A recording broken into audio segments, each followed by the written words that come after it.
everybody. My name's 𝐿𝐴𝐵𝐵𝐵𝐵.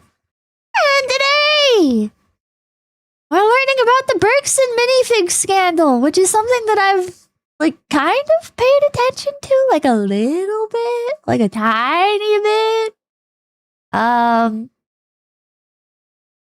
But what interests me about it is, like, some people are, like, actually, Reckless Ben is in the wrong. Actually, like, the police are corrupt, but also, like, not as many, like, Legos and stuff are actually missing and blah blah blah blah. Like, I think there's a lot. There's a lot going into this. And what's really funny about this is I saw this happening, like, before it became mainstream. A little bit anyways. Well, how do I say this? So how should I say this? Basically, I still use Facebook sometimes, usually for checking Marketplace. And one time I opened Facebook, and right when the Bricks and Minifigs store closed, and they put the sign up,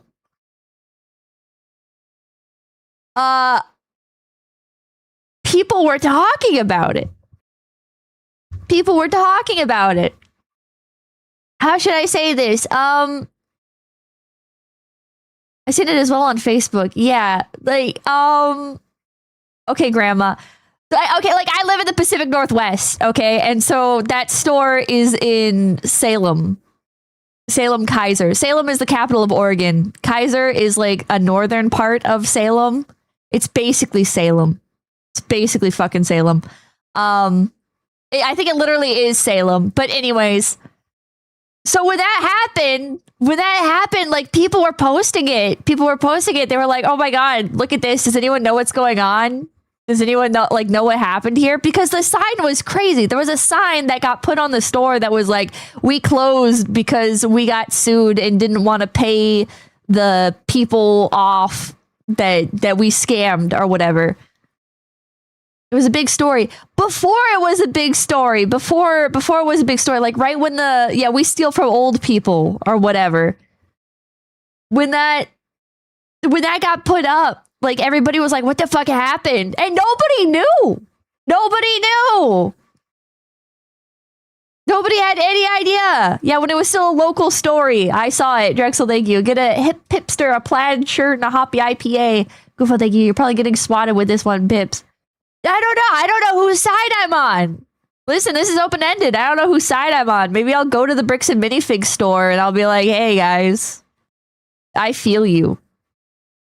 I could go buy something." Should I go buy something at the Bricks and Minifigs store? They're open again, I think. Mormons are calling the cops right now. I'm on the old man's side. Isn't that one closed? I don't think so. I'm pretty sure they reopened, right? I'm pretty sure they reopened. Did they not? I don't know. I don't go to Lego stores. I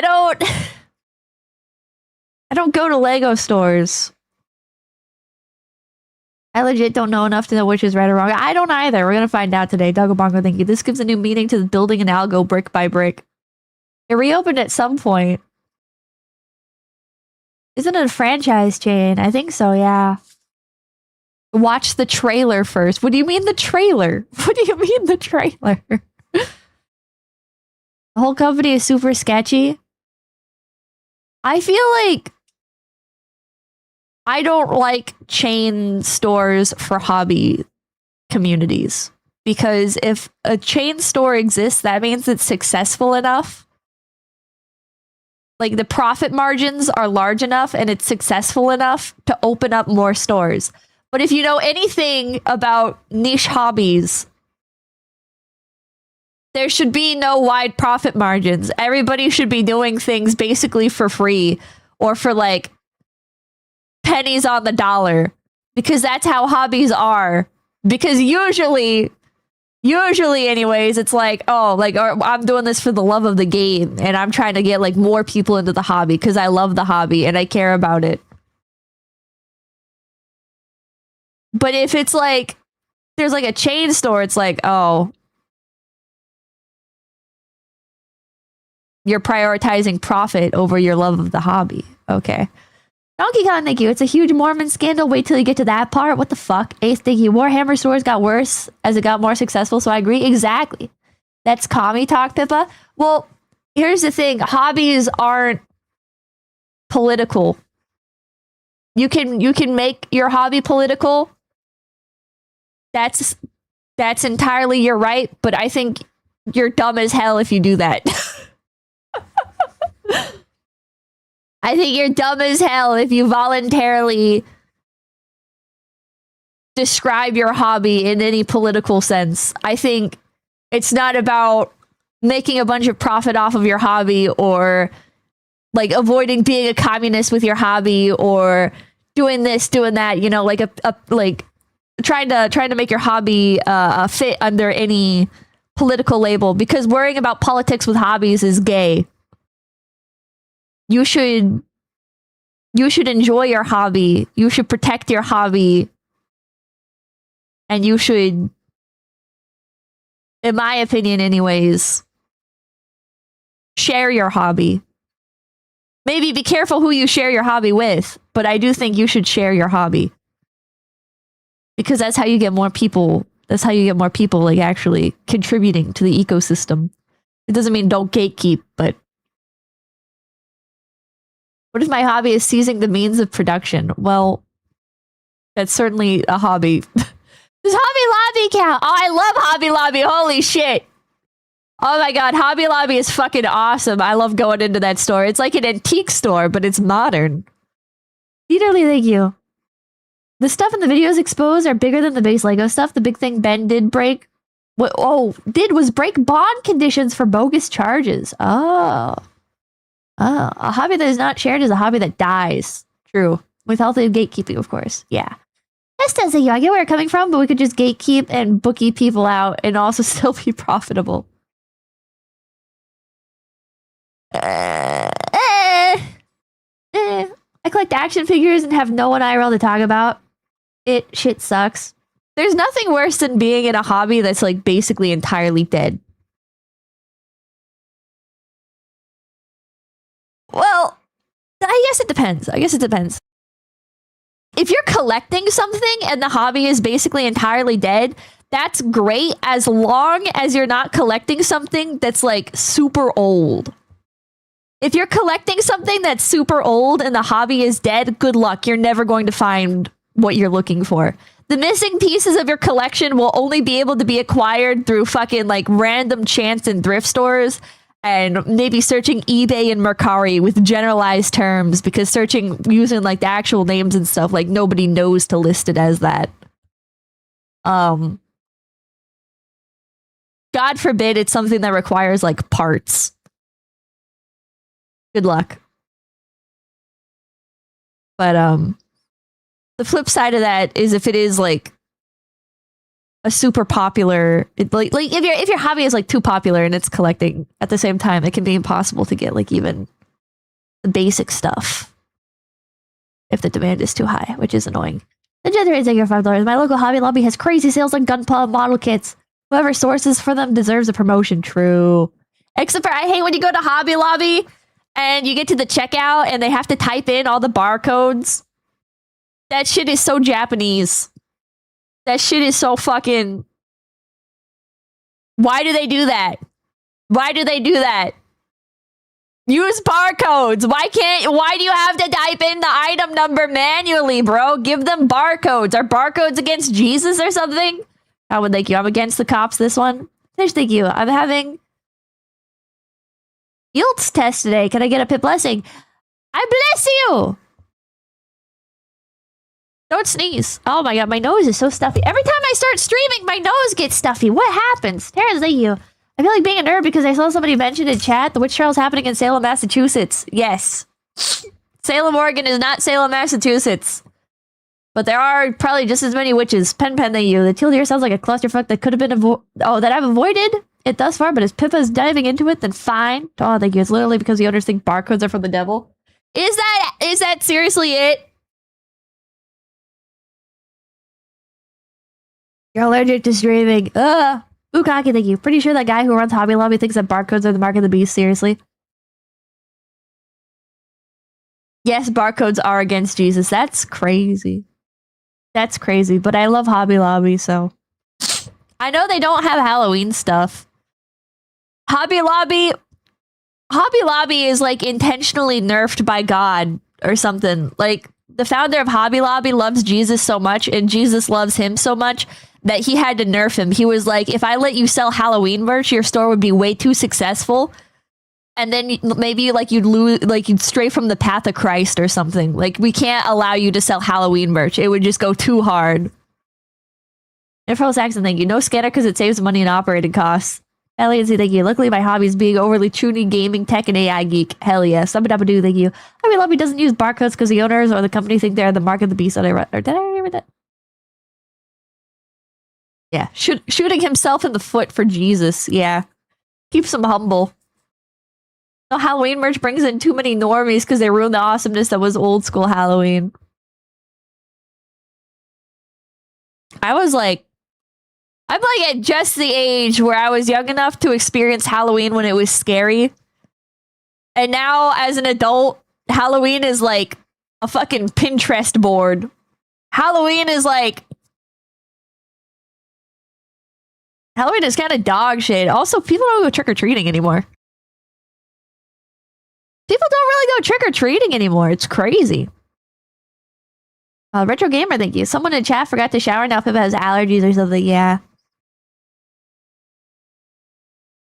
Back in your day. I don't know what happened. Halloween died with COVID? It was already dying before COVID. At least where I live. Where I live, maybe it's because like there's just like the houses are too far apart. But it's like for a while the big thing became going to malls to trick or treat. But then like that stopped. Like the trick-or-treating at the mall and stuff like basically stopped. Like they would say that they're hosting the events, but then the stores wouldn't actually participate.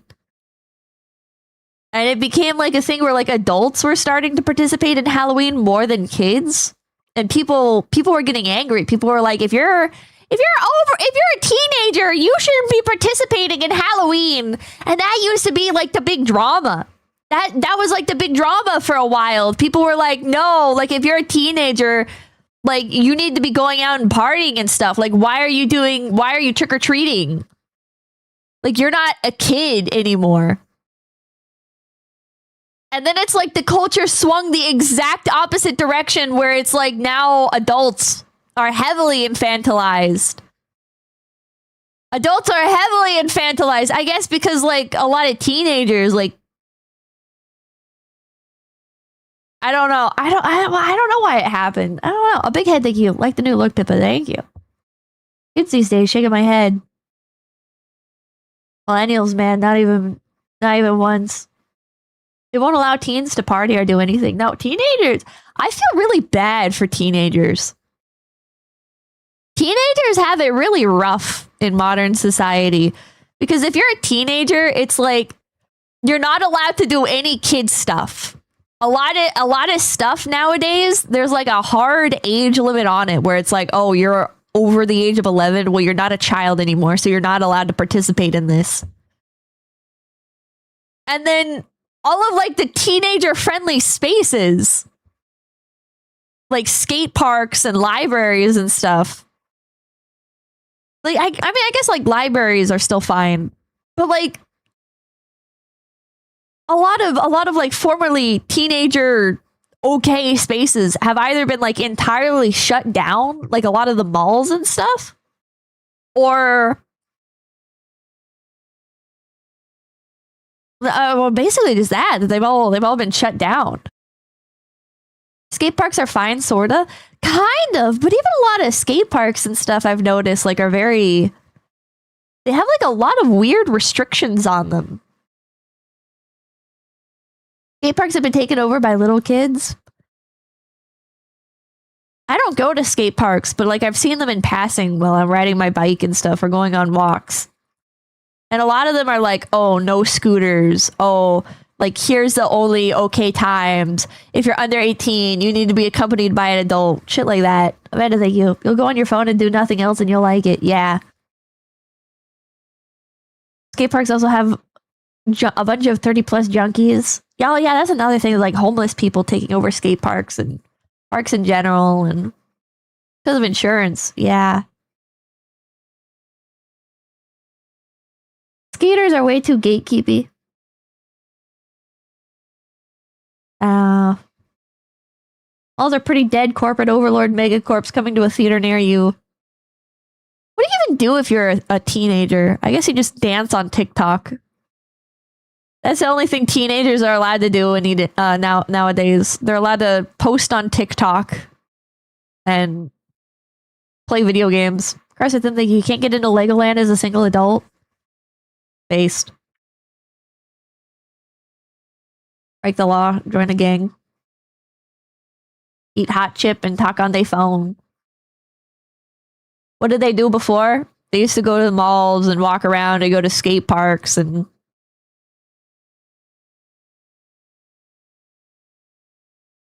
be outside.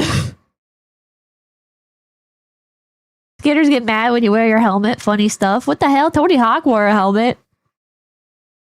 Emma couldn't go to Legoland. Sad.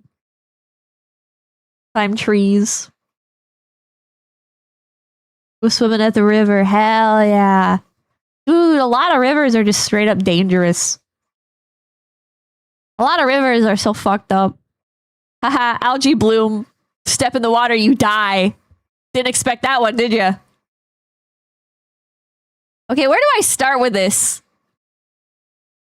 Where...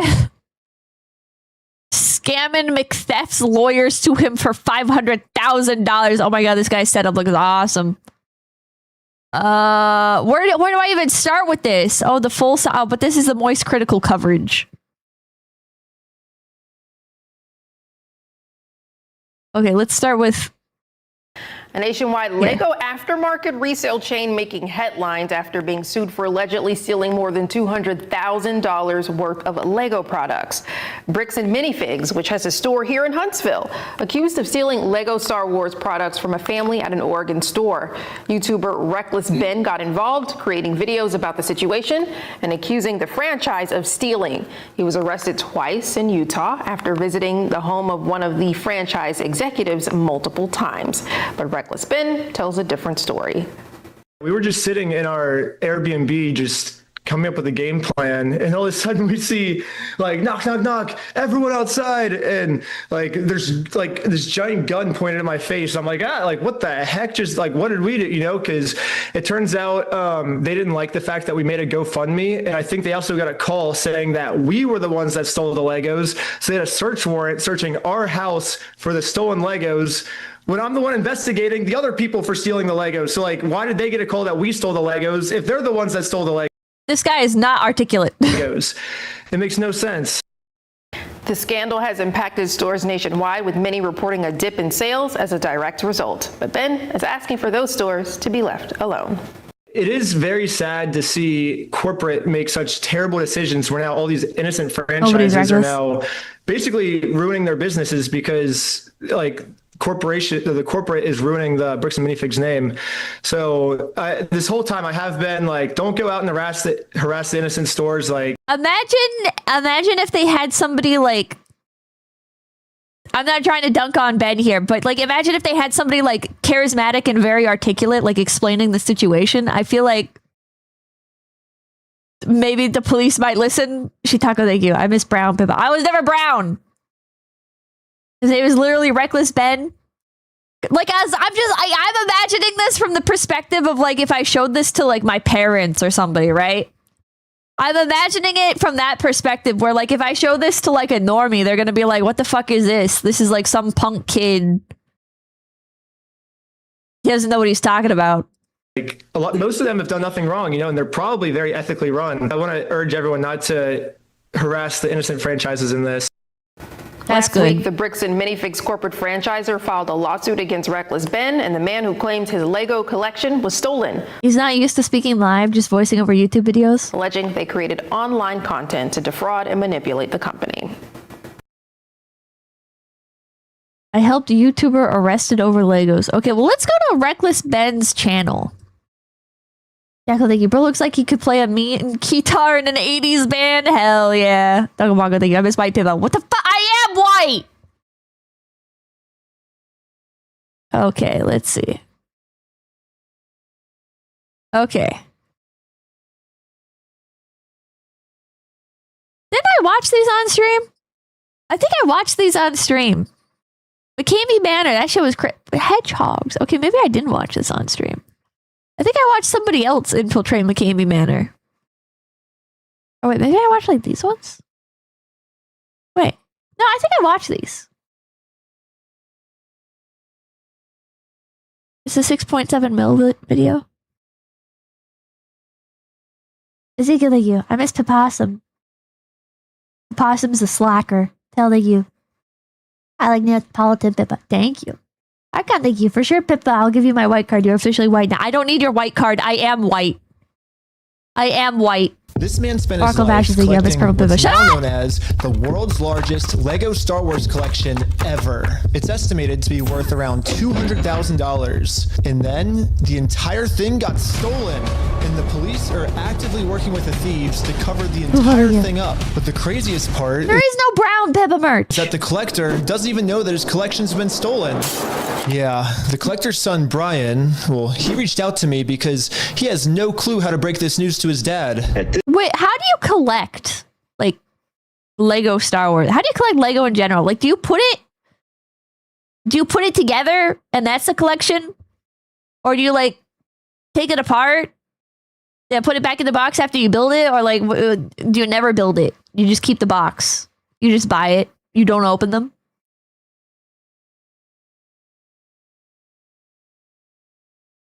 Can I be honest? Can I say my honest opinion here? I'm not saying you're objectively wrong for doing this, but I will say, holy shit, brainlet fucking hobby. Brainlet fucking hobby. What do you mean your hobby is collecting Legos and you don't actually assemble them? Are you serious? Are you fucking serious? I'm sorry, I'm gonna put you in the same category as I put people that buy boxes of Pokemon cards but never open the fucking box of Pokemon cards. Potato Radio, that's why he's Reckless Ben, not Articulate Ben. See Coffeezilla 1. Also, the meme songs are epic. El Platano, thank you. I'm a straight Pippa. I am mostly straight. General Cup, thank you for $10. I'm a Skiaru Pippa. At this point, my father had a health episode. It's investing. We can't bring any stress to him. The reason he's reaching out to me is because the We gotta kill people that invest in hobbies. We gotta kill people that invest in hobbies. I'm sorry. police are covering this entire thing up. And at this moment, I promised Brian that I would not end this video until I get his entire world record Star Wars collection back. But anyways, the thief of this collection is actually a corporation called Bricks and Minifigs. Bricks and Minifigs, the biggest toy store of its kind. Is the largest toy store. Bricks and Retro Gamer, thank you. Real collectors build them. Investors keep them sealed. Xeno Gears, thank you. Evan McNeff said he recently wants to arm the employees with a shotgun in case Bed comes back. They're willing to kill over the Legos. Oh my god. Olivia, thank you. If we're not getting brown Pippa merch, can we get Pippa the River merch? No. SMP2, thank you. I miss Pippa the... Shut up! Minifigs were not just your average Lego store. For collectors, Bricks and Minifigs is basically seen as the best and safest way to sell your Lego collections. I'm selling my Legos. So what I'm planning to do with them is take them to my local Bricks and Minifigs. Because there's so much positive media about them everywhere, Brian thought that Why is Bricks and Minifigs so popular? Do they like count all the Lego pieces and make sure they're all there or something? Like, Raphael, thank you. It's money laundering, all of it's to facilitate illicit transactions. Thank you. Guys, Pippa isn't brown, not since we completed the ritual. She's not. Bro! Crosshair, thank you. I build them. This guy's a fake Lego enjoyer. Ellen Barter, thank you. But mint condition. I collect things to enjoy them, not think about reselling after. Why would you even resell Legos? Like, I understand reselling them, like, in the sense of, like, oh, okay, I'm done building the puzzle and I don't have anywhere to put it, so I'll... Like, now that I'm done making the puzzle, I'll sell the puzzle. But, like, like buying Legos specifically to resell and shit. Potato radio, they get the minifigs can be expensive. Bricks and minifigs accidentally took a 1,000 gold C3PO loose minifig from another guy. What the fuck? This would be the perfect store to finally sell his dad's Lego Star Wars collection. So I wrote up a contract. In the contract, it says that these are still the family's Lego sets, but every time one gets sold, the store gets to keep a small percentage of each sale. This was a store's worth of inventory. So that store that day was nothing but my dad's collection. Like, all the shelves filled. They had to bring in extra shelves and fill the whole party room with shelves. But the owner of the franchise, this woman, well, her husband had to actually leave the country due to some work-related reasons. My husband and I were planning on moving Nice out of the sensor. country. I reached out to corporate to let them know, hey, this is something that's coming up in the next like 4 to 5 months. She told the Bricks and Minifigs head corporation that she was planning on selling the store, so the corporation actually was able to find a buyer to buy it from her. They let me know that they had somebody who was interested in purchasing a franchise in the area. He was going to be in town and he was going to stop by and just take a look at it. Wasn't until Brandon got there that he informed me that they were terminating my franchise agreement. We were getting threats from Brandon and from corporate that if we didn't leave the store. Why do people buy businesses like this? Why would you buy a Lego store like this? Like, why buy a franchise? Why buy into a franchise? An investment? It's kind of like a pyramid scheme, though, isn't it? It's like you buy into a franchise and then most of the money goes to the people on top and you'll get like a little bit and maybe you'll get somebody else to take over the store and do the money or do the work for you and then you'll get some money out of that. But it's kind of like a pyramid scheme. Pyramid scheme in modern day. Correct. It is a scheme. No, it's not. It's a moneymaker if you run it right. Heard of McDonald's? Yeah. Like, why would you buy into a franchise? Because you have to pay for, like, the building costs and everything. You're basically using somebody else's name, but you have to pay for, like, the building and the rent and, like, all that shit. Or like, you better just give the Legos away to schools. Less risk. You're basically just licensing the name. But wouldn't it be better if you just had like a good store? Wouldn't it be better if you just like copied their systems and had a good store and then you could start expanding your business and then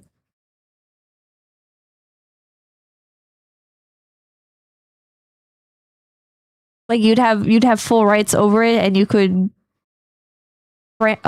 brand suppliers contracts. Establish brand and reputation. Not everyone knows how to build a name and the recognition.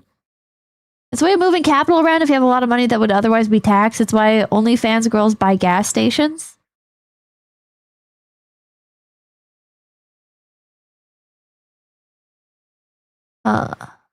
Already established and known franchise as opposed to something completely new and random.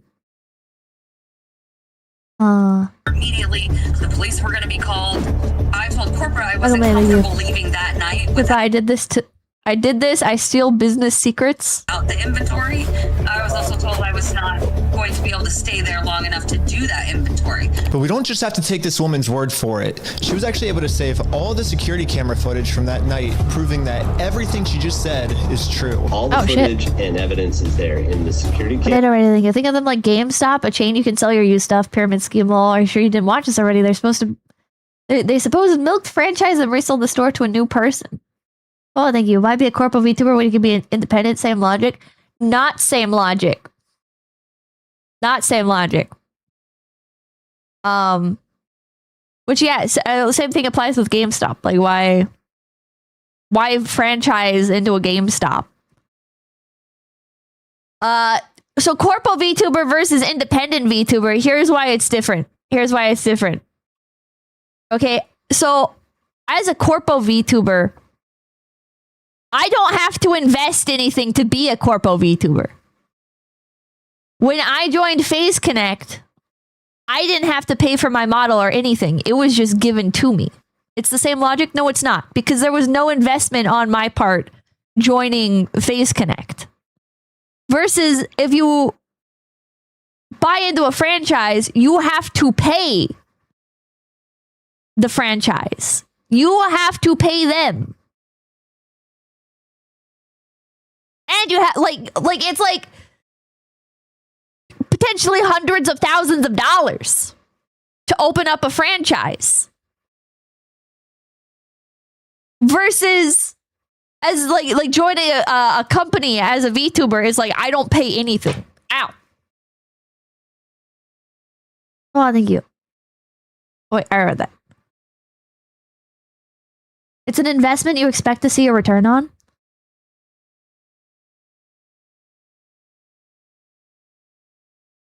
But you have to like work at it and stuff. For like buying into a franchise, you have to work the franchise and build it up and everything still. Like you get like a starting package for opening up a business if you buy into a franchise, right? So you get the starting package that's like the contracts, the suppliers, blah, blah, blah, blah. But your ceiling is extremely low, right? Like you can't build off from there because it's not yours. Like with that starting package, you have acquired a ceiling. Pizza Man, thank you. Buying a franchise means your job is basically managing the physical store and marketing while higher ups handle brand stuff, supplies, legal, etc. Victor, thank you. Some corpos made the VTuber pay for debut. Well, that's dumb. That's dumb. Well, I mean, at least for Gen 1 of FaZe Connect, we didn't get like a bunch of debut stuff. We got our models. We got some advertising. We got our key visuals. But for our actual like debut videos, we had to put those together.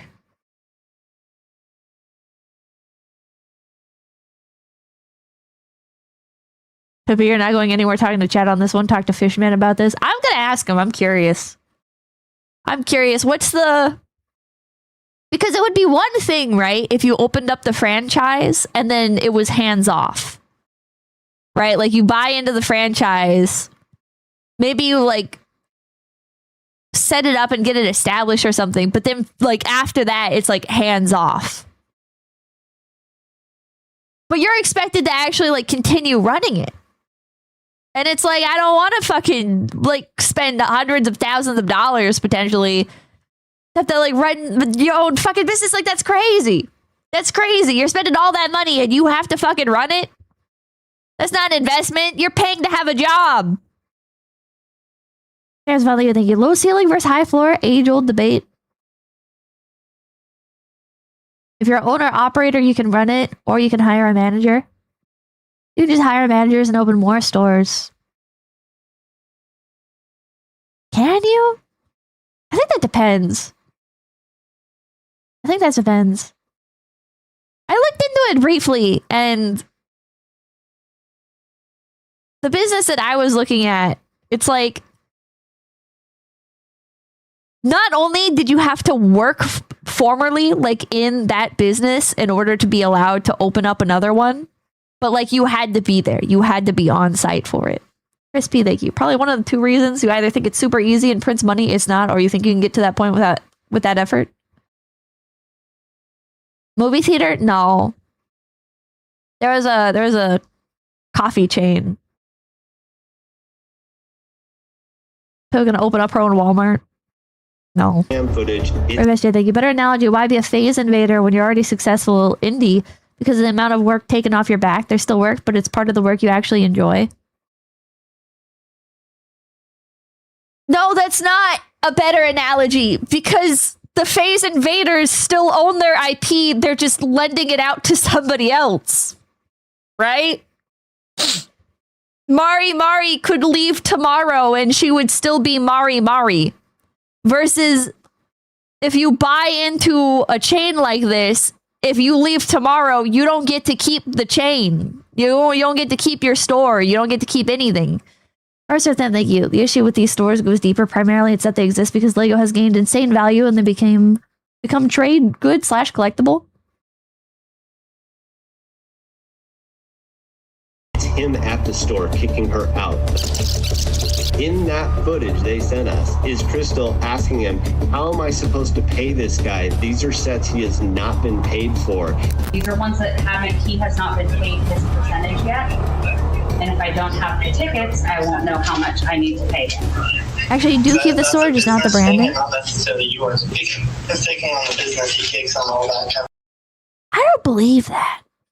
I'd have to look into that. Al Chimpo, thank you for the prime. Raphael, thank you. You want to open a Dutch Bros? I was looking at it. I was looking at opening a Dutch Bros, yeah. But they're very strict. His own corporation is sitting there on video saying they're going to take it. After this woman got kicked out of her own store, she called Brian explaining how corporate just came down and is now trying to take the world's largest Lego Star Wars collection without paying for it. Oh, they are, yeah. So Brian called the store to see what was going on. And I'm sorry, but I'm not taking on that kind of job. I'm sorry. Streaming first and foremost. Don't get high off your own supply, Rabbit. I wasn't thinking that. Okay, here's the thing. Most of the day, Dutch Bros is like relatively empty, right? It's like maybe there'll be like 1 or 2 cars ahead of you. For those of you who don't know, Dutch Brothers is like a little coffee hut. But there's just not enough Dutch Brothers to fulfill all of the demand. Like there's one Dutch Brothers where the line gets to be so long that it's like out into the road. And the city had to like adjust. The city had to adjust the road in order to like accommodate the fucking Dutch Brothers line. Like it's that crazy. Like people fucking love Dutch Brothers here. MTN Entertainment, thank you for $10. Most of you do open multiple. The McDonald's franchises here usually own 10 to 20 different locations within their franchise. The owners just sit back and collect money. Oh. McDonald's is not that popular here. The McDonald's line is never that long. Bongo, thank you. She wanted unlimited Americanos, not from Dutch Brothers. Well, thank you. Wouldn't a FaZe talent taking over a coffee franchise be considered as conflict of interest unless they let you start stocking FaZe coffee? I don't think it would be a conflict of interest, no.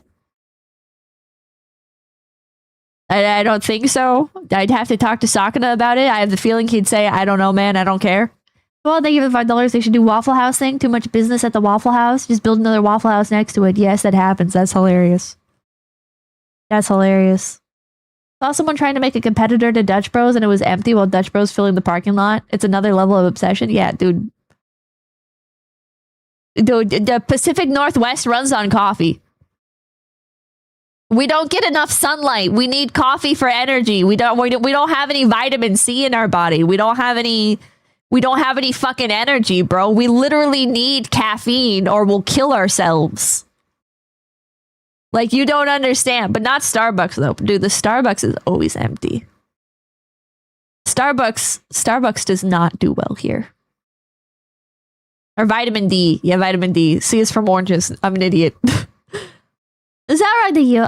Hi, Pippa Lopi. Today's my birthday. I'm so glad to have followed you all these years because you say happy birthday. I love them all. Please give it to me as a content. $20 Pippi tax. So thank you. Happy birthday to you. Happy birthday to you. Happy birthday to Zalrog. Happy birthday to you. Kurt Cobain really needed an espresso. Probably, yeah. Starbucks here is stupid. The line wraps up to the street and I have no idea why anyone would wait that long. I don't know. Starbucks is dead where I live. Starbucks is basically dead where I live. But the Starbucks where I live is also like in a really bad spot. The Starbucks where I live is in like It's in the kind of spot where it's like you basically have to like drive down the road a bit and then flip around, because the spot that it's in, if you're coming from like the wrong direction, it's just not very accessible. And then how do I say this? It's like it's very like tucked away as well, so you don't even really like know that it's there. Not a good Starbucks spot. You are specifically there for Starbucks and nothing else. Yeah. Bad driveway traffic. Yeah.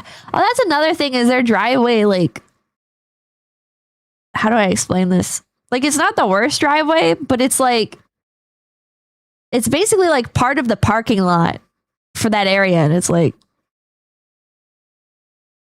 I don't know. I feel like anytime I go through there, I'm about to get like smacked by somebody pulling out. Rafael, thank you.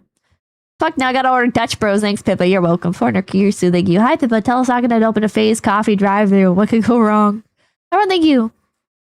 You'll notice if a chain has not a lot of stores but a lot of customers, it's probably because the franchise is very strict, like Chick-fil-A and Waffle Houses.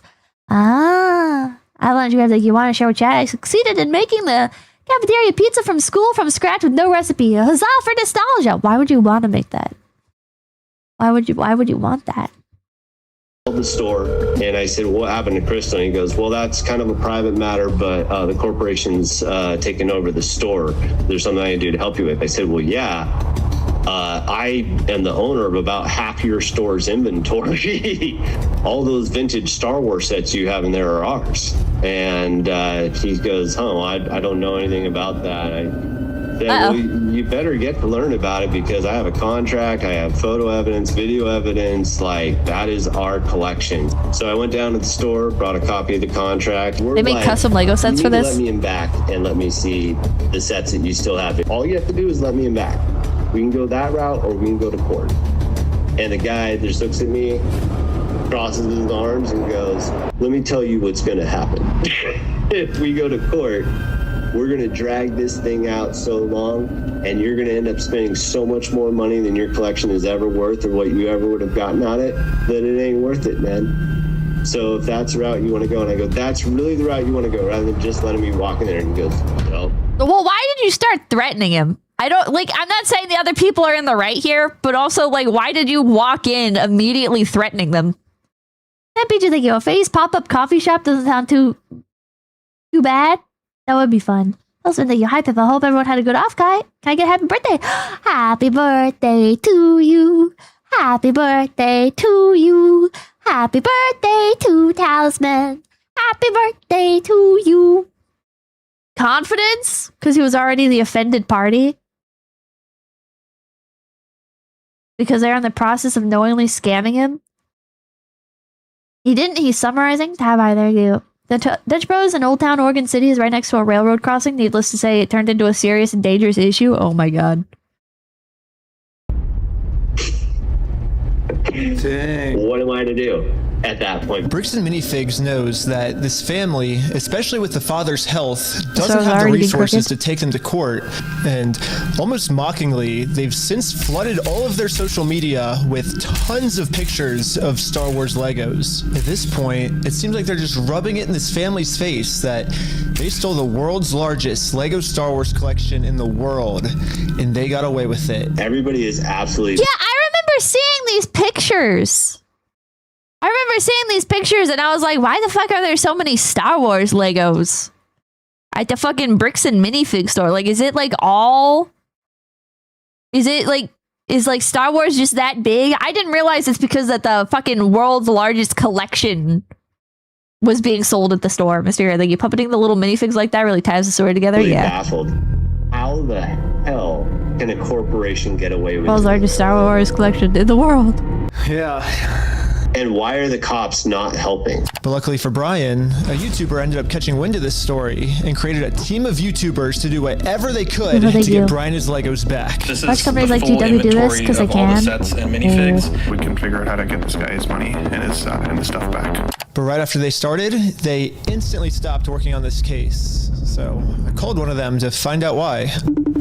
So they were threatening legal action against us. You know, Bricks and Minifigs, which is a pretty big company, who probably has way more resources than we can, really put up a fight against. Bricks and Minifigs knows that they can just bully anyone that tries to expose them with frivolous lawsuits. And this left Brian feeling pretty hopeless. It eats me alive. I had terrible anxiety attacks over it, got put on medication. I just kind of was like, okay, I just have to let these freaking things go right now. Because it didn't seem like I have any path to go, Well, I guess now it's time for me to get involved. So immediately I went to my car, picked up some friends, and started driving 16 hours to this Bricks and Minifigs store. And I will do literally whatever it takes. Even if I have to take down the entire police force, I will stop at nothing until this family gets their entire Lego Star Wars collection back. And now 16 hours later, we're finally pulling up to the Bricks and Minifigs store. So I started a pair of spy camera glasses. That's what I'm gonna use to film this. And honestly, I kind of just want to hear Bricks and Minifigs side of the story. Hi, how's it going? I need to get glasses like this. I need to get like Ray-Bans or something. I'm wearing contacts right now, haha. But normally I wear glasses, and one of like the nose pads on my glasses like fell out like half a year ago. Like half a year ago. And so I just have like the piece of metal just like digging into my nose all the time. It's not terribly comfortable. But I've been too lazy. I've been too lazy to go to the optometrist. But I've been thinking if I go to the optometrist, I should get like Ray-Bans or something. But then if I get Ray-Bans, nose ring, ew. Nose ring. Nobody's talking about nose ring. I don't have a nose ring. Anyways, if I get Ray-Bans, then I'll also need like a normal pair of glasses as well. $5 at Walmart eyeglass kit. Yeah, but I need to get new glasses anyways because it's been like 3 years. Thank you, glasses nerd. Shut up. I need to get new glasses anyways. It's been like 3 years. King City, thank you. Fix them at Walmart. Septum piercing confirmed. No. The only piercings I have are my ears pierced, and they've like long since closed up, I think. Fix your damn glasses, you lazy bastard. I need to get new ones. Septum Pippa. No, what is your guys' obsession with septum piercings?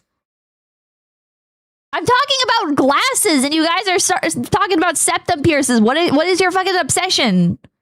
Oh, thank you. I miss pre-nose ring Pippa.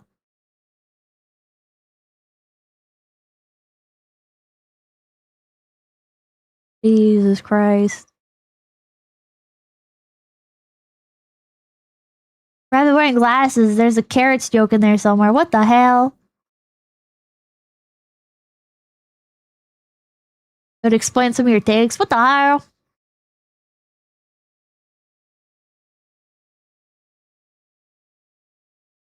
Was mentioning piercings. A bunch of chat.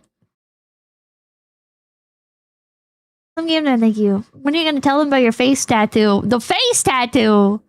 I did it right after this video. It came out the owners of BAM were tied to a company called Legally Mind, which is another rabbit hole. You can get prescription lenses with transition lenses that auto darken. Yeah, I had those at one point.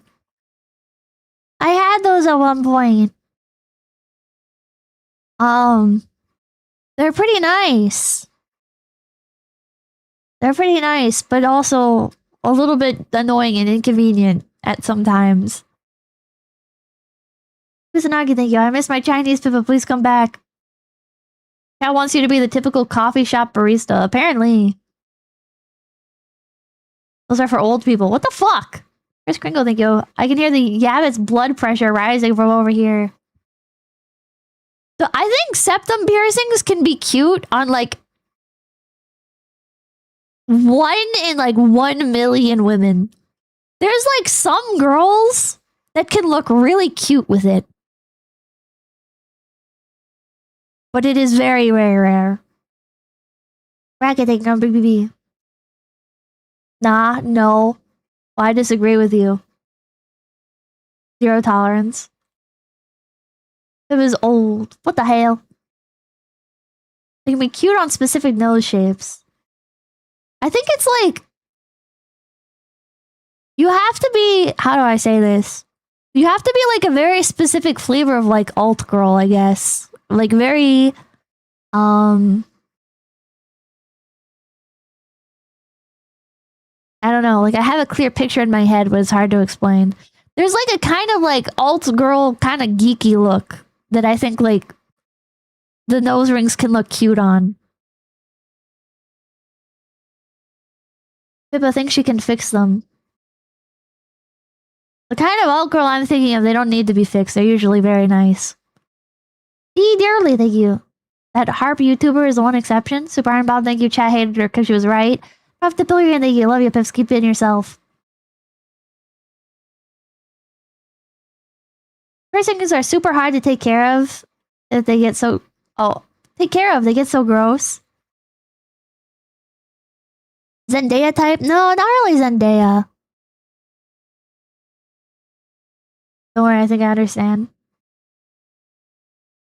I think it's the same thing with, like, lip piercings. Like, lip piercings are fucking disgusting on 99.9% of people. But then there'll be, like, one person where you see it on them and you're like, wait a minute, that actually looks good. You look like an anime character or something.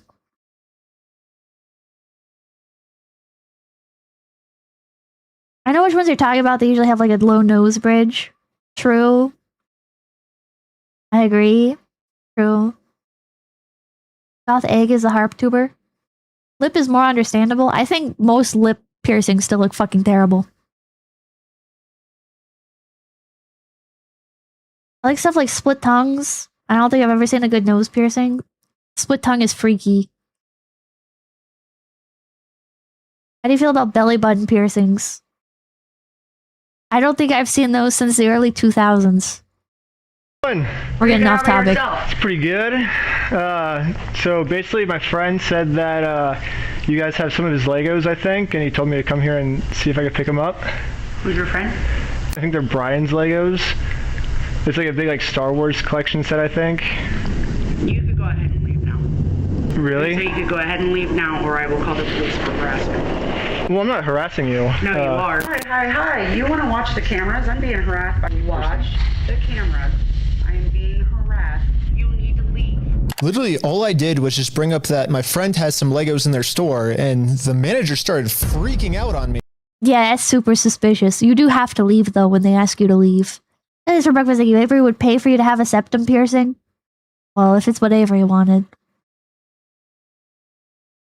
Body modification works for like 1% of the population, but unfortunately it isn't just 1% that get them. True.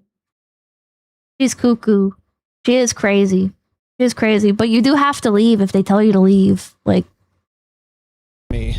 But I wasn't going to leave the store without hearing her side of the story. Before showing up... That's not how this works. You have to leave if they ask you to leave. I got a copy of the contract the store made with Brian saying that all of these Lego sets will remain his until sold. Because I have a contract, legal reason to be here, legally this does not count as harassment. I am Avery. I want you to get those piercings. Okay, post proof. Instead, the manager should be checking the store's inventory to see if these sets are still in their store. Well, so here's still all of the Lego sets. Says who? Says the law. Says the law, bro. A lot of people don't realize this for some reason, but the stores are private property. If you go into Walmart, like that's private property. If you go into Bricks and Minifigs, that's private property. If the managers on the property tell you, like, our store staff tell you need to leave, then you have to leave. You have to leave. No, I don't have anything to do with that, and I don't want that. I'm paying not to get a septum piercing. I'm going to ask you one more time. This is the last time. I do not want that. You're not handing me anything. I tried for a long time just to get her to look at this contract.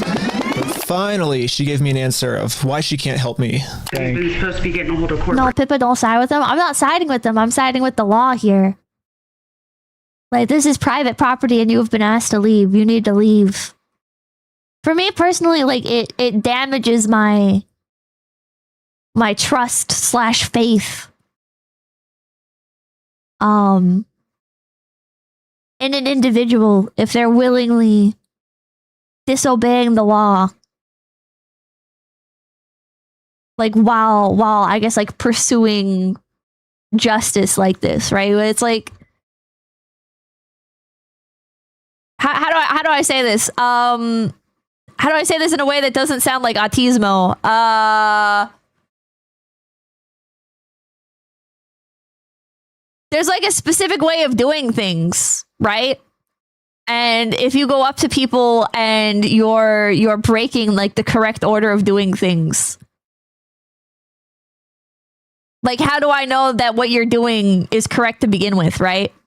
Yeah, there's a procedure. There's proper procedure. John Cook, thank you. I am Eden the Hunter going to the woods. No.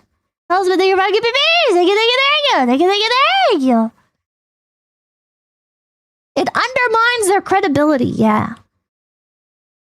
But outright leaving leads to a dead end.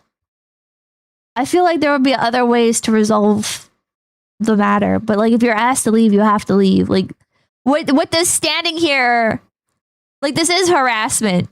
Maybe it's deserved harassment. I don't know. I don't know what this lady personally did or did not do. But like this is harassment. Chris Kringle, thank you. Blatantly ignoring the law like this just taints any investigation you try to do. It sucks, but those are the constraints you have to work under. Yeah, like I'm not saying it's right or fair, but holy shit, Emmett Mizu, thank you for the 15 gift PPs. Thank you. It's very kind of you. Thank you. It's very kind of you. Thank you.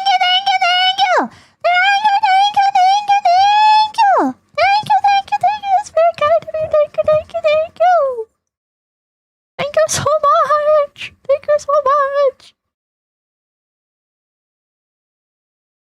Jesus, that's huge. Thank you. Thank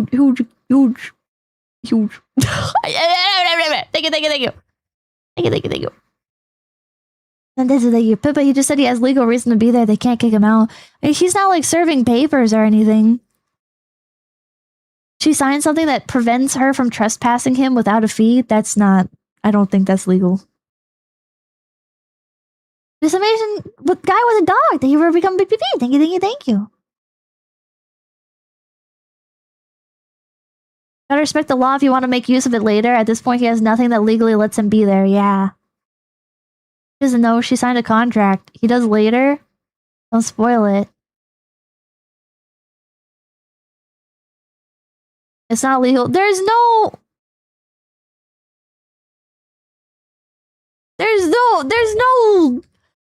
contract you can make somebody sign that says like you're not allowed to trespass me from the property or I will like you owe me money. Like that's ridiculous. That is ridiculous. Yeah, that contract is not going to hold up. Welcome, thank you. I think it's just pure content. He's raking in 5 to 10K an episode, while some people while some people for clout for free. Also, he's called Reckless Ben, not Reasonable Ben. There's more, you'll get there. Basically what the manager's saying is that if someone did steal the Legos, it wasn't her, it was corporate. Little does the manager know, I already did this. Yep, I literally went to the corporate Bricks and Minifigs headquarters. How's it going? And this was corporate side of the story. You have to talk to the store owner. Yeah, like they're all locally owned and operated, and we can't do anything with it here. Their decisions are their decisions. For sure. So when they say go to corporate, how do we respond next time? I have no idea. You have to take it up with them. It's your thing with them. It doesn't involve us. So I showed the manager what corporate Bricks and Minifigs said.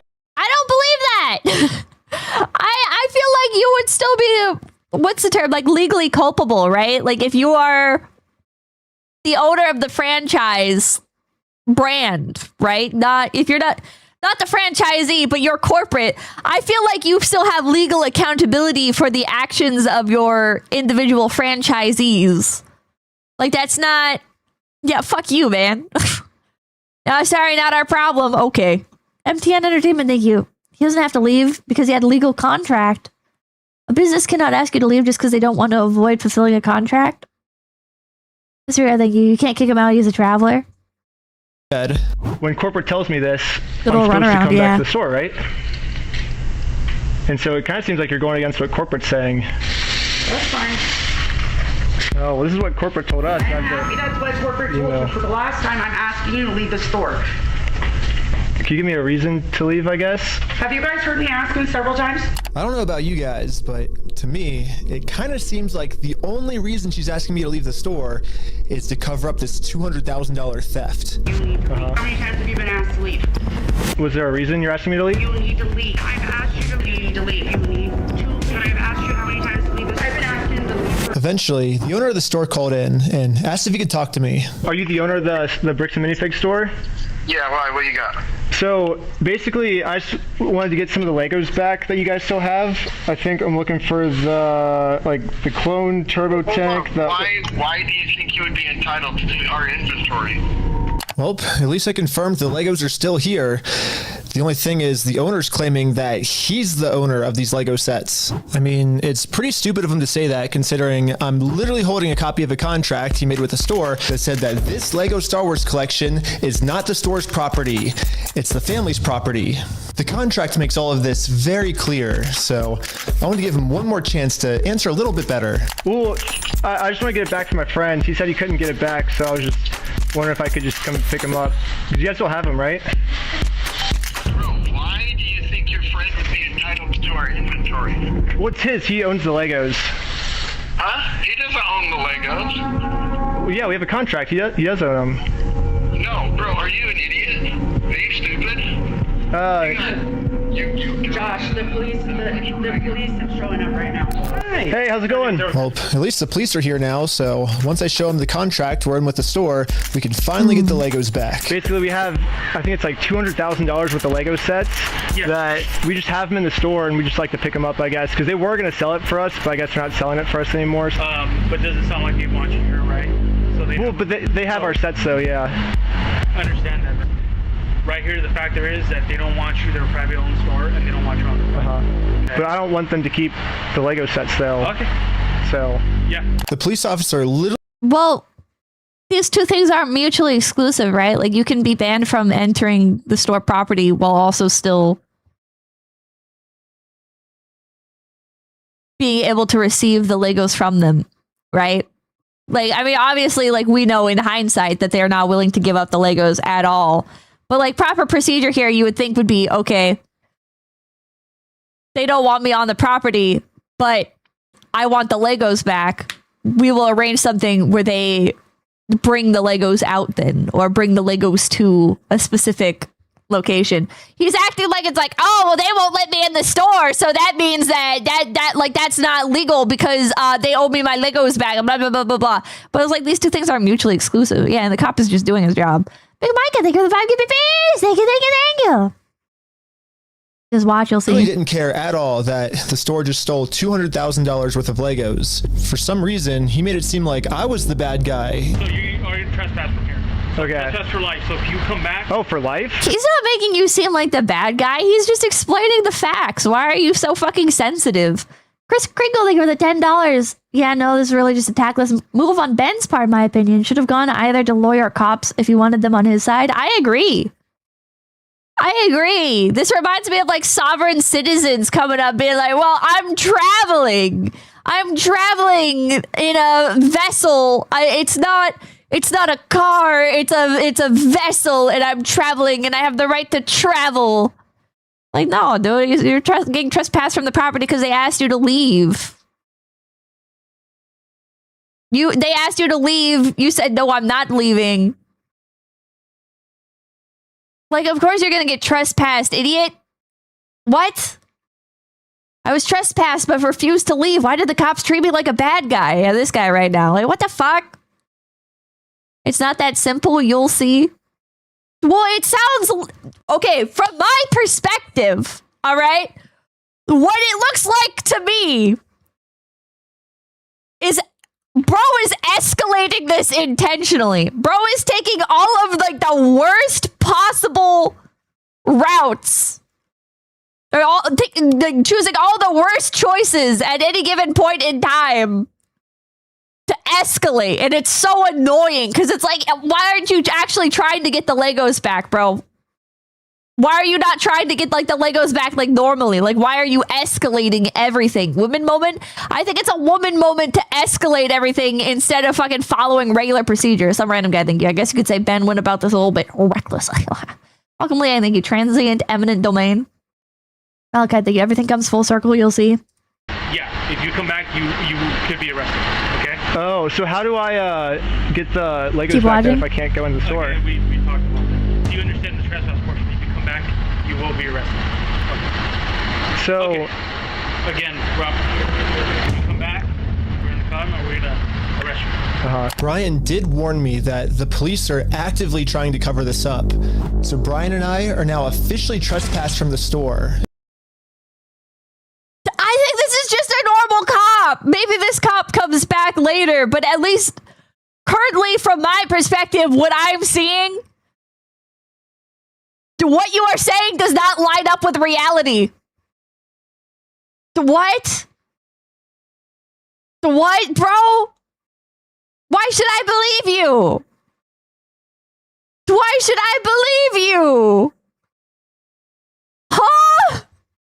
And if we ever come back to ask for his own Lego collection back, then we are going to be arrested. is there, because you're not I guess, a reason property. why they're able to just take all the Legos and not give it back, or? So, we just gotta leave. I just have to leave? So, leave now. He's just a fucking cop, dude. Like, talk to a lawyer. The cops are shady. Just wait. Are they all shady? Are literally all of them shady? I have no reason to believe that this particular guy is involved in anything right now. To me, it just seems like he is a normal guy. Like, he's not the fucking responsible for your heat of the moment civil dispute, all right? Okay. I'm not allowed to be in the parking lot? No. So this is all private property. Oh, okay. Okay. Okay. Okay, that part doesn't make sense. 10 minutes and I'm already trespassed from Bricks and Minifigs, which is like the whole location of the video. So how do I... Like, Harriet, thank you. It may not seem like it, this guy's probably 135 plus IQ. Let him cook. The chief of this department already apologized for this. Monster Soul, thank you. Keep watching, Pippa. Film What a about video you? of Bricks and Minifigs. Literally all of them are shady, Pippa. That's why you need to keep watching. Now if I can't even legally go back there. So, to continue the video... And that's it. Thank you, Pippa in the chat getting rage baited by a guy intentionally acting as a dumbass. He has a hidden camera. He's supposed to do without this. getting arrested, I went back to Bricks and Minifigs corporate Thank you. In due time, Pippa. In due time. Bricks and Minifigs CEO, the guy who runs the entire company, 𝐴𝐴𝐸𝐸, he personally came out to talk to us. So what's going on? So you guys are holding some of our Legos? No, we're not. You're not? No. Is that a lie? Pippa, you can only say that because you refuse to finish the video before developing an opinion. You pause too much. I'm reacting to the video as it happens. If you wanted me to watch the entire video through and then commentate on it later, you are a dumbass. You are a dumbass. At that point, why are you watching a reaction stream? Just go into the comment section of the video. Like, what do you... Hello? Am I supposed to ignore what's happening on the screen? Wouldn't really be a reaction then, would it? It would be a review. Raphael, thank you. All police are shady. A central tenet of these modern times. No. That's a lie. You did take the Legos. No. So we have our attorneys have visited. Like again. So who's like Brian Mansell. Okay. Get the facts first. I'm getting the facts as they're being presented to me. Who is that? He's a guy who had he had like $200,000 worth of Legos in your guys' store. Nope. Never happened. I mean, it did happen. Yeah, it does happen. This guy looks like such a fucking Redditor. This is like an archetypal Redditor. What the hell? No, we did not. Yeah, because his Legos were in the store and you guys took them. I know you think lying to us This right now. is a mod of r/Lego. It's kind of like helping you r/Lego investments. If that's a real subreddit, he's a mod for it. Not lying to you. Well, look, we both know you're lying, but... No, we don't know that. So, I showed him some social media posts his own company made that are still up that claims that these are Brian Mansell's Lego sets. And these Lego sets that they're still holding on to are worth $200,000. All of these claims are from his own company. We just caught the CEO of the entire company red-handed in a lie.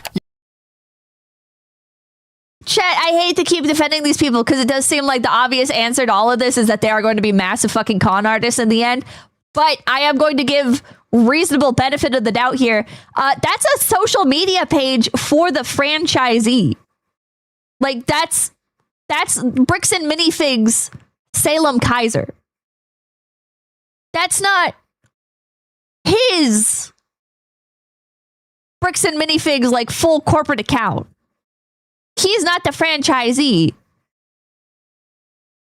He doesn't even live in the same state. Right? So again, like why like it's like these little things, right? Where it's like, why are you like deliberately like misconstruing things, right? He knew about the whole ordeal and is lying. Well, that if I see evidence of that, like I'm willing to believe that. But I don't understand why you would take the franchisee's social media page and say, look, your brand posted this. It's like there's probably hundreds of these fucking Facebook pages or social media accounts for each. You're gonna be very embarrassed when you defend this guy. You guys, some of you are acting very, I'm gonna be blunt, like you're acting like sheep, okay? You're acting like sheep. I'm not defending this guy just because I'm criticizing how Reckless Ben is presenting this. Some of you guys are like, oh my God, you're criticizing Reckless Ben. That means you're defending. That means you're defending everything that has happened. Oh my God, I have watched every single fucking piece of the news content for this, and I have followed everything that has happened. I know the whole context of everything, blah, blah, blah. Reckless Ben is presenting this as if this is fucking this guy's social media page. This guy is the CEO of the company. He's not the franchisee. It's not his social media page. He didn't make the post. The CEO did not make the post. The presentation of the video is accusing the CEO of fucking like, oh, but you made these posts, but he didn't make these posts. What do you mean? Spend Victor, thank you. This is why I'm here. Like, this is shady. This is shady journalism. CPBC, thank you. The order of events and discovery is a bit whimsy. Elaine said, thank you. I can't believe Pippa hates waffles. Oh, hi, Shiina. This is Pippa's first foray into this, and Ben doesn't have any credibility right now. She hasn't gotten to the Mormons yet. Hello, Shiina. The Mormons. Rather than not having any credibility, like I see stuff like this and he's losing credibility to me. I don't know why. Why would you present your video like this? Why would you present your video in a way that seems to immediately discredit the things that you are saying? If you have the context for them, then you should provide the context for it, right? Alright, Cabral, thank you. Pippa, you're clearly defending corrupt cops and bricks and minifigs, and you want Ben dead, obviously. Is my rage bay working? Ezekiel, thank you. Don't be sheep, Chad. Be the goat. Just give me thank you. Let Reckless Ben cook. There's a lot of info. Then why is he presenting this info in a way that's like deliberately misleading?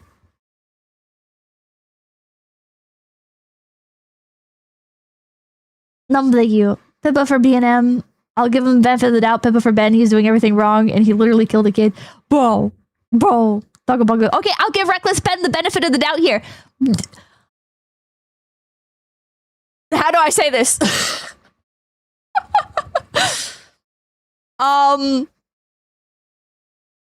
Maybe bro actually has like a lot of context and just didn't want to put the video together in a like maybe he's intentionally rage baiting the viewer. Maybe he's intentionally rage baiting the viewer to create a plot twist where actually it turns out that the people that he seems to be misrepresenting are the bad guys. It's called storytelling, but why would you tell the story like this? Quite is thank you for the $10. Issue Pippa said you know too much legal knowledge compared to chat and is not taking everything at face value, and Ben is also doing the content creator thing instead of documentary thing. I don't have that much legal knowledge. Copper, thank you. She's being dumb. Pippa's having really good takes for what she's seen so far. Oh man, thank you. Why wouldn't he? Those are 1,000% to 2,000% of his views. It's very frustrating. It's very frustrating. What's that other like pseudo documentary channel? It's like Channel 5 or something like that, where they also have like a really weird slant to some of their videos where it's like, I don't like, like what they're saying and what they're actually showing, like there seems to be like a very, like there's like a disconnect, right? The analog horror, no, it's the ones that they did like the Greyhound racing documentary, and Andrew McCallahan or whatever. I'm not a mouse like you. Hi, new viewers. So this is actually our first time watching this. Hope this helps. Boo sound like you. He's intentionally telling the story out of order. You're right this time, Pip.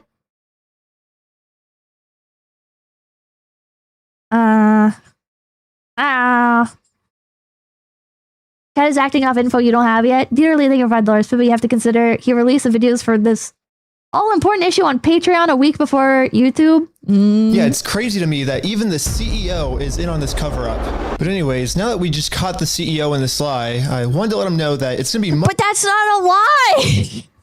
That's not a lie! much easier if you... What do you do? Okay, maybe it's proven to be a lie later, but what you have just presented does not prove that it's a lie! Hold on. In a lump and still... But we don't know that. So I should have... Hold on. The store and you guys took them. I know you think lying to us right now is kind of like helping you out. I'm not lying to you. Well, look, we both know you're lying, but... No, we don't know that. So I showed him some social media posts his own company made that are still up. The franchisee made. That claims that these are Brian Mansell's Lego sets, and these Lego sets that they're still holding on to are worth $200,000. All of these claims are from his own company. We just caught the CEO of the entire company red-handed in a lie. Yeah, it's crazy to me that even the CEO is in on this cover-up. But anyways, now that we just caught the CEO and... Oh my god, dude, show me proof that he saw the posts. Show me proof that he saw the posts. This is so annoying. Dr. Cheese Pants, thank you for $5. How dare you make decisions off the information you have from one video instead of the information I have from 5K of the typical woman moments. Oh, thank you. Honestly, you're making good points. Thank you. Watch it and you'll see. Well, I'm watching and he's saying stuff and the facts don't seem to be being presented, which is just... In this lie, I wanted to let him know that it's going to be much easier if he just gives us the Legos back now. If you just want to give it back now, it's going to be a lot easier for you guys, you know? I think you guys would prefer the easy way. The hard way, I don't think you guys are really going to like it. No, okay. But we're getting it back either way, so it's like you can either... So you can leave. If you come back here, we will call the cops. If you don't leave right now, I will call the cops. So you don't want to do the easy way? So you're threatening me. What you are doing right now is illegal. It's an extortion. So catching you guys in illegal... Okay, how is it extortion? What? Okay, that... Oh, hello? How is it extortion? Give me back. I have a contract here that says one of your franchisees, not you, but your franchisee, has agreed to sell Legos. What's the term? On concession? Is it on concession? Give me the Legos back, or I will escalate the matter. How is that extortion? Hello? People are just saying shit. Consignment. Yeah. People are just saying shit. Hello? Both sides right now just be saying shit. That's illegal on me. Okay, you've been asked to leave. Please leave. And with that, Bricks and Minifigs has made their decision. It did sound threatening. Very politely with the easy way. It didn't sound like I'm gonna beat you up, but... Well, thank you. The CEO did say a few seconds ago he had an attorney look at the franchise and he claims they didn't have the Legos at the store. I'm not going to rewind again. We're only 14 minutes in the video. Said, heck no. Well, they've only left me one other option, which is the hard way. But now it's pretty much the super hard way because the police are... Also, I don't think that's like necessarily... Okay, like the CEO says, okay, I had an attorney go look at the store and the attorney told me that they don't have the Legos at the store. Well, then, like, how does that prove that it's a lie? How does that prove that it's a lie? That's the information that he received. It doesn't necessarily mean that it is correct, but he could have taken the proper steps, right? Or he could have taken some steps and he's not doing his due diligence necessarily, but yeah, we investigated ourselves and found nothing wrong. It doesn't necessarily mean it's a lie. protecting them. If I ever go back to the store, I'm getting arrested. If you come back, you will be arrested. Okay? You understand that? So, yeah, because you're we all trespassed. grouped together to rewatch the footage I've gotten so far. I have this exact cardigan. It's from Pendleton. This is the Big Lebowski. This is the Big Lebowski Pendleton cardigan sweater thing. I have this exact one. And there was one thing the manager said that might be a way forward for us. I have not heard anything from the owners. So you need I have to that too, leave. please. Try to talk to the owners then, or You go ahead and call the owners. do you have their number? I'm not giving it to you. Why won't you give it to me?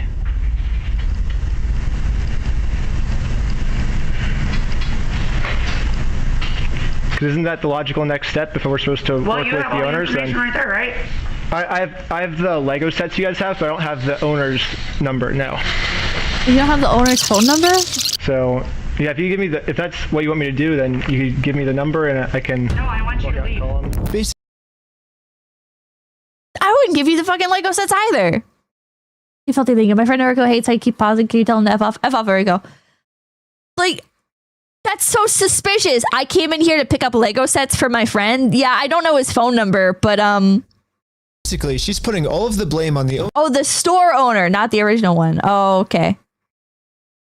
Okay, never mind. Okay, disregard that one then. Z9, thank you. YouTuber presentation aside, the CEO should have better awareness of the situation like this of their franchise and have a statement prepared. True, I agree with that. owner of the store, which is good to find out. The only problem is she's not giving me the owner's number. Yeah, if you could give me a number, we could call I'm not giving you anything except for calling the police. But you told me to call the owners, right? You're absolutely right, but I've asked you how many times. Yeah, I don't think Ben should be expected to have the owner's number. I don't have any of their numbers. Okay. That's why I was like, corporate keeps telling me to contact the owners of the store, but with no contact info. So I try to contact the store, and the store hangs up on me and says I'm harassing them. The manager is really trying to protect the store owner from getting in trouble. So yeah, because she's the not gonna manager, give me his bro. number, I'm just gonna have to find it a different way. She's protecting her job, bro. What do you want from her? The phone, we might. She doesn't have any power in this situation if she's just the manager. Like, what do you expect her to do? Be able to see his name and number. Josh Lego. Well, we found out the owner's name is Josh. However, the number was way too blurry on the spy glasses. No, it's so blurry. So I checked the store's Instagram to see if it follows anyone named Josh, which it doesn't. So I checked their business records, but everything got scrubbed. This owner is really going to any length he can to stay fully anonymous. That's weird. After watching the footage over and over, my final conclusion Josh Lego, is yeah. The manager sucks. But she's not Second really only the to John mastermind Lego. of this whole thing. She's just protecting the mastermind of this whole thing because she's brainwashed. But luckily for me, through my YouTube career, I've infiltrated tons of because she's an cults, and employee. I've personally What do you experienced mean? some of the most intense and crazy brainwashing in the entire world. Basically, what I'm trying to say is I'm pretty sure that I could brainwash one of these Bricks and Minifigs She's doing more. employees She's doing more damage than good to keep her job. I should get involved in an internet slap fight that or a potential like huge legal battle that has nothing to do with me personally because the internet says I should because some guy who showed up to my job says that I should. Hello? You guys gonna risk your fucking rent for this? Anyway, you shoeless Josh, wait and see. Amelia, thank you. BBB. Easy, thank you. I feel like watching Penguin Zero Summary is a lot easier to digest than watching Reckless Ben. Why would I go through a secondary source for it? It does have to do with her. The contract is with the store that she works at. Bro, she's just an employee. She's just an employee. Going on current knowledge, she doesn't care and just wants the annoying guy to leave. Yeah. Like, this is...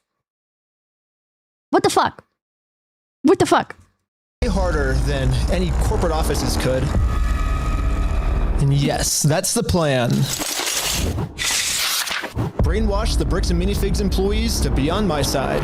Yeah, This will be hilarious if he actually pulls it off. I mean, a true cult would never actually call. Which, I mean, he must pull it off. Otherwise, it wouldn't be in the video. Themselves a cult. They always disguise themselves as something else. So, yes, I'm actually just starting a regular old Lego club. Yep, that's what we're calling it. My friend Victor is going to be the cult recruiter. I dressed him up to look like a famous YouTuber, so he would look powerful, and the employees here will have to listen to him. My name's Victor. We're going to Bricks and Minifigs. Let's go. All right, guys, we are heading into the store right now. He was doing amazing, but we had to make sure that these employees know that Victor is the real deal. Dude, that's crazy. Hey, let's go. Yo, we got a fan over here. 1, 2, 3. Toys for everyone. Yeah. Real quick pic. Hey, I'll send you that clip later, all right? You can? Yeah. So far, everything we had set up was working perfectly. But now, we have to come up with some type of way to get one of these employees out of the store so we can brainwash them. Why is there a blur? Hey, what's going on? Why is there this blur the whole time? Amelia, thank you. Hi, Pippa. Bit of context. This first video is obnoxious content farm, but then Ben realizes it's a big deal and takes it seriously eventually. We're filming a quick video. Maybe you and her it does feel like a content farm right now. Challenge for like $100. I mean, sure, I'm down for that. I don't what are. What's happening right now? Do they believe it? He's doing the challenge. Hell yeah, they're believing the challenge. 3, 2, 1. Yellow! Go, go, go, go, go, go! And these employees started their YouTube challenge. And yeah, I'm just gonna fast forward to this part. I'm not gonna torture you guys with all of this. All you really need to know is that this girl ended up. Am I the only one who thinks this feels staged? Doesn't seem staged to me. I'm gonna call my producer. It's going right now. I mean, this part obviously like is, but how's it going? We have the winner right over here. We're partnering with the local Lego. What is the point of the face blur if it doesn't always blur the face? Club, and we're gonna kind of do like an award ceremony. Like the Lego Club wants to host the award ceremony for you. So, yeah. And just like that, she's in. So we traveled deep into the woods and waited for this employee to show up. What the fuck? What the hell? And with that, our new cult member has arrived.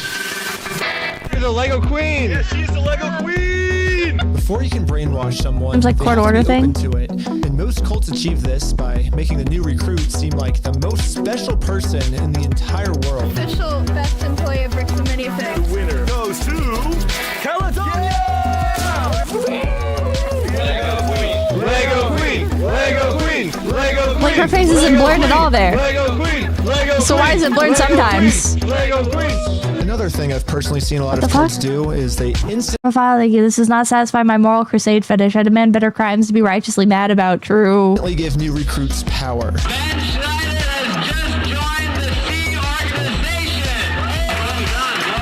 If people feel powerful, they're less likely to think that they're the ones that are being manipulated. So we got to give this girl some power. Pyro, thank you. Yes. The gag part of many of his skits doesn't help this case, but remember he is reckless and continues to be Ben literally throughout this thing. Queen says, jump. I feel like I can do anything I want. Just step on the Legos, Griffin.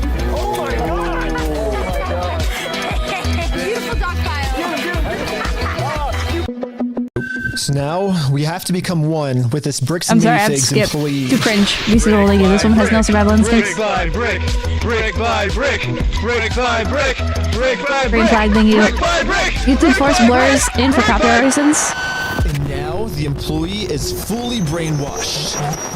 Okay, maybe not fully brainwashed, but hopefully now I'm finally safe to bring up these Star Wars Lego sets. We heard something about like some Star Wars sets. Yeah. Do you know anything about that, or? I know some of it. They were gonna reimburse him for everything. Okay, thank you. When does this get serious? He's acting like a dumbass. So about 24 months. Thank you for being you, Pippa. Thank you. And then I think they did, and he's still upset about everything, which I get. They reimbursed him for everything? Yeah, we don't have any of his stuff on the shelves. Really? Yeah, we don't have any of it. But just like every other cult member out there, these employees have been told a lie and are now willing to pretty much die to defend this lie. But good thing now, she's been brainwashed even harder by our cult, and our cult is now going to give her the freedom to finally be able to think logically about this situation. So we think they've been lying to you So these were all the sets in the store, and they're all metadata timestamped. Wait, we do have these ones. Yeah, those are all his. No, some of them I think we do still have. Yeah, I know you guys do. You showed me one of them when I had. Did I? Yeah. Wait. I thought it's called on you? Yeah. Oh, then you brick by brick, brick by brick. You know what's really funny is after you left, I got a call from my boss, and it was like, how do we get them arrested? How do we Dang. get them arrested? Now that we have a Bricks and Minifigs employee on This is so cringe. This is so cringe, bro. our side, it's time to finally complete our mission and get Josh, the owner's number. Wait, but you have like their numbers and stuff, right? Yeah, I do. Oh, did you give me Josh's number? Can I take a picture of it? Yeah. Oh, nice. Well, now that I have the owner's number, it's time to give him a call. I'm confused. Is she where she's being filmed or not? I don't know. Like, maybe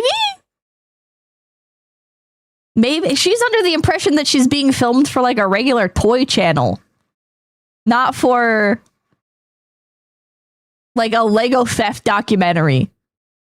Hello, this is Josh. Hello. I'm just calling to get my Legos back. I think they told me to talk to you about it. Oh, okay. Yeah, what Legos? But maybe like he asked like in the end, like after they befriended her, maybe he asked in the end. She's an adult, Pippa. I'm not saying that she is a child. I'm saying she's under the impression, from what it seems like, that she's being filmed for a like kids toy channel. Because at the beginning they show the fake YouTuber interacting with a fan and quote unquote fan, and the quote unquote fan mentions like, oh yeah, my kids watch you all the time, or my kid was just watching you. I think it's the Star Wars set. I have a list. I can kind of pull it up. I was just wondering like how we can get them back. Should I, like, if I get your okay, I can just walk in the store and. I don't know what Legos you're talking about, dude. What Lego? What? Non-zero chance she's being misled on what she's being filmed for? Yeah. Which is a little...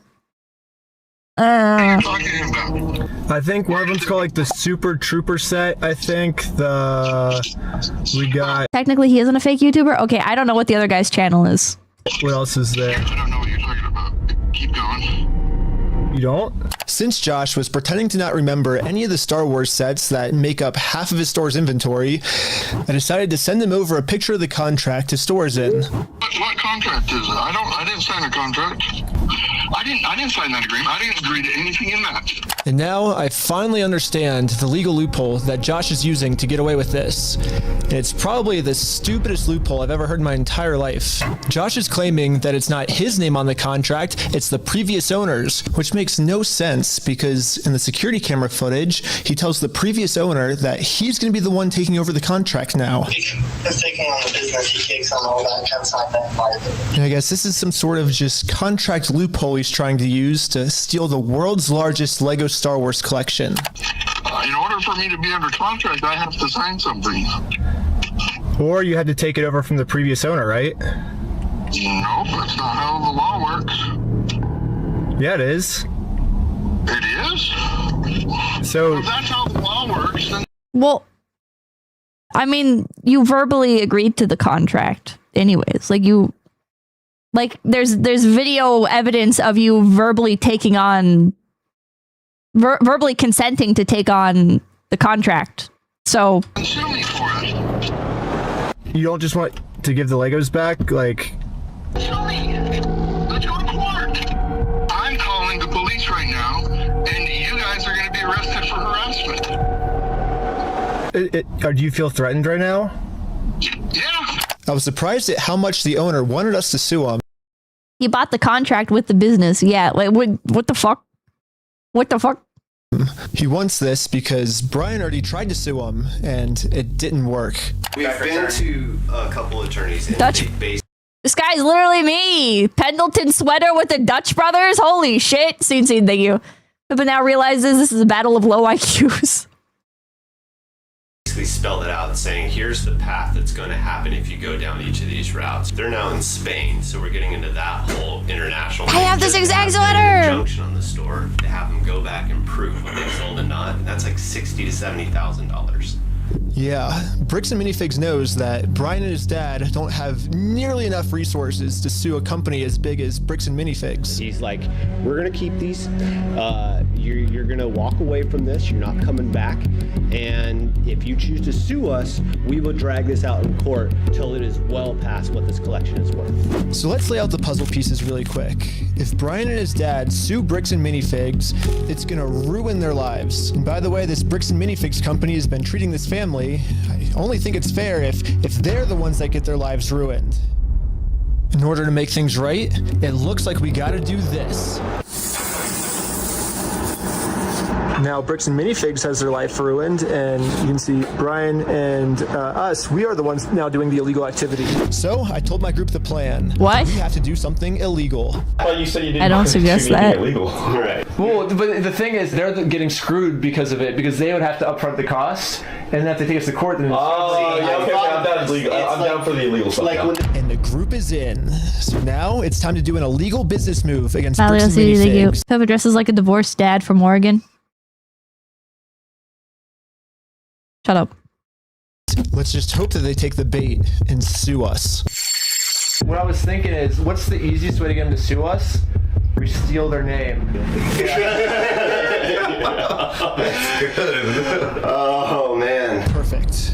First, I went to Google Maps and took a screenshot of the sign outside their store. I got rid of their tagline because it's boring, and I changed it to "We steal from old people."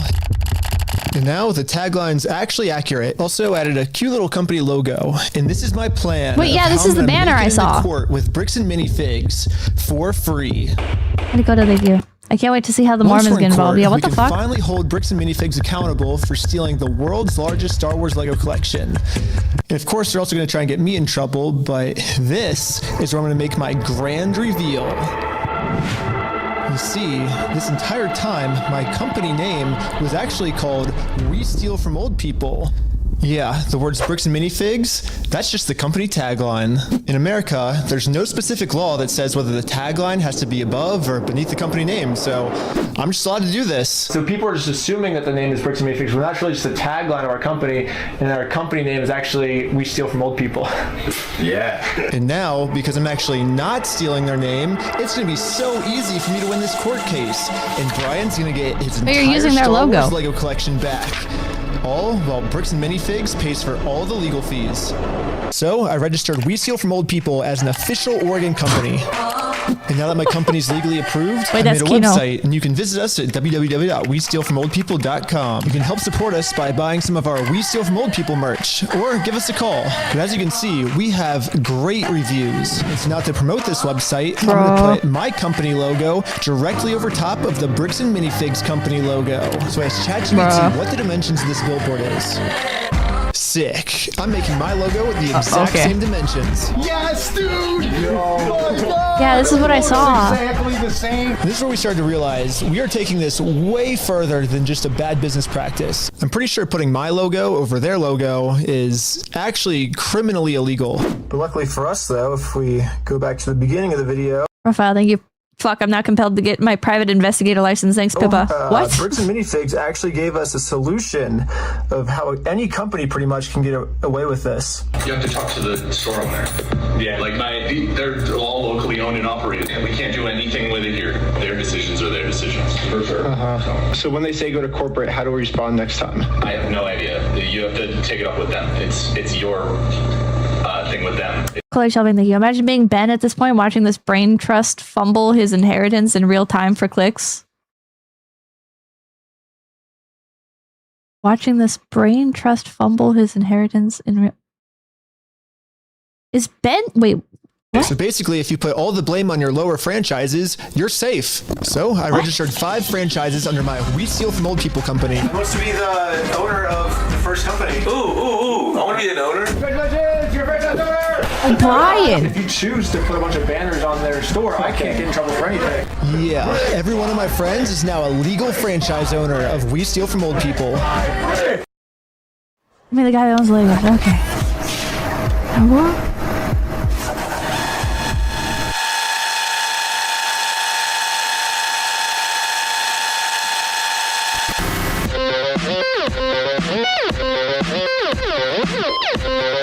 Why?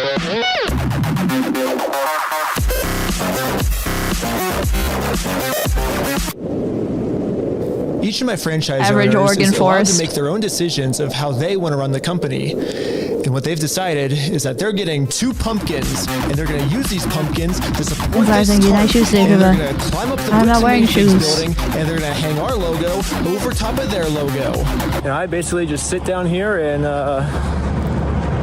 yeah, have my franchise owner do everything for me. And we did it. And the sign is way too small. What the heck, ChatGPT? Push up and thank you. Brian, sorry, I'm gonna It'll work for now, so we're still going on with the plan. 2, 1, let's go. We're setting up a Bricks and Minifigs We Steal From Old People company booth right outside of their entrance. If anyone wants to walk into the Bricks and Minifigs store, they have to get through me and my merch. And I have all of the court papers already filled out if they want to sue me. Hopefully they take the bait. What up? You want to buy some merch? Yeah. What's this? Yeah, we also got some We Steal From People barf bags because honestly what they're doing in this store is so gross, it's probably going to make all the customers throw up. Do you have an XL? Large. Well, we stopped a customer from going into Bricks and Minifigs, and he left with our merch. It was going pretty good, and I was stopping a lot of customers from entering the actual Bricks and Minifigs store. Wake up? Okay.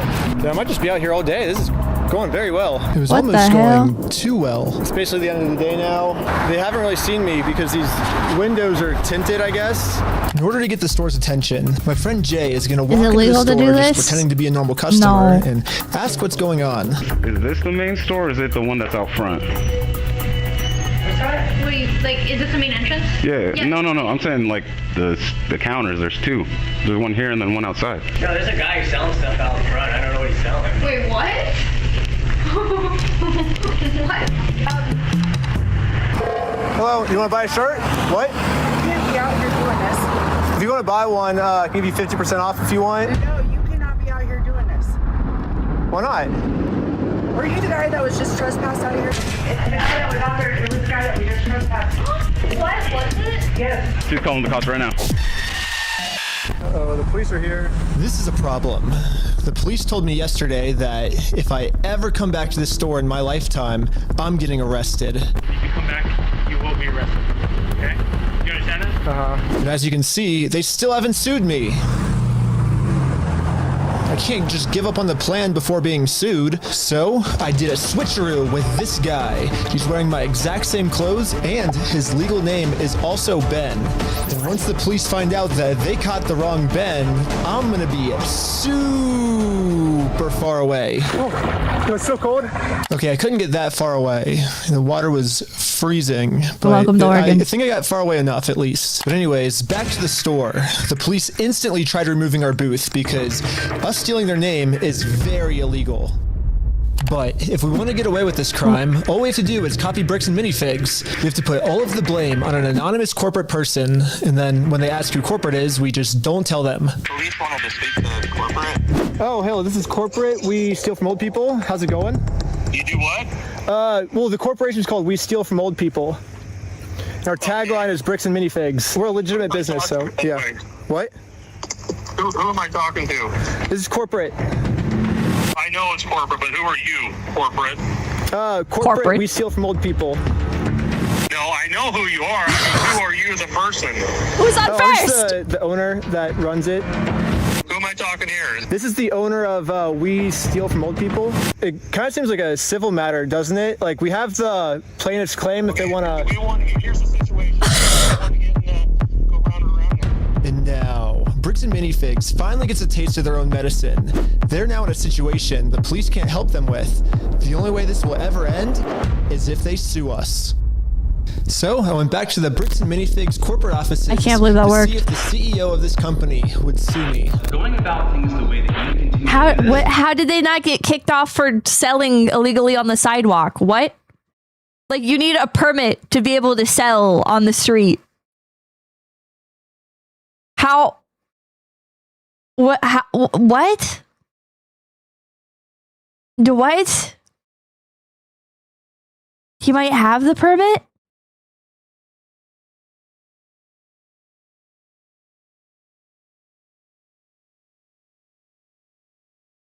I guess he must have. I guess he must have. It's not the right way. Do you understand that? So what's the right way then? Do you understand? Yeah. That like the harassment style that you have conducted and bragging to people that you've vandalized the store and done other things along those lines. That's not the right way of doing it. Well, I never vandalized the store, but people have told us that you have. I mean, whatever like my franchises do underneath me, I guess that's I can't really control them. I'm just corporate, I guess. Are you a registered franchise? Yeah. You guys have FDDs and everything else? Yeah. What states are you registered in? Oregon. You're a registered franchisor. So yeah, I'm actually a franchise owner of the franchise too. The CEO of this company knows pretty much better than anyone that he can't get us in trouble for what we're doing because we can always just keep passing the blame onto our lower franchises. We're just doing the exact same thing he's doing. Brick by brick! Brick by Alright, that's 𝐏𝐚𝐬. That's 𝐏𝐏𝐚𝐬. Props to Ben. Okay, yeah. But yeah, it's like a legal organization. We have legal franchises and everything. It's 100% by the books, and yeah. Potato Raising, thank you. Legitimately, people have a hard time figuring out if Ben is stupid or a genius. I really don't like the first 20 minutes of the video. It's getting good now, but the first 20 minutes of the video was really, really bad. As a viewer. I get what you're doing. I appreciate that you think you're being very clever. And that you think that You think you're so smart, don't you? Twirls Reddit mustache. You think you're so fucking smart, do you? It's you have no business being here. So. Well, we do have. This is a good bit. You guys have a bunch of our Legos. I don't know how I feel overall about the situation yet. Overall, I don't know how I feel yet. But this is a good bit. Well, if Bricks and Minifigs is not going to sue me, then I guess we have to settle this outside of court, which is going to be hard because right now, Bricks and Minifigs has somehow convinced the police that they aren't criminals. They just participated in a bad business deal. I mean, Josh has literally already exposed their entire plan to me of how they're planning on getting away with this. I feel bad for him. That agreement is not criminal. That agreement is now civil. What? So it's a civil matter, it's not criminal. And I have extensive legal knowledge. Yeah, basically a civil crime is just the legal way of saying a business deal gone bad, which if this truly was just a business deal gone wrong, you would have to settle this through the court. The police aren't able to do anything. We have the police to solve criminal crimes, such as stealing from a lottery. That's a criminal crime that the police would have to investigate.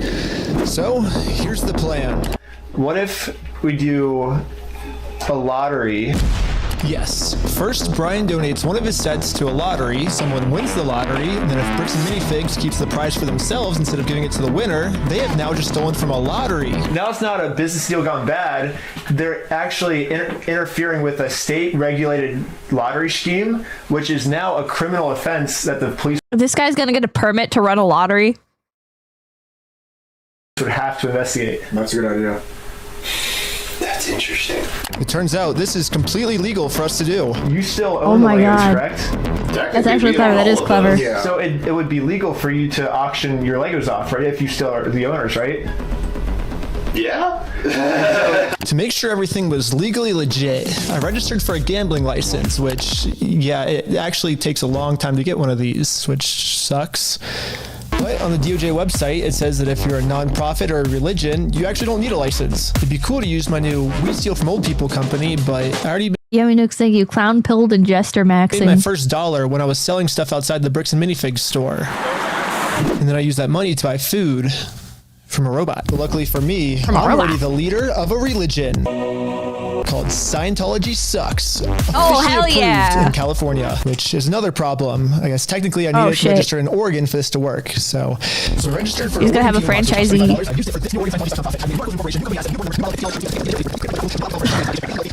Okay, I'm pretty sure I lost Oh my everyone, God. but all you need to know is that I put a lot of work into making sure that this is a legal, legit raffle. That means that Holy if Bricks and shit, Minifigs dude. decide to steal from this raffle, they have now committed a criminal crime, which the police are required to investigate.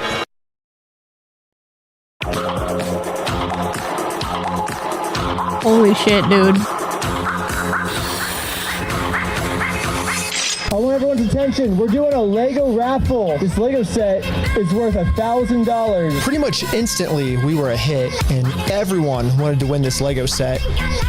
But there's a problem. Under ORS 167.117, each participant must pay something of value in order for this to be considered an official lottery. We're about to charge lots of people money just to maybe be the next victim of Bricks and Minifigs. But we have to charge them money, and if we don't, then it'll actually disqualify our lottery, and the plan we came up with to get the Legos back won't work. But then we realized, wait, we're filming this entire event. We can just give each person $1 as their appearance release fee. $1 for being on camera, there you go. So now when they buy a $1 ticket, the transaction cancels out, and each person lost $0. You get $1 for being on camera, and then the raffle is $1 though, so would you like to pay $1 for the raffle? Okay, awesome. So here's your ticket. What if they just took the dollar and fucked off? The Church of Scientology sucks.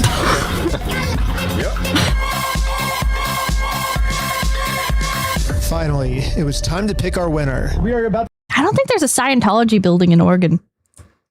Is there? Are there Scientologists in Oregon? to see who the winner is right now. We have the winning ticket right here. 5, 3, 3, 9, 7, 7. Is that mine? You won! Yeah, Oh, I feel so bad. It's little kids. This family legally won this prize, so now if Bricks and Minifigs doesn't give it to them, they're committing a criminal crime, which could land them in jail. Oh my god. This The poor winner kid. said, is it a place called Bricks and Minifigs? It's like right down the street and we can pick it up.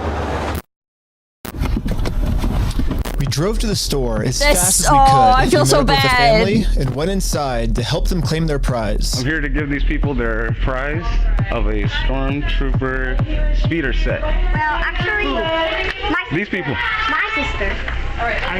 He won. From who? I'm conducting this raffle, and you guys have the prize here. I don't know anything about that. To inform Amanda of the business deal her store is in, we showed her all of the raffle paperwork and the family who won this Lego set. I'm not giving out anything. Like, I can't leave without it. Yeah, you can. You can have a good day. Amanda has just made it very clear. Instead of giving this family the Lego set they legally won, her company is going to steal it. You're stealing $1,000 from a little girl. Yep. Stealing money from a kid, do you find that evil at all, or you just, that's how you want the business to look? Amanda There's now a has Church to of cover up Scientology this crime. in, of all places, Portland. Who the fuck is going to that in Portland, bro? Her store committed, so she thought the best way to do this was to kick everyone out of the store. That guy is not supposed to be here. You have a good day. Wait, she's not gonna give him a prize? But good thing for us, this isn't a civil crime anymore. Amanda just stole from a lottery. Now that they have officially committed a criminal crime, it's time to get the police involved. This company just stole the prize from our lottery. Okay, thank you. That's awesome. That's an awesome loophole. And now the police are here. But for some reason, I think they thought that I was the criminal.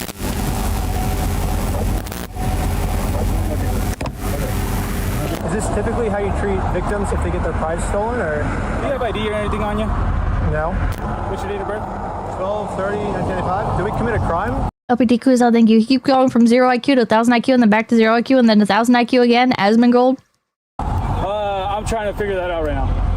The police were very Is that what Asmon said when reacting to this? confused on who the actual criminals in this situation were. So we explained everything to them. Or is that a quote about somebody else? Prize from here. Okay. And they're not going to give it to me. But the police don't just have to take our word for it. I'm carrying all of the legal raffle paperwork, plus the Oregon law book that specifically states this is a criminal crime the police are required to investigate. So we have all the paperwork here. Stealing from a DOJ-approved raffling scheme is a criminal offense which the police have to investigate. Thank you. Now that the This police man's have seen brain the is a law, Newton's they actually cradle. agree that a crime has been committed. They're now finally going to do a police investigation on this Hell Lego yeah. theft. The investigator started by taking some notes. They're selling stuff because they're thieves and stole stuff. It's a raffle? Yes. Okay. And we need to investigate some sort of raffle thievery. Well, he started taking notes until another police officer came and whispered in his ear. Uh-oh. I don't know what he said to him, but whatever it was, it made them all completely change their attitudes. And you're trespassing the property for life, okay? Come back. I have some fun information about Salem police. This is all alleged, but allegedly, the police in Salem like to, when they pick up homeless people, they like to drop them off in other towns so they don't have to deal with them. Allegedly, the Salem police, when they pick up like a homeless person that's like wandering around or whatever, acting like a little crack addict, allegedly what they like to do is take them to the surrounding smaller towns and drop them off there so that way they don't have to deal with any of that shit. So yeah, fun. Thank you. Thank you, Salem. You're gonna go in handcuffs and go to jail. But they trespass you? But we're just trying to claim our prize. You guys have no right or have no connection to the store. Well, yeah, we do. They stole a bunch of, like, they have our prize, so there's a connection. That is a civil issue? No, it's criminal. I got the... Are you going to listen to me? This officer's trying as hard as he can to cover up this crime, but I wasn't going to let him. But eventually, he said, if I don't let him cover up this crime, I'm getting arrested. You really want to dive down this really deep? We're trying to give some outs, okay? We're trying to work with you guys and give you some outs. We can start looking at if you guys falsified a raffle. Whatever that raffle looks like. Well, here's the thing is, it's not a falsified raffle. We have all the legal paperwork right here. You don't have authority to give out a prize. We're just going to get to the point that we're not going to have these conversations. We're just going to put you in handcuffs. Are we all on the same page? No. Okay. Well, Yeah, I'm not gonna let the police just cover up this crime. I'm gonna get this Lego set to the rightful winner. First off, we do have the authority to do this raffle, so we are legally done for the night. No, it's actually required by you guys to investigate this. It's not. Wait, do I have to do my job? Yeah, I'm a cop. Yeah, I'm legally required to do my job or to investigate this crime. But I don't wanna. Do I have to? Do I have to do my job? Criminal. Just so we're talking in circles, right? Yep. No. Do you understand at least what he told you on the... I don't know we're talking in circles. That's the first time we got falsifying a raffle. Just answer my question, please. Do you understand what Officer Bev has explained to you? Kind of what's going to happen, what's going to be the next steps? I think... Nope. Yes or no? No, I'm not understanding. You don't understand? What part don't you? Yeah, I was pretty confused on what they were going to arrest me for. I mean, the Fourth Amendment in our Constitution specifically states that the police can't arrest you if they don't have a reason. I keep asking them for a reason, but they can't tell me anything that I'm doing that's illegal. Well, I don't think we broke the law. That's your opinion. That part doesn't matter. Here, it's pretty black and white. Because right now, you guys said the law we broke is the falsifying the raffle. So let's do this. Do you guys want more lore about Salem, Oregon? Do you guys want more lore about how lazy and incompetent the police are in Salem, Oregon? Chat, there's a bit of a mythical figure in Salem, Oregon. There's a mythical figure. His name is BMW Guy. And it's a very Florida coded piece of mythology. But let me pop my teeth back in. There we go. Okay, I know about it. Okay, so in Salem, Oregon, there's a guy, BMW Guy. And BMW Guy is notorious. He is all over the Salem Facebook groups. Because this guy is a complete fucking lunatic who, like, there's dozens. There's dozens. You were talking without teeth. Well, my Invisalign. There's dozens of videos of BMW guy acting like a complete fucking lunatic, like driving up to kids and harassing them and yelling at them. And there's like videos of him like cutting through traffic and stuff like illegally. I think there's like one where he like hits a mailbox and keeps going or some shit. There's like a bunch. BMW guy. You know what? I should like compile the Facebook post. I can do like a stream just going through like his timeline. But nothing's been done about him. And then just recently, BMW guy got into like a massive. BMW guy's a cop? Is he actually? But recently, BMW guy just got into a pretty bad accident. Crazy that it took this long.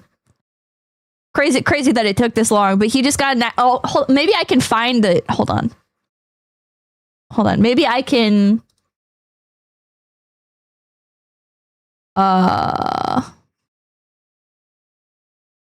Find the picture. Let's see. BMW guy crash.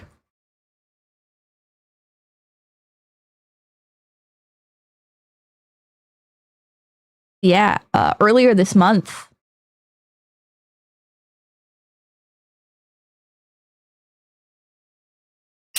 Hold on. This guy is infamous. This guy is fucking infamous. Like, isn't that just all BMW drivers? Like, you would think so, but there's just one guy known as BMW guy.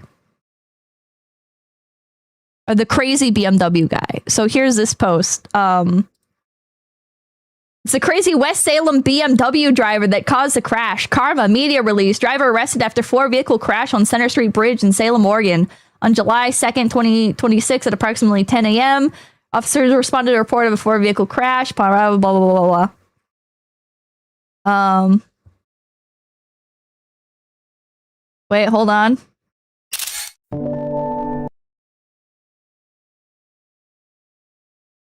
Everyone saw it coming. The rise and arrest of Salem's BMW driver. A West Salem man whose driving behavior became one of the area's most talked about community safety concerns is now in Polk County Jail, facing 8 criminal charges after a 4 crash on the Center Bridge, sending 1 person to the hospital, blah, blah, blah, blah, blah. Wait. He's not a cop. I forgot about this part. Hold on. Polk County Scanner began reporting on Thomas Demetrius Ewing, a Chemeketa Community College psychology instructor, known widely on social media as the Salem BMW driver, in December 2025. After more than a year of reports from drivers and neighbors describing aggressive tailgating, prolonged horn use, screaming, threats, racial slurs, and alleged attempts to provoke collisions in West Salem and downtown Salem. And then, yeah, there's a whole thing. Yeah, I'll compile the footage. This guy's crazy. And he went completely unchecked for a year. So, thank you, Salem PD. You're great. Doing great work. Some of the videos are crazy. Oh, there's like updates about him as well. They're like, the local community pages are like asking for information on him. Like, if you know anything about him. You have any tea? But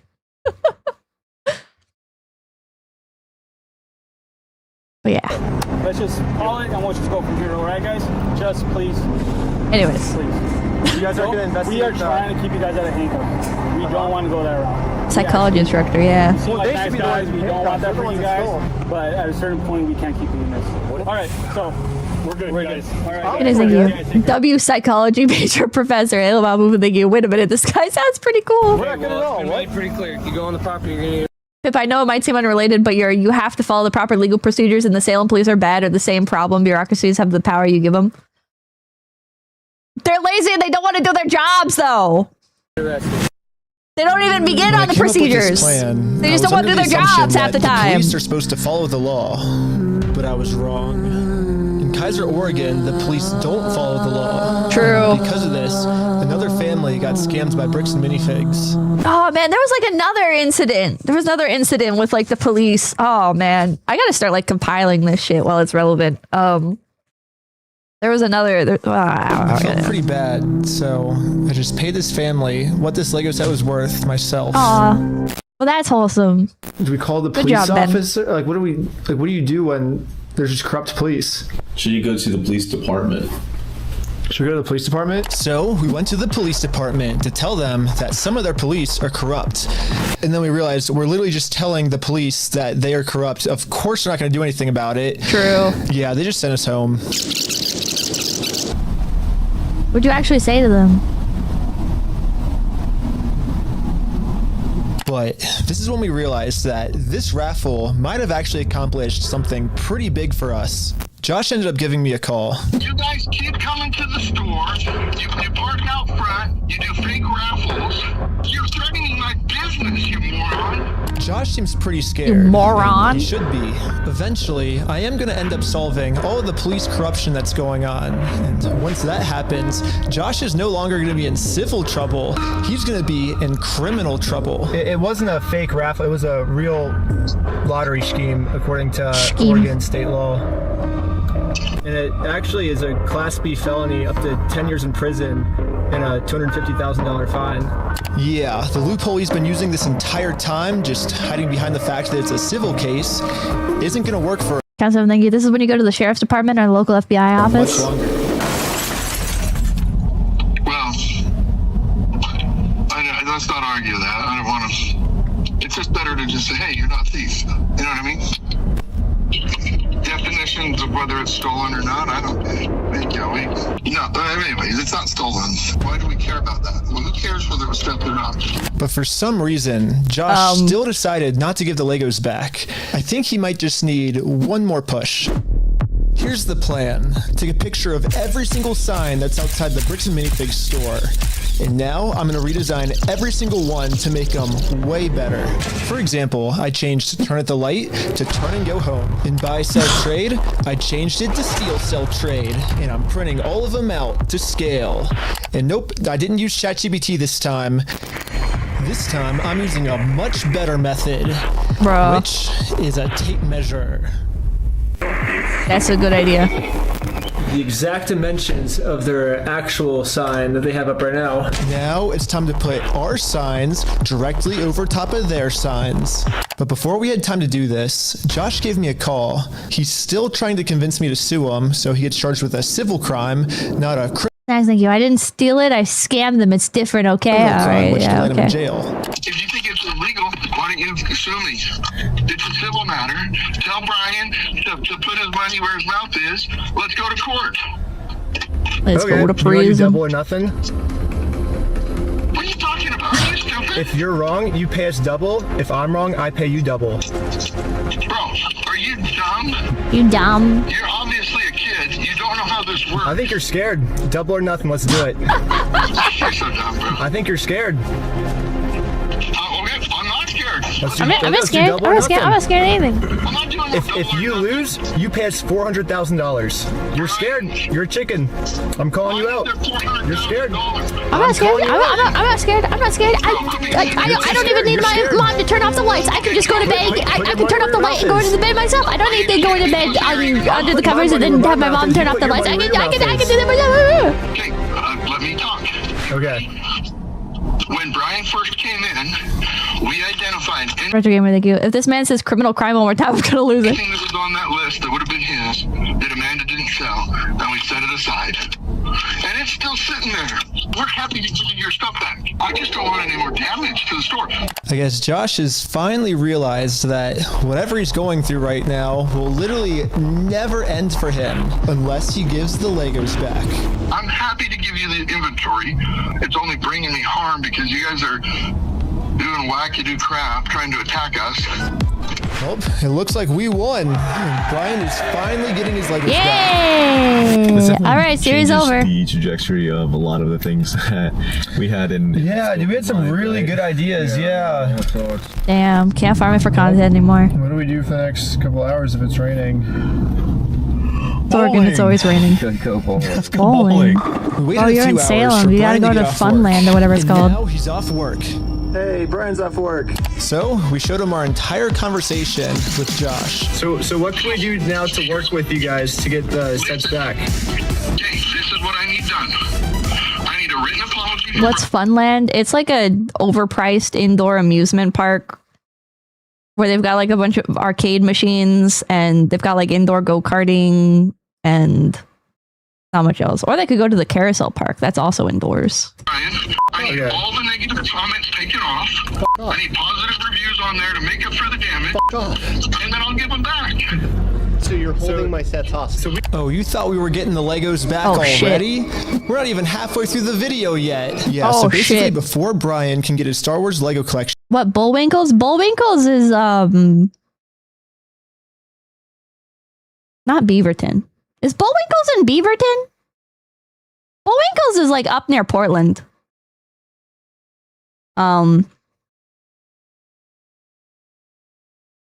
That's like indoor and outdoor. That one's like a cool one. That's like a big one. I've never been to it. back. I've never been to Funland or whatever either. He has to write Bricks and Minifigs an apology letter. Oh, it's in Wilsonville. For making this Facebook post. Bricks and Minifigs really doesn't like this Facebook post being up because in this Facebook post, Brian calls Bricks and Minifigs out for stealing his Lego Star Wars collection. I'm not apologizing for shit. I agree, but it's well, here's like where we're at, right? If you could just write the letter, like we can get the Legos back. I walked in there with the best of intentions. Here's proof of my collection in the store. I want it back, and they've done nothing but lie and make my life a living fucking hell over this. I've gone through 9 months of anxiety, stress, hospital-ridden, medication-taking types of burden. I'm not downplaying what happened to you. It's just, No, I am not apologizing to I admire the mental fortitude because if this was me, I would just give up.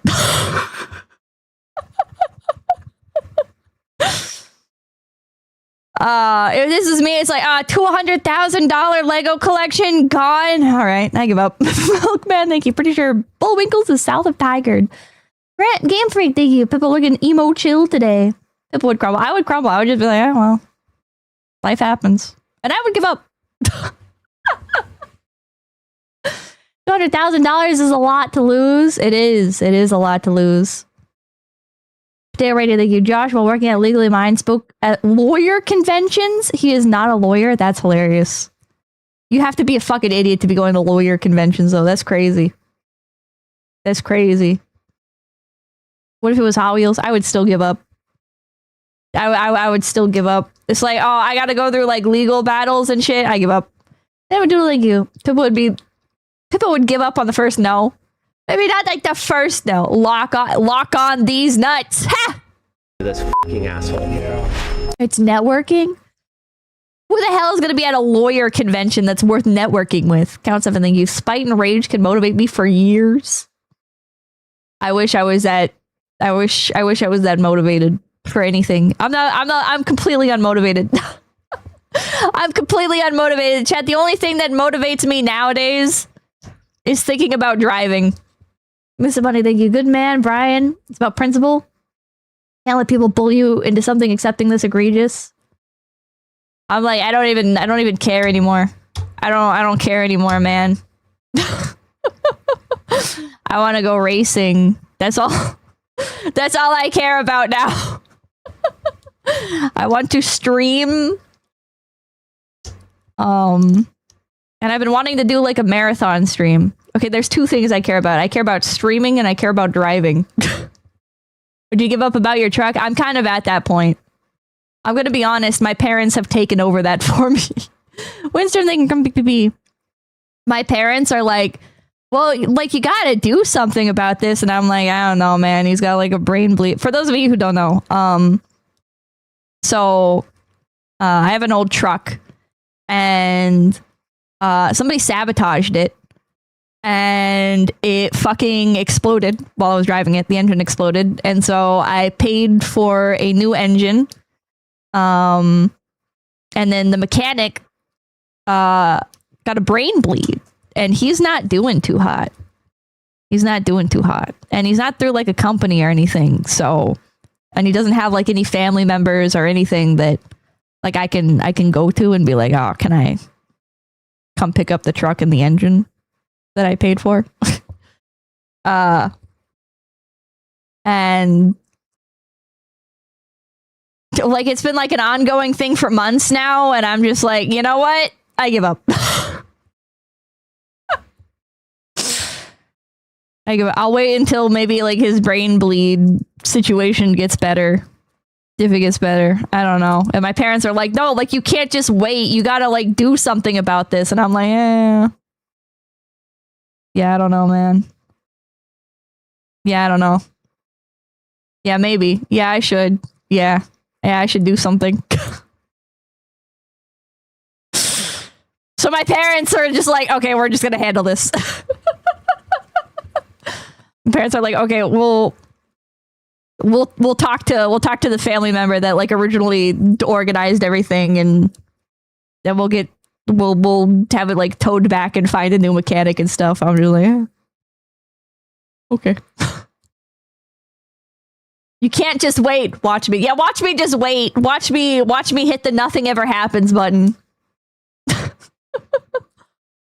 It's suspected sabotage. The way Pippa described it, the damage seems intentional based on whoever looked over it initially. Yeah. Somebody filled the oil with a different substance. So yeah, I mean, be it accidental sabotage or intentional sabotage, somebody fucking sabotaged it. Somebody blew up my fucking engine. Drexel, thank you. W Papakin with cleaner or something, right? It was like seafoam or something. Which we checked like all the security footage and everything for it, and there's like one potential like window of opportunity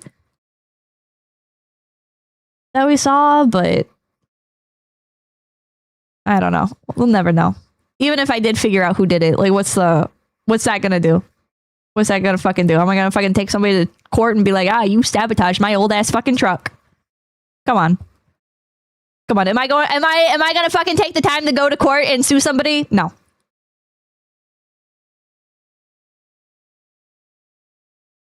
It was a government laser.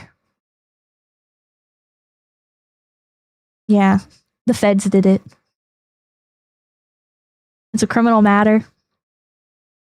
Get reckless Ben involved. There we go. Mr. Money, thank you. Sometimes I feel that too. I'll just not worry about something until the oh shit moment. Honestly, like the oh shit moment comes and goes with things, and I'm like, oh well.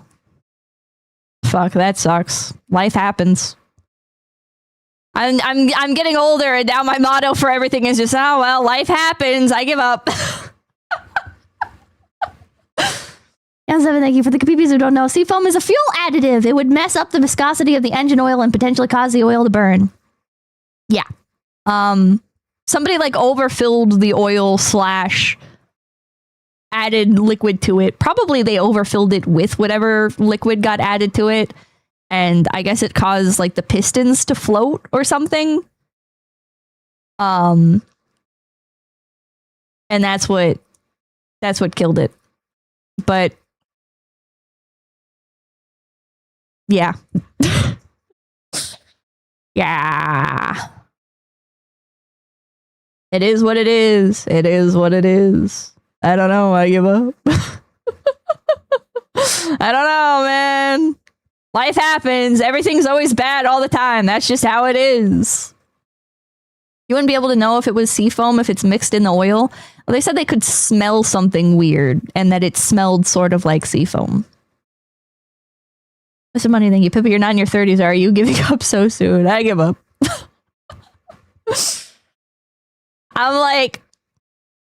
I'm reaching a point where I'm like, you know, I should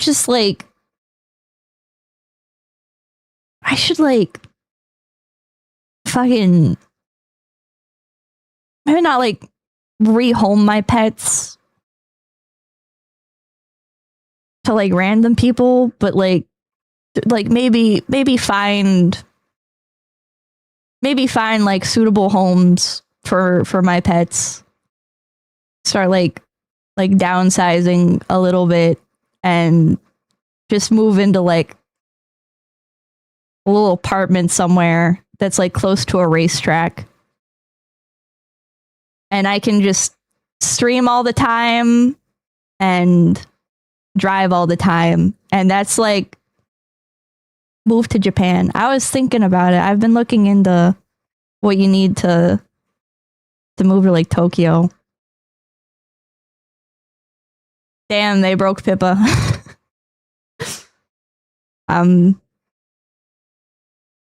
But will you be happy? I mean, I feel really good when I'm driving. When I'm driving, I feel great.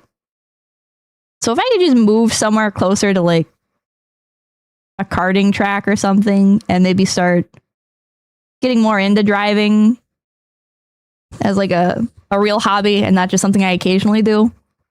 Like I think that would be good for me because there's nothing else that really only alive on the track. I only feel alive when I'm on the track and when I'm streaming. Welcome, Land, thank you. What if you don't like racing 2 weeks later? I mean, I've been karting now for a bit. John Cobb, thank you. You need to chauffeur me. What the hell? I get so much adrenaline when I'm karting that like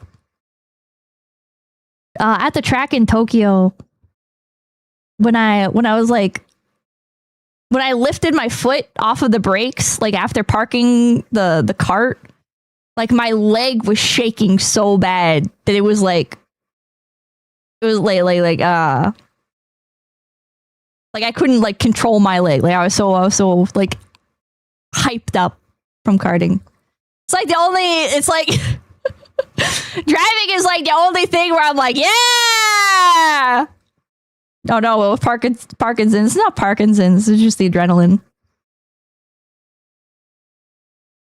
Phoenix Gaming, thank you for $5. Low-key, have you considered like building a new car out of Legos? I think I know a guy who has a bunch of Legos in a warehouse from some collector. I think you should have at least one pet, Pippa. If I have just one pet, it's gonna be my beetle. I really love my beetle. I'm like every single day I come into my office and I see my beetle, Fried Duck, and I'm like, I love you, Fried Duck. And sometimes I try to pet him and he gets angry and he like sits up on his back legs. And sometimes like he squeaks and stuff. He gets really angry at me. I'm like, poor Pipupper. I love Pipupper, but Pipupper stresses me out. Pipupper stresses me out. Pipupper, like, she chews on her paws and she'll like lay down and she'll start like panting and stuff. And it's like the noises stress me out.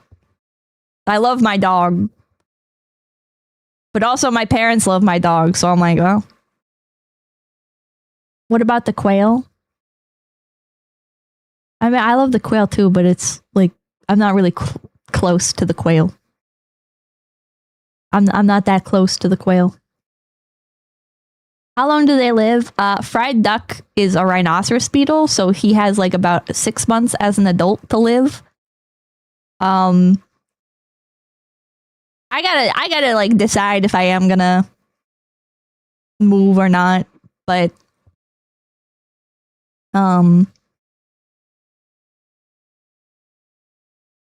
like if I do, like eventually if I get another beetle, it'll be like a stag beetle because those live like 7 years. Just one, thank you. Dibs on Dragon Quest V quail. Well, it's complicated. My parents will take care of the quail. Is Pippa going into her second NEET arc? I might be. I might turn into somebody that only leaves the house for driving and then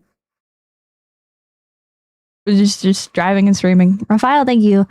Ever do any off-road driving? No, I haven't, even though my parents really enjoy that.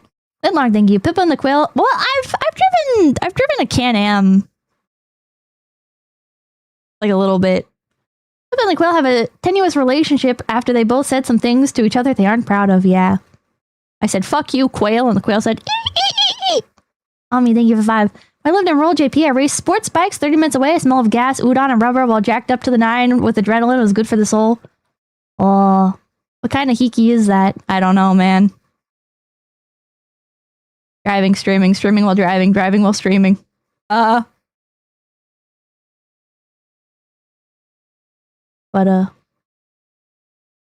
Weekend racer, weekday streamer sounds nice. Yeah, that doesn't sound like a bad life, does it? I don't think that sounds like a bad life. It was gonna become extra Emily. No! I honestly feel that. I despise driving public in this country, but despite that, I really love driving. Yeah, it's like when you're driving on back roads, like in the middle of the night and there's nobody else on the road, it's like, this is awesome. This is awesome. I'm having a great time. And then it's like, I gotta go to the store. I'm gonna wait until it's 8 p.m. I'm gonna wait until everybody's off the fucking road and then I'll go. Potato Radio, thank you. Skip Barber Racing School has a Miata Cup. Going outside is good for your brain, though. I'll go outside to drive. Anyways. It sounds kind of crazy that Brian would be saying this. Just become Ryan Gosling and drive. Yeah, he's literally me. I see where he's coming from. I've gotten to personally see a tiny bit of how this company bullying his family has just torn his entire life apart. I just want to say thanks, guys. I have to go because I got a panic attack right now. But at the same time, how was your off, Kai? I don't know. I didn't go to off, Kai. Oh boy, thank you. Whatever you decide, just take care of yourselves, Miss Yabba. Thank you. Looney, thank you. Just realized Pippa has a Neo from Ruby thing going on. Writes this apology letter to Bricks and Minifigs. He'll get all his Legos back. I get it. You're asking me to swallow my pride and write I'll this draw letter. driving skills for you and PP, simple vehicle maintenance too. Methods too. We shouldn't write this apology letter. Because Brian told us that this apology letter is really a trap. Yeah, this is Josh trying to trick us into giving him a get-out-of-jail-free card. What I mean by this is, if Brian makes an apology letter to Bricks and Minifigs, then Bricks and Minifigs can now use this letter as written evidence in court that they're not the bad guys, Brian's the bad person. Brian told us that if we give them this get-out-of-jail-free card, then they have absolutely no reason to ever give the Legos back. Admission of I just wanna guilt, say, yeah. if this is actually what Bricks and Minifigs' plan is, then that's insane. But I really wanted to find out if this is what their plan was. So I decided to tell Josh that Brian is going to send him an apology video. He makes the apology, then we can get the Legos back like today or tomorrow, you think, or? Yeah. Just in case Bricks and Minifigs has evil intentions with this apology video. Fox said, thank you. Just make sure to stay active. I want to see your health in the dumps again. Driving is pretty high exercise. I wanted to give him something Or that they feels like couldn't it is use in anyways. court. So I went back to the beginning of the video and took a screenshot of Brian's face and put it into this website. I also uploaded this video of Sheldon. Hi, I'm Brian Mansell. And after just a little bit of deep faking, it now looks like this. Hi, I'm Brian Mansell, and I apologize sincerely for accusing you guys of stealing my Legos. I was wrong, and you were right. This is the ultimate test.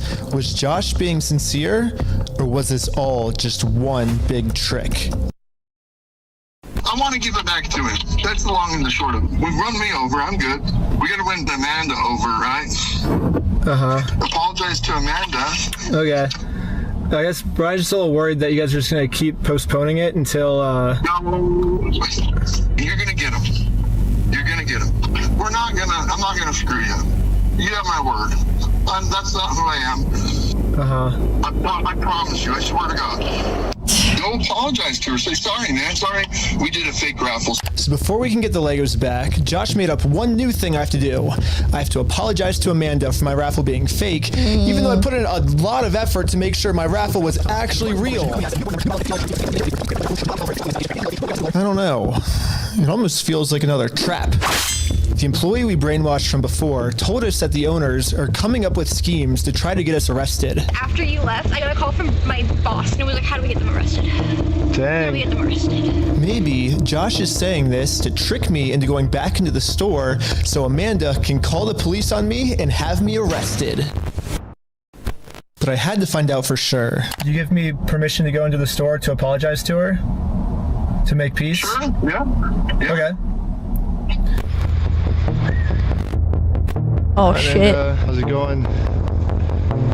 We came to make peace, and we talked to Josh. He told us to come back and make peace with you. I'm not trying to scam you, said the guy who scammed them. Yeah. It's okay. Allegedly. Turns out I was right. This was a trap. Bricks and Minifigs doesn't care about giving us the Legos back. They just want to get us arrested. There was a gentleman who was trespassed off the property maybe 4 or 5 days ago, and he's We only have a very small amount of time before the police arrest us. So we decided to use this time to see if we could finally convince Amanda to make peace with us. Well, I guess before they get here, we just wanted to talk to you, like, civilly, if you would like to have a peace treaty with us. Not in a harassing way, not in a very peaceful way. Would that be okay? Not in a very peaceful way. But making peace with us did not seem like a priority for Amanda. Her priority was to get us arrested. It's just a regular peace treaty, a one-page document.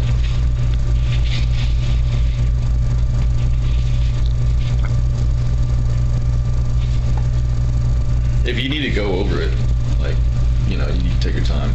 They have, like, the papers they're trying to get me to sign, it literally just says peace treaty. I don't know who this other guy is. Well, he's apparently a guy. He's the treaty guy. Friend or the treaty guy. He has some kind of like treaty on a scroll. Well, do we stick around for the cops or do we? And so Probably don't wait for the cops. No. Oh, okay. They are gonna wait for the cops. Why? Why would they wait? And they never showed up. Oh. But I guess it makes sense. I mean, What the hell? last time the police showed up, I was fully prepared with the Oregon law book. The Oregon law scared the police so much that they had to run away. I think they're scared to come back. Dude, where the heck are these cops? Hi, Josh. What the fuck? Ben, how's it going? It's good. So we walked in, we were like, hey, we're sorry. We have permission to come back here and like apologize. And she's like, I'm calling the cops. And she like starts. Josh now realizes that his last-ditch Fred plan to get him arrested. Well, that plan didn't work. I'm sorry Amanda did that. Thank you for doing that. It looks like Josh has no other choice than to give Brian his family's Legos back. You apologize, and it's up to them to accept it. So let's cross Amanda off that checklist. Let's get this done. And now that our work here is done, we decided to head back to Los Angeles. This is so tame compared to the next couple of vids. The Oh Legos boy. today, but tomorrow they're finally gonna give this family their Legos back. And now it's tomorrow. Yummy.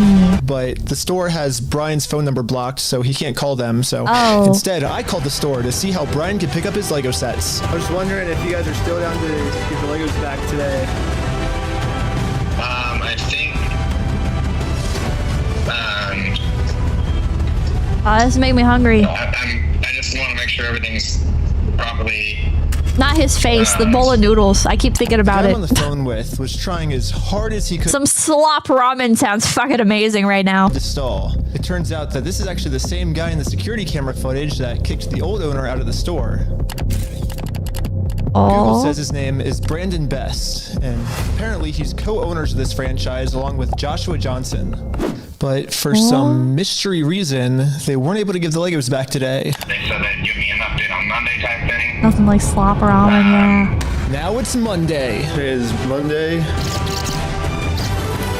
Oh. Hey, I was just calling to see if you guys are still down to get the Legos back today. Yeah, more like Brandon wears that.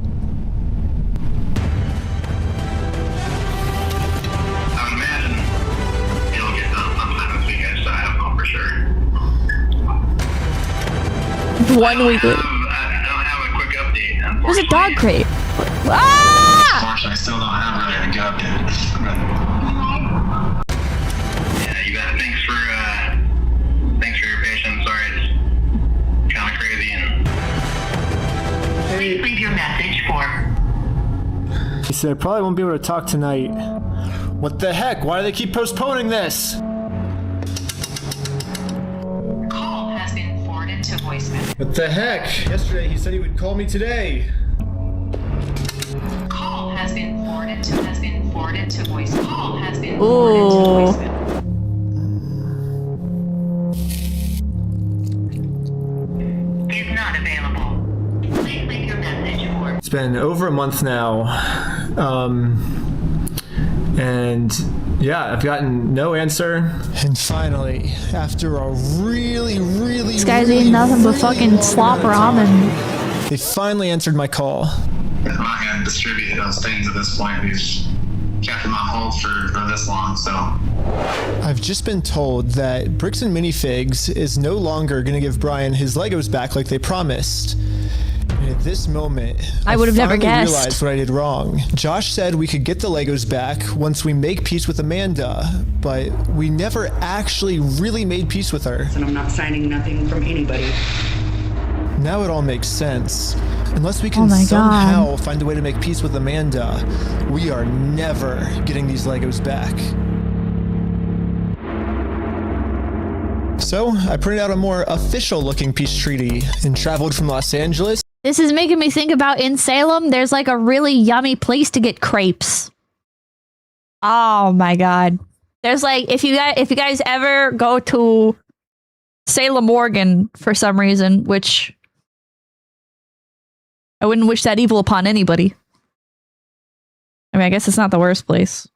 But if you ever do go, there's a crepe shop called French Press Coffee and Crepes. And it's good. Yeah, at least it's not Eugene. Salem, at least it's not Eugene. Yeah, there's Portland. At least it's not Portland. Well, you know what? Actually, I would say I would rather be in Portland than Salem. If you make me choose between the two, I'm going to choose Portland over Salem. Here's why. Portland actually has stuff. Salem is one of those weird cities where it's like, which Eugene is like this as well. Eugene is like this as well, actually, where it's like, they're too large to be like comfortable, cozy, or have like good like mom and pop shops. Like they're too large to have good prices and a good atmosphere. But they're too small to have like stuff to do. So it's like anything that's actually interesting to do in Salem just like shuts down. Same thing with Eugene, right? Like there's not a lot of like stuff to do in Eugene. It gets boring. Yeah, it gets boring. It's like at least Portland, like it's big, but it actually like has stuff to do. Like there's like well, and it's on like the border of Vancouver, Washington. So there's like a bunch more stuff like also like right next to it. Yeah, weird in between with the worst of both worlds. Yeah. Salem is the favela of Oregon. I didn't say that, but I mean, not enough stuff to do in Eugene. No, there's not. Eugene doesn't want us doing stuff. Eugene sucks, bro. The only good thing about Eugene, Oregon is that one mall. What's that mall called? What's the mall called in Eugene, Oregon? The one that has Round 1 in it. But even that mall is not like great. Oh, I don't remember what it's called. There's like that mall, and I can't think of anything else good in Eugene. I can't think of anything good. French press roasters and crepes? Trying to save this in my foodie folder, please. Yeah, it's like French press. French press coffee and crepes. Valley River, yeah, Valley River Mall. Valley River Mall. What's the highlight? Oh, that's the highlight, a round 1. Yeah, and it's not even a good round 1. It's not even a good round 1, but it is good in the sense that if you go there for like collab stuff, there'll be stuff at the round 1 in Valley River Mall that they don't have at like the Portland one.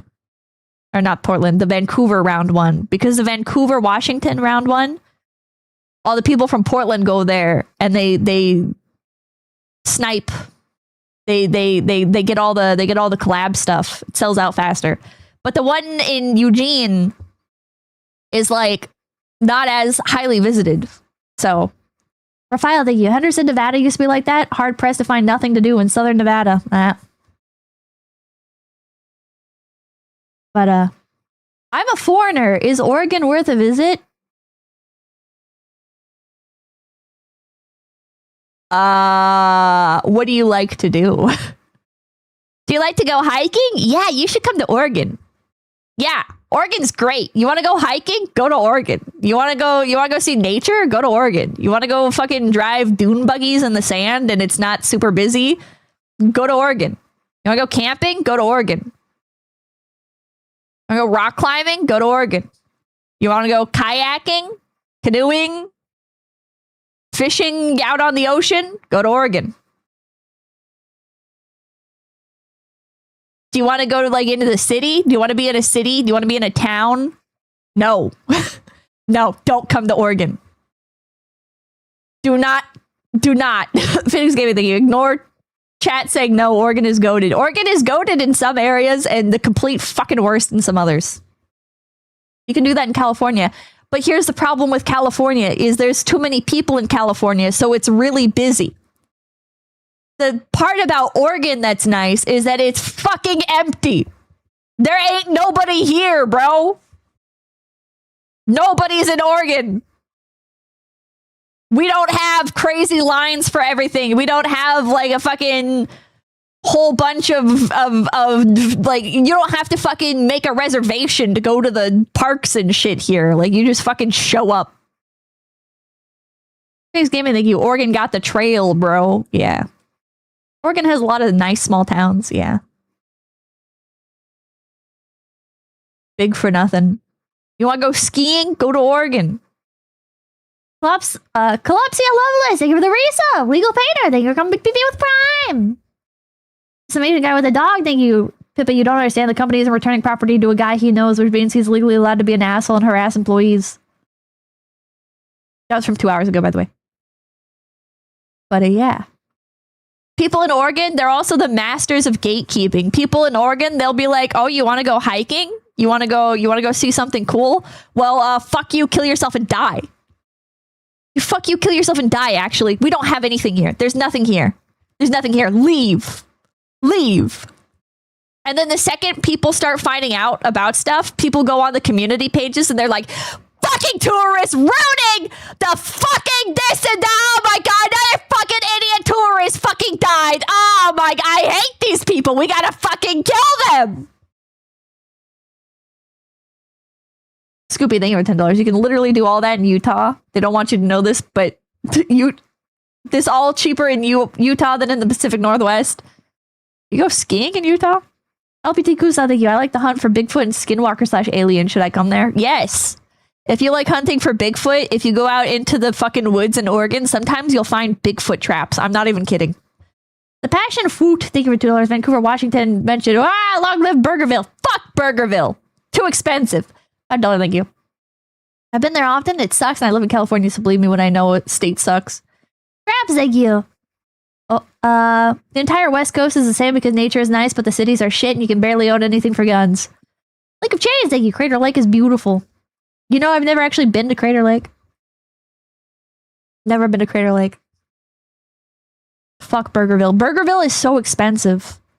Burgerville's like, $20 for a hamburger, but the cheese is locally sourced. Bro, it's Tillamook cheese. What do you mean locally sourced? You can get Tillamook cheese fucking anywhere across America. Fuck off.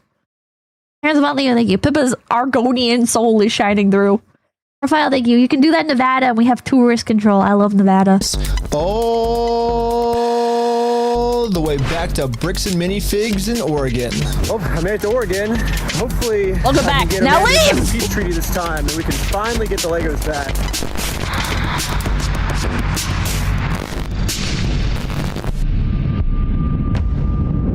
Everywhere in Oregon be like River Valley Mall, River Road. What? You're not allowed here. Oh, Josh told me to come back. I'll swag that you. I live in Utah. Don't come here. It's not worth it. I think we didn't get the Legos back because you didn't sign the peace treaty. You want to call Josh? No, I'm calling the police. Bricks and Minifigs is still doing the same thing they've always done. They're still trying to get me arrested just to avoid giving the Legos back. The problem with their plan, though, is... Fairness and thank you. Yang's Teriyaki and Monmouth get a number 9. No cabbage. I'll write that down. I'll write that down. Hold on. Yang's Teriyaki. Teriyaki. You guys want to know one of Papakin's favorite places? Oh, I don't remember what it's called actually. I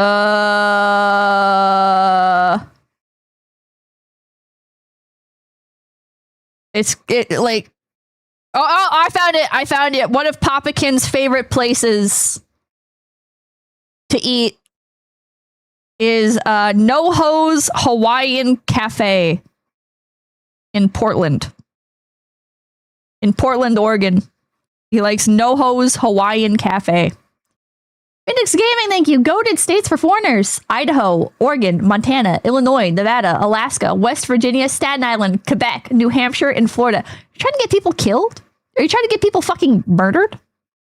Thanks, Angel, thank you. Fun fact, Oregon has the largest number of ghost towns of any state. Yeah, feels like it. Because there used to be a booming logging industry, but state legislation killed it. One of those towns is called Idiotville.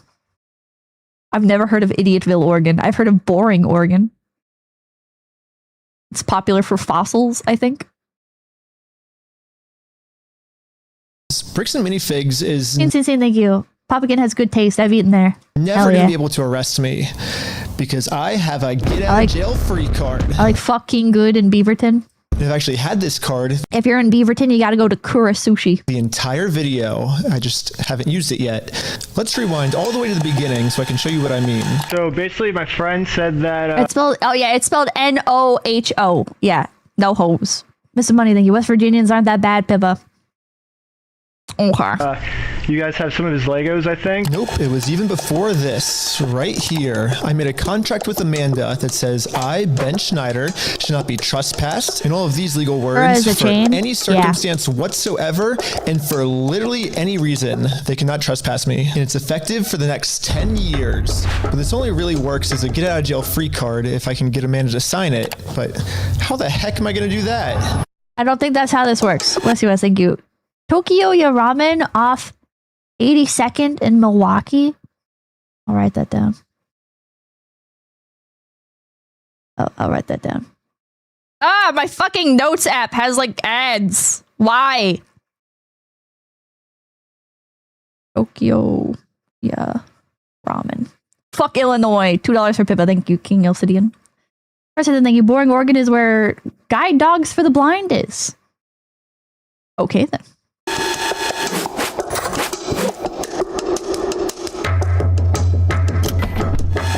Come to Apple. No. I got a delivery. Can I get a signature?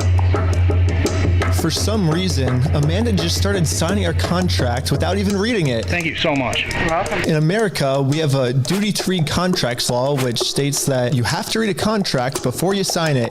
And if you forget to read it or you just choose not to read it, it's your fault and you still have to do everything the contract says. So even though Amanda didn't read it, she signed it, so she has to follow everything, including a clause that says for every police officer she calls on me, she owes me $5,000 in liquidated damages. So let's fast forward and see how much Amanda owes me. We got $5,000. Bro, I can hear like the liquid in his mouth. This is so annoying. Keep going. 10,000. Also, yeah, I don't think that's how that works. 15,000. This is not gonna hold up in court. 25,000, 30,000, 35,000, $40,000. Okay, I think that's all the times Amanda called the police on me.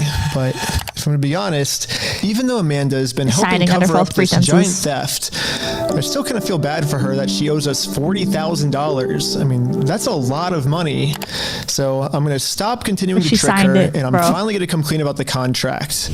Once Amanda sees the agreement she's in, she'll finally realize it's not worth it to continue racking up this $5,000 debt. And instead, a much easier option would be we team up together to convince corporate to give Brian his Legos back. I'm calling the police because you've already been trespassed off the premises. Well, you don't want to owe $5,000 more, do you? I don't owe anything, and I'm asking you for like the millionth time. You need to. Ayo, You did say that I'm allowed to be here. You signed a document. Default ringtone. I never once said you were allowed to be here. You know, I genuinely, I don't even know what my ringtone sounds like because I don't think I've ever taken my phone off of vibrate only. I have no fucking idea what my ringtone is because I don't allow like ringtone sound. Same, bass, we get it. Same, bro. I have no idea. With like when I was younger, I used to love like customizing my ringtones and giving like specific ringtones to specific people and stuff. And then now I'm like, I don't know, man. It's on silent. It's on vibrate. Same thing with like my alarm. Like most of the time, my alarm is just like vibrate only. Mr. Thank you. I can hear the liquid in his mouth. Bro can hear the liquid in his brain at this point. Then whose signature is this then? Mr. Snowman, thank you. West Virginia's not that bad. We have Mothman. True. This game in the year 5. No bait. If this contract is under the same LLC Ben made, it could possibly be argued as valid. False pretense is still possible, though. I think it would fall under false pretenses. That is not my signature. That actually wakes you up, yeah. Why do you have anything to do with signatures here? Because you signed this, right? No, I did not. Is that not your signature? So, no, it's not. And I'd like to know how you guys got a signature that's even close to mine. Well, it says every time you call the cops, you owe $5,000 for like punitive damages, but well, I'm just following the contract that you signed. Now that Amanda I hate knows when my she phone can't makes call the noise. cops on When my phone makes noise, it stresses me out. If it's on vibrate, I'm like, that's okay. But if it makes noise, I'm like, fuck!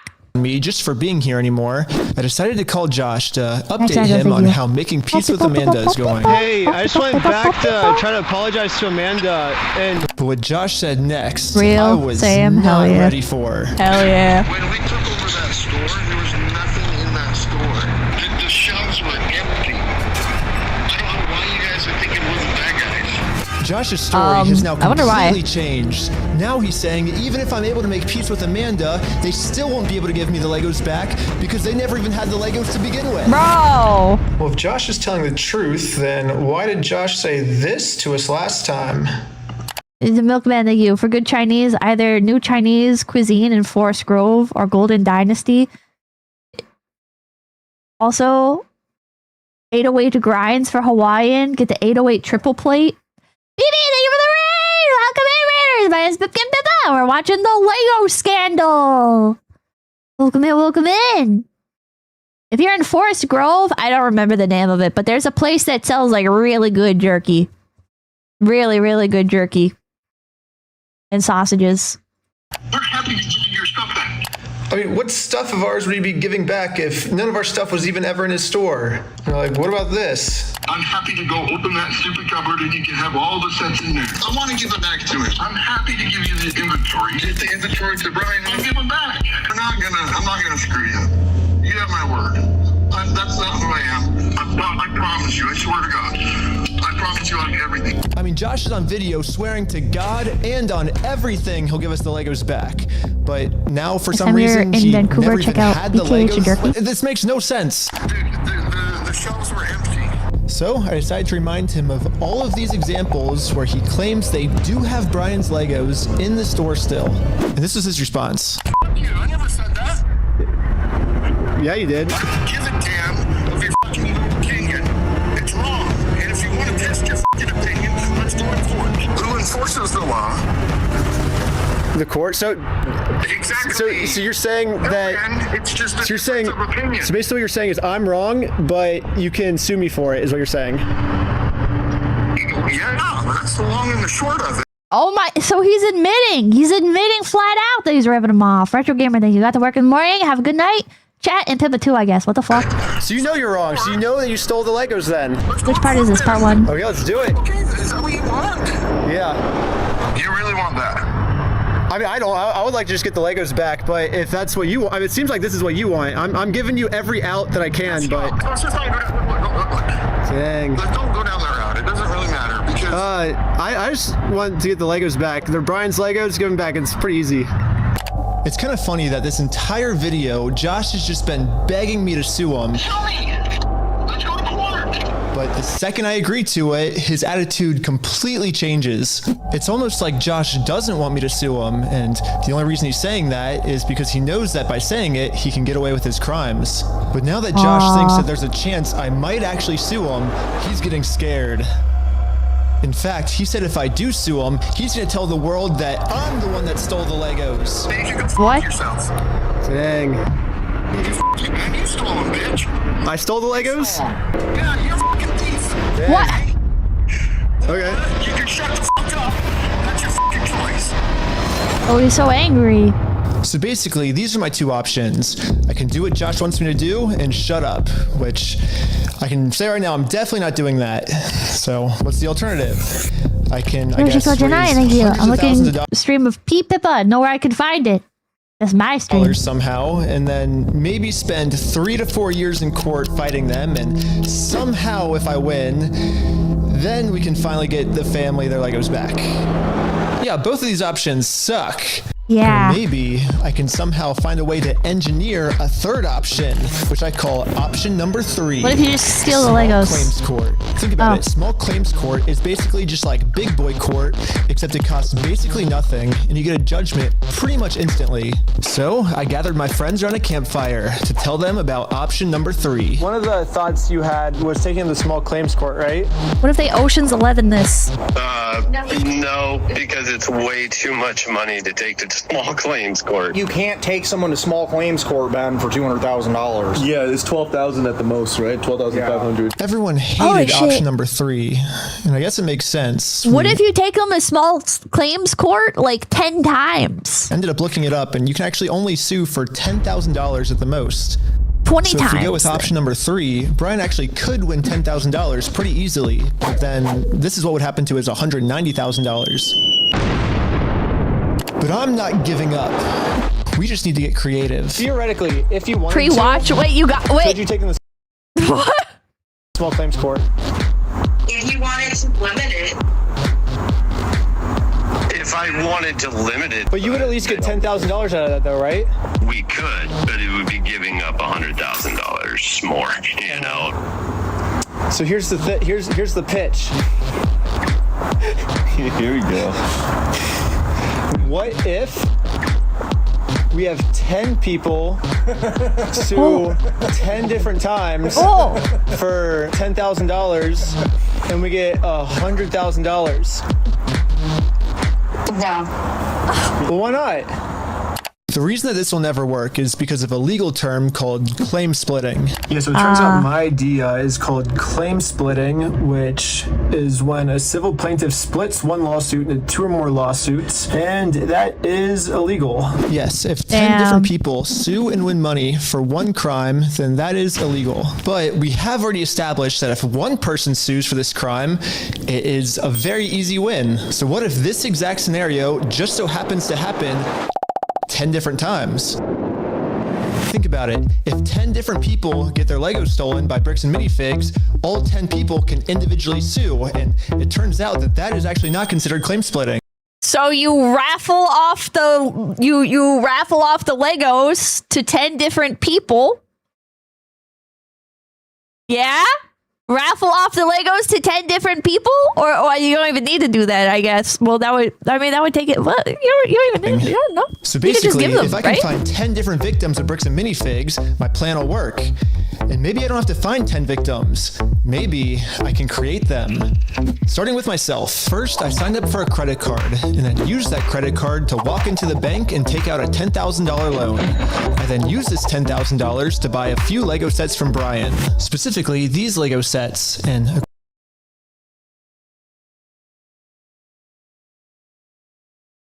you can withdraw cash from a credit card? Wait, local tweaker, thank you. Still strapped here. Wait. Yes, I've never done that before.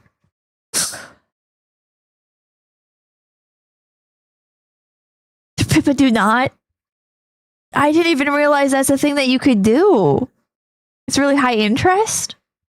Yes, but it's very expensive to do. Yes, it's a bad idea. Oh. Extra interest, don't. I mean, that's like useful information to know in like an emergency, I guess, but 30% APR? Holy shit, don't do that. According to the legal paperwork, there's still Brian's to sell to me. But just in case Bricks and Minifigs tries to argue that for some reason this wasn't a loves legal you doing sale, it. Oh, okay. I hired a public notary to officially approve the purchase. It's official. We have a public notary approving it. A notary public. We have a notary public approving it. I own these Lego sets now, right? Once I stamp it, it's all yours. Here we go. Pleasure. Congratulations. It looks like I legally now have $10,000 worth of inventory inside this Bricks and Minifigs store. So I wrote a very stern demand letter to Bricks and Minifigs demanding that they give me all of my $10,000 of Legos back. And they never got back to me. So I'm going to sue them in small claims court, completely separate of Brian. Now that there's 2 crimes committed against 2 completely separate victims, this is not considered claim splitting. So this is when I thought, if the plan works this well for me, it should also work this well for all my friends. So I signed up for a ton of more credit cards, took out a bunch of more money, and each of my friends bought $10,000 worth of Brian's Lego sets. $10,000 for you? Here you go. Why'd you say it like that? Thank you. Why'd you bow? You felt the need to bow.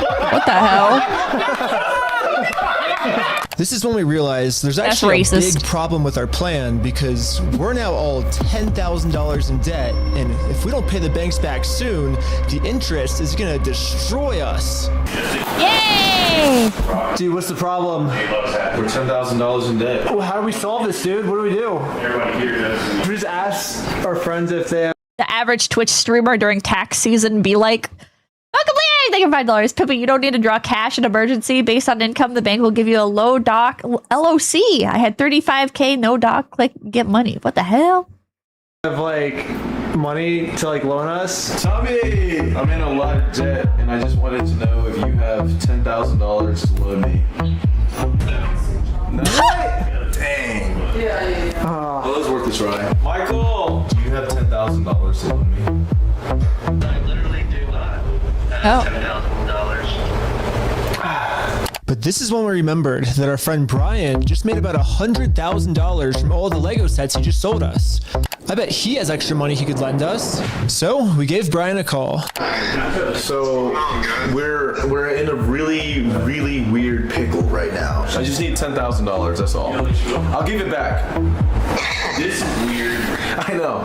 It's crazy, but like. I can see about it. But... Oh, okay. He sounds so defeated. Oh my gosh, sure. Whoa.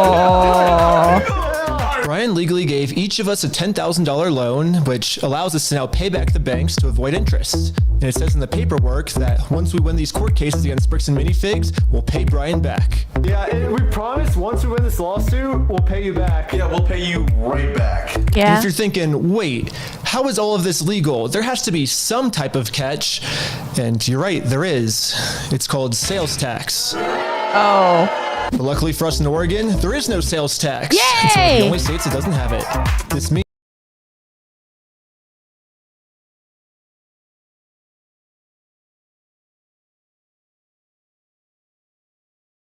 there's no sales tax. Don't ask about all the other taxes. Means that we can just keep selling Lego sets back and forth to each other over and over. Wow, Oregon has no sales tax. I bet it's a really cheap place to live. Maybe if you live in Vancouver, Washington, and you drive across the border to buy stuff. For free. Well, I think everyone's in. Should we start?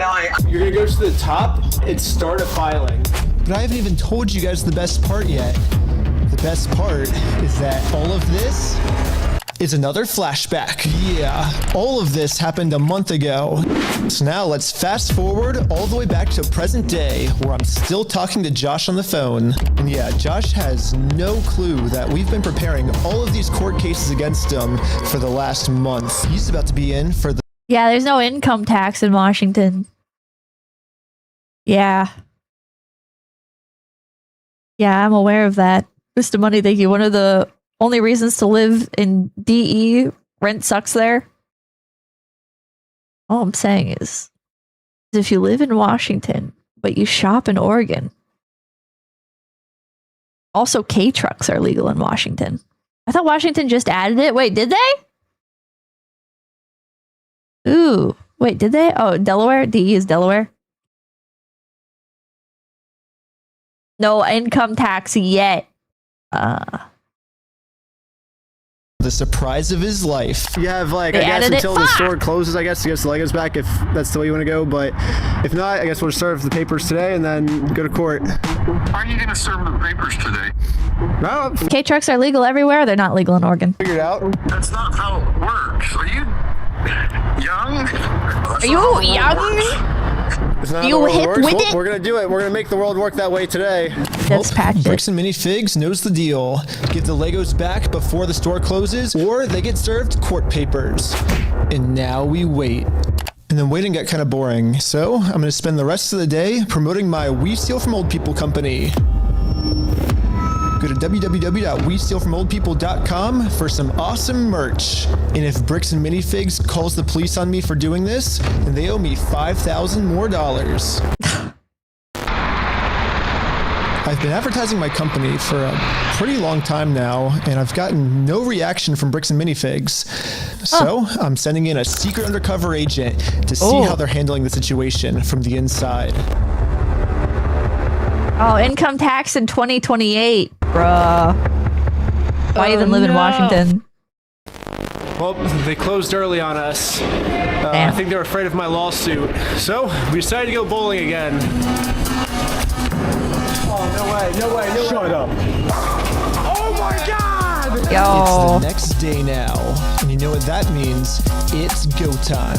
It's go time. The funniest part about yesterday was when I was talking to Josh on the phone, he totally thinks that I just made all of this up in the moment, when the actual reality is we've been planning this court case for months. But I'm not complaining, because if Josh thinks it's fake, then he probably won't show up to court.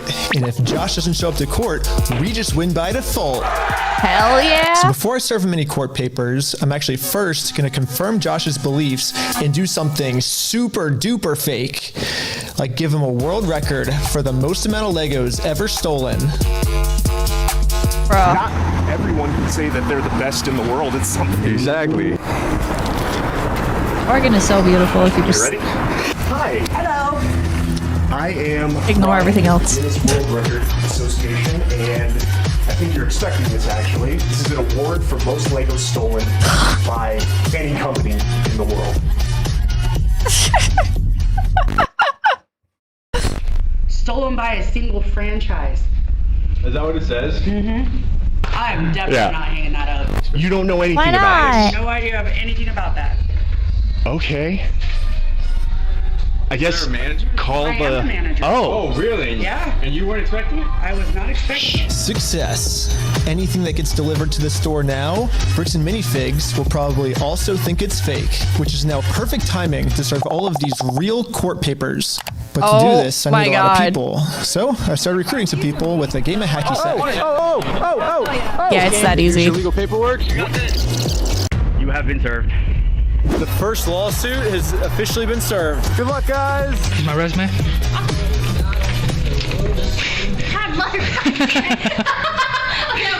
Everything was going exactly to plan. Well, until this happened. Yeah, Mark, hurry! Yo, can we just talk real quick? I think Josh told this employee to close down the store early to avoid any more lawsuits coming in. Oh. Yeah, she closed as soon as she saw us pull up. Oh, no. She started closing up. So for the rest of the day, I'm going to continue to advertise my We Steal From Old People company at www.westealfromoldpeople.com. I'm not getting many sales yet, but hopefully if I keep up all this advertising, people will eventually start believing in my company. It's freaking out over this PC law. Yeah, we had to close early today, so Are you guys gonna basically be open tomorrow though? I don't know. So there's been some guy like harassing us because well, a lot of the Legos that we sell here are actually stolen Legos. Like we just steal the Legos. Yeah. Anyways, we ended up getting the rest of the court papers served, and now I'm just gonna fast forward a few months, and Bricks and Minifigs hasn't responded to a single court case we submitted against them. So I called the court to see what the next steps were. Okay, so I don't see that there's been a response from anybody in the case. Since they didn't respond, you can move forward with a motion for default judgment. Okay, awesome. Well, thank you so much. Yes, since Bricks and Minifigs didn't respond, it looks like we win by default. Is that easy? You won the court case. Wait, what? They really thought it was me. Yeah. We did it. Hey, that's fucking crazy, dude. No way. Yes. Yeah. Well, I think now it's time to go all the way back to Bricks and Minifigs and collect our money. And I got a cute little piggy bank here that they can put the money in. And so I traveled all the way back to Oregon to finally collect my money. Oregon's so pretty. It truly is a beautiful ending. This entire video, Bricks and Minifigs has been begging me to sue them. If you think it's illegal, why give sue me? Let's go to court. Sue me for it. Sue me. Let's go to court. Sue me, sue me, sue me. I finally followed their instructions. Sue me, sue me, sue me, They were too sue scared me. to show up. More like sweet. There is no more legal loopholes, and there is no more postponing the problem. Why? Now, Bricks and Minifigs finally has to deal with the consequences for their actions. So Salem, what Oregon if be like, it went to court, it turns out you were wrong, would you then admit you're sorry for everything? Yeah, sure, of course, yeah. I give him the inventory, and the judge says I gotta give it to him. I gotta give it to him. I'm not gonna go against the judge's orders. a little random person working on a ladder. Bro.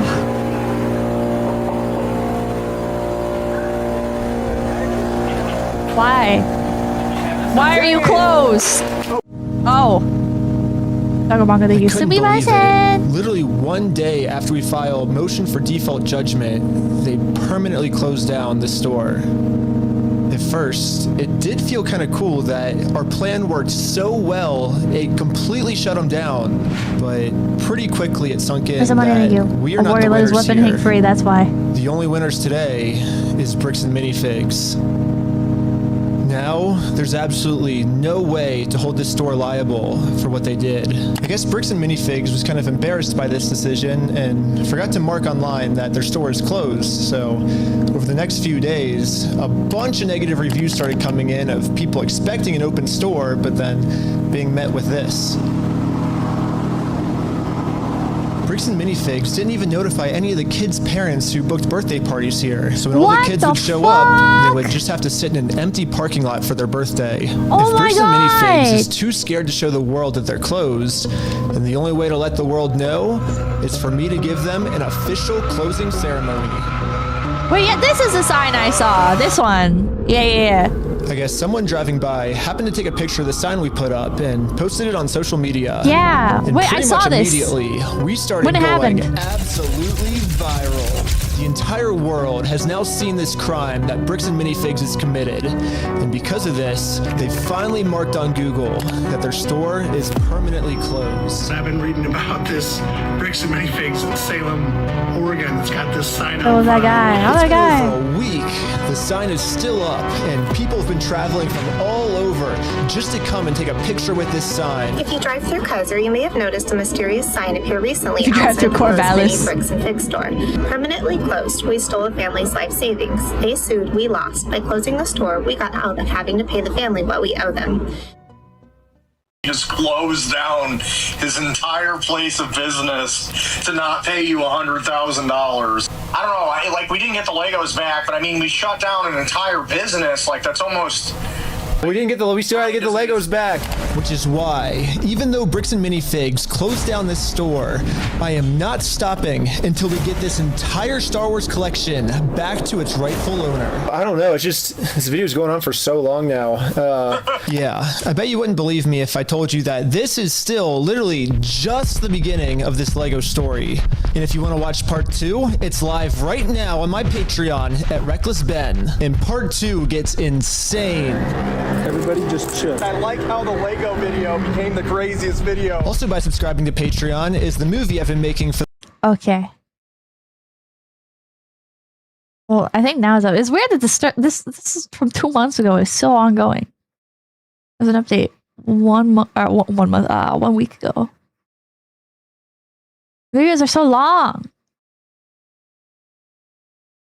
Bricks and Minifigs respond. Okay, let's check out the response.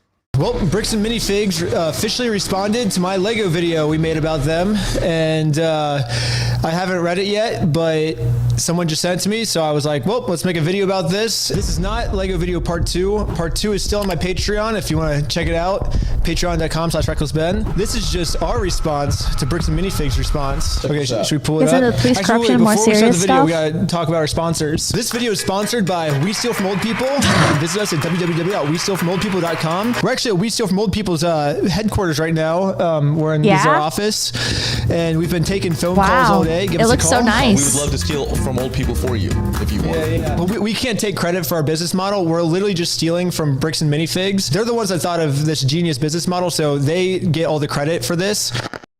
They posted this on their website. Let's see what they said. Over the past several months, many in our community have seen posts and videos regarding a dispute involving the former Bricks and Minifigs location in Salem, Oregon.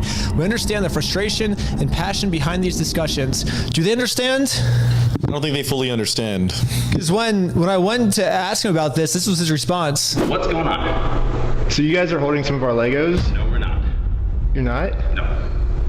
Bricks and Minifigs is built on a community of collectors and families who care deeply about fairness, and that is a value we share. Maybe Bricks and Minifigs just shows their care in a completely different way than most people do, and they show that care by stealing from people. To be absolutely clear, Bricks and Minifigs does not condone, tolerate, or participate in the exploitation of anyone, especially older adults or vulnerable members of our community. I fucking love that they just We do not steal from old people. Especially. Anya, thank you for the raid. Welcome to Raiders. My name's Pippa. We're reacting to the Bricks and Minifigs scandal. Older adults. Or vulnerable members of her community. If they're not exploiting anyone, especially older adults, why are they stealing from old adults then? That seems like a weird way to not exploit old adults. Yeah. When a complex business dispute is reduced to edited social media clips, critical facts are often lost.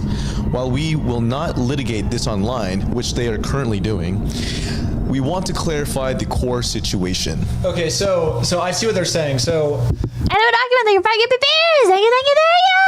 right now they're saying this is all a big misunderstanding. Ben has edited these clips to make us look bad, but we're not really bad. Now, for the rest of this article, we're going to share our side that Ben left out, is what I'm assuming they're saying here, right? Sounds like it. Maybe we were wrong. Maybe Bricks and Minifigs is right, and we should give them a chance to share their side of the story. So let's see their side. Yeah, let's see. The reality of the consignment claim. Much of the online narrative centers around a private consignment arrangement allegedly made by a former Salem store. It is vital to understand that Bricks and Minifigs Corporate was not a party to this alleged agreement, nor were subsequent franchises who took the ownership of the Salem location after the former owners were removed. So Bricks and Minifigs does have a point here. Yeah. The previous owner, according to Bricks and Minifigs franchise agreement, they're not supposed to do consignments. They're supposed to buy the Legos and then sell them. So I think the old owner broke the rules. However, this does not, basically what this is called a whataboutism, is what they call it in politics. Basically, Bricks and Minifigs is saying, well, to take the focus off the bad thing we did, look, the previous owner also did something bad too. So because she did something bad, that makes, I mean, it just makes both of them bad. It doesn't. I mean, that's not how it comes off to me. For me personally, it's more like, it's not like, oh, what about them? They fucked up. It's like, as corporate, you know, like we don't have like a standard in place for how to deal with this situation because the previous owners did something that was outside of our standard processes.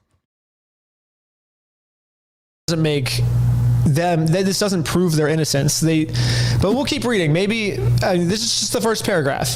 Corporate did not assign, approve, or authorize. They do allow consignment. They're lying. Which is further proof of why they should not have the Legos in the store. If this is something that the brand doesn't do, it's not what Bricks about and it's Minifigs not my doesn't do fault. consignment deals, and they should just give the Legos back, right? There's no reason for these Legos to be in their store. They didn't pay for them. They're not doing a business deal with Brian anymore, so just give them back.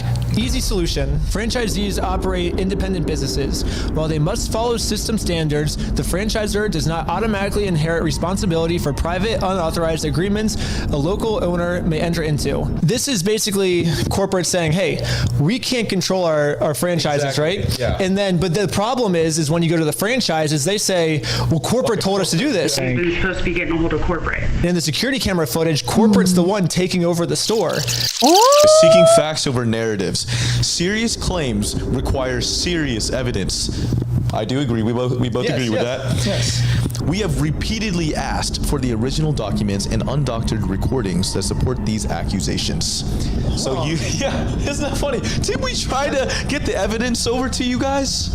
Yeah, did I remember that time when I had all the evidence in my hand and I walked into the came out after the store Coffeezilla stuff? and I just said, hey, here's all the evidence. I'm not judging you. Let's figure this out. And what did they do? Can we have like a clip like playing right now? Yeah, let's roll Guys, thank you. I had something like this happen to me. When I bought a car, the original dealership gave me 10 oil changes. After 3 changes, they sold the dealership and the new owners told me to fuck off. I don't have anything to do with that, and I don't want that. You can go ahead and leave, and I'm going to ask you one more time. This is the last time. I do not want that. You're not handing me anything. I tried for a long time just to get her to look at this contract. Why do you think your friend would be entitled to our inventory? What's his? He owns the Legos. Huh? He doesn't own the Legos. Well, yeah, we have a contract. He does own them. No, bro, are you an idiot? Are you stupid? You are an idiot. Ha ha ha ha ha ha ha. The police are showing up right now. Oh, that was a good clip. I guess this Sounds clip... like people throwing Crystal under the bus. I don't understand why they assume BAM tells the truth about Crystal after what we've seen them lie about to everyone else, not to mention what the other franchisees said. Is them begging for us to give them evidence, right? It sounds like it. And that I feel weird in general about the concept of like getting lower level employees involved and holding them accountable for any of it. Because like they're literally like just doing their job, man. Like they are not owners or anything. Crystal or Amber, whatever her name is, like the manager lady, right? Is her name Crystal? I thought it was Amber. Oh, Crystal is the previous owner, not the manager. Oh. Okay, the previous owner. Oh, too many names. Okay. In that sense, you're throwing Crystal on the bus. I don't understand why they assume BM tells the truth about Crystal. I don't know. What did they say about Crystal, really? Other than, like, she shouldn't have done consignment?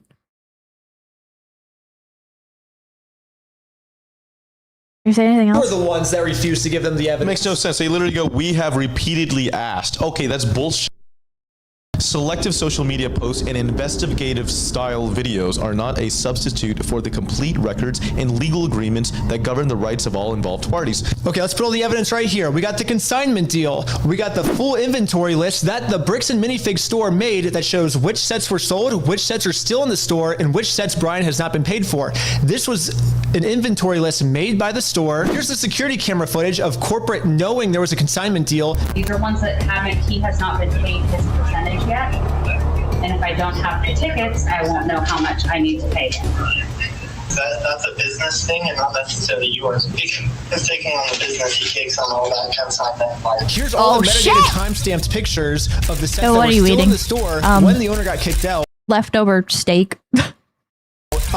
Imperial, thank you. It is. She did wrong by not bucking it off to someone who has the authority. It's your problem that they don't buck it to the... It's your problem that they don't buck it to the right person? Crystal? The previous owner? I don't think the previous owner has any fault in this situation from what I've seen. Got ketchup? No. I've printed all of this proof out and tried to give it to them, and this was their response. You could go ahead and leave now. Really? So you could go ahead and leave now, or I will call the police for harassment. Well, I'm not harassing you. No, you are. Wow. Is it good? That Not really. was a really good clip. Yeah. It shows exactly what they wanted, which was obviously to talk to you. If a legitimate claim exists, there are established legal and dispute resolution processes to handle it fairly. Attempting to force a business outcome through public pressure, especially on unrelated stores and employees, is not a productive or fair path forward. Basically what they're saying is, let's figure this out the legal way. Well, we did what he said, actually. We did sue him, and we won. And then they didn't like the legal way. Bricks and Minifigs was the one who didn't want to do it the legal way. Do you know why? Why is that? Because this is what happened when we won. Dang it! They closed down their entire store because Bricks and Minifigs did not want to do the legal way. Okay. Bricks and Minifigs stores is a private business with the right to protect their premises. We will continue to support our owners in prohibiting disruptive conduct or harassment. This is not about silencing criticism. It is about, oh, they're not trying to silence criticism. I feel like Bricks and Minifigs is doing whatever they can to silence criticism, and if you don't believe me, watch part 2. Moving forward together, our position remains simple. Bricks and Minifigs Corporate was not a party to the unauthorized Salem consignment agreement. Wait, but they were a party in the theft of the Legos. Any legitimate claims should be resolved through the proper legal channels where facts can be evaluated fairly, and we already did that. Yep. Facts can be evaluated. We put all of the documents on the screen. We ask our fans and creators to consider the human impact of the content they share. Fairness is a two-way street. It requires looking at the full picture and respecting the rights of unrelated small business owners and their staff. I mean, shouldn't they care about people below them? This doesn't say how they're moving forward. Moving forward should be, let's give Brian. I think you should boycott, like the other Bricks and Minifig stores. Like they're making it say, oh, people are like accusing like the other stores of being like part of this and blah blah blah blah. It's like, well, I mean, they're all part of like the same franchise, right? So like all the money that every other Bricks and Minifig store makes, a percentage of that goes to the higher ups, to corporate, right? So they are all part of it. All of them are part of the same situation.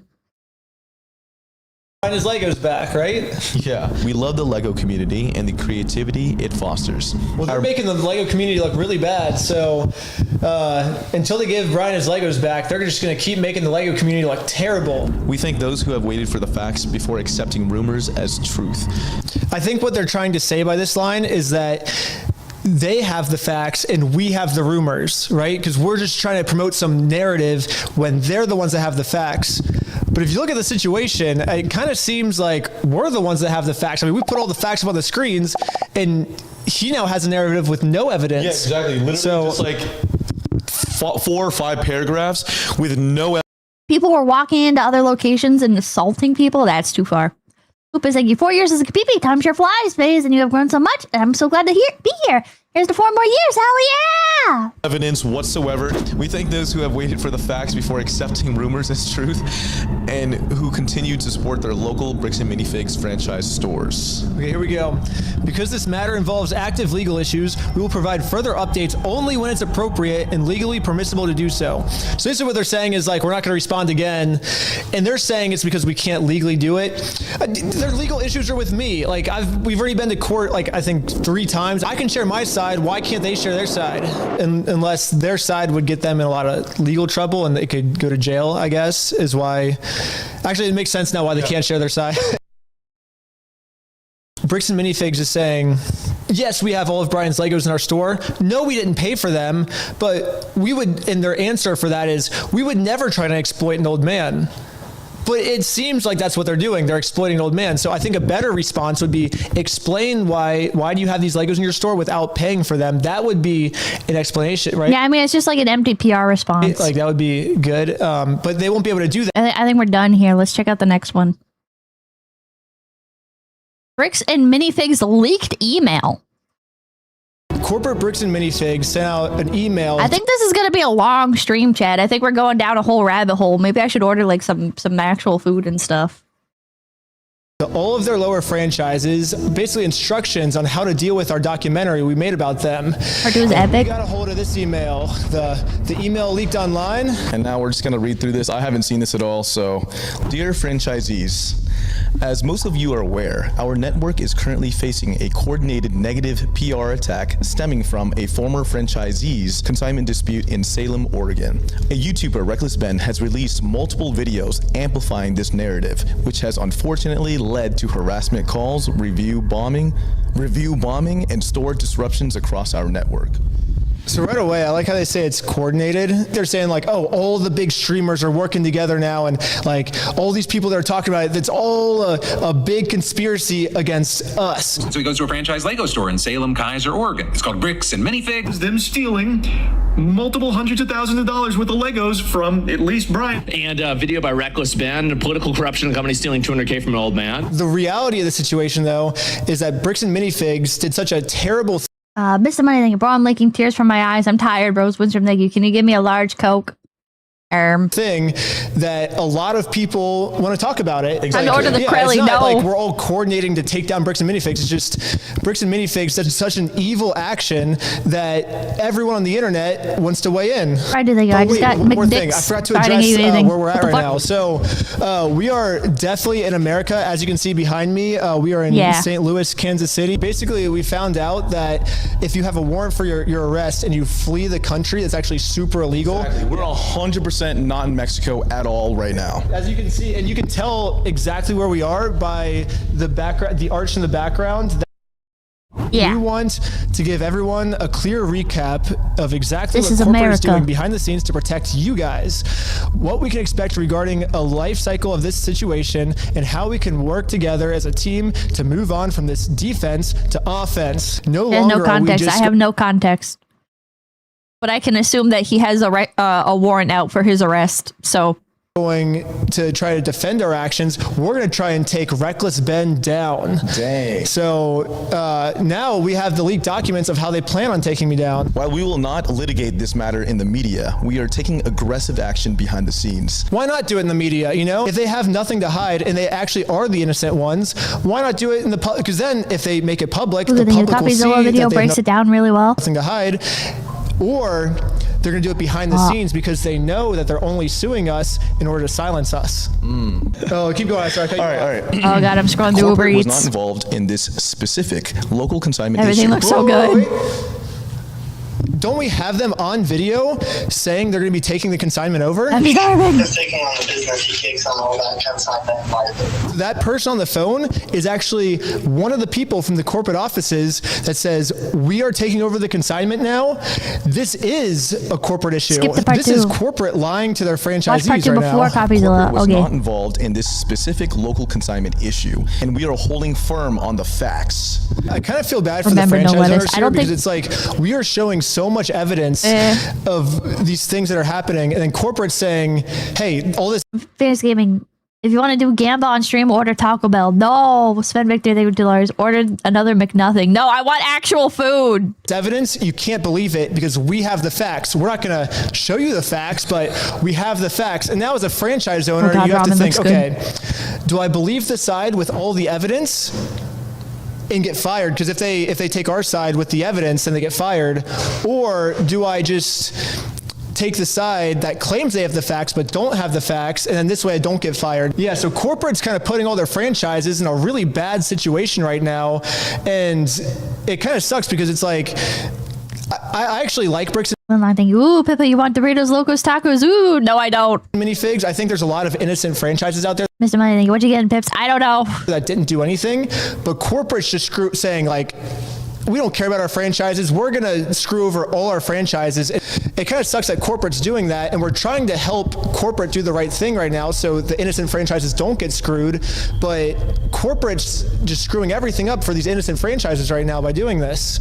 Law enforcement and federal involvement. We are actively working and sharing records with local police, Oregon State Police, the FBI, and USPIS. FBI, the CIA, the NRA, the ASPCA. Phoenix Gaming, thank you. Crunchwrap Supreme with a large Baja Blast Zero. No! So basically, Bricks and Minifigs is getting the FBI involved. Legal action. Our legal team is preparing direct claims and seeking a TRO, a temporary restraining order, to halt the harassment and push this matter to full litigation against all parties. So basically, I think what they're trying to say here is they're trying to get some type of order where we can't post anything about them on social media. And so they're like, oh, well, if we can somehow silence them, then we can get away with our crime, is what they're basically saying. And we can. I want Chinese food, but there's no Chinese food places open. Spire Dude, thank you. Please don't order Taco Bell. No, I'm not. See this because in my last video they put random like copyright claims and privacy complaints over the entire video of Talk about scenes with where only it's like lettuce. me No. and you hanging out with each other and like, did you want your face blurred in the video? No. Well, I can speak for myself. I didn't want my face blurred in the video. So Bricks and Minifigs is basically doing a bunch of weird stuff to try and get my videos taken down. And they said in their last response it wasn't a silence criticism, but that's kind of what it seems like it is. Issuing cease and desist demands regarding unauthorized website they created. So basically we made a website called www.westealfromoldpeople.com. Basically Bricks and Minifigs is suing us because we're copying them, I think. So they got really upset at the fact that we decided to also steal from old people, and Bricks and Minifigs was like, hey, that's our thing. Only we can steal from old people. Bricks The video is off center. Oh, it is a little bit. What the hell? What the fuck? Okay then. To have a monopoly on stealing from old people, and now that we entered the business, they are going to try and send us a cease and desist letter to take our website down. So that way, they're the only ones in the game of stealing from old people. If you have any old people that you want us to steal from, call this number. I will personally answer all of your phone calls. Thank you. It says the Chat, is this TRO real? is a preliminary injunction. Have you called the number? Court order. Wait, what happens if you call the number? Unironically, what happens if you call the number? That will get the platforms to remove. I'm not allowed to call people anymore. Last time I called a number that was in a video game on stream, that was awkward. That was really awkward. Mr. I think you may as well get Taco Bell. No! The content. Basically what they're saying is everything these guys did in their YouTube video was fair use. It was constructive criticism on how we can be a better company. However, we don't like that they caught us in our illegal act. So we're going to go to court and find some crazy loophole that maybe we can take advantage of the YouTube's AI algorithm that you order extra fortune cookies now. There's a lot of flaws in the algorithm, so maybe we can take advantage of that and find a loophole to take down their video so people don't get mad at us for what we did. That's basically what this paragraph says. So you want to read the next paragraph? Platform takedowns. We have reached out to Google/YouTube, Patreon, GoDaddy, and Facebook to report the specific pages, videos, privacy violations, and a coordinated review. You're gonna take down my Patreon? What the heck? That sucks. Oh man. Well, subscribe now while it's still up. I do want to say this. Part 2, so I'm working as hard as I can right now on part 3. Once part 3 is up in like maybe a week, part 2 will be live on YouTube, and then part 3 will be on Patreon. So part 2 will be on YouTube very soon, don't worry. But as of now, if you want early access, subscribe to Patreon while it's still up. Policy Can you order review. some briccolinis from Lego Island? What the hell are briccolinis? Similar transition issues. Is that real? From occurring in the future. Oh, okay. I see. I know what they're talking about right there. So like internal policies. I think they're talking about the consignment deals. That reminds me of another update. So Jack in the Box has egg rolls? What the fuck? Since the last video, I actually got a hold of the franchise agreement that the previous owner, Crystal, made with corporate. And why is nothing open at almost 10 p.m. on a Tuesday? This is so weird. It says in her contract, it says consignments are allowed. Really? Yeah. Holy shit. I mean, that's their number one argument, and it just says in the contract, like, oh, you can do consignments. So, like, what the heck, corporate? Sharing any of this internal legal strategy publicly with customers can severely compromise or damage our active legal case against Ben Schneider. Well, not only did someone share it with a customer, they shared it with me themselves, so you're sharing with the world. And now I'm sharing it with the world, so take that, corporate. What to expect, the outrage cycle. Based on historical data and export crisis management Historical data. There's a typical cycle to online outrage. Understanding this timeline helps us manage expectations and maintain stability. Initial wave. I like how we're trying to be like mathematical with this. Like, we have calculated every controversy. Okay. Current phase. Phase connect. Okay. Initial wave. Current phase. Thanks, gaming. Most Taco Bells are 24/7 or close at 2 a.m. Peak intensity typically lasts 3 to 7 days after. Burger reveal sounds like a money laundering front. No, it's just the world's most expensive burgers. Major videos drop. While the spike in harassment and calls is sharp, it quickly loses steam as online attention naturally shifts. We believe we are currently at or past the peak of the first wave. I think they sent this out when it had only like 100,000 views on it, and now it's like 1.5 million views or something. Like and every day it just keeps getting even more views. So corporate, your math is wrong. Court filing refresh. When we formally file our Chris Kringle, thank you. I have an easy way to solve your dilemma. Make a poll for where to order from. Let chat decide your fate. No! I'm really picky right now. or legal actions. Nothing looks good, but I'm so hungry. Another 3 to 7 days of heightened noise. They're like, hey, our lawsuit is so garbage, there's going to be outrage is what they're saying. Yeah, so just be prepared for it. The opposing side will likely frame our legal defense as silencing the little guy. Well, if it's not silencing the little guy, what is it? This is a normal, expected reaction, but it is temporary. It's funny because like these last two paragraphs are about like, dude, the only thing that's open is Mexican food. Unironically, the only things that are open are Mexican food and burgers. Just a money thing. You guys stop trying to convince her to buy Taco Bell. Wave is going to end if we just be patient. But now, back on my thinking, wonder if they'll try to copyright strike Pippa now too. Bricks and Minifigs Corporate has just decided to make this go on for like at least 2 more years because that's how long lawsuits take. So I guess we have content for the next 2 years. I can get Barrera. How do you say Barrera? Barrera ramen. It's probably terrible. It's probably no good. Years on this. What they say? They said 3 to 7 days is the heightened noise. Now the noise is going from 3 to 7 days to 2 years, and that's all corporate's fault. So you guys are just screwing yourselves at this point. Decay fades 2 to 4 weeks. Most online outrage fades significantly within a month, assuming no major new fuel. Do they think this is my only video on them? Like, we have at least like 6. Yeah, they thought they were just gonna fucking drop it. It's $200,000 in Legos. This shit's gonna get milked forever, bro. Residual mentions may linger in niche Lego and other online communities for 1 to 2 months, but day-to-day operations will normalize much faster. Long-term recovery, 1 to 3 months. Reputation stabilizes. They think their reputation is gonna stabilize. Okay, hold on, I'm sweating over here. It's hot and it's very nighttime in Kansas City. It's crazy how hot it is at nighttime in action items. How you can help. These are the things that the franchisee owners are gonna do to make this better. Please implement the following immediately. Approved response options. Strictly do not engage emotionally. That's good advice, that's good. Yeah, wait. Is this going towards the CEO? I feel like he was really mad. Is the CEO going? I know, but like he was very emotional about this. Yeah. You know what I mean? Like, I feel like he's writing this to himself. He kind of crashed out a little bit. Don't do what I did. Train your staff immediately to use only these approved frameworks based on the situation. We understand our customers are smart, and balancing legal caution with our values helps prevent the appearance of corporal avoidance. I do thank you. They should have consulted you about crisis management. What controversy wave are you on now, Pips? So fucking true, dude. So fucking true. They should have asked me. You know what I would have said? I would have said, ignore it, bro. Just ignore it. Just ignore it, bro. Why you even telling anybody anything, bro? Just ignore it. Just ignore it, man.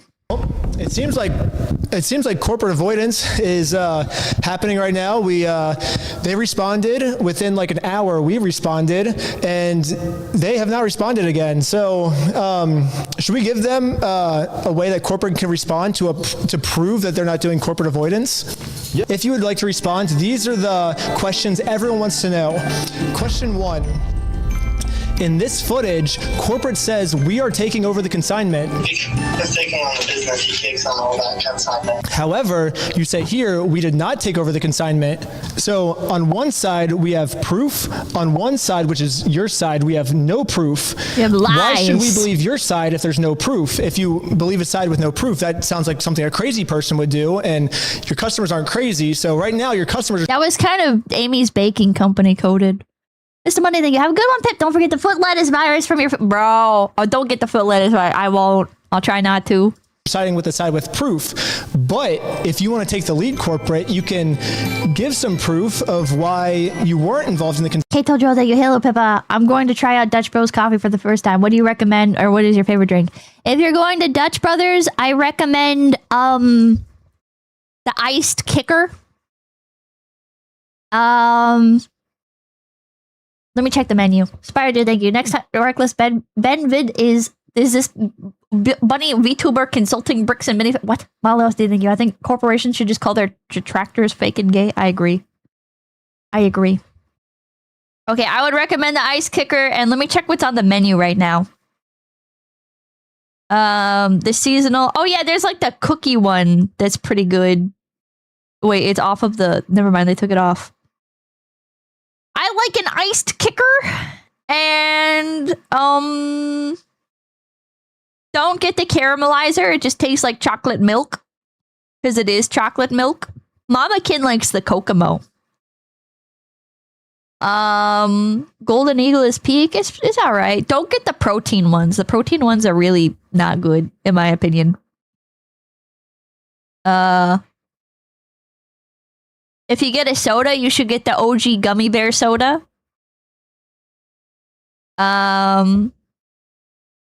Oh, the strawberry horchata chai latte. That's pretty good. Oh, cherry pie chai. Wait, that's new. I've never seen that before. Might have to try that. Yeah, there's a lot of good stuff. But my go-to is the ice kicker. But hot kicker is also good. I also like the hot kicker. Yeah. Consignment, and it also says in the franchise agreement consignments are allowed, but you say they're not allowed. Can you explain that one? Also, why can't Brian just have his Legos back? You're still keeping them even though you didn't pay for them. Like, what's stopping you from doing that? Yeah, well, that's just the main three that come to mind. But if you start with those three, that would be a great way to win back public support if you could answer those questions. Okay, so for general. Yeah, it would have been one thing if they sold oh wait, I guess that's a problem. Wait, they probably already sold a bunch of the Legos and now they don't want to pay out for them. Ooh. Ian Summers, thank you. Del Taco has a value menu with like $1 bean and cheese burritos. Got like 5 of those. You like red sauce or green sauce? I like both. I like whichever one is spicy. That's my go-to. If I'm at like a Mexican restaurant, sometimes the red sauce will be the spicy one. Sometimes the green sauce will be the spicy one. And I like spicy. Usually, I feel like green sauce is like a little bit more spicy, but it entirely depends on the place. Fringe JPEG, thank you. Pips, I was gone for part hour and for the past hour and a half talking to a Floyd. What did I miss?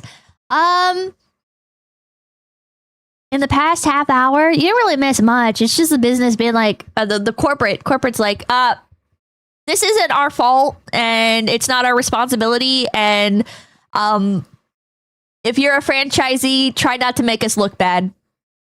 Face Gaming, the $5. I think we should get B&M to apologize by making Face Connect minifigs. Yeah, true. Not to the rest of what you just said, though. Frontline staff, quick casual inquiries. Okay. Casual, yeah, casual. Oh wow, wait, these are like quotes. More like casualties. These are quotes that they want them to say. Memorize this. Okay, wait. Oh, what the hell? Wait, lock in. Ask me a question. Okay, ready? Hello. I heard your company stole a bunch of money and is not giving it back. Holding my emotions in. This is a separate independent location, and I don't have any information to share regarding that situation. Well, you must.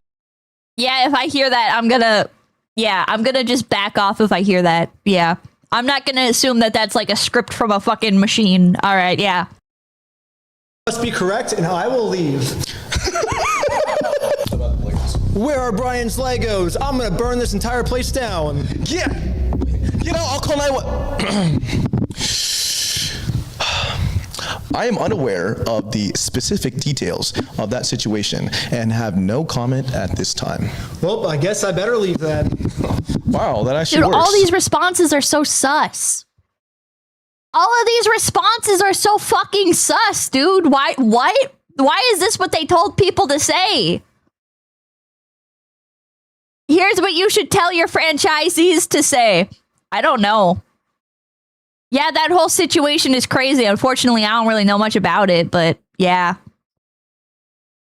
Yeah, I saw the video. I don't know, but this is just like we're all different like franchises and stuff. So like I'm not in on that part of it. We're here to get Brian's Legos back. Well, I actually have a script ready for you. Oh, you do? We are aware of the situation involving another independently owned location, and we understand why people are upset and asking questions. While we can't speak to the specifics on an ongoing situation, Bricks and Minifigs does not support behavior that harms trust within our communities. Our local stores remain committed to operating with fairness, transparency, Oh my God. Oh my, mucho texto, bro. Mucho texto. Respect for our customers. Oh. Does that answer your question? Man, okay. Well, if that's the case, I guess I'll just... Well, actually, it doesn't answer the question because it says Bricks and Minifigs does not support behavior that harms trust within our communities. But they're doing that exact same behavior that harms the trust within their communities, which is stealing from old people. Exactly. I guess they think stealing from old people helps the trust, but maybe we have to break them the news that that's actually not a good thing. Okay, Bricks and Minifigs, if you steal from old people, that does not help the trust in your community. That makes it worse. Yeah, if you steal from old people, that people get upset at you if you do that. And so I just work here, bro. The answer to any question, I don't know, man. I just work here.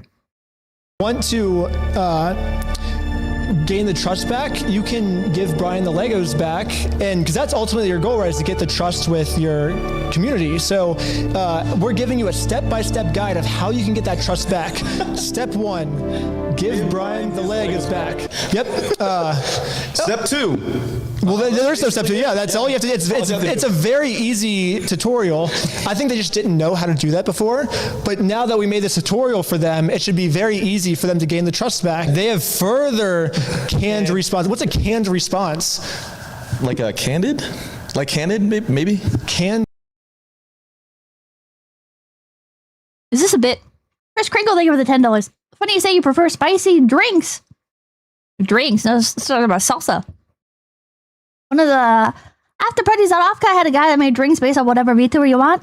One he made for you, it had a bit of cinnamon spice in it. I don't actually like spicy drinks. I like cool and refreshing drinks. Response. Candid. I think that means like candy. It's not like they put the response in a can and give it to someone. Like, oh Jesus. Like so. That is literally like what it is. It's a response in a can, bro. Over and over instead of typing a new message each time. Oh, so basically, I think this is part of the brainwashing. You know, it's like, hey, instead of thinking for yourselves, just blindly follow what corporate's saying without asking any questions. Because if you ask any questions, you get fired. Somebody reached out to me yesterday saying they got fired because their friend asked a question on your YouTube channel. They're professional about being naive. I have to assume that they're like being naive on purpose. No, your YouTube host asked a question and they got fired. That's crazy. They're telling their employees, do not say anything. Like they think, you read the whole thing. They think if they just shut up and stand back and be quiet, it'll blow over. It's like they don't know Lego fans and they don't know Star Wars fans. Yeah. This is crazy. They hired a crisis team. Social media monitoring. Extra vigilance is required right now when monitoring your social media. We recommend turning off the ability to comment on your store's social media posts for the time being. Wait, they said they're not trying to silence criticism, though.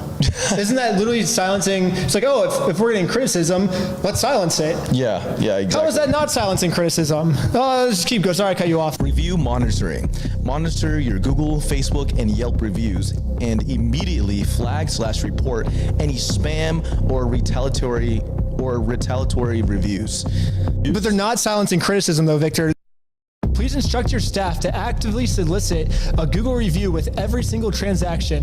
A brief verbal reminder at the register to share their honest feedback goes a long way. So they're saying we need to flag all of these reviews that expose us for stealing from old people, but then let's make up for it by just every single transaction, leave us a good review, and maybe people won't see the crime that we committed, which is stealing. Dan Server saying you're hiring a crisis team instead of paying out is crazy. From an old person. It's a little. Use the hyperlinks It's a below little cooked. to download the following assets we have prepared for you and your team. Crisis De-Escalation Playbook. The short playbook includes verbatim scripts for handling in-store filming, hostile phone calls. There's nowhere to and put these social fucking media subtitles. comments. So I feel like you should download these. She's eating. I'm not eating anymore. Minifigs employees have. I'm done until my Uber links Eats to any of arrives. these videos and want to send them to us. Next steps in moving forward. We understand how stressful and frustrating situations like this can be for you and your staff. Please know that your safety, peace of mind, and the protection of your local business are our absolute. Thank you. B&M is actually losing money. B&M is actually losing money. The ones on top are running it into the ground. The two brothers also stole it from their father. They're insane people. What the fuck? Highest priorities. What the fuck? It seems like all of that is actually their lowest priority. All right, I'm gonna keep snacking. If it was their highest priority, they would just give the Legos back. That would be a good way to show that it's their highest priority, but they're not doing it. So that makes me think that they don't care about their franchises. They're like, you know what? We're gonna steal from this person, and you guys have to pay the consequences for it. And we don't care about you because we're not giving the stuff back. They want to continue stealing from old people, man. Yeah. This is a challenging issue, but it is not impossible to overcome. You're 100% correct. You already know what to do. We gave you a very clear step-by-step. Well, they didn't know before when they wrote this. Yeah, you're right. The tutorial wasn't made when they wrote this email. Actually, but now the tutorial's out there. They know that they just have to give the stuff back, and they'll make it right. I have faith at least they'll make it right now. We are doing everything we can to protect the brand and our online reputation. While the legal process is not always fast, we want to ensure you that we have a very strong case against them. Thank you for your resilience. Please reach out. All you motherfuckers saying to share. I ain't sharing. I love strawberry Starburst too much. Sour Starburst too much. I'm not sharing with any of you motherfuckers. If you have any questions, sincerely, the corporate Bricks and Minifigs team. Well, that was the email, I guess. That was kind of sick. All right. We showed you how to make a response, corporate. We would love to hear a response and get the public back on your side. You just got to give the Legos back. The public will be back on your side. In the meantime, you can shop at WeStealFromOldPeople.com. Yeah. Okay, now I think our next video is part 2. Yes, all right. Lock in, chat. Lock in. Things are about to escalate. Search warrant. Stand up. Step outside, everybody. No, don't move. This is the story of how I got swatted, all because of Legos. The whole thing Mr. Snowman, you got to work in the morning?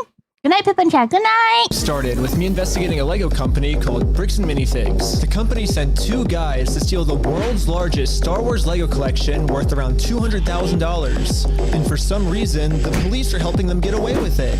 The family reached out to me saying that I'm their last hope to get them their life savings back. The video I made exposing them was actually insane.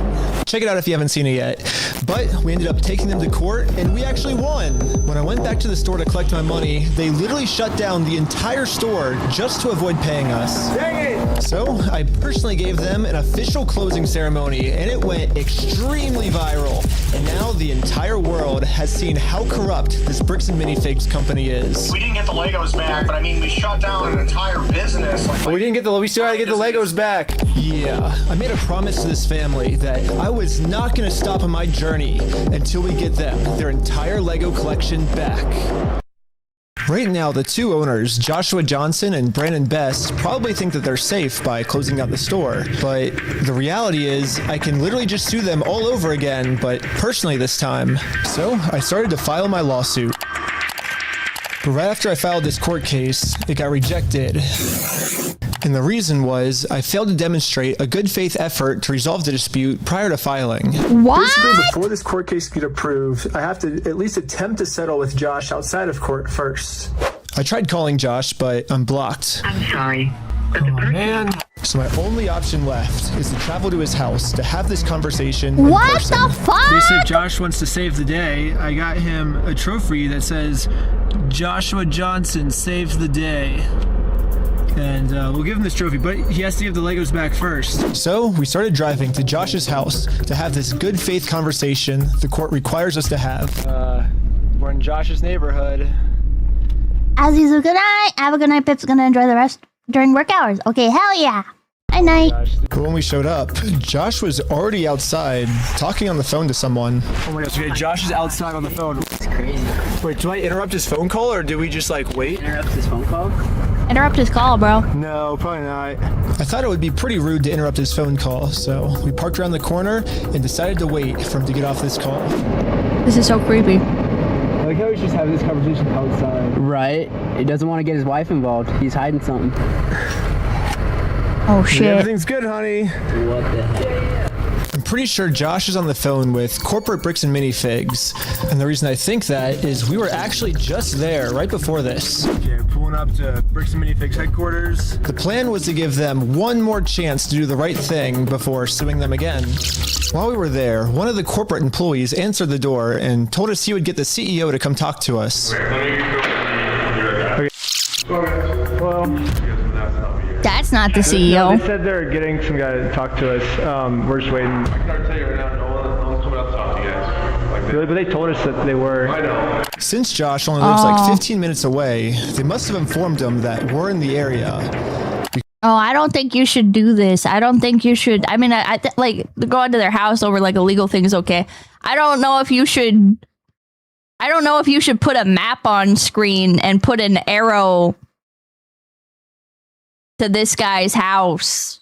Like, even if he is doing some bad stuff, I don't know if you should be. I don't know, man. Like, it was one thing to like show it on screen. Like, that's, I guess, like unavoidable to some degree, but like put like zoom it out and then putting an arrow on it, and yeah, I don't know, man. Because a few minutes later, this happened. The police just showed up. That's a little weird. Why are the police at his house? Oh, there's another one, dude. 2 cop cars. 3 cop cars? Oh my god. Cop cars. Why is there 3 cops? Believe me, they deserve it. We didn't even walk up to his house yet. The cops are following us. What the heck? That's so crazy, dude. That's a beautiful mountain. He's got his lights on. Oh, shoot. He's pulling us over. My name's Doctor. This is American Police. The reason I stopped you is the stop sign. We better thank you. Brick Bezos can't even have real conversations. Shaking my head. I didn't? I thought I stopped. Yeah, you definitely stopped. Oh my god. Are they making up a fake charge? You ran a stop sign? I didn't see what happened. Yeah, I was like, Because we definitely stopped at the stop sign. stopped. Yeah. I was so sure that we stopped at the stop sign that I actually requested all the police footage of this. And as you can see, we didn't even do a rolling stop. We fully stopped at the stop sign. So this is an illegal traffic stop. Count 7, thank you. Do you know if any of them have a Oregon private investigator license? Because without one, it's considered stalking to sit outside a house like that. Well, now they're in Utah. They're in Utah now. They're not in Oregon anymore. You can tell it's not Oregon because there's no fucking trees. So who's Ben? I guess I could be in Eastern Oregon. Me. Ben. How's Utah? It's good. Like it? Okay, it's pretty obvious that the police know why we're here. So I just explained to them the entire situation. This old man spent his entire life collecting the world's largest Star Wars Lego collection set. The only problem is it's a crazy Yes, they are. Pippa, the cop literally just asked, how you like in Utah? Scooby, thank you. I grew up next to that mountain, and that's why I simp for my state so hard. story, Hell yeah. and the police Who I think officer of Utah? did Yeah, I not did see believe that. me. $200,000. $200,000. It sounds crazy. Yeah, when the officer went back to his car, this is the message that he radioed in. Hey, can you get the contact for Reckless Ben? He said he didn't have his ID, but you're just straight lying to me about everything else, so. Since the cops don't believe my story, they trespassed me from the property. Everybody today's And 7, thank you. Utah requires licensing too, still stalking. Yeah, we Ooh. were forced to go home without having this good faith conversation the court requires us to have. Yeah, what do we do now, dude? Like, we didn't even, get to talk to him, and we're in trespass. So, dude.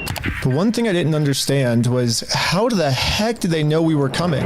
I was hiding in the back seat the entire time, and the car's windows were extremely tinted. These windows are so tinted, you can't see anything. But as I was outside inspecting our car tint, the same police showed up to our house. Oh no, we're gonna pull over again? And it was weird. He wouldn't tell us why he was here. Like I said, we've already talked about it. Yeah, well, thanks for being so cool about everything. Yeah. They're after us, dude. Anyways, since Josh clearly doesn't want to have this good faith conversation with me, I took his trophy and destroyed it. Wait, Hey guys, let's throw it off that thing. This looks fun. Just like in the previous video, I tried to give Josh the benefit of the doubt, the easy way. But again, Josh does not want to do the easy way. The only option left is to go the hard way.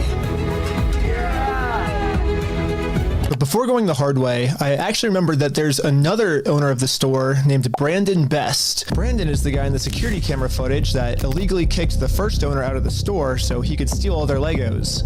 I tried calling him, but I am also blocked. I'm sorry. The only option left is to show up to his house. Oh my god. Hello. Hey, how's it going? Huh? Hey, well, I was wondering if you'd be down to pay us. Hello? Hello? For the lawsuit that we won? Hello?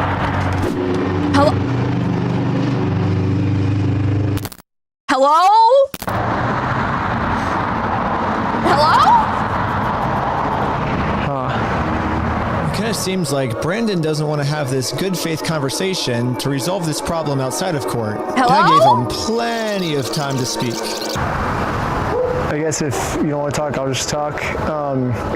So you guys told us to take you to court. We went to court and we won. We know you closed down the store to avoid paying us, so we could just sue you guys personally and do the whole thing again. We would obviously win again, but then the police showed up, and again, for some reason, they are really trying to protect these criminals. He didn't steal anything. He inherited the store from somebody. No, he stole $200,000. How do you know this? Do they all go to the same church?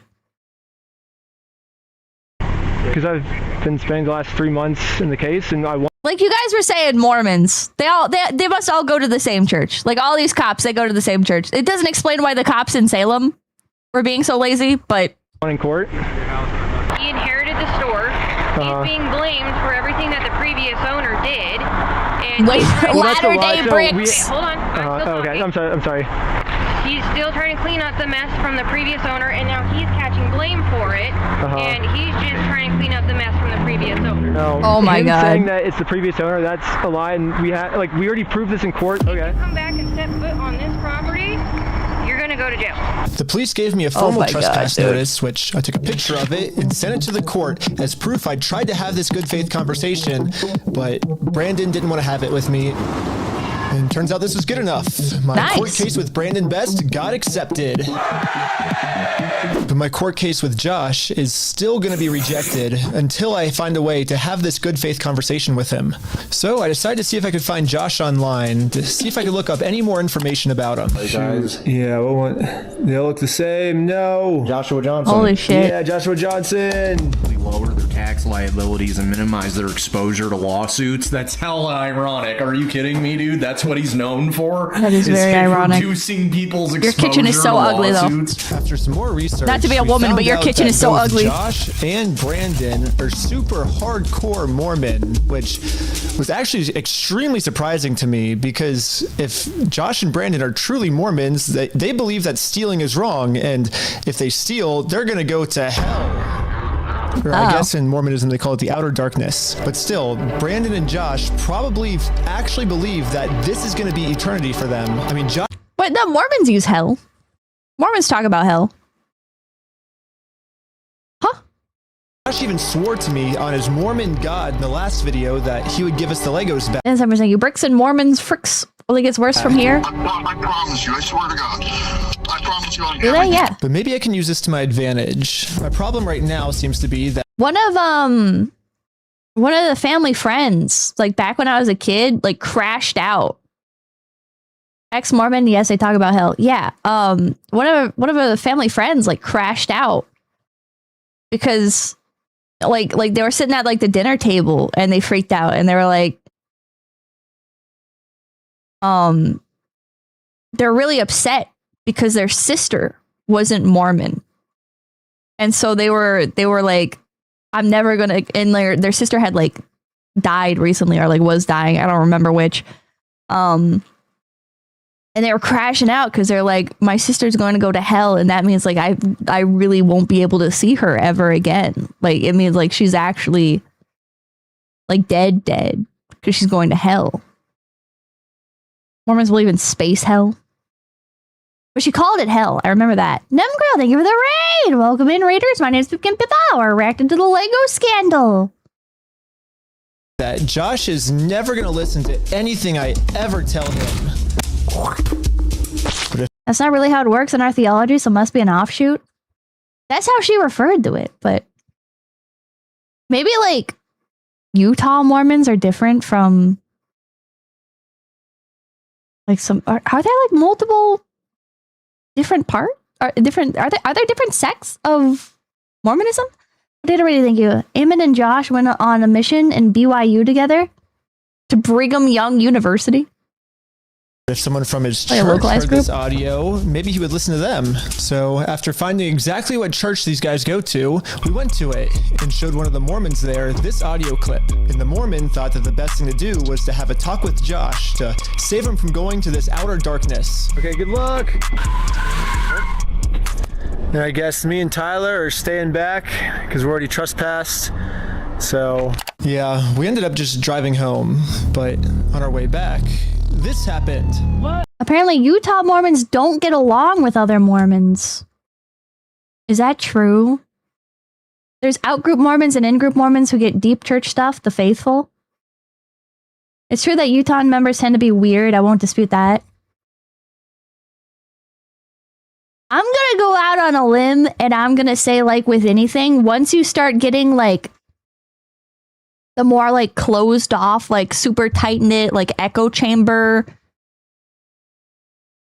like village type things where it's like everybody like knows everybody and everything is like super locked in and like all the businesses and stuff are like owned by like specific people. Like I think it's like a, like regardless of if it's Mormons or anybody else, like it tends to like expedite, belief, we'll word it like that. Expedite levels of belief. Pull over again. Perhaps regardless of source material sometimes. How's it going? How's it going? I'm Officer Hawkins, American Fork Police Department. How you doing? Good, how are you? Good. Well, what's your name? Are you Ben? Uh-oh. No alphabet, thank you for $5. Does the video say where the abandoned building was? I love abandoned buildings. I'm not homeless and I don't live in them. Oh, okay. No, I don't think it does. Hanging out down here. At this point, we realized what's going on. Yesterday, I told Brandon that our plan is to now sue them personally. we could just sue you guys personally and do the whole thing again. We would obviously win again. It seems like they're getting so desperate that they're going to resort back to the same strategy they used in the last video. You know what's really funny is after you left, I got a call from my boss and it was like, how do we get them arrested? Dang. How do we get them arrested? Yeah, Josh and Brandon think that if they can somehow get us arrested and thrown in jail, then we won't be able to sue them. I don't know what they told the police we did this time, but they caught us too late. The Mormon kid was already on his way to Josh's house to save him from this outer darkness and bring him back to God. How's it going, sir? You gonna sit on down here for me first? Oh, he actually went and did it. Aww. Wait, that's so sweet. That's really sweet, actually. It's like, what? My fellow Mormon is doing what? Don't worry, I'll go talk to him. I'll go have a real conversation. I can help. That's so sweet. I'm just here trying to talk to Brother Johnson. There's been an audio going around with the young men group. Okay. What's the audio that you wanted to play? Here's the audio. I'm not gonna screw you. You have my word. That's not the way. From the first video! I promise you, I swear to God. Who's that? So, I guess that's him. No, I know that. I could tell that from the voice, but I was just gonna ask him, like, is he willing to give up everything like he said? Because he swore on everything. He swore on God. This might be a crazy ask, but can you take a selfie with me? But anyways, back to us. The police apparently got a call that we had heroin on us. this officer's gonna look to search every person because Yeah, he can tell from the voice, huh? Yeah, I guess they really know each other. substances in the vehicle. That was so sweet. So if you do that, I'm gonna put this away, and then we'll be right. Don't reach in your pockets. Okay. Sounds good. Like this, the vehicle will be searched. Okay. I'm gonna have you stick by with my sergeant. This is scary. What the fuck? After 2 hours of searching the car, obviously they found no drugs. Utah Mormons are part of the Quiverful movement and still practice polygamy. They're an extra layer of crazy. I don't think most Utah Mormons practice polygamy. I think there is a subsect of Utah Mormons that practice polygamy, but in general, polygamy, from what I've seen, is still generally frowned upon. There are some Utah Mormons that are deep into polygamy. There's some Utah Mormons where they're like, yeah, dude, what we gotta do is you gotta have like as many wives and stuff as possible, because at the end, like when you die, you're gonna get your own planet. And in order to populate that planet, like you need to have more wives so you can have more children. Also, yeah, not all Quiverful people are polygamous. I would say most Quiverful people are not polygamous. But yeah, there's like the most Utah Mormons are not. I would say most Mormons in general are not polygamous. There are some, but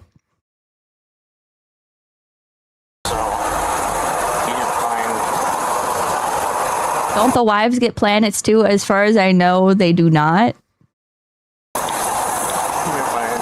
I explained to the police that we didn't have drugs, and the reality of the situation is that Bricks and Minifigs is so desperate at this point that they're willing to do anything to get us arrested. We don't practice polygamy anymore, not for 100 or so years. There are still some polygamist Mormons. So they don't have to pay for the property they stole.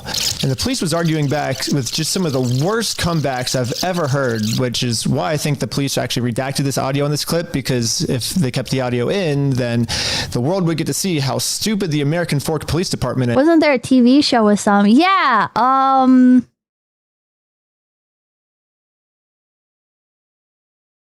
was it just called Sister Wives? I don't know if, like, I'm gonna be blunt. I don't like polygamy. I think there's, I personally have like some moral objections to it, but I'm still gonna defend them. I'm still gonna defend some polygamists here, and I'm gonna say I don't think that though like especially that guy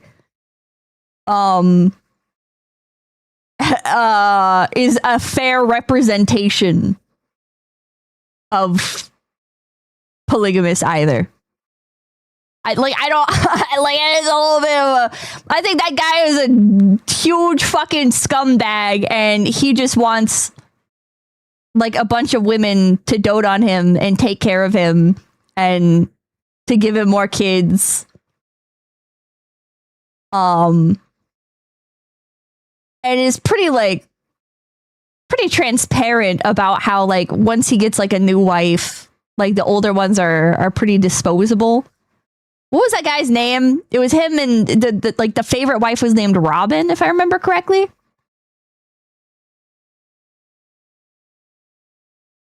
Sister Wives? I think it was called Sister Wives. I think it was straight up called Sister Wives. But that guy was a creep. I think that guy is just a mega creep. And he'd be robbing women to death. Even though we were passing every single drug test they gave us, Corey? they were still not going to let us go until we told them where the drugs were. Your eyes, for example, right? There's a constriction, which is dilated, and then not. So I haven't been looking at this.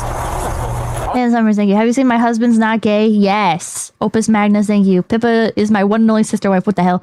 And for the Saxon, thank you for $5. Ben went to went on Unsubscribed podcast with Donut Operator, and they talked about the situation, especially the police conduct, as they were former police. Look at I like Donut. Look at you. Yep. You do see it? So it's crazy. I have no idea because I've never done any drugs in my life. I don't do drugs. I don't do alcohol. I've never done any of that in my life. I'm willing to do any drug tests. Like, I'm very cooperative. I don't understand what you're seeing in my eyes.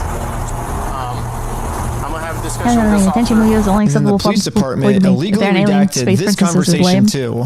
My guess is that they acknowledge that it's very obvious we don't have drugs on us, but they were going to try and pressure us into giving some type of false confession anyways. I'm not sure if you're lying to me or not, to be honest. I'm willing to take any drug test you want. I'm walking a very dangerous line, which gets you hemmed up a lot. Yeah. You could end up in jail in Utah when you're from Cali. Okay. Not worth it, right? Yeah. We play differently here. Does that make sense? Yeah, we're even more corrupt than the LAPD. Because I'm not hiding anything. I can promise you that. I promise. We weren't Don't giving the fuck police with a us. false confession like they wanted, so eventually I guess they just got tired and let us go. We'll let you guys go now, but you're walking a thin line. Just Keep her busy with the 10 keep it busy. Thank be you. mindful of that. Does that make Like I sense? do. At this point, I've documented everything I've been through to the court, that I've tried to have this good faith conversation with Josh. God damn it. He just doesn't want to have it with me. And because of everything I went through, my court case finally got approved. Hell yeah. And attached to this email are court papers to serve Josh. The only problem is Josh is not going to open this door for anyone. He wouldn't even talk to another Mormon. Instead, he just called the police on him. In order to get Josh That's to come fucked up. outside, I'm really going to have to get creative. So I made this poster that says, "I stole a dying man's life That's savings," awesome. and printed it out.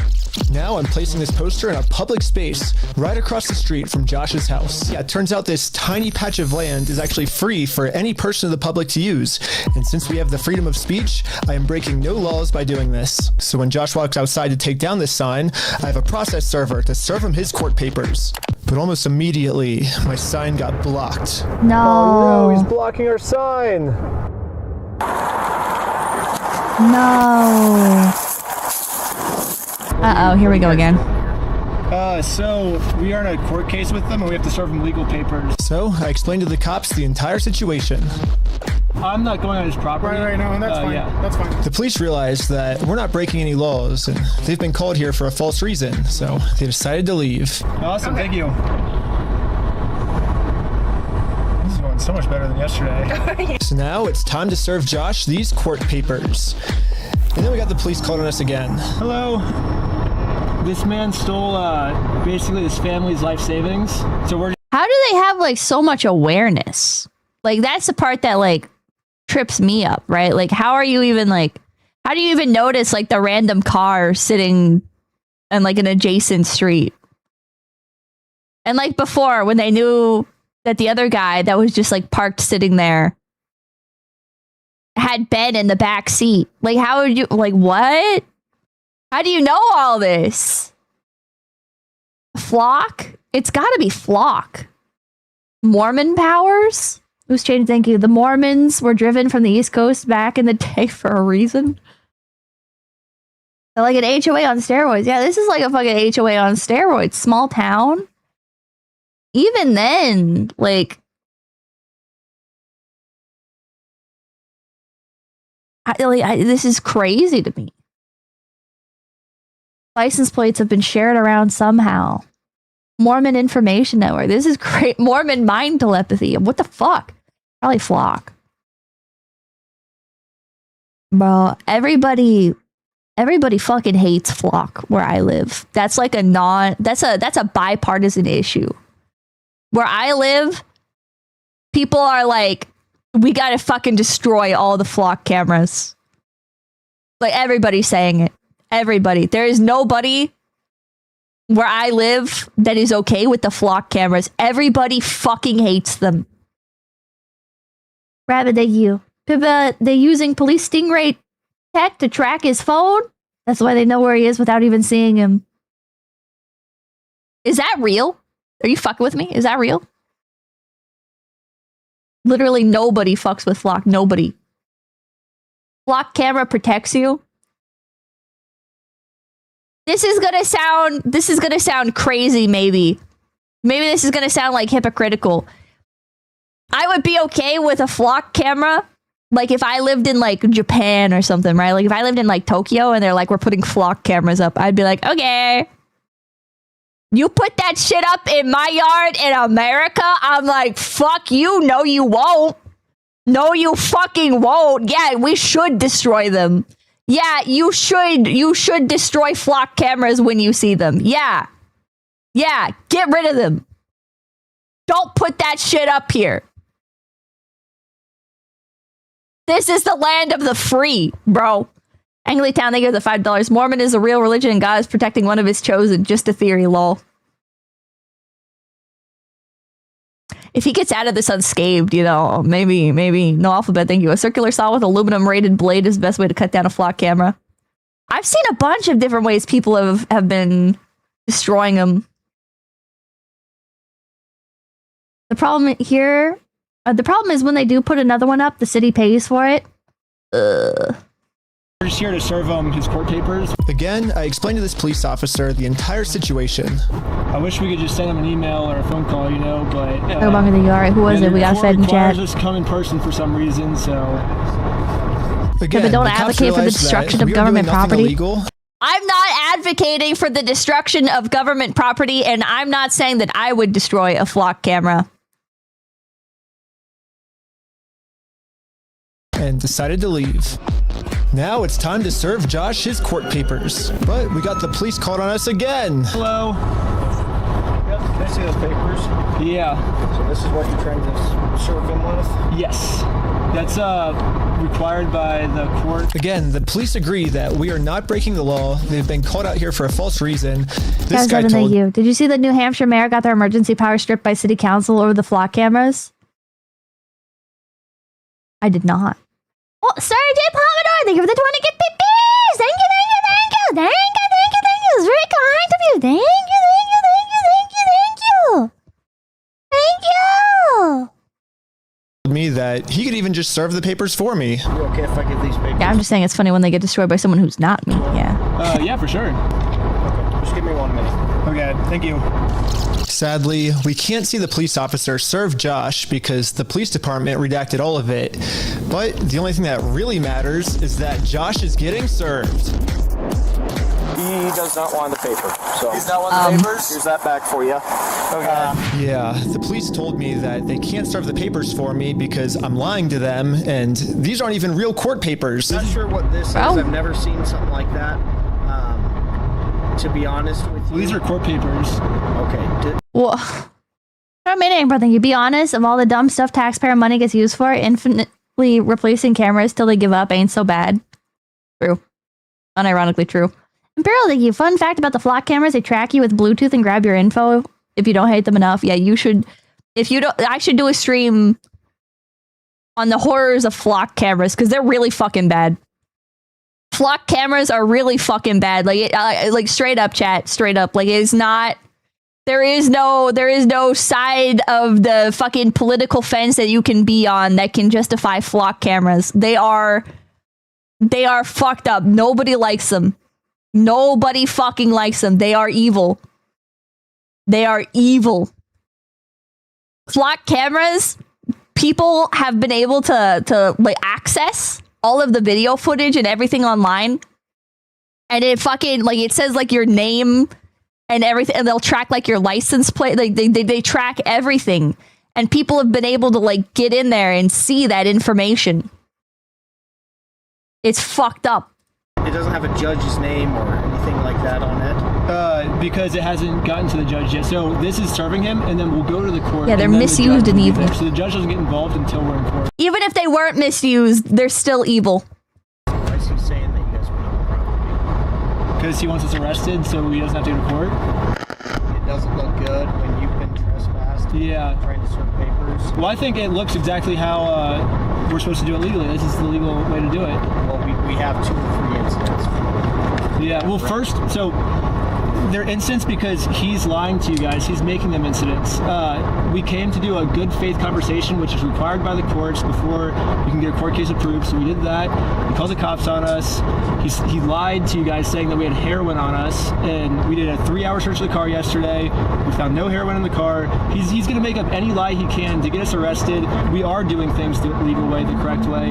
The reason he's hiding in his house is because he's the criminal. If something doesn't look good, it doesn't look good for him, not for us. Go through the legal process, find an actual process server. She is an actual process server. And what is your guys' relationship? I just met her today. Well, maybe just have someone not affiliated with you. That's her. Yeah, we have no relationship. That's why she's here. Yeah, that's why she's here. We have no relationship, and that is she is the exact person that you're describing. I always thought that the police were supposed to remain unbiased, and if they were going to take a side, they definitely shouldn't take the side of the criminal. But I guess I was wrong. However, I'm not doing anything illegal. I'm literally just following the instructions of the court, so the police can't stop me. Okay, see ya. Oh, he's seething. The cop is fucking seething, dude. Did you see that look on his face? Dude, he's so mad. Look at him. Look at how fucking mad this guy is. Look at how fucking mad this guy is. He's fucking seething. Oh no! They're all in deep, bro. They all suck at each other's cocks. What the hell? Okay, see ya. That looks mad to you? That's like fucking ass mad. He's got like the fucking okay, I'm gonna fucking smile because that's like I'm gonna crash the fuck out. I'm pissed. It's like a fucking like animals when they're aggressive, you know? Now that the police are finally leaving, it's time to game plan puffed how out to cheeks. serve Josh. He's seething. Then, you guessed it, we got the police called on us again. Oh, sure. The paper? The serving paper? Yeah. Here you go.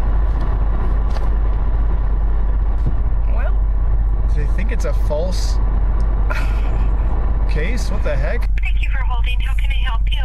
Trying to speak with someone to verify if a case is, just verify if a case is real. Yeah, looks like a real small claims case in our court. Okay, thank you for your help. That's all for today. Thank you. I think this phone call was the breaking point for the police. Oh, he's rubbing his chin. The police couldn't handle the fact that I was right and they were wrong. Uh-oh. Okay. Try and find you back. They're so mad, bro! Being arrested? They're arrested right now. Really?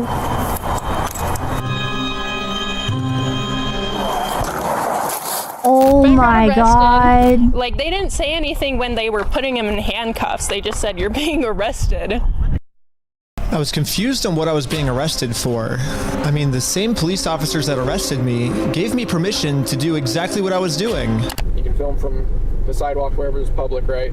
But you can't go on that property. If you do, you'll be charged, okay? Okay, yeah, for sure. I got arrested for just doing what the police told me to do. What's even more confusing Protected is service, so the police are blatant, supposed to be the good guys. Why are they arresting an innocent person to protect an evil criminal? Well, back when I was still waiting in the car to serve Josh, I got a phone call, and this call was from Brian, the collector's son who got all their stuff stolen. And he has a theory of what might be going on here. Yeah, the cops down there are definitely all in with the Mormon community, and being the bricks and minifigs is part of that and worth millions. I would not doubt that they have donated hefty sums to the Mormon church, of which all the cops are probably a part of. Yeah, Brandon Best, Joshua Johnson, and Eamon, the CEO, are all super Mormon. Like, the CEO even went to the Mormon University. And when I looked up all the police Brigham Young officers University. who treated me unfairly, they were all Mormon too. And they take care of their own, man. They're like a huge clan that takes care of each other. And instead of trying Spelling to get rid clan of with a the K. few bad Uh-oh. people who are making Mormonism look bad, they're for some reason choosing to protect these criminals. But eventually, I got released from jail. Got out of jail. Out of jail now? And this is when it really hit me that the justice system has decided to protect these criminals. So now, there's really only one way I can think of to get this family the money back that got stolen from them. Which is a GoFundMe. Yeah, it is a pretty anticlimactic ending, but at least I'm confident that I'm not going to get in trouble for this. Now that our GoFundMe is Right? live, it's time to promote it, to start getting donations. We printed out the GoFundMe's picture. Again, I can't believe she knows right what the fuck. I thought she was joking. To hang it up so we could get a nice Instagram video to post to social media. But before the group could even hang the picture up, the police came. We're starting a GoFundMe. Yeah. What we're doing is we're going to get a bunch of publicity to get basically all this money back for this family. Yeah. You know, we're not going to do the lawsuit anymore. We're just going to do this GoFundMe. We've already got it started. It can run into some defamation stuff. Again, the police were thinking of any technicality they could think of to protect their Mormon friend. Look at your stalking code. See if it's that. If it's not, we're going to look at disorderly. If it's not disorderly, then we're going to look at the city ordinance. But after going through every law Finding they could think any of, reason to it turns fucking out get this that guy. hanging What this the sign on hell? a fence and then taking a picture of it for Instagram is not illegal. In fact, what the group is doing is actually protected under the First Amendment, freedom of speech. So one of the police officers let the group know that they were okay to keep doing this. Right now, I don't think you guys break the law. But this other police officer wasn't able to accept this reality. Ooh. Take it down. Oh. And then for the rest of this footage, And they the police confiscated redacted it. all of the audio. So I called up the police station to find out why. All the redactions are done pursuant to the Utah State Code. We don't redact things just because we feel like it or, just because something looks funny. Everything is redacted pursuant to Utah State Code. And other than that, I can't really delve into any more detail. But the police made a mistake. They accidentally forgot to mute this police officer's audio. So when you sync the two clips together, I can actually hear what they're saying here. He sees it or gives up? Is it an indication of crime? Is it disorderly conduct? Why? Is he upset about it?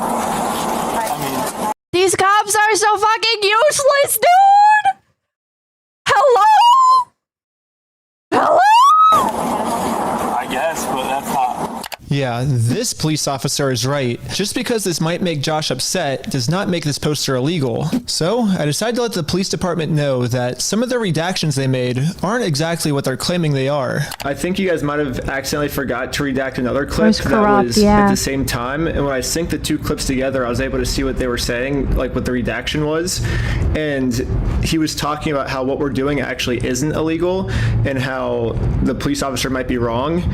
And so it wasn't about protecting a victim. It wasn't any personal information. And so I was wondering, it seems like there might be a lot of stuff like that got redacted, maybe to protect the police officers, not to protect the victims, if that makes sense. And so... Yeah, we don't do that. So like I said, anything that's redacted is pursuant to Utah State Code. I can tell because when I sync the two clips together, I'm actually able to see that that's what the redaction was. Okay, well, that didn't happen. That definitely didn't happen? No, I don't do that, Ben. I follow the Utah State Code, like I just said. Oh my god! Oh, yeah.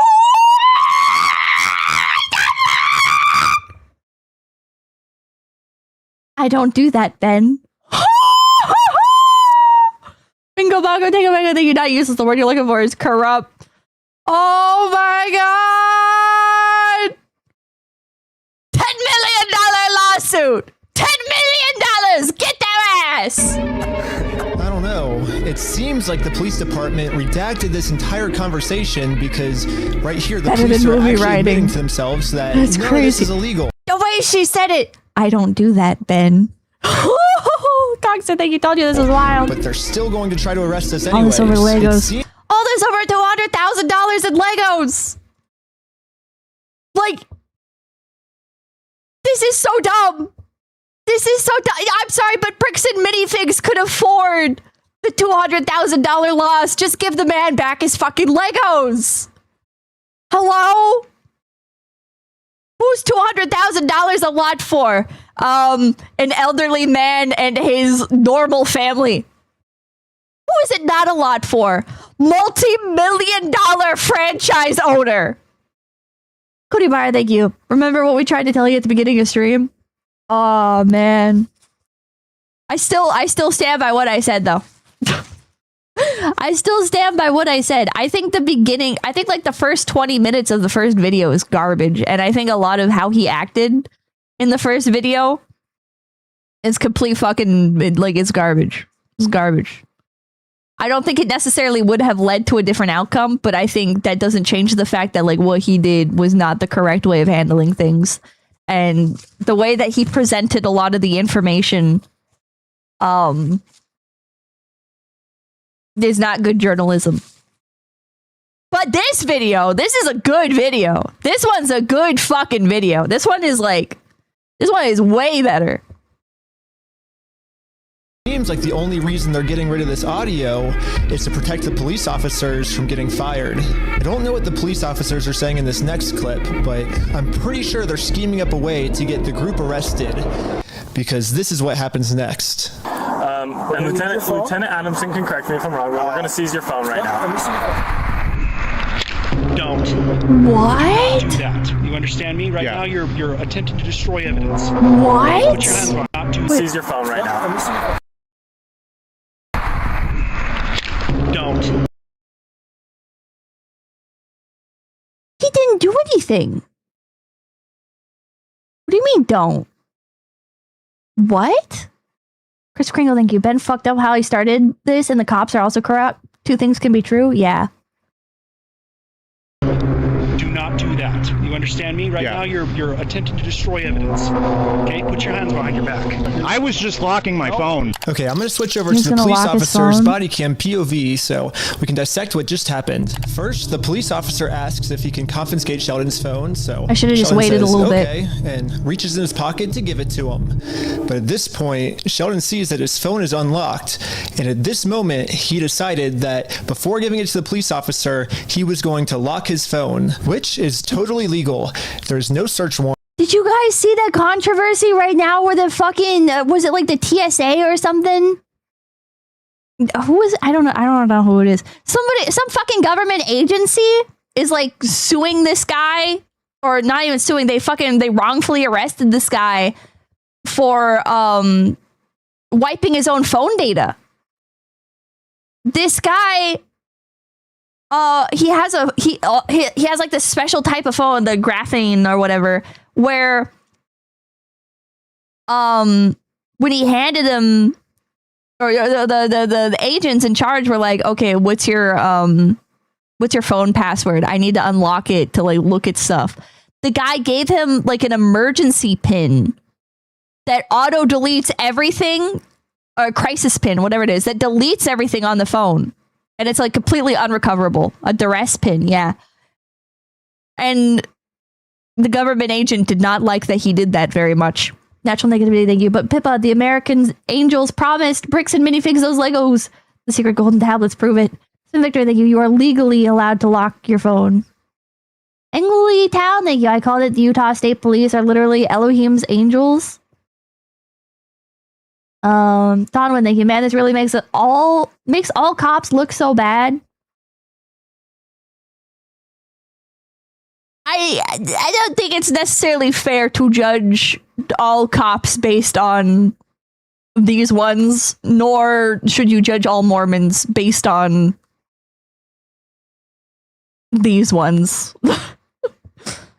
Like there's just an inevitability, right? That there's going to be shitty people in every group. Warrant, so Sheldon is legally allowed to lock his phone. But as the police officer saw Sheldon's thumb moving towards that lock button, he snatched it out of his hands. And now the police officer's claiming that because he tried to lock his phone, he's destroying evidence. Silence. Yeah, I was giving it to you. Stop talking. I was giving it to you. Okay. It's on my money. Look, it's on my wallet. I was turning it off. But right now, this phone is being seized as part of this investigation, and you're being arrested. Okay. Let's put him in the back of the car.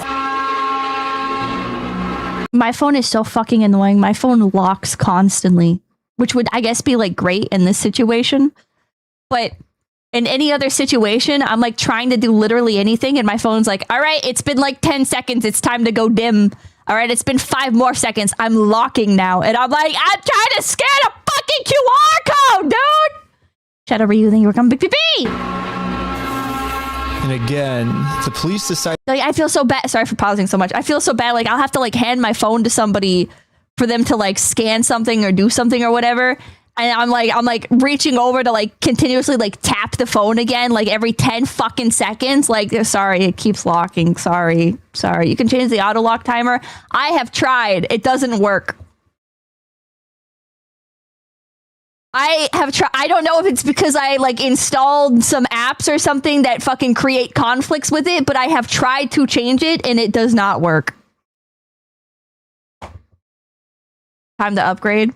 It's the same issue with Windows, where back on like Windows 7 and Windows 8, I used to set it so that way my, like when I logged in, like it didn't need a password.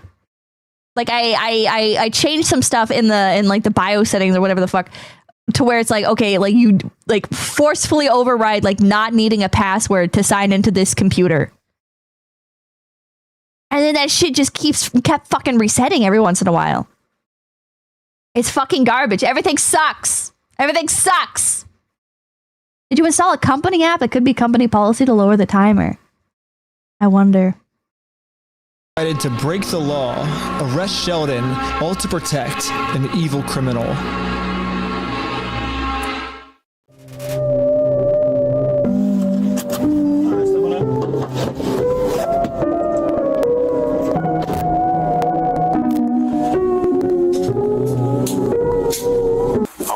My name's Detective. Okay, before we get to this, I will be right back. Hold on. Cute rabbits. I will be right back.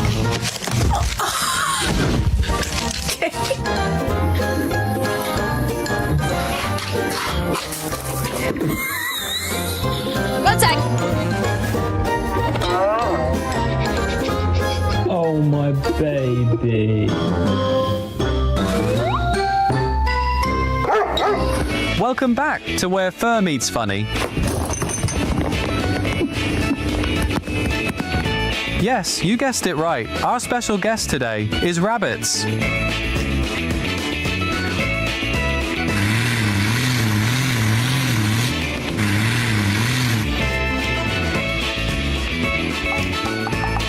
Well, I know what you're thinking. It's longer than we all thought.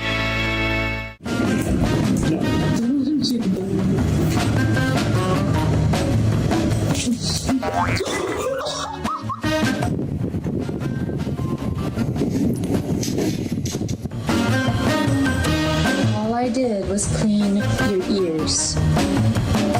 And now you're so upset. Would a blueberry help? Not even a blueberry?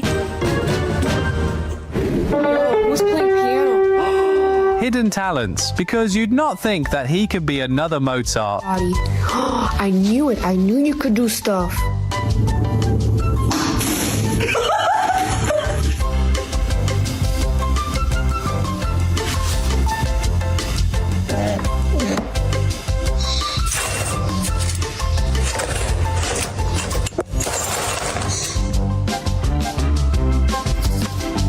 Are you about to bite me? Yes. Ow. Not a dog race. You're witnessing a rabbit race, ladies and gentlemen.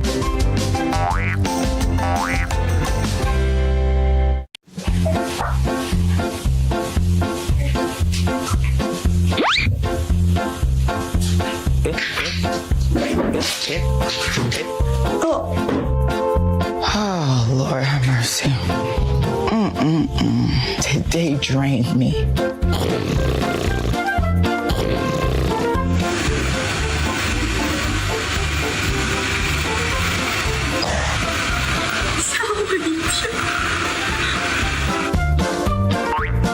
Hopping on each other can be a sign of energetic and playful interactions between rabbits.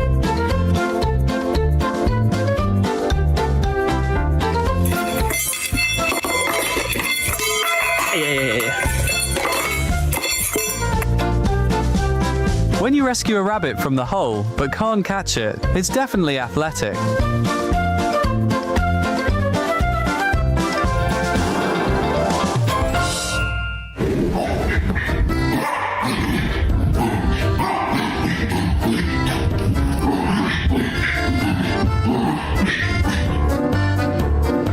No worry guys, she's overflowed with happiness, can't contain her excitement.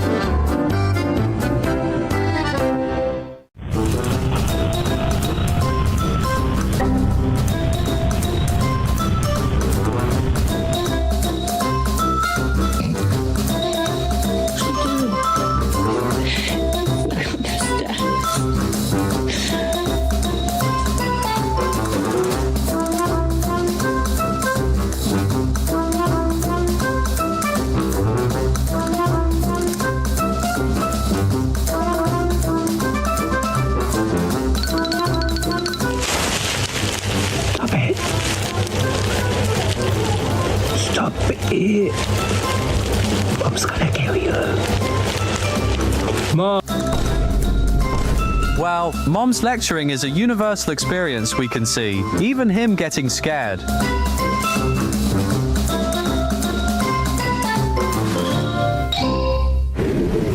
Miss Rabbit has fainted. Miss Rabbit has fainted again.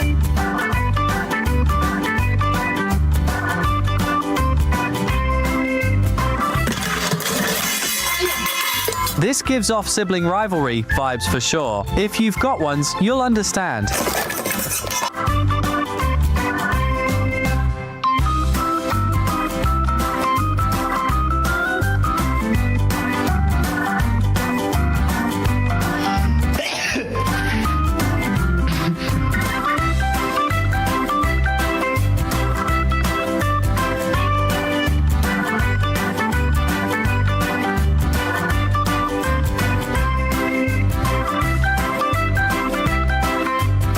Adopted.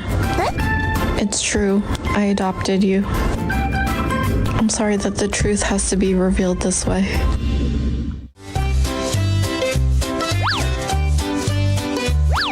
I guess he's just a dramatic bunny that we all love.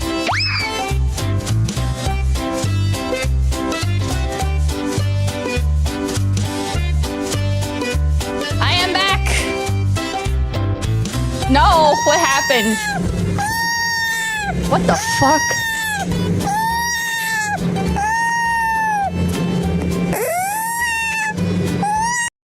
Is it dreaming? What the hell? Asking for a clingy boy coming into your life, and now you have received 2-in-1 bunny. Bunny. Oh, that one is so cute.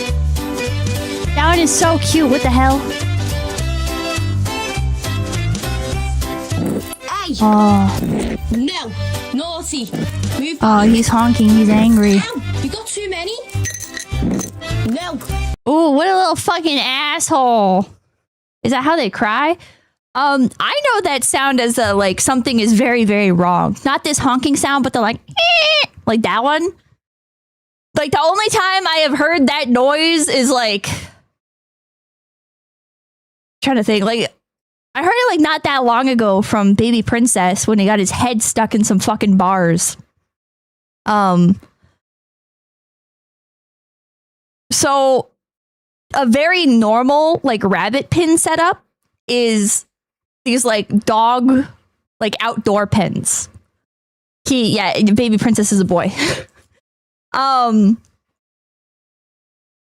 Maybe I can find, like, a video. Outdoor dog pen. These. So these are, like, very normal. This is, like, one of the things people will be like, oh, yeah, like, this is, like, great for an indoor rabbit setup. No, they are not. No, they are not. Hawk feeders? Well, my rabbits are indoor rabbits, but wait a second. So a bunny walks into bars. You know, my bunnies are indoor bunnies. But, yeah, Baby Princess got his head stuck in the bars. And so, like, thankfully, I was around at the time. And so I heard, like, the noise, and I'm like, what the fuck? what the fuck? And I go in there and baby princess has his fucking head stuck in there and he's like freaking out and like, he's like scrambling, like trying to get out of it and everything. And I'm like I was like so freaked out at the time. I just like, I sat there. I went inside the pen and just like held his back. And then tried to like cover his face with like my jacket. So that way like he wouldn't be as aware of his surroundings. So he'd like calm down a bit because darkness tends to calm down animals. So I put like my jacket over his head and I'm like supporting his back, trying to prevent him from like yanking back more. And I just called my parents like on the phone. I was like, yeah, can somebody run into the shed and help me with the rabbits? Can you grab like some pliers?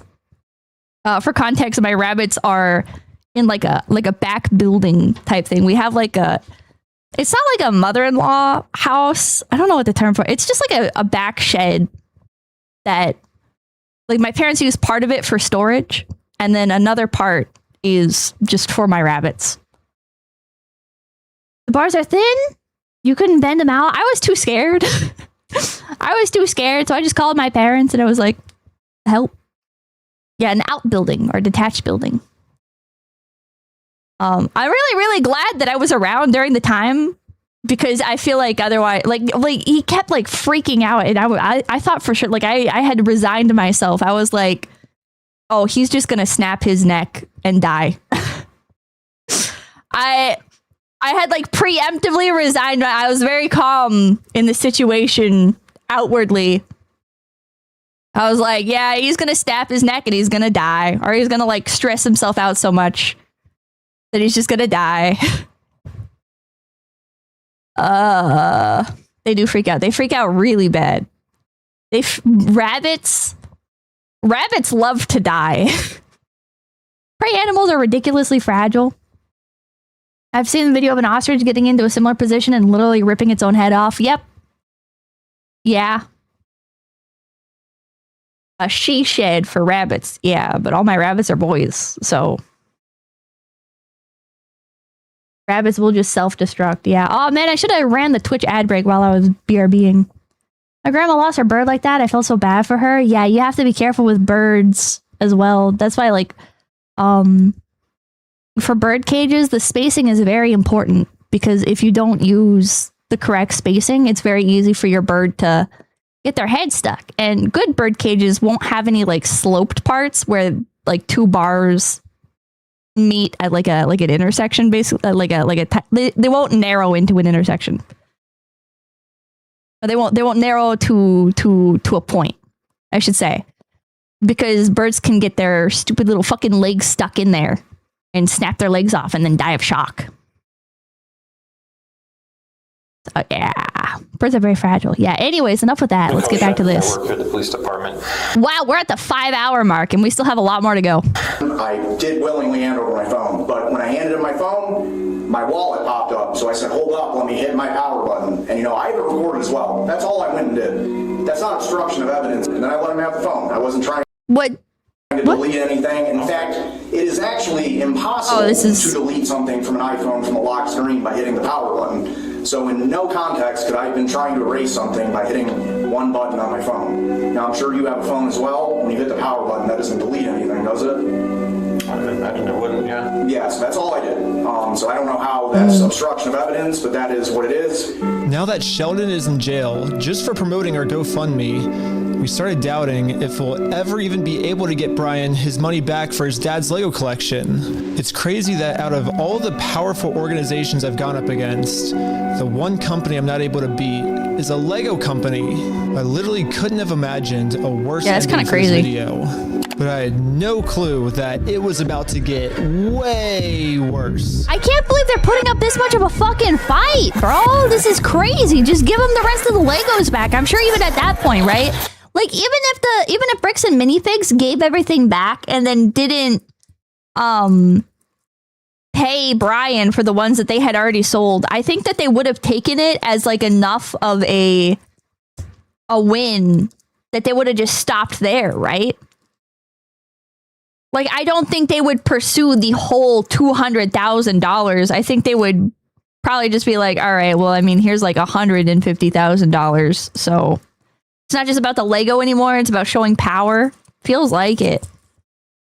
Like I said, mini pigs. Yeah, the mini pig cafe. You should go to the mini pig cafe.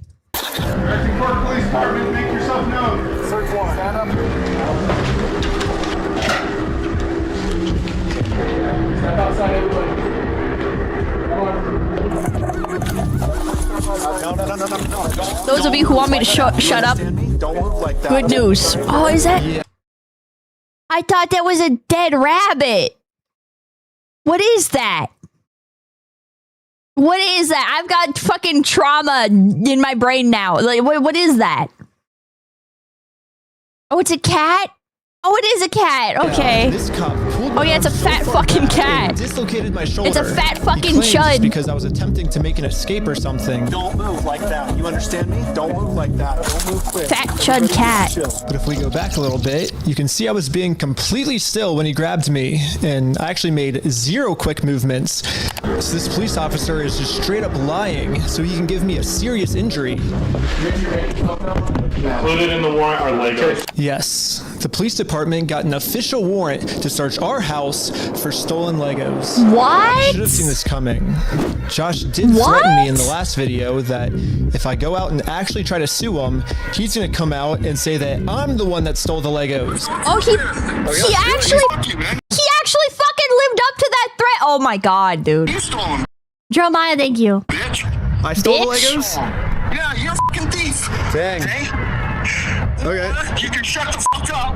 That's your fucking choice. I'm gonna fast forward a little bit just to give you guys some context. But Yeah, no you, I actually got a literally copy no of this you warrant. type The shit. reason they were searching our house was it says there is now certain property or evidence described as any stolen merchandise, specifically Lego merchandise. It's evidence of What, brought over from fucking Oregon, dude?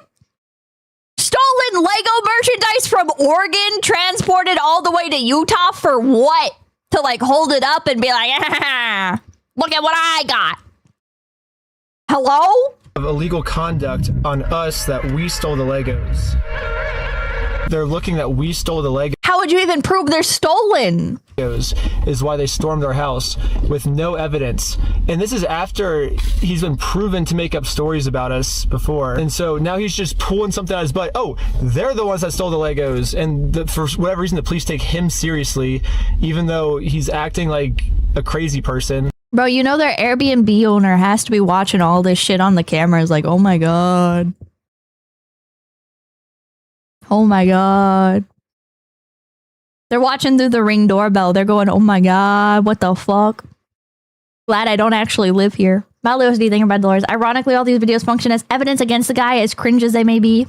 Anyways, the cops probably felt pretty Against stupid Ben? when they searched our entire house which and ones? didn't find any stolen Legos. The phone Again, calls? the police illegally redacted this conversation to avoid them looking stupid, but I'm pretty sure that's what they were talking about. But instead of doing what any The owner set them up and is part of it?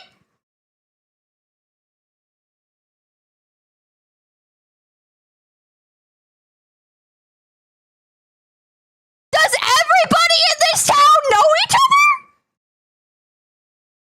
Does literally everybody in this fucking town go to the same fucking church? What the hell? It never ends, bro. It never fucking ends. What the hell? Yeah, this is actual Mormonville. What the hell? Oh my god, dude. Oh my god. rational police officer would do and let us go, they're sticking to their story that we're the thieves. My eyes, and I've got a feeling I'm falling. Sorry, the jump right through. I used to travel, sing low, sweet chant. Oh, I thought I broke something. I thought I broke something. Oh my god.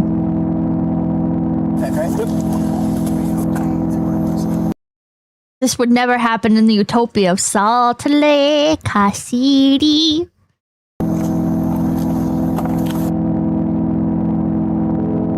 Da, da, da, da, da, Now da. the entire group You're on your way to jail. In Utah. Everyone, thank you. Remind me never to piss off someone from Utah. Yeah, seriously. The cat called the cops. I believe it. The fucking cat's Mormon too! Except for me. I got taken to an interrogation room so they could find some reason to lock me Australia, up for thank you. good. Good night, Pippies. Good night. Last time, I was able to get released on bail. This time, they're requesting that I be I held got in my jail a food. month until my court date. But there's honestly nothing for me to hide, so I went through the entire story with them to show the detective that this whole thing is just a big misunderstanding. Wait.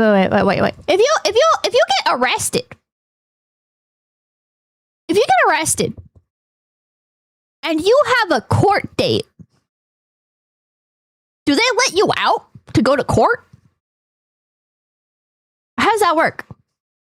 See that? Thank you. Ben doesn't appreciate how lucky he is that he didn't have anything in his hand that the cops can say that they feared for their life. True.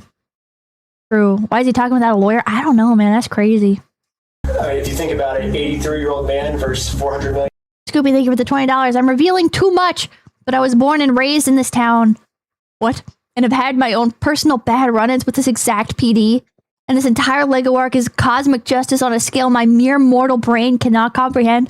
I'm so happy for you then, Scoopy. Also, why are there so many fucking Mormons in my chat?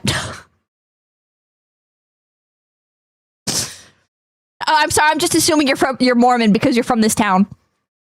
But holy shit, dude. Holy shit. I'm happy for you. I wish something like this would happen to the people that have fucked me over. Slime Maverick, thank you. Good night, Pippa and chat. Good night. Good night. That's crazy. That's fucking crazy. That you're like from like this specific town and everything. I'm happy for you. $1 million company. Even though the $400 million company's in the wrong, they're gonna win. You know? Yeah. I guess he's not Mormon if he was getting got by the PD. I wish we could just send him an email, like show up to court this day. That would be so easy for us. But this is how the law works. Like that's not my fault. Like I don't make the law. If I made the law, send him an email. And they're like, he doesn't want your papers, you just have to figure out civilly. I'm like, this is the civil method, you know? Like, to do it civilly, you have to serve. They're like, well, then just sue him then. I'm like, that's what we're doing. Like, do you see how this is a circle? I am very interested on Josh's side of the story because I think he said, might have said we had heroin in the car or something, and they did like a 3-hour search on our car. Obviously, you're ex-Mormon, okay. No heroin, so I don't know what Josh is telling them that we're doing, but suing him is not working for us. So let's do a GoFundMe. Right after I mentioned. What is it about my content that I got so many Mormons? What are you guys doing here? I mean, I'm not like going at you guys. I have no issue with Mormons. But it is very surprising that there are so many Mormons in my chat. No clue. Maybe this is a vid. Maybe? Well, no, because even before this, I've casually mentioned stuff. And the Mormons have appeared out of the woodworks. Intelligence services? Your content is very Mormon-esque. I drink coffee like every stream. What do you mean? They cataloging your ancestry. I don't think any of my family members have been Mormon. I don't think so. I don't think. Also, it's weird that like the dirty soda thing has picked up so much because like Utah Mormons don't drink coffee. But like I'm starting to see that like in the Pacific Northwest now as well. Like the dirty soda shops and stuff popping up because like Mormons love dirty soda, which is just like soda with like creamer and flavorings and stuff added in. There are a disproportionate amount of Mormons in the FBI and CIA. I wonder why. Mormons are like Filipinos. Mention them and they come out of the woodwork. Back on, thank you. Your official religion is Pipkin. Dirty sodas are the dumbest trend. I like dirty sodas. I actually really like dirty sodas.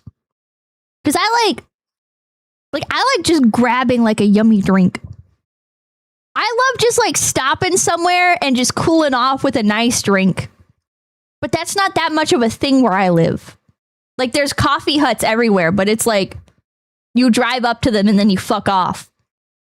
But now like dirty soda places are popping up and it's like you just walk up and you get like a dirty soda and then you can just like sit there and chill. And they're good. I love my sugar water, yeah. This go fun. Wait, what's that one dirty soda place that's popular? Is it Crisps or whatever? I don't think it's called Crisps. You would like Kahlua? Yeah, and my alcohol. I think Kahlua is alcoholic, right? On me, the investigator wanted to leave the room. Hang tight here and then I'll be back with you, okay? Okay. Something about me mentioning this GoFundMe. What is dirty soda? It's just soda with like creamer or like other stuff like added in. Really caught his attention. All right. Good. Well, I'd just like to know more about this like GoFundMe. Like I said, I have no idea what's going on. Yeah, we were just trying to get, so basically what ended up happening is Ben got arrested, which we were pretty blown away he got arrested, but I'm like, all right, I'll take over now. Like, I don't want you to get in any more trouble. And he's like, yeah, I can't get in any more trouble. Like if you take over, like that, you know, that was my decision. Yeah, so I mean, I don't know. What other questions do you, like, I guess have? Because there's not really, I guess, much else to say in the situation, to be honest. That's just the whole thing that just happened. I mean, I'm honestly like kind of shocked to be arrested at this point for that. Yeah, this is definitely.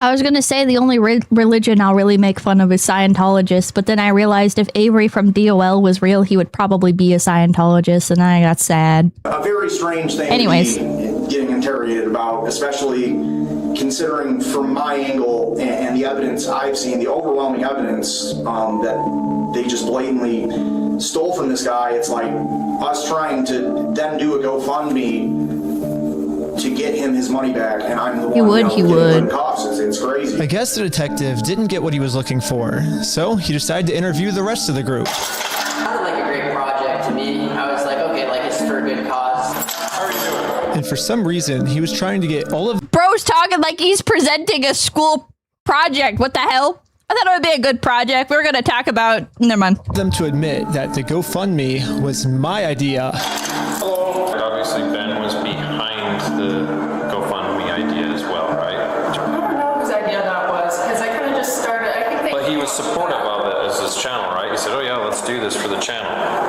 From my understanding.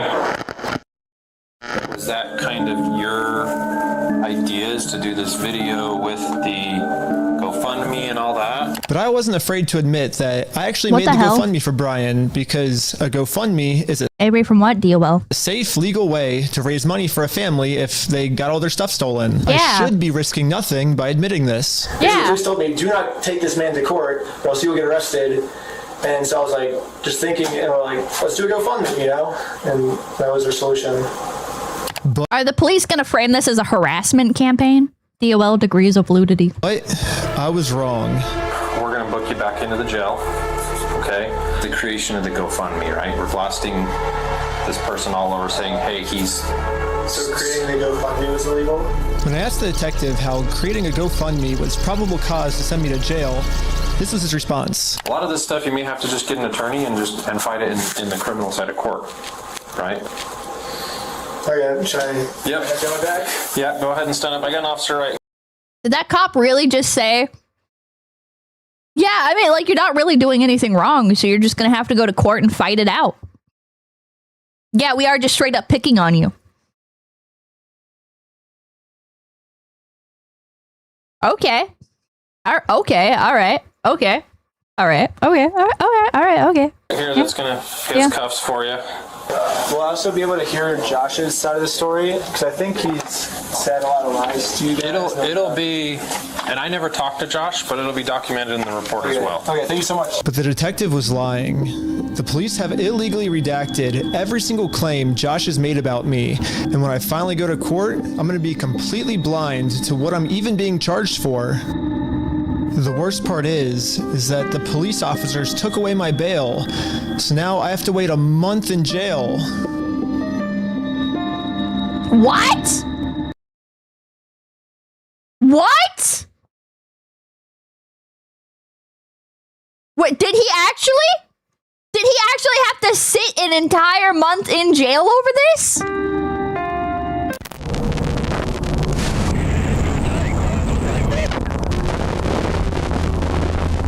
Oh my god. However, I ended up getting extremely lucky. When a judge ended up reviewing this arrest, they thought the whole thing was so stupid and ended up releasing me on bail. So now, at least I'm a free man. And wait, so the judges aren't corrupt? Somehow? until my court case. Let's go, man, baby. The illegal act that I committed was mentioning that Josh stole the Legos in our GoFundMe. So if you say who the thief is, then that is illegal for us to do that. Now I just have to wait for Just court. watch, Pippa. And honestly, I'm not excited. Not so fast. My entire life, I was taught if you steal from people, you get in trouble, and if you help people, you get rewarded. But I guess I was just taught a lie. By me trying to help and do the right thing, all I did was just screw everything up and get all of my friends in trouble. I couldn't fix anything, and now with all the charges I got in this video, I'm looking at least 5 years in jail. But I finally accept my fate. What the fuck? I failed, and now it's time to go home.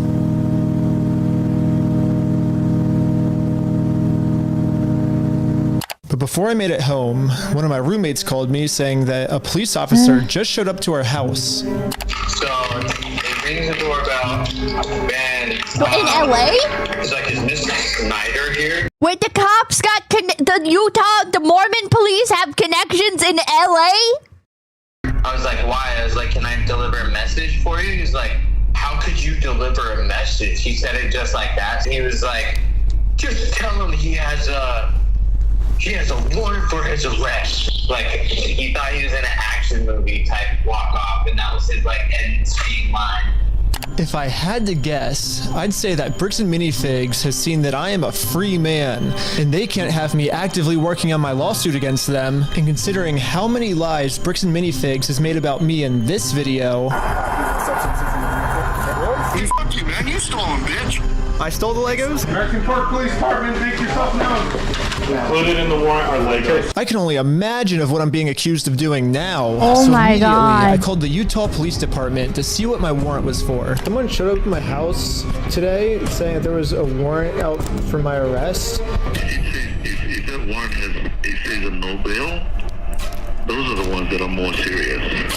The only thing the police department could tell me is that I do have a warrant, but this time the judge approved it that I will have no bail. And I'm now a physical. They paid off the fucking judge, dude. They paid off the fucking threat to judge. Josh, the person the police are protecting. So basically, at any moment now, I could be arrested without bail for some mystery crime. There really is only one thing that I can do now. Well, I'm in Mexico now, and the American police have no authority here. Oh, what's going on? What the heck is that thing? Can you let us on that?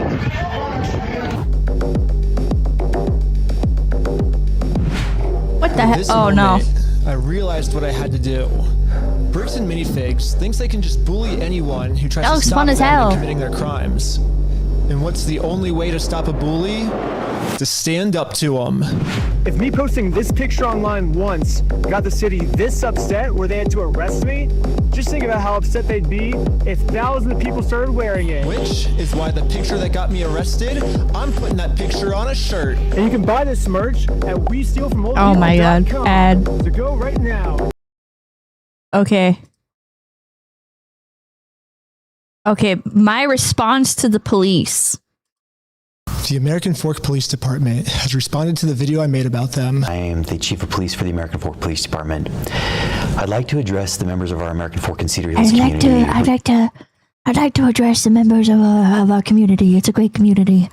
They say there's no community quite like the Cedar Hills, the Fork and Cedar Hills community. There's no community like it. It's the only community. It's the best community. I know everybody there. Everybody. I know the Bricks and Minifigs CEO. I know the police. I know the judge. I know everybody. I know everybody that lives on every corner. That's how we knew how to track your fucking car. We don't need flock camera. We are the flock of Jesus Christ.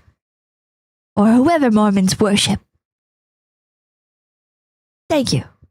It is the greatest. It was the greatest community. Regarding some videos currently circulating on social media. So now I will offer a response to their response. There's a lot of new information in this Heaven response is behind that I've me. been wanting to get for a long Heaven time. approves of so this. Heaven says. We'll go over that first. Heaven says it's the greatest. Heaven says the Cedar Hills community, it's the greatest. First, one of the main questions in my video was, why did I get swatted for stealing the Legos when this wasn't a mystery to the police officers and they knew that I didn't steal the Legos, that Josh stole the Legos. He basically stole a $200,000 collection of Star Wars Legos. But still, why did they raid my house for stealing the Legos when there's an overwhelming amount of evidence that Josh stole the Legos? When I requested the body cam footage of this to try to find the answers myself, they redacted everything, and they claimed it was to protect the victims. However, one of my friends set up a GoPro as we were getting swatted, and we caught the entire conversation on camera. Included in the warrant are Legos. For 3 months, the police department's answer has been, this redaction is important because it protects Josh, the victim of this case. However, we can clearly see that the police are looking for Legos and they saw no Legos. And they redacted this because they were embarrassed that they made such a stupid decision to swat the wrong person. They were so embarrassed of swatting my house for stealing the Legos that in all of the police reports, it is completely redacted. The police department wants this information hidden so bad that they're willing to break the law to hide this from everyone. The only reason I know about it is because of the receipt I got the night I was released from jail and my friend's GoPro that was recording. So even though I've been asking them for 3 months why I got swatted, they finally came up with an answer, which is the Airbnb host told them that I stole the Legos. During contact. Oh my God. The Airbnb host was watching, just not in the way that I thought. With the Airbnb owner, the owner reported overhearing conversations about possible stolen Legos. Specifically, officers wrote in the search warrant affidavit, the homeowner also disclosed that he could hear multiple individuals inside the residence speaking about possibly stolen Lego toys they had taken. Yeah, 1-star Based review. on that information, We black-pilling today, boys. within the search warrant affidavit seeking authorization to also search for and seize possible stolen property, including Lego merchandise. 4th District Judge Roger W. Griffin reviewed and approved the search warrant. I always like giving people the benefit of the doubt, and I will take the police officer's word on this, but something fishy is going on here, and everything can just be cleared up if... How? Are the bugging in Airbnb is a crime? Well, the logical explanation would be that they're like upstairs neighbors or whatever for the Airbnb.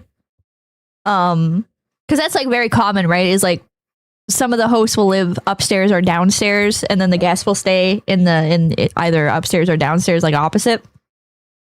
Or they live in like a conjoined unit, or like the Ring doorbell or Nest doorbell. But the video's off center. How does it keep getting off center? What? No, it's not. You unredact the audio and let everyone see the truth. Also, after we got raided and the police officers found no Legos, all of this footage has been redacted too. And my guess is if the police unredact this footage, we will find out the answers once and for all. While we were getting swatted, one of the police officers decided to injure me for absolutely no reason. He claims it's because I was trying to make a fast movement. Don't move like that. You understand me? Don't move like that. Don't move quick. Everybody just chill. When we replay the footage, you can clearly see I was not making any fast movements. However, the police department has an answer to this. During Snyder's detention, Lieutenant Adamson took hold of Snyder's right arm.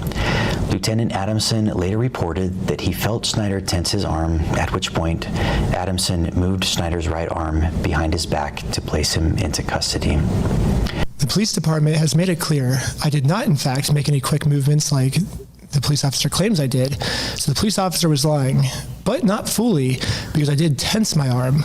However, he lunges at me extremely fast before he even touches me. So how could he even know that I was tensing my arm before he even grabs me? That doesn't make any sense. There's only one solution. This police officer has psychic powers, and he could tell that my arm was tensing up before grabbing me. However, this makes no sense, because if the police officer did truly have psychic powers, he would have known that we were not the thieves, Josh and Brandon were the thieves. So this can't be the case either. I'm trying to have an open mind with these different possibilities of what this could be, but literally the only outcome God told him. left is that this police officer injured me for no reason. However, the police have another response to this of why I must be lying. In the X-ray image displayed by Mr. Snyder in that video, a small L is visible in the upper right-hand corner of the X-ray. The L indicates the image is that of the left shoulder. The video shows Lieutenant Adamson handling Schneider's right arm during the arrest.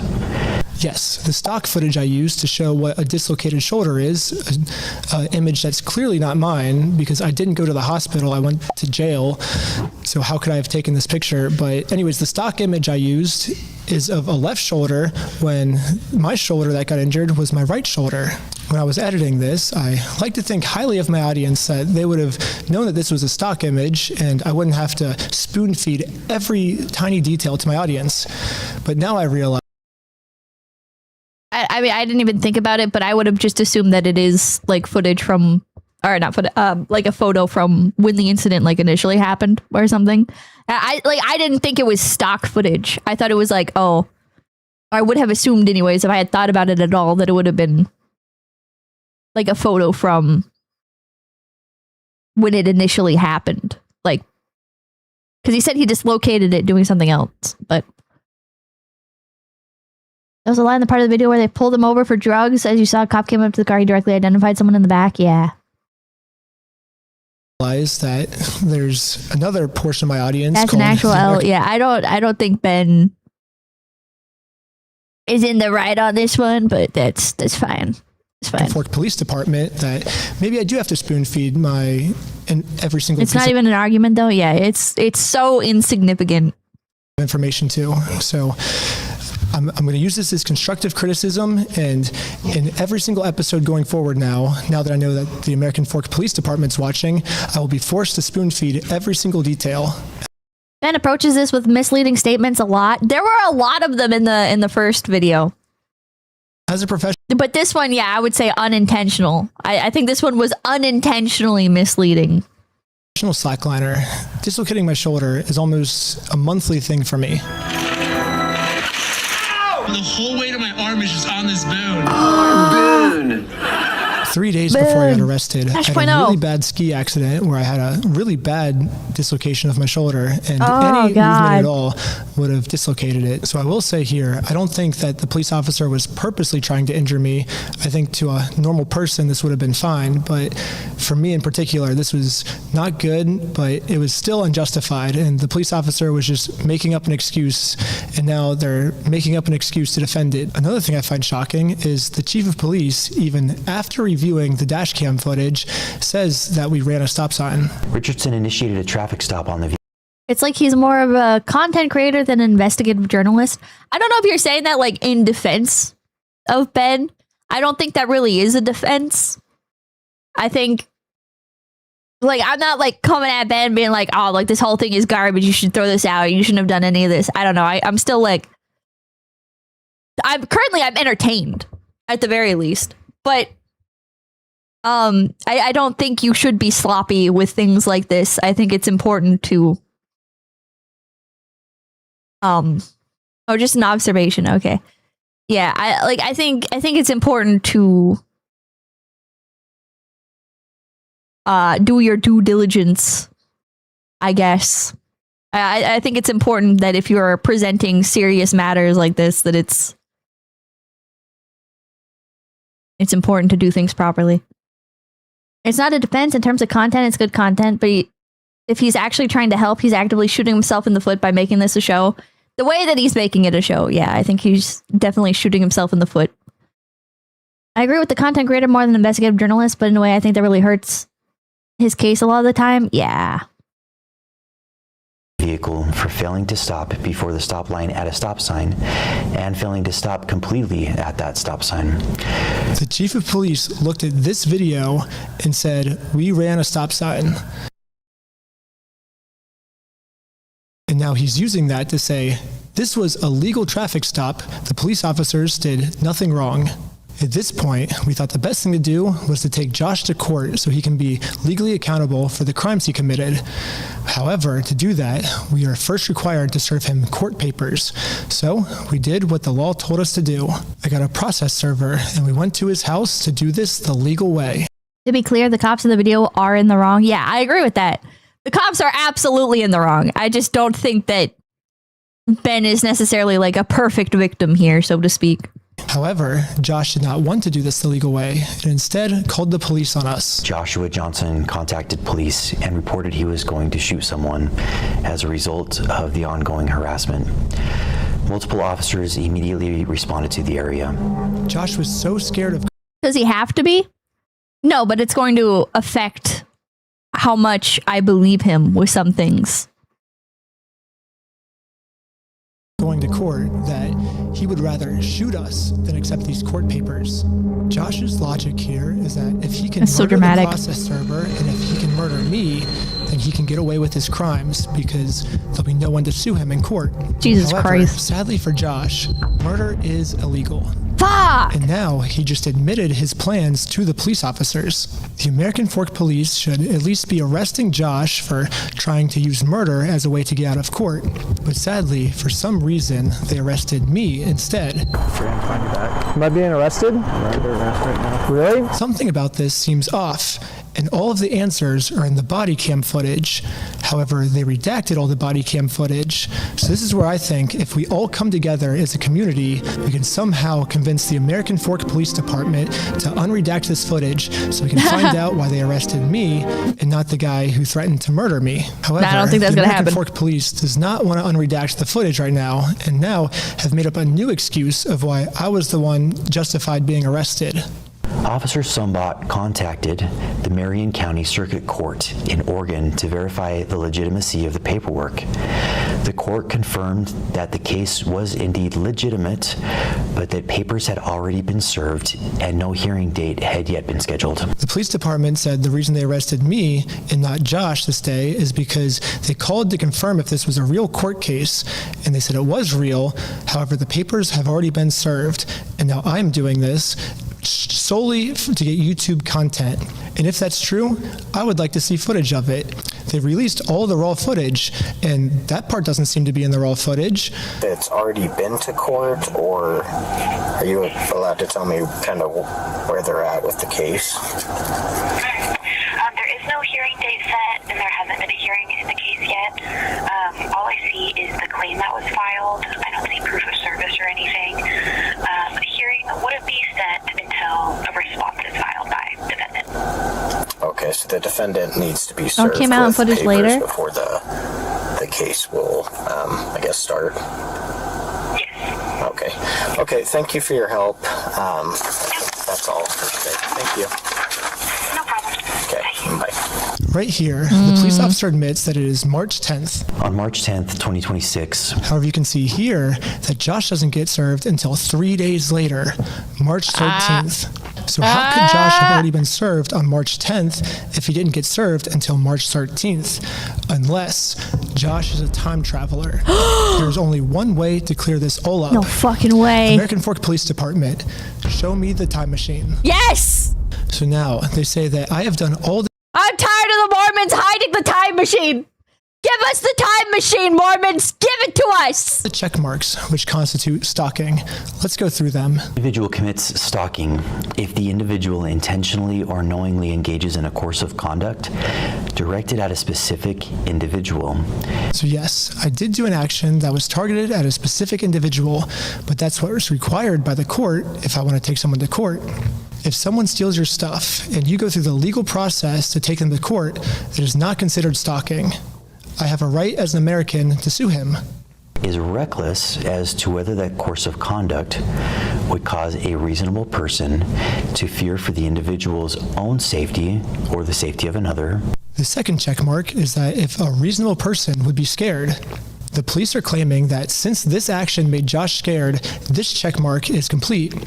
However, they've completely forgotten about the term reasonable. As we can see, Josh is not a reasonable person. This is someone who multiple times has tried to silence someone by accusing them of being on I mean, I think you use the time machine to go back in time and hide the golden plates. heroin. Here's the crazy thing. They told me that they took over that location because the owners were using the location to fund their heroin addiction. What? Yeah, and that's how they took it over, and saying they had like a pigeon in there that was crapping all over the Legos and it smelled bad, all this stuff. This is someone who threatened to murder me just for trying to serve him papers. This is not a reasonable person. It is not reasonable to threaten to murder someone just for serving papers.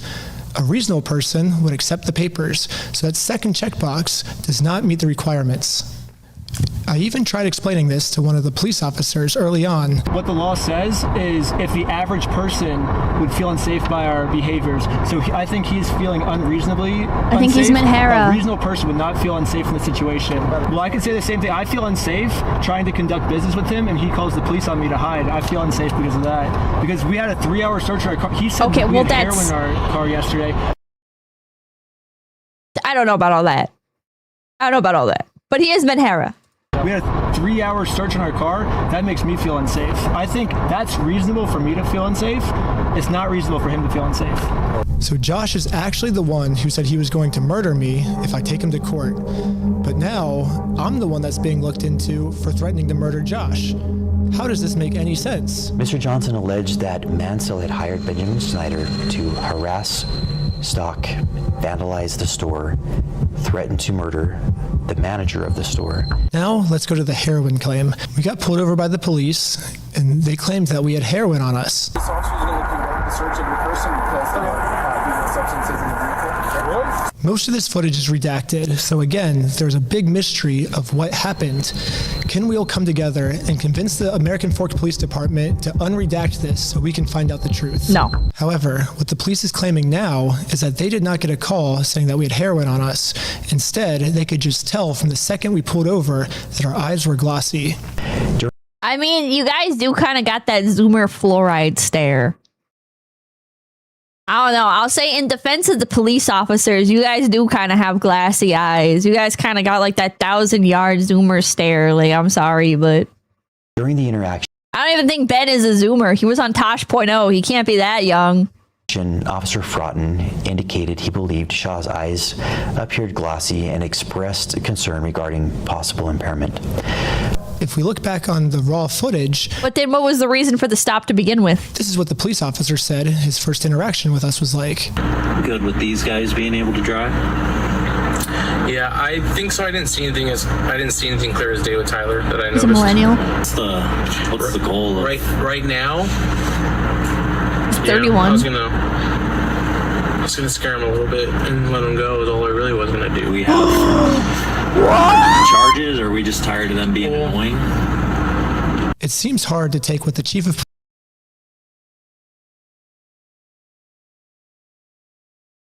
What the fuck?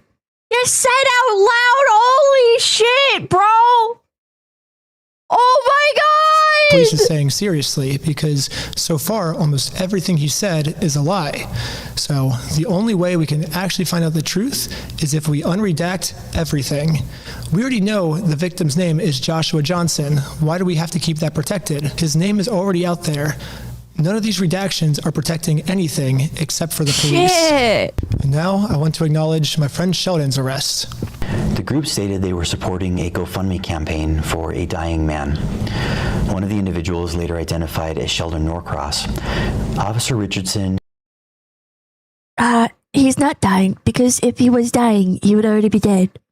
And he's not dead. So basically, because he's not dead, he's not dying. It's all made up. It's all made up. They're calling it the biggest lie ever told. They're saying it's the biggest lie that's ever been told. It's the biggest lie. They don't lie like that. They only lie here. We gotta drain the swamp. Then decided to seize Norcross's phone, pending the approval of a search warrant, in order to preserve potential evidence and prevent the deletion or alteration of any data. According to Officer Richardson's reports, when Norcross was informed that the phone was going to be seized, Norcross immediately began manipulating the device. The police officer claims that He's manipulating it. He lifted his phone up. Do you know what that is? He's manipulating it. You're You're manipulating matter in the air. It's manipulating it. Is that the kind of man you want to give your money to? I don't even think he's dying. Sheldon was arrested thank you. because You're so electable right he now, opened thanks. his phone to start deleting evidence. However, we can clearly see in the footage, Sheldon's thumb is heading towards that lock button to lock his phone. His phone was open when he pulled it out, and the phone was transitioning from on to off, not from off to on. From this response, it almost seems like the police officers didn't even watch the video. So American Fork Police Department, if I'm your teacher, here's your homework. First off, learn the facts of what actually happened. Second off, stop lying about the facts. No one's believing it. The third thing is unredact the audio that makes the police look bad. Unrelated, but do any of you guys feel like Donald Trump has been president for like fucking 15 years now? Completely unrelated. I'm not saying this as I'm not criticizing or condoning or whatever. But holy shit, man. I feel like I see Trump in the news and I'm like, that guy is still president? How fucking slowly is time moving, dude? I don't think Obama was in office this long. Holy shit. Yeah, it's the split term because we had Biden in the middle. But Trump was still fucking in the news constantly that entire time. So it's like my perception of time, I'm like, holy shit, dude. Time is not fucking moving. Time is not, everything just keeps fucking, time is not moving, dude. What the hell? The best lawyers in the United States are reaching out to me right now, so eventually this is going to get released.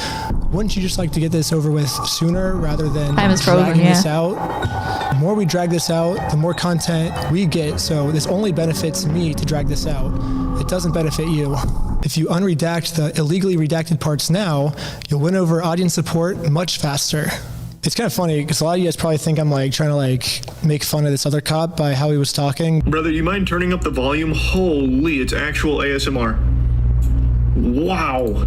I cannot really hear him. Why is he whispering? No, I'm actually just super sick right now. I haven't been sleeping because I'm trying to get out part 3 as fast as I can. And that's caused me just to stay up all night, every night, and not sleep. It's not even midnight. Now I'm sick and have no voice. East Coast spotted. But yeah, I guess it kind of, I don't know why that police officer was talking with such a low, quiet voice, but that's why I am, at least. I wasn't making fun of him. I literally am just genuinely sick. But if you want to see part 3, subscribe to my Patreon at patreon.com/recklessben. Part 3 will be up there very soon. Part 2, I'm only dealing with misdemeanors, but part 3 is when they start accusing me of felonies, so it gets insane. But yeah, stay tuned. I'm gonna... That's a spicy meatball. Okay, CoffeeZilla, you said next? CoffeeZilla Epstein, what the fuck? Okay, this video, right? I found the $200 million missing Lego. Is it this one? It's got almost 8 million views, so it's got to be this one. For the internet detective, this time in the $10 million Lego studio. So I talked to every suspect involved. I like CoffeeZilla until he does the stupid little fucking skits. When he starts doing the skits, I get so annoyed. The chat, does he do skits during this one? Does he do any skits? Please tell me he doesn't do any skits. I hate his robot bartender, yeah. With the robot. Oh, honestly, those videos are unwatchable. He does that to not get sued. Starts with him, thank you. 𝐒𝐻𝐍𝐶𝐄𝐂𝐓 has a short video just about 2 hours ago. He always does. Stick to the news, man. Oh, I think I like that. I hate skits. I fucking hate skits. That's why I stopped watching Nostalgia Critic back in the day. I remember when Nostalgia Critic started doing a bunch of skits in his videos, and I was like, what the hell? I can tolerate slop, but this is cringe slop. This is too much slop. I can't say the level of slop that this is because people think I'm dog whistling, but it's that. What I found shocked me.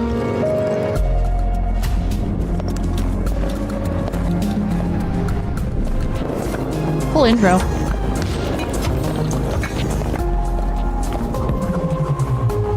He's toned it down recently. I'm glad.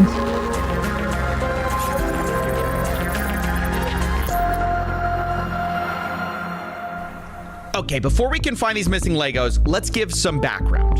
A massive Star Wars collection was put on consignment at a Lego store called Bricks and Minifigs in Salem, Oregon. Consignment just means the owner, Brian Mansell, gave it to a store to sell, and he was supposed to get a cut when it sold. The entire time, he maintained ownership of the collection, and a social media post estimated it to be worth about $200,000. But then, on November 14th, 2024, everything went wrong. This was the night that Crystal and Ben Gorman, the prior franchise owners of the Salem store.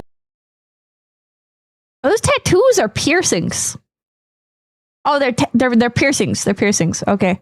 Got kicked out by this guy. That would be crazy tattoo. Brandon Best. He and his partner Josh Johnson ran a sister store in Eugene, Oregon, and Brandon drove up that night to kick the Gormans out. Brandon and Josh would be taking over the franchise. Yeah, like I said, Salem and Eugene, bro. You don't want to be in either of those places. In Salem, and this is the exact moment the Legos go missing. As that store is getting handed over, the question is Brian's collection in it? Here's what the official Bricks and Minifigs press release reads.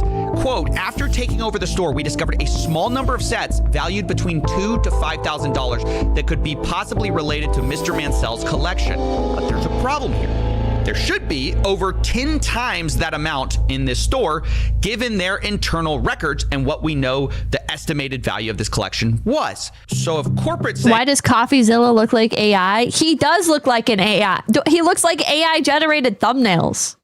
This is like every AI generated thumbnail. There was only $2,000 to $5,000 in the store. I think it's like the purple Something tone. happened to these Legos. The purple and the orange. In order to solve this case, let's think about the suspects. First, who was there that night of the handover? It's only 3 people. Crystal and Ben Gorman, the former franchise owners, and Brandon Best, one of the new owners. These are our 3 biggest suspects, but they aren't the only ones. I want to address a few other suspects at the very start here.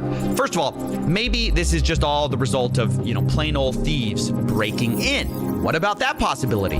Hi, I am Chris. I was the previous franchise owner who signed the collection agreement with Brian Mansell. And I'm Benjamin Gorman. I am the silent partner who's really bad at being silent. We did have a couple Yeah, you can tell these people are from Oregon. of break-ins at the store. None of Brian's collections were in the police report or stolen during those. Okay, so the Gormans say emphatically it wasn't thieves. This is Oregon phenotypes. But if that's the case, what about the guy who was— This is like native Argonian. This is not like Californian that moved to Oregon. This is like the native Oregonian phenotype. Arrested, I mentioned at the beginning of this video, Reckless Ben. This is the YouTuber who started it all. With a documentary, I tracked down the thief who stole $200,000 of Lego. Maybe it's the perfect crime. Make a video Argonian. tracking Shut yourself. Now, for our theory, it's worth noting Ben is currently facing a RICO lawsuit by Bricks and Minifigs. He was even targeted with a search warrant for stolen Legos. Included in the warrant are Legos. The owner reported overhearing conversations about possible stolen Legos. And on top of that, Reckless Ben was even accused of stealing the Legos by the current franchise owner. I stole the Legos? What do you think of the theory that it was Reckless Ben? This is a great recap for everybody that came in part way. So my mind is going a little bit numb because I've already heard all of this, but if you're just joining in, this is a great recap of it all. He stole the Legos. That's absurd. We didn't even know Reckless Ben. He had no interaction, no relation to us, no relation to the store. That doesn't hold any water. Okay, I'm going to be honest. Apologies to the genius cops in Utah. The lady in back is scary, yeah. I don't know if that's their kid or their third. I don't believe that Reckless Ben stole the Lego, mostly because he couldn't. He just wasn't there that night, and I don't even think he knew about these Legos. But who does Ben suspect is holding the Legos since he did this whole documentary series? The guy who runs the entire company, Eamon McNeff, he personally came out to talk to us. So what's going on? So you guys are holding The some of our Reddit Legos? mod. No, we're not. You're not? No. Thorgan, it could Is that go a either lie? way. Yeah. No. That's a lie. You did take the Legos. 2 times speed through what we know. We have our attorneys have. This is a good recap for people. Again, so who's Brian Mansell. Okay, and who is that? He's a guy who had he had like $200,000 worth of Legos in your guys' store. Where are his eyebrows? Wait, where are his eyebrows? What the fuck? Where are your eyebrows, man? Holy shit. Do you guys remember the villain from Drive? He was like, what's my personality? I'm going to be the villain from Drive mixed with a fucking Reddit moderator. What's my motivation? Money. Never happened. My name is Holy Amon McNeff. shit. I am the CEO of the Bricks and Minifigs brand. So my name is Matt McNeff. I'm the COO of Bricks and Minifigs. The people you just saw are the McNeff brothers. They agreed to speak with me to try to clear their name. I asked them, do they have the Legos? What I can tell you... Where are your eyebrows? Did somebody steal your fucking eyebrows, bro? What you happened to your eyebrows? At least your mustache is gone. Is that we don't have it. We've never had access to them. It seems to kind of go missing. Parts of it seem to go missing on November 14th. Well, is Ryan Gosling literally you? No. Wait, are these different guys? Or are these the same guy? Oh, chat. Oh. Oh, it's the brother. Okay, they're the brother. They're genetic. They have no eyebrow gene. They got the gene that gives you no eyebrows. Oh, thank you. The Reddit brothers. Yeah, they're the Reddit brothers. This is awesome. This is fucking awesome. I can't believe neither of them have fucking eyebrows. Oh, man. Anyways, no, I'm not Ryan Gosling. I'm I'm Robert De Niro. Shani, thank you. I stole $200,000 of eyebrows. No, not at all. I'm going to say, like that is not accurate at all. Because so you think that the collection was in the store at the time or elsewhere? Elsewhere. When you look at Mansell's own words that he reiterated to a podcast last year, he explicitly stated to another podcaster the sets were moved off-site for security. What is going on with the subtitles? On site after hours for security reasons, and after Sunday, the sets will be available for purchase but stored elsewhere. Now, one thing that's been a big subject of the Bricks and Minifigs kind of story is, hey, there are these off-site locations. Can you address what that is? Is that true? So the offsite You own every sweater? No, I don't own. I don't own this sweater. I don't have this one. Letter that they are that corporate is referring to is the original press release that we released. When Who is this chick? Why is she here? I'm distracted. Launching the collection. In that press release, because we had previous break-ins, I specifically included the location that after this weekend, those Legos would be stored off-site to deter any future thefts. They were briefly stored off-site after that launch weekend, while I bought safes for the back room, and then they were moved back into the store. Okay, so for most of the time, the sets were in the store after y'all got the safes in. Yeah, exactly. Yeah. Okay, so Scooby, thank you. Living in Utah is like living in a state filled with Reddit mods and positions of actual power, FYI. I hope you got the fuck out of Utah then. McNeff suspects that a lot of the Legos weren't there that night. And then on the other hand, we just heard from Crystal and Ben Gorman explaining the off-site story, saying that later they no longer used those off-site locations. But what do we really know about the Gormans? They are the former franchise owners after all. I mean, shouldn't we be suspicious of everyone? They're one of our key suspects. They were there the night we lost Brian's collection. They were the creators of the consignment deal after all. And one group in particular is pointing their finger at them very hard. It's the McNeffs who say they were behind. It's the guys with no fucking eyebrows. The no fucking eyebrows, bro. Where'd they go? Where'd your fucking eyebrows go? Bro, the one on the right looks like if the one on the left got soaked in water. What the fuck? The one on the right looks like if you trap the other one in like the bottom of a lake, bro. Look at him. What the hell? My ghost says thank you. The honesty is stored in the eyebrows. The Nora looking for $5. The half hair lady is an old manager before the next stand user John Johnson took it over with another Mormon. Okay. On payments. We started getting calls from the landlord letting us know that Crystal was behind on the lease payments at the location. We had also gotten a couple of notices from some of our vendor partners that bills had not been paid by the store. And so we felt pretty strongly that there was going to be a risk of her just, like attempting to file bankruptcy, doing some of these other types of things, which we've had franchisees do in the past, and that's problematic. So that's why we sent him up there to take some video footage. So we needed to just be prepared if we needed to do a hostile takeover, which can happen in franchising, where a franchise owner just kind of tries to steal inventory and do some different things that way. Okay, so Bricks and Minifigs' story is that they were worried about the Gormans skipping town, so they sent Brandon Best as a secret shopper on October 24th, 2024. This is weeks before the takeover. Brandon takes a video of the store. What the fuck? They went Super Saiyan 3. Condition in preparation for this handover. But at this point, Brandon does not announce himself to Crystal Gorman. Later, though, on November 14th, once again, the same concern about the Gorman stealing or theft was expressed by the McNaffs. Brandon was trying to make sure that they weren't taking things from the store, and so he was kind of trying to make sure that he wasn't putting things, like hiding things in the back, and that and while he was watching that, trying to make sure Ben wasn't grabbing stuff from the store and moving it or doing anything along those lines, because he just got a weird feeling about the whole transition. What? She took at least one, if not more than one, cartfuls of things out to her car with her coat draped over it. So yeah, the McNaffs say, look.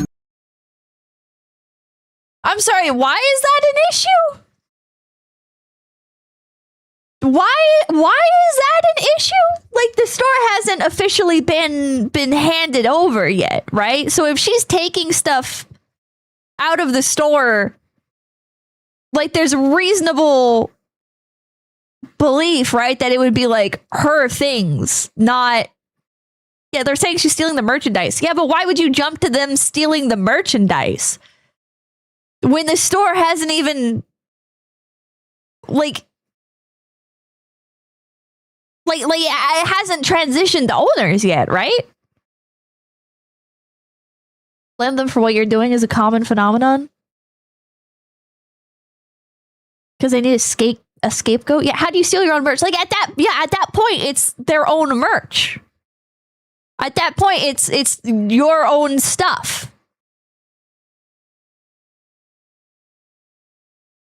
What? They don't trust the Gormans, and they why? Thank you for the wild.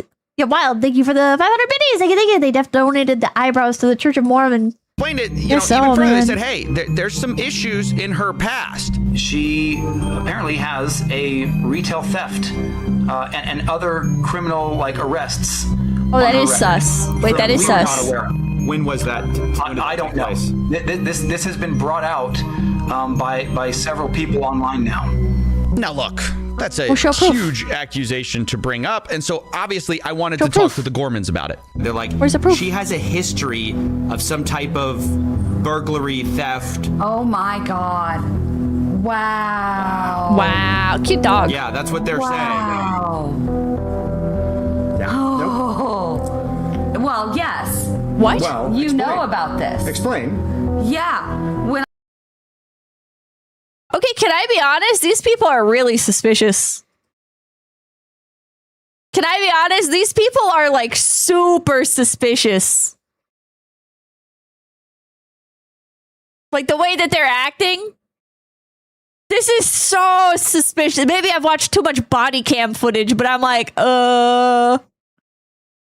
This is exactly how the Karens act when they get arrested in the Walmart and they're like, you're actually saying that I took something?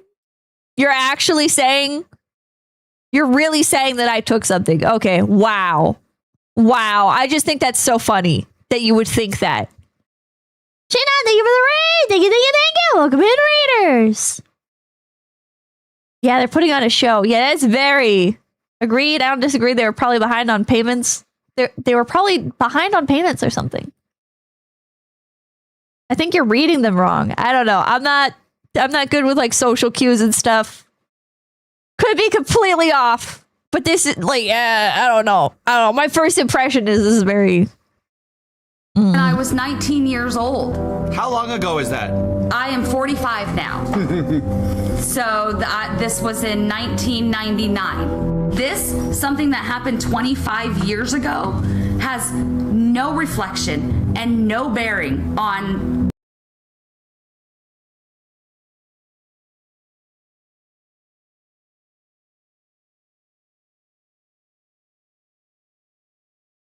You're 45 years old?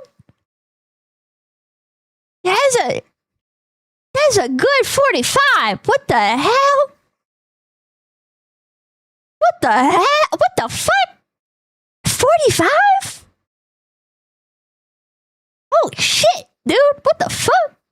What happened in the last 2 years, my management of the store, what happened the night corporate seized the store, it is another deflection. And it infuriates me. You're going to try to publicly embarrass and shame me for somebody that was manipulated by local police department. Discord ping?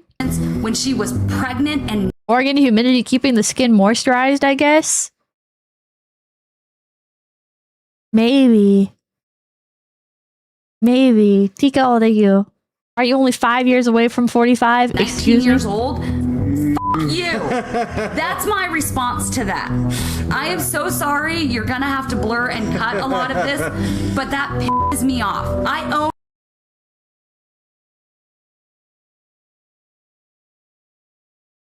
Okay, yeah, I don't, like...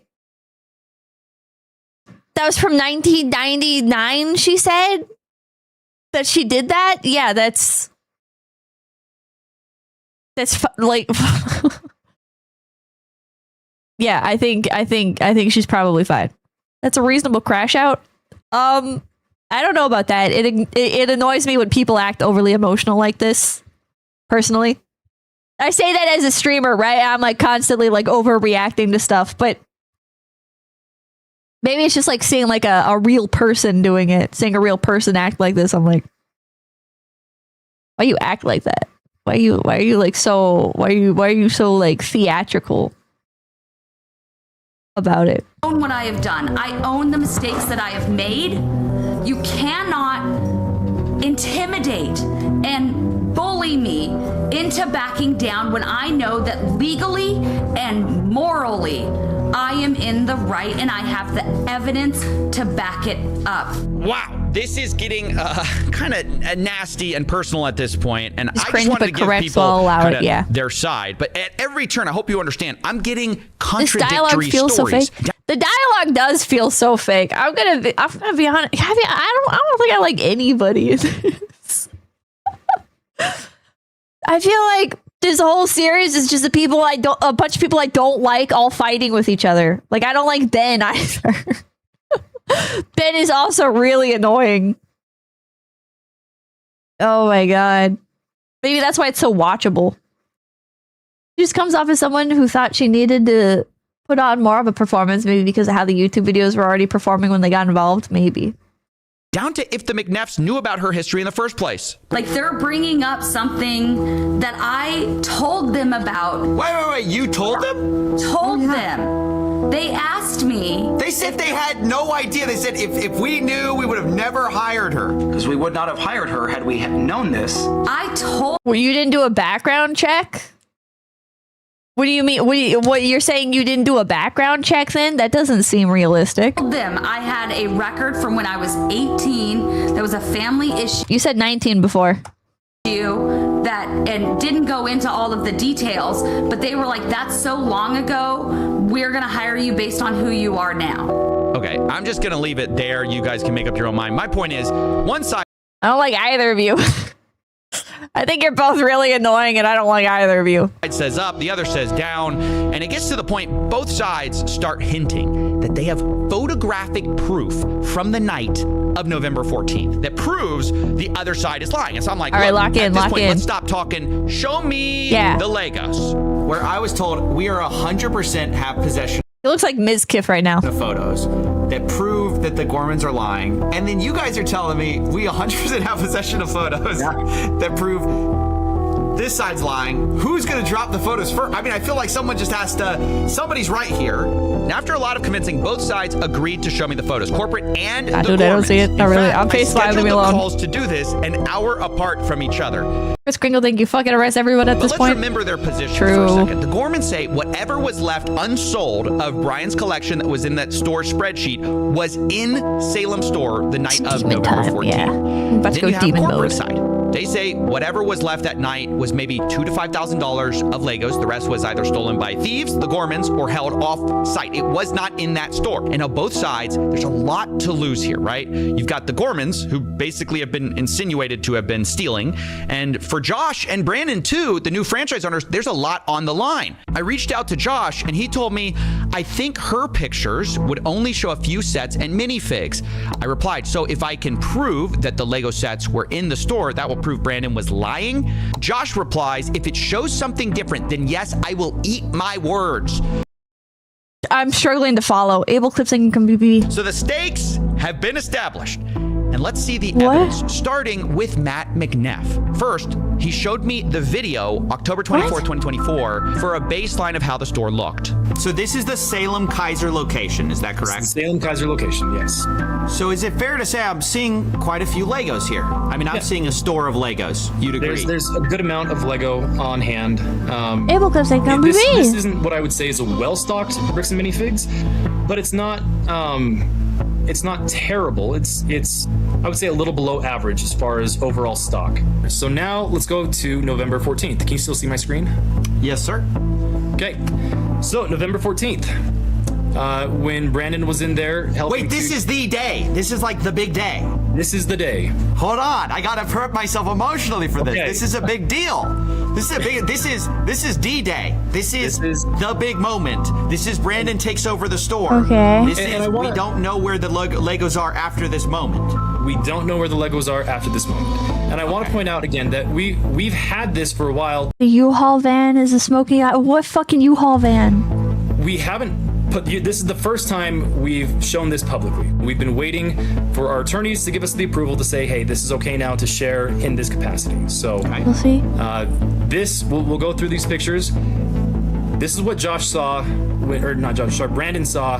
He took pictures of everything in the store, all the inventory in the store. Okay, yeah, if this is the night of the transfer, this would be pretty suspicious to me as well, right?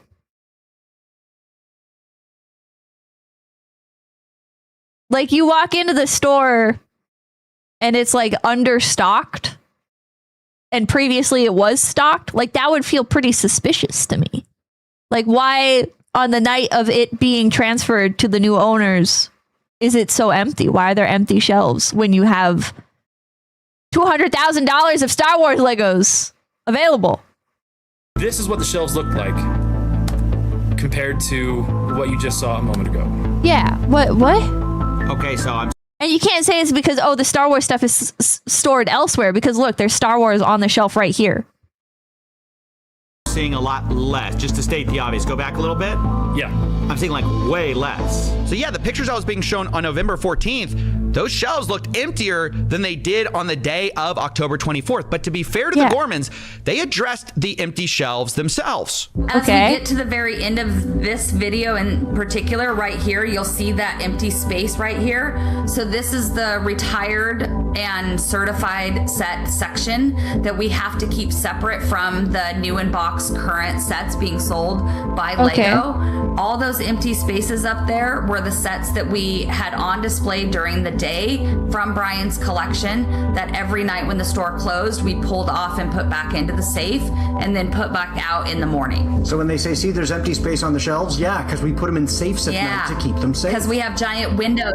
Yeah, it's an explanation that kind of makes sense given. But why are there some Star Wars on the shelves still then? Why is some Star Wars out and then supposedly the other Star Wars is in a safe? Like, what sets are going into the safe that they need to be stored, but the other Star Wars can just be left out? given the history of burglary. Now, of course, Not this everything is is as something I valuable. had to ask the McNeffs about. Is this a case of, did y'all see Star Wars sets in the back? Did y'all not see the Star Wars sets in the back? Did he take, not in the Because back, not but all Star Wars sets are in a Brian's. safe. Like there were a bunch of Star Wars sets in a safe. Did Brandon see those? Has there been talk of those? Do you know what I'm talking about? Yeah. My understanding is that he took pictures of everything, and all those photos I showed you of the Star Wars were all the photos, or was literally all the Star Wars inventory in the store. Yeah, the McNeffs say all of the photos should be with Brandon of all the Star Wars items. And to be fair to them, they showed me a lot more pictures and even showed me a spreadsheet of all the Star Wars sets in the store the night Brandon took it over. And it valued to about like $5,000 to $10,000 or so. But then I had to ask. Okay. Oh, sorry, here's another kind of set. Okay. Do you think y'all have all of these? Very likely. Okay. Again, I'd be surprised if we didn't. But then I couldn't help myself. I started to bring up some of Crystal's photos to see if they matched up. Have you seen this before? Not that I recall. So do you see that? Yep. So do you see That's in the safe. like some kind of like a safe thing? I don't know if you can see the sides there. Looks like a bookshelf. The yellow sticker is Brian's. Okay, sure. Yeah. So I think the important thing is making sure that all of these are in the inventory for Mansell. Sure. That's cool. 75041. Yep. The Vulture Droid. 75169. Oh. 169 I'm not seeing, so there may be... Okay, so there's one that is not on our list. Let's try this. 10240. Okay, nope, not seeing that one either. What about 9493? 3. I don't see that one either. So it maybe those were locked at the time, and Brandon did not get those pictures. All right, that's kind of a problem because the Gormans had over 200 photos of this store. I definitely knew looking at these photos, there's a lot more Legos in the Gormans photos, by quite a lot that Brandon's photos just didn't show. But corporate didn't really see it that way. But still, in the grand scheme of things, we're not talking, again, 10 times the amount of sets here. I don't know. I haven't shown all the photos yet. I don't know exactly how much. If there's a calculable figure that we can look at and say, great, this is what was there, I promise you it's not $100,000 worth of Lego. And so where's the rest of it? You got me. I don't know. Maybe I'm a little... Yeah, I mean, again, like, I guess in defense of corporate, like,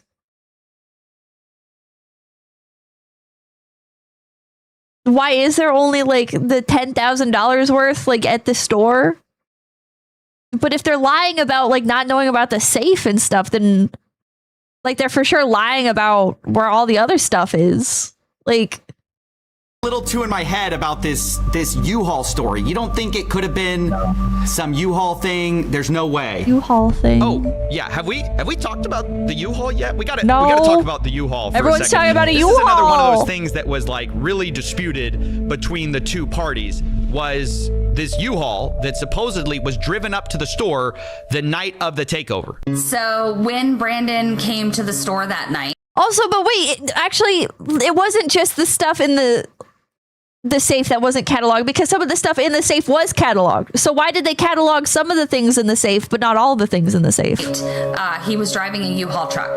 Now, in typical fashion, this was immediately disputed.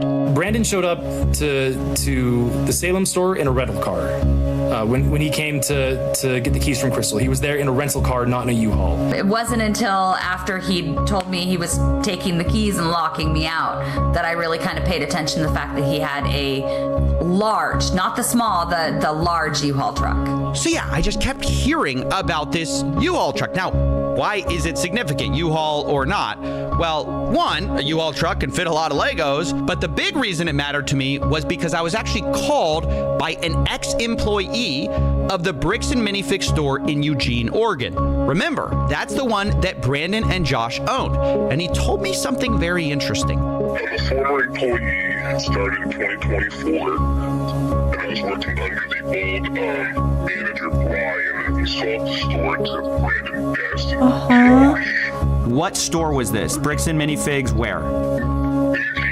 Okay, now what did you see that made you want to talk to me? I saw Reckless Ben's YouTube video about the Salem store closing down because I was talking to my co-workers about the situation about Salem, and we were told through other employees that it was just a bad area to work in. It was like True. haunted, if you will, is what was going around. Haunted. But after seeing the video of Reckless Ben, we exposed them, and it makes a lot more sense with what we dealt with Brandon and Josh.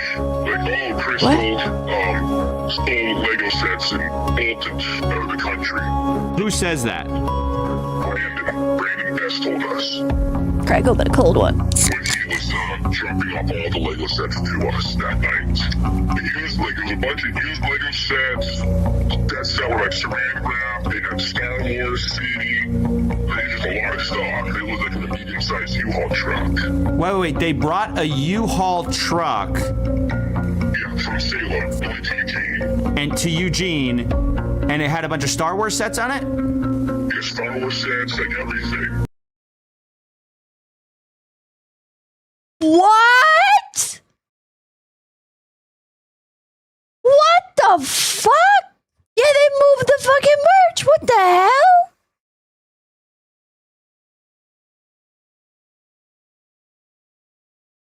It was deliberate. They pulled a fucking heist. Yeah. It was intended from the beginning. They knew. They knew from the beginning that all this stuff really was on consignment. It wasn't even like consignment plan. We didn't know about that. That must have been like a contract that the previous owners failed to mention or something. Like, sorry, like we got screwed in this situation as well. No, they do the whole fucking time. And they pulled off a very deliberate heist to move the stock before like things were like even fully transferred over. So that way they wouldn't have to fucking give it back. And the CEO knew about the rental car, and he's deliberately avoiding the fact, or lying and saying that it wasn't a U-Haul. So he's in on it too. A bunch of new stuff too. Ocean's Legos. Wait, and was this when they took over the store from Crystal? Holy fucking shit, dude! Yes, because he said that Crystal stole Legos and left the country. While he has a U-Haul of Legos? Yeah. Interesting. Weird. Then he said, we're just going to hold on to this stuff until corporate tells us where we have to distribute it. And we're like, well, it'd make more sense if we could take it because we're kind of struggling with, the product to put on the shelves. Oh my gosh.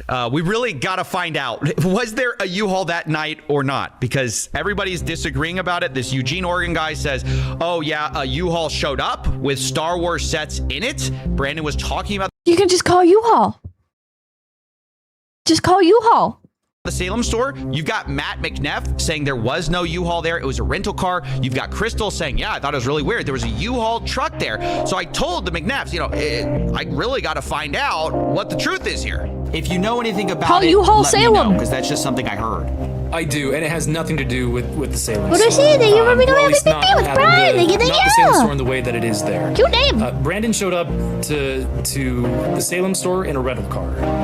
When he came to get the keys from Crystal, he was there in a rental car, not in a U-Haul. So when there was the handoff, there wasn't a U-Haul, it was a rental car. Correct. He was there in a rental car. Got it. Yeah. Okay. And I think Then why is everybody saying U-Haul? Like if you were to look at the footage, the ring cameras, all Or is it going to be some bullshit where it's like it's not actually a U-Haul, it's a nondescript, legally distinct U-Haul. It's not a real U-Haul. It's a U-rent. all that stuff, you won't see a U-Haul sitting anywhere in the parking lot. So after hearing all of this, I realized, look, I just got to find the evidence. So I start sifting through these photos. Let's wait for it. I realize I have a parking lot photo. I check it. No U-Haul, just a red truck out there. I check another photo where you could see the window, but the problem is it's night outside, so you can't see. And so I'm looking at everything I can, and there's just nothing, you know? I have this alternate angle, I'm looking at that, and then, wait a minute. Zoom in on that photo. Bring up the brightness of this photo a little bit, and my gosh, there's a U-Haul in the parking lot right outside of the store the night of November 14th, 2024. This is something that Matt said he had seen footage of, and it couldn't be true. And again, I believe I have seen footage from that night that shows clearly out into the parking lot, and there's no U-Haul. After seeing this, I said, I really have to make a call. And that's when the story changed. God. So last night, I talked with Matt McNeff. I brought up this question of the U-Haul. He told me emphatically. No, you don't understand. That's not a U-Haul for bricks and minifigs. It's a fucking U-Haul for Tan Republic that's next door. There was no U-Haul. Y'all came to me this morning. You said, hey, we looked into it. There actually was a U-Haul there that night. Can you clear up what that's about? So there's actually two different things that are going on here, just to help you understand. Look at and I don't know. Look at his eyes. Look at the way his eyes are darting around. That's because they you zoom in, enhance, bingo. If you want this particularly not on the record, but we do know of a disgruntled former employee that worked at another location that back on the 24th of October, there was a U-Haul that went to a storage unit in Salem for another previous franchisee, you know, like for a different situation that we had just, you know, gone through some things, and he had previously, you know, like, hey, I have some inventory that I didn't turn over that I was supposed to. It's at this storage location. Villain mustache. Yeah, this is insane. He actually has a villain mustache. He literally has an evil villain mustache that he could be twirling right now. This is insane. You guys can come pick it up. And so Brandon was sent on that day to pick up with a U-Haul inventory that then he moved down, but that was October. Oh, yeah. I mean, at Bricks and Minifigs, there has been a U-Haul in the parking lot, but you see, it was in October. It was in October, even though there's one photographed in the fucking November. October 24th. So when we're talking about this ex-employee, you're saying they are conflating the October 24th event of the U-Haul coming up to Eugene with Legos with sometime after November 14th, after the store takeover. Is that correct? Am I understanding that? Yes. So this is now kind of a strange story. Corporate is saying there was a U-Haul at the Eugene store dropping off Lego, but that was from a different night, different collection. The CEO says Brandon showed up to Salem. I'm sorry. How many U-Hauls worth of Star Wars Legos do you have being transported between Salem, Oregon and Eugene, Oregon? Am I insane? Is this actually like a very common thing in the industry? Because that seems a little bit sus. Salem on October 24th for his secret shopper job with Crystal, and separately he also was getting a different collection of Legos that also included Star Wars, and that's what he brought to the Eugene store, and the former employee is remembering. Then, a month later, weeks later, on November 14th, Brandon supposedly shows up a month earlier with a U-Haul, but the reason isn't for hauling Legos. Brandon flew in to Eugene that night. At midnight. So on the. You know how I know he's a bad guy? He flew into Eugene Airport. That's like $1,000 more than just flying into Portland. You could fly into PDX and take a fucking Uber for cheaper than flying into goddamn Eugene Airport. That's how I know he's crooked. Flew from Utah on the 13th, but landed in Oregon on, like midnight of the 14th. Went and got a rental truck, and then went and stayed at a private jet. It's not even a private jet. There's like a regular commercial airport in Eugene, Oregon, but it's so fucking expensive. trailer that had previously been moved up there in anticipation, meaning like a camper trailer, in anticipation of the potential hostile takeover previously. Is that why he had a U-Haul? Is that the reason he had a U-Haul was for this camper, or what's going on with the? Yes. So then what happens is he takes his rental vehicle. He's got that Lego money, yeah. And he tries to connect the trailer. The camping trailer to that truck, and it's not rated for that particular weight, and he realized, oh crap. He called around and found that U-Haul had a rating for one of their box trucks, and so he grabbed that, went and got it at 10 a.m.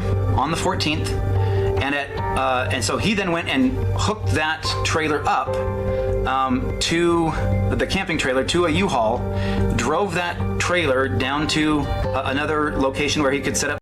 That doesn't make any sense. Why would you rent a box truck to haul a camping trailer when that is way more expensive than renting a regular truck to haul a camping trailer? What? What? It's going to cost you so much more money to rent a box truck than to rent a regular truck. The camping trailer in Salem, dropped off the camper trailer, and then he arrived in a U-Haul to the Salem store, and then... Also, it's so much more of a nightmare to drive. Why would you want to drive a box truck instead of just renting a regular truck? Apparently, you can afford to fly into fucking Eugene Airport, so... Even if the only trucks that were available were more expensive than renting a U-Haul. Like, why would your go-to be to be fucking renting a U-Haul to haul a camping trailer? What, bro? Went in, said hi to Crystal, and then as she was leaving, the door shuts, and so he locks it, calls the locksmith, takes him a while to finish up the changing of the locks. Brandon at this point is pretty exhausted, so and he has an hour drive back to Eugene to drop off the rental truck. So he drops it off at midnight or 1 o'clock. Oregon roads are nightmare fuel as it is. Why would you willingly drive a U-Haul through? I don't know. I don't fucking know. Like Salem especially, like why would you drive a giant box truck hauling a camping trailer through Salem? Like, those roads are fucking evil. The roads in Salem, Oregon are fucking evil. They're all one way. Not all of them. Not all of them. Most of them are one way. And there's potholes everywhere. And people park on the side of the road when there's really not enough room. Something like that, grabs the rental truck, and then heads back up to the camper trailer in Salem. And then, probably gets in at around... One way, yes. So a lot of the roads in Salem, Oregon are one ways. At least like in certain parts of it. In certain parts of it. Like I would say like the main busy areas of... there's like one road that stretches through it that's... there's two. That are 4-lane. But a lot of like the regular streets... Yeah, they're like all one ways. A lot of them are all one ways. And so when you're driving in Salem, it's not that uncommon to encounter tourists that don't know the direction of the roads because they're not that well marked. And so you have to be careful driving in Salem because people will go down the wrong way in the one ways. It's pretty bad. It's pretty fucking bad. So is Portland? It's all one way? No, Salem is way worse. Salem is way worse than Portland when it comes to one ways. Salem, the witch hunt city. No, Salem, the capital of Oregon. Downtown, is one way. Yeah. Also, with the drive times, it really doesn't line up. It would be so much more expensive in gas as well to drive a box truck around hauling a camping trailer rather than renting a regular truck. This is so... What the fuck? What the fuck? There's 2 Salems. Yeah, there's a lot of Salems. There's also a lot of Portlands. Around 2 or 3 in the morning, spends a couple of, that's a little bit of sleep. I've done that before. Not in Salem, though. Had to do a quick 3-point turn. It's I've never done it yet. I did almost do it. Actually, in Portland. In Portland, I almost did it. Because my GPS told me to take a right. And I missed the first street to take a right on. And the next street, like right next to it, like it was still telling me to take a right. It hadn't like recorrected yet. And so I was like, oh, okay. And then like last minute, oh fuck, yeah, it's a fucking one way. It's a fucking one way. And I had to like, I ended up having to get back on the fucking highway. It was not. Or he has to head back to the store at 9 a.m. before it happens to everybody. Happens to everybody. The other employees get there. The time Pippa drinks IP is confirmed. No. Line that is trying to be portrayed just makes absolutely zero sense. Okay, so I asked, obviously, for documentation of all of no, this you're lying, from Brandon. bro. And here's what I got. First, the U-Haul contract on no. Bro's like, what's even like a good comparison for this? This guy is like, yeah, I mean, I was gonna stay in a hotel, but the hotel, it didn't have enough beds. The hotel didn't have enough beds. There's only 2 beds in the hotel room, and I needed more beds. So, you know, instead of just getting an Airbnb, I fucking bought a timeshare. You're like, what? Hello? November 14th. This checks out what we already know. Then I got sent a photo. The last one bought a Brandon took house in the Salem store dated 9:44 p.m. I couldn't find a hotel with enough bedroom or with enough beds in it, so I just fucking bought a house in the area. Okay. Where you can see what looks like the inside of a bird cage that the Gormans had. And lastly, I was sent a photo Brandon took of the Why do you mileage have a bird in your store? as he dropped it back off at the rental place on November 15th, 12:41 a.m. Now, the time gap there is about 3 hours between the last photo in Salem to dropping the U-Haul off, which is a bit of... There's about 3 hours place on November... Wait, this is also dated November. November 15th, 12:41 a.m. Now, the time gap there is about 3 hours between the last photo in Salem to dropping the U-Haul. My pants were slipping and I deleted the virus. Which is a bit of a problem for our timeline. Yeah, it took like 4 hours. I mean, I worked till like 11 o'clock, and I'm like, I gotta get up early for, my other job. You moved 4 hours of Legos out of this truck. Holy shit. Yeah. All right, so as weird as this U-Haul thing is, the timeline just doesn't fit, to be honest. No wonder he's a disgruntled ex-employee. You can't also drive to another city, load and unload and drop off the U-Haul in that time. But still, even if this is true, it's pretty weird. And it's one of the most bizarre stories I've ever heard, to have a U-Haul thing back to back. One of the times you're picking up Legos, the other time you're not, you're taking a camper. Nevertheless, without more proof, we kind of have to move on to another theory of how to find these missing Lego. This time, let's take the photographs that we have and reconstruct what was in the night. Veranism sent in a super chat mentioning that the people sniffed out the paper trail and found out they lied when the U-Haul was returned. It was returned after 6 a.m. Oh. Lord Lancer, thank you. Okay, I'm at my limit. You might need to split this into 2 streams. There are like 2 or 3 more videos to go. We'll see how long I last. I'm approaching the 7-hour mark. We're at 6 hours and 37 minutes. I woke up at 4 p.m., so I'm not tired. November 14th. Remember, that's the moment we lost the Lego. And I love a good detective story. This time, we're going to combine it with 2 more things. First, from corporate, I got the point of sale records from the Salem store from 2023 to 2024. What do you mean 4 p.m.? I went to bed at like 9 a.m. From Crystal Gorman, I got her internal records of Brian's inventory of what was sold or not in order to pay him and keep track of prices. Now, before we piece things together, I need to address something. At the beginning of this story, you saw the social post. I keep trying to fix my fucking sleep schedule, and then it just fucking auto-corrects to like Japan time, chat. I'm fucked, dude.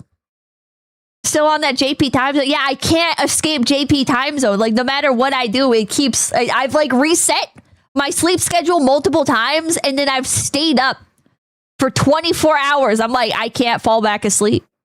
I've been up for, like, 24 hours, and I can't fucking fall asleep. And then me, so thank you for the $50. Thank you. Sleep is for the weak. Do it when you're dead. True. True. Let's keep going. We can push through. Your circadian rhythm is fucked. My circadian rhythm is fucked, man. How do you schedule sleep? I say, okay, I'm gonna lay down. We gotta do some physical activity during the day. You get tired during the night. Yeah. You start work at 6 p.m., so waking up at 4 p.m. is mostly fine, isn't it? Mostly. Ikarna, thank you. Guess you're meant to live in glorious Nippon land with the other 11s. What the fuck? Saying this collection was worth 200. Open Civ 4. We're doing a 24-hour stream. I've been like getting that itch because I've been waking up at like 4 p.m. and 2 p.m. I've been like, I should do like rather than like complaining about this or becoming restless, I should just do some like fucking 24-hour streams or something. Did you know in order to watch the entirety of the Fast and Furious franchise, or at least the mainline movies, it would take 21 hours? We could do a Fast and Furious marathon. Liquid, thank you. Get some sun early in the morning. It's the only thing that helped me. I've tried. $100,000. That's what everyone knows this story as, the $200,000 Lego collection. But the sadly, sun makes me that sleepy. Post was entirely wrong. In Crystal Gorman's inventory, which has a high and low estimate value of these various Lego items, the real estimated value is about $107,000. They give high estimates and low estimates, but that's right there in the middle. And for simplicity, I'll just be using averages and estimates here, but understand that, you know, these numbers are not firm, given that they're unsold Legos. It's just rough possibilities. But the point is, it's worth nowhere near $200,000. And Reckless Bin, the one who made the original video covering this, said that surprised him. Yeah, I mean, this entire time, literally every single person's been telling me there were $200,000. Like, that's how much, like, you could sell all these sets for. My original assessment of about $200,000 was going up to his father's house and looking in 3 different rooms with all the sets. It was before I'd actually gone through and had set numbers and done an actual... The $200,000 is a lie?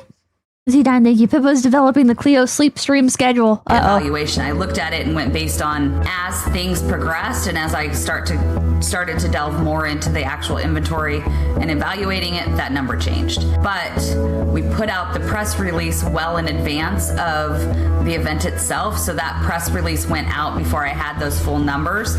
So we went, this is a nice even number that will grab attention and bring people into the store. So we went with that.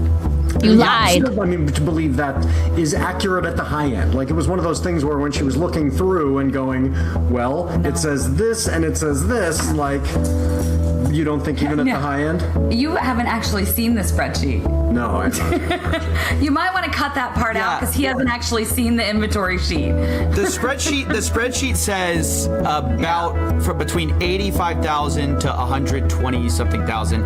In the midpoint about 107 or something like that. Of what was inventory. Does that sound right to you? Yeah.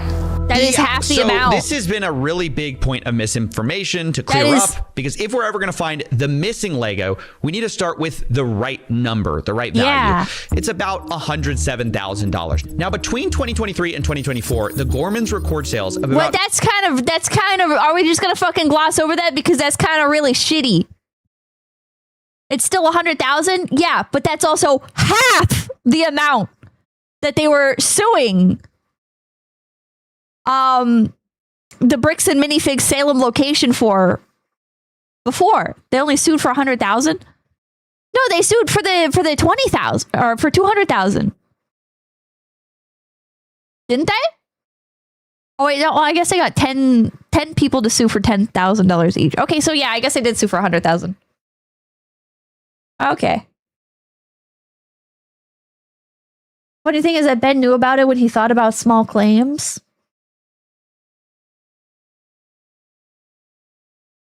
I noticed in Ben's OG video, Brian also kept saying 100,000 in stolen Lego. Where did the 200,000 come from? 200,000 was what they wanted to sue for? What the fuck? Yeah, Ben knew. Huh. Okay, I will be right back. 1 second. Hold on. Wait. Oddly satisfying. I will be right back. 1 sec. I'm gonna grab some water.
hello. Was it a thing? Oh, Mari Raid. Thank you, Raiders. Welcome in. My name's Pippa, and we're watching the Lego scandal saga. Welcome in, welcome in. I could have swore there was one part.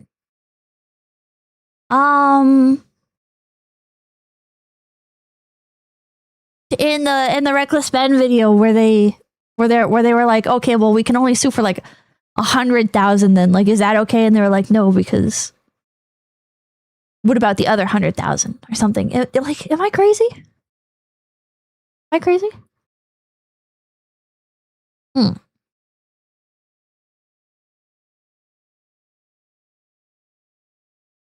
Marianne stream before Pippa. Oh, that was only the 12K. Okay. Okay, I'm like misremembering. Okay. $24,000 of Brian's collection in their inventory tracking list. And of those sales, Brian was entitled to about 65 to 70% of it. He was paid $17,000, which roughly tracks with that. Which means on November Mario, why are you typing 14th, the big night, the remaining amount of Brian's collection that should have been in there is about $82,000. Now, it doesn't take a genius to realize this is a very different number than corporate provided, who found only $2,000 to $5,000 of it linked to Brian. Yeah. And later they said they only found $13,000 to $15,000 in total Lego Star Wars. So you're talking maybe $11,000 to $15,000 total Star Wars, and that's all Star Wars inventory in the whole store. So that's corporate side of the story, but I didn't want to take their word for it. So I went through Crystal's photos myself, which she shared with me, and hired people to go through and hand tag the Star Wars Legos that were in these photos. We looked through over 200 plus photos, multiple videos, and matched what we saw with Brian's collection. In the end, I ended up with about $21,000 of Legos matching Brian's collection that can be proven to be in the store on the night of November 14th. Now, to state the obvious, that's Commentary, thank you. You are crazy, but that's shut up. It's about 3 to 5 times what corporate estimated, at least on their press release. Now, yes, there are inherent errors in these estimates. Maybe we picked up some Lego that matched Brian's collection, but wasn't Brian's. But even though this is a bigger number than corporate said, I have to admit, even with pretty generous assumptions being made, there's total value 107,000. Lego sold 24,000. Got paid 17,000. Lego unsold 82,000. Lego in store 21,000. Huge gap of about $61,000 here that I just couldn't find. But then I learned Brian had made a special side deal with M&R Productions, who had recently purchased some Legos from him. And this is where it starts to get messy. So these are the pictures that M&R Productions sent me, looking at the Lego that Brian sold him. This was stuff reportedly in storage, and it's interesting because of an early inventory list, which had a column called Location that Crystal used. And it listed a lot of the Star Wars items as being located in what they called storage. Now, previously, I was told that all of the stuff in storage was put back in the store, but there's a bunch that's on this list that I can't find in the store that seem to appear in these pictures. Now, I've been assured, by the way, that most of these Legos were not part of the inventory spreadsheet. They were never given to Bricks and Minifigs. This is a separate part of the collection, but I did a check, and 100% of the items that match the Brian collection inventory just so happen to be listed with a location of storage. So this starts to make things incredibly fuzzy, and I'm inclined to believe that a lot of these are part of that same inventory list. Now, if we take that value of the side deal, that's about $10,000 to $20,000. Intense that you were the 2,500 crocodiles. Corporate are idiots, by the way. If they were stolen while in consignment, their insurance is on the hook for the whole amount. They don't go to the police. That's not actually missing. Now, is at this point because they weren't stolen. They're covering for their friend. The reason they don't go to their insurance is because the insurance would find out that they already sold the Lego they're claiming is stolen. I started looking more at the point of sales records. I realized maybe we could find... And they would have to go to the fucking Salem police, which are not great, but are not as like in the pocket as the fucking Mormonville ones. Some of this missing Lego there too.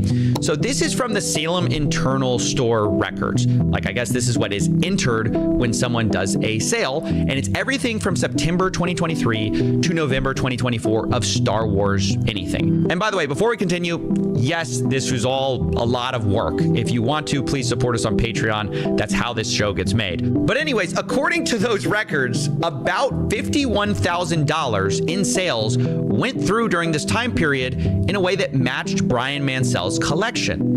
Now, that really worried me because Crystal's inventory list showed only $24,000 in sales for Brian, and Brian was only paid for that amount. But suddenly, I remembered back to a time when I spoke to Crystal, and I asked how much was sold prior to the takeover. Which is something similar from what you told me, Crystal. Yeah. You told me, hey, it was about 50-something thousand. Yeah. But Brian was only paid $17,000. Okay. And it should have been about double that. And I'm just trying to make sense of that, given that everyone's accusing each other of theft right now. You understand? I mean, without seeing any of those records, without seeing those individual tickets, I can't answer that any better. Okay, this is kind of a problem. The math ain't math in here. 65 to 70% of 50,000 is almost double what we believe Brian was paid. And digging into the details, it turns out a lot of these sales come from what Crystal's spreadsheet actually categorizes as layaways, meaning they were marked as having been sold, but layaways are when someone puts a down payment on an item and later pays it off. But the problem was there were a lot of these, worth about $20,000 in layaway, and that felt a little strange to me. And because of that, I asked Josh Johnson, the incoming owner, and he responded, quote, "There were 2 to 3 items on layaway when they took over." So on the list of that, on the inventory list, do you know about how many layaways? I haven't gone through and done a count, but I know it was vastly more than 2 to 3. It was about 98. That makes sense. So there were about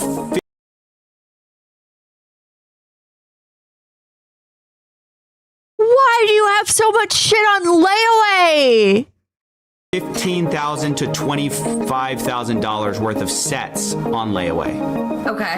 That's just the part that's surprising. That's the part that I can't get my head around. I go, how could, let me just be really honest. I don't believe there was that much layaway. I don't know. I don't know how that's possible. How could there be that much layaway? There's no way. It's like I don't believe, because I was talking to some people about bricks and minifigs. They go, yeah, there's some layaway. There's not that much layaway. I talked to people who were neutral, kind of on corporate side, but also people who were just normal bricks and minifigs people. They say there's not that much layaway.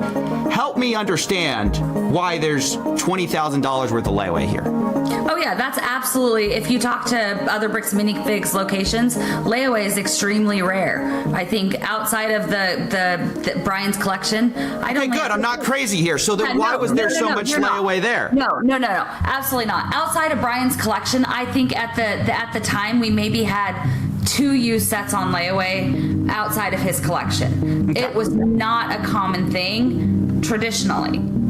I don't know that we'd ever done layaway before the collection came in. With Brian's collection, it was a little bit different because so much of this collection were new in box, all in one place, reasonably priced, and a lot of the harder to find items. And so customers would come in and put, I'm going to guess probably half of those layaway items were not going to be sold to the person who took them on layaway. Because we had several that would put them on layaway and then change their mind. So this was something like, somebody would come in and want 10 different sets, but only be able to buy 1. Can I put the rest of those on layaway so you don't sell them?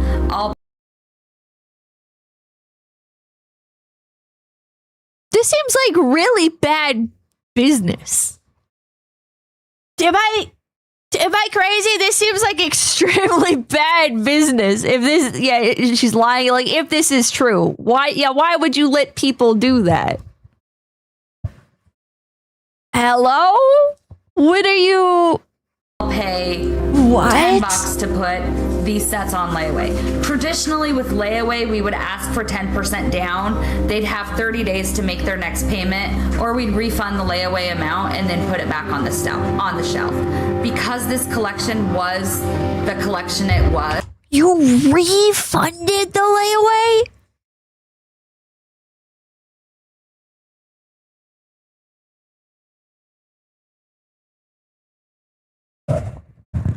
Are you dumb?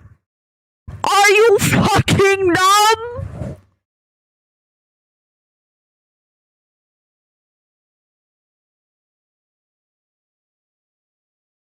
What? What? Shadow breathing of me. She claims anyways? This is ridiculous. Well, they didn't get the product, so they needed their money back. No. No. No. No. What? No. You don't get your money back for that. Like, I'm sorry. Maybe I'd be breaking the law here. But if you fucking come into my store and you're like, okay, I'm going to put like a down payment on this. It's a $100 Lego set. I'm putting $10 down on it. You can't sell it to anybody else. I have 30 days. I have 30 days to pay it off. I'm not giving your fucking $10 back if you come back on day 31. Are you insane? You made me lose out on a potential sale for 30 days, 31 days, however long. I'm not giving you your fucking money back. Hello?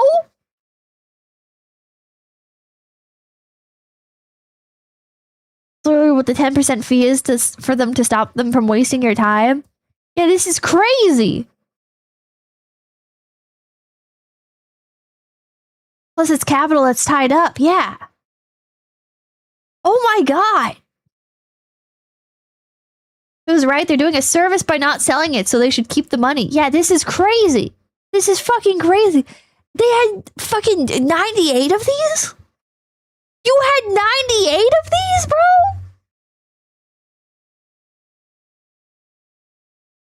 That's 98 products that you can't move, and you're telling me that these are like rare, highly sought after sets? 100%. This is why this woman was behind on payments. Yeah, this is crazy. This is fucking crazy, dude. And I wanted to give these people the opportunity to, dogs, to get these sets. We were a lot more generous with how long and the amount of payments that people could make towards the layaway. So a lot of these, we had several of them. I think one of the Ewok villages, we put on layaway 4 different times. Oh my god, and then it came dude. off of layaway and back on layaway and then off and then sold.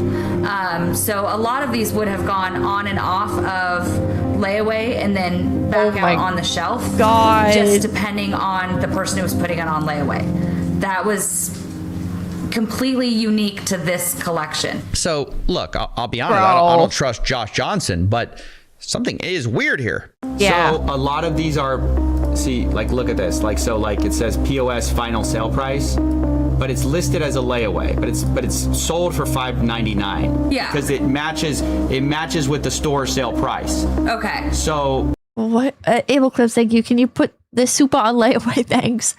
Oh, thank you. In the stock/currency world, those would be options. You don't get the money back from those. Also, you're still streaming. It's been 7 hours. Oh yeah, we are hitting the 7-hour mark. were they on layaway? Were they accidentally marked layaway on the spreadsheet? What's going on there? I mean, without seeing the actual sales ticket and seeing what else, like what items were sold together, what else was sold with it, I can't actually see the sales ticket. We had several layaway items in which customers were putting multiple things on layaway, paying for most of one item, and then, or they were buying, 8 different things together and then putting all of them on layaway and making payments on multiple items at the same time. Our Ewok village was one of those cases. At some point, he had, I think, like 8 or 9 different items on layaway. So they'd come in and make a payment for a bulk payment. You know, I've got 800 things on layaway.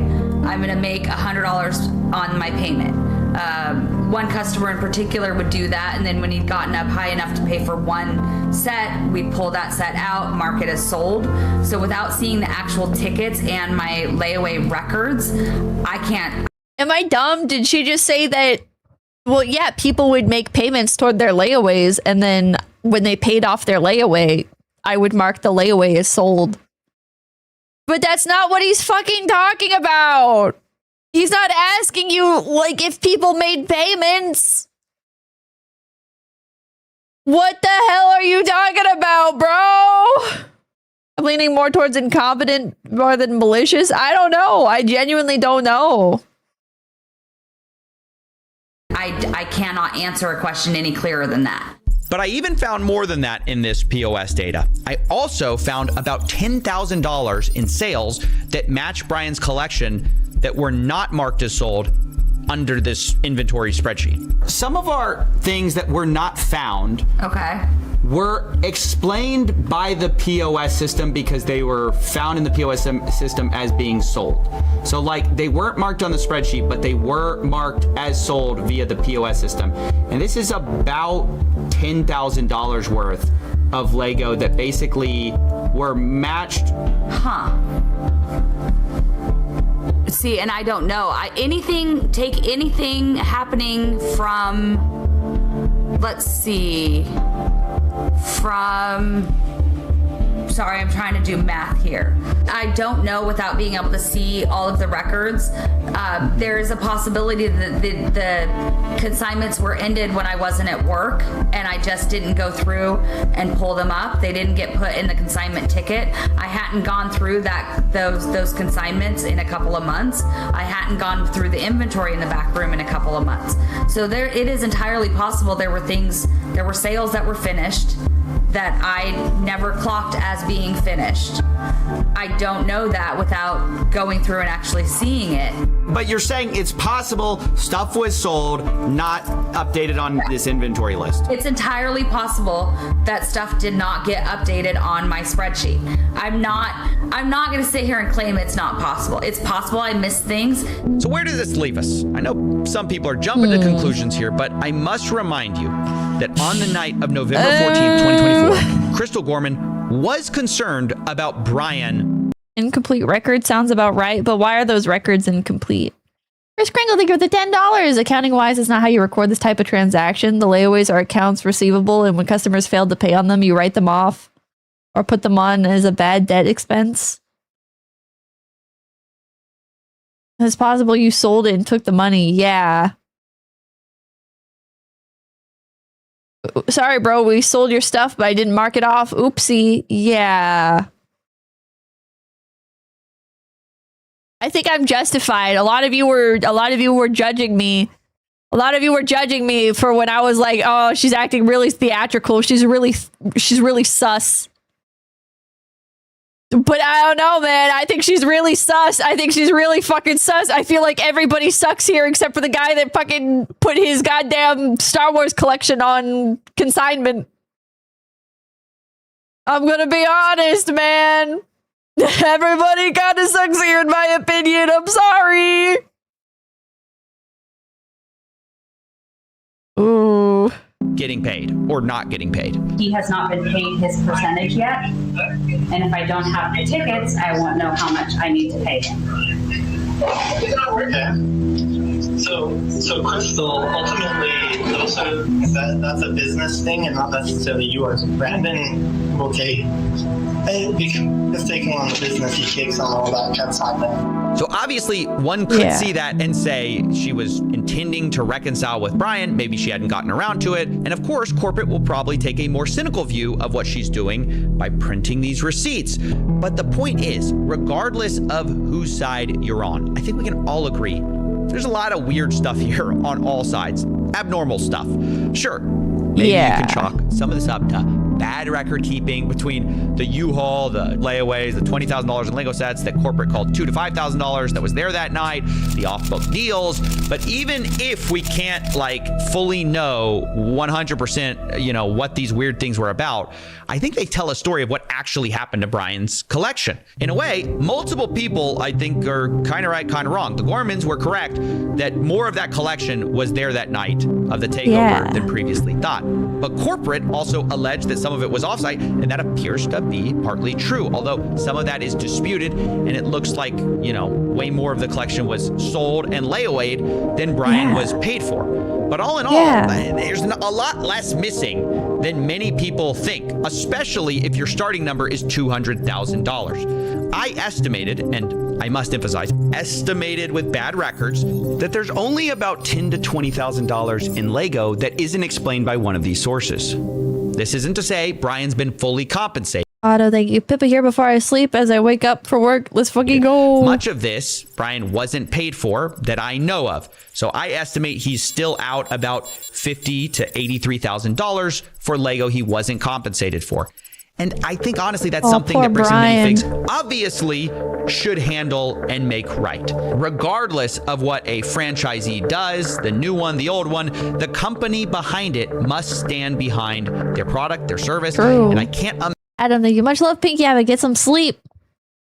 I'm starting to feel tired again. Might have to take a nap. Imagine a better example of a company doing the opposite. Unfortunately, Bricks and Minifigs has chosen to deflect and dodge responsibility at most opportunities and created a really awful customer experience that has snowballed into this crazy series of events. But instead of taking accountability for that, they've taken an aggressive legal strategy, which I told them personally was a horrible idea.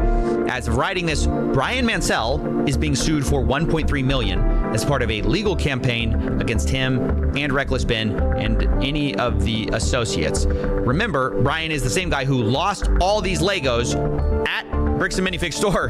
And I told the CEO and COO that's ridiculous and they should drop this. Look, mistakes have been made by plenty of people here, but there's a lot more people who have inflicted self-owns, the likes of which we've rarely seen, by just choosing the worst possible path at every fork in the road. No pun intended. Everybody here is so like,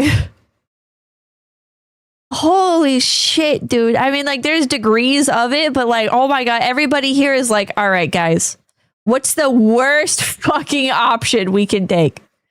What's like the worst? What's the worst way of doing things? All right, this way? All right. All right, let's go. But the best path to making things add a little right, low in my IQ, seriously, is by just making Brian whole and moving on. Drop the aggressive legal strategy. You are a Lego store at the end of the day. You are supposed to be about fun, not about a rerun of Suits. But anyways, that's my investigation. Those are my... Like, imagine if corporate had come out and had fucking like proved from the very beginning that it was only like $10,000 to $20,000 of Legos. Like that right out of the gate would have lended them so much more like credibility. Like, it's still a fuck ton of Legos that they need to answer for. And that's not including the fact that they still owe Brian the $80,000. But like, that's so much less fucking deranged than them just going, nuh-uh, $200,000 in Lego. Try $2,000 in Lego. Like, it's so dishonest. They couldn't because there's too much of a paper trail. Yeah. Story's not over. Yeah, well, because they obviously fucking heisted the other fucking Legos. My closing thoughts, and I knew I wanted to approach everyone involved in this whole story with my results and see what they thought to close things out. Does all that make sense to you? I could go the rest of the year without hearing the word layaway. I'm showing everyone in this story and saying, hey, the thing are any of these numbers blowing your mind, or is any of this crazy to you? No, it's not crazy. But what's crazy to me, again, like, all the photo evidence that both sides have points to there being... Keep watching, chatter weak people, no will, no motion. $20,000 worth of Lego in this of Star Wars Lego in the store that night, right? I don't know, man. I'm just like, can people understand maybe why there was some confusion and why there was some hesitation when somebody comes in and says, hey, you owe me $60,000 worth of product and Lego, and we go, we don't even know who you are. Like, yeah, Crystal mentioned something about consignment on her way out the door. And we go, sure, we'll get that figured out. But then the guy just walks in and demands $60,000 worth of Lego. Like, that's the thing. It's sunk costs. They have gone too far to admit guilt. They need a scapegoat Ben.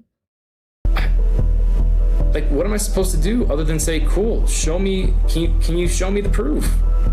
Yeah, but you refuse the proof. Dispute on the timeline, and this is what. Yeah, but they literally, like, they did that though. And then the fucking manager chick was like, all right, I'm calling the police. It's gonna make this story so hard to tell. Is like, they say you guys are unreasonable. So, like, yes, I understand the confusion. But also, they fucking showed you proof and you called the cops, so... They tried, and eventually they gave up. But they say they tried and they were basically met with, like... Also, yeah, saying I have the Lego, sue me isn't a good look either, yeah. Reasonable requests, things like that. So... Verification? Documentation? Is that unreasonable, you think? So they showed it to you! Well, I think they would say they provided the documentation, and you guys say you need more documentation. So, I mean, that's kind of the... Right. A spread... Like, I understand a spreadsheet and a contract are a good start. Yeah. Okay, what else? Honest to God, tell me what else you need. Tell me what else you need. Because there's video evidence of the Lego sets existing. There's photo evidence of the Lego sets existing. There's proof of the guy who went to the store saying, all right, yeah, I acknowledge the consignment. That's something that the next owner will sort out. There's a contract between the previous owner and the fucking person that put the goddamn Legos on consignment. There's a spreadsheet from the previous owner that catalogs everything, although the numbers are fudged. Tell me what else? What other documents are there that could possibly satiate you? Like what are you fucking talking about? What? What other fucking proof? What do you mean that's a start? What else do you need? DNA evidence? Do you need the fucking previous owner to fucking jizz on the goddamn Legos and then you fucking go through and you like DNA sample all the Legos and you're like, yep. Okay, all these Legos, they're marked. Hey, what the fuck, dude? What do you need? What do you want? Yeah, but we never got that. That was never sent to us.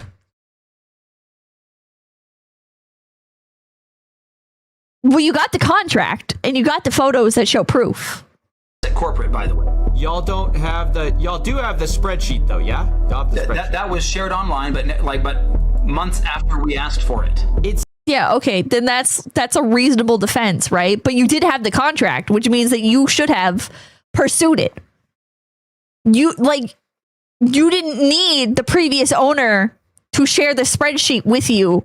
You needed, as corporate, to reach out and acquire the inventory list because you are the ones that have taken on responsibility for the fucking the stuff. You already had the contract, which means they what?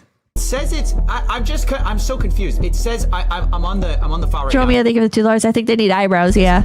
Storage used, owned by BAM Franchising Inc. Owner Salem.or bricksandminifigs.com. What are you looking at? It says owner Salem.or at brick. Oh my god! Bricksandminifigs.com. That's you guys. It says owned by BAM Franchising Inc. It says created September 6, 2024. Oh my god. When I look at it, this is the Mansell list. So this would have been created under so we. No, dude, that's under a fucking business account. No. Look at this. Look at this. September guys. Look at this. See how it's at salem.or at bricksandminifigs.com? So that's a fucking business account that's under that's under your business. So you have access to this. You have access to this. Like, this is a franchisee's spreadsheet, but you have access to it because it's under your domain. Oh, yeah, this is a domain account, bro.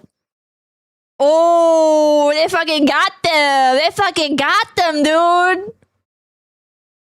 Holy shit. Yeah, it's a work email, not a random Gmail or Outlook. Yeah, so like FaZe Connect has this, like all the fucking FaZe talents, like we have like company emails and stuff. Like it's very normal, right?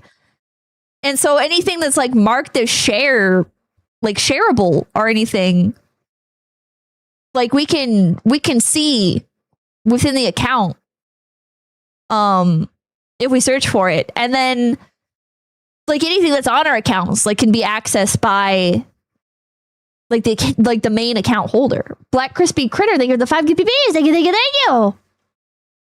Oh my god. It says owned by BAM Franchising Inc. It says created September 6, 2024. Oh my god.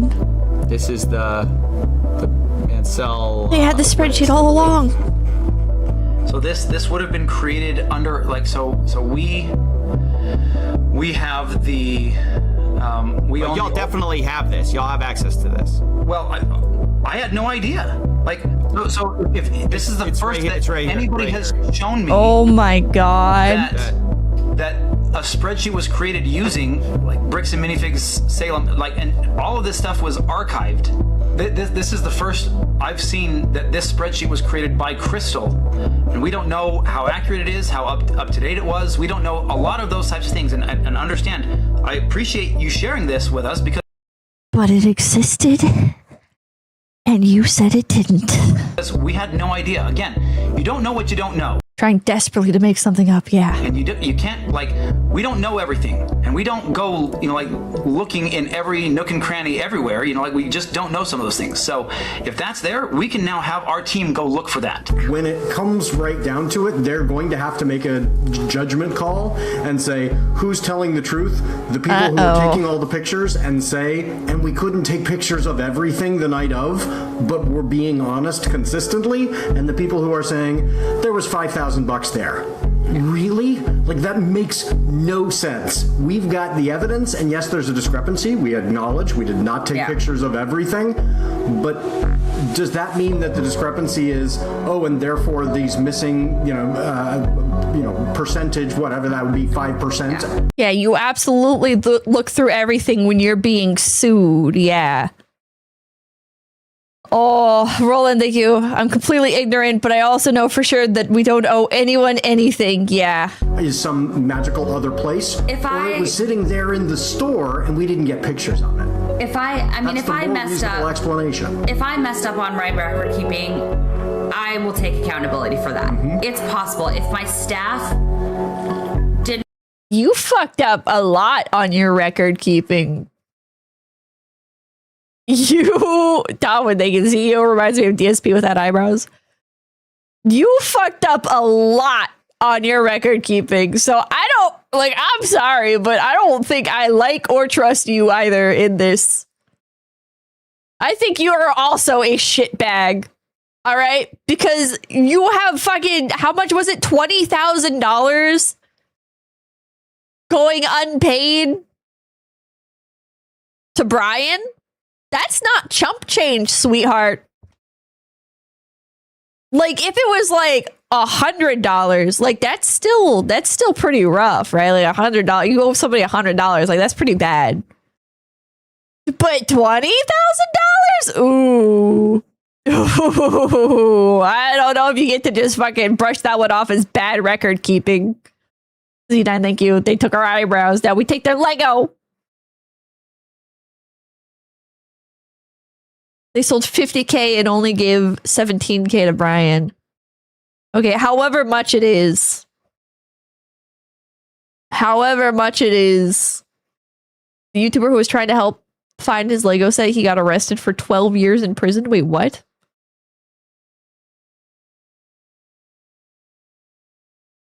She brushed it off to the new owners, knowing they didn't do a good job. Not sure it's malicious, but she wanted out. No, man, I think it's malicious. I think it's malicious. Stupid versus evil? Nah. $20,000 plus.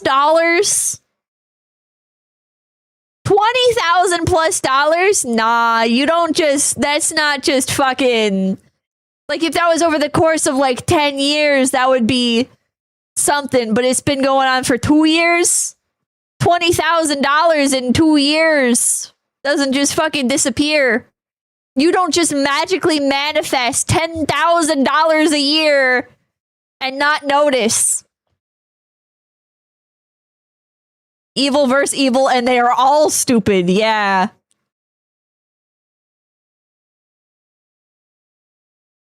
I don't know, man. I don't know. Stupid evil versus stupid evil. Just skimming off the top. She had to be.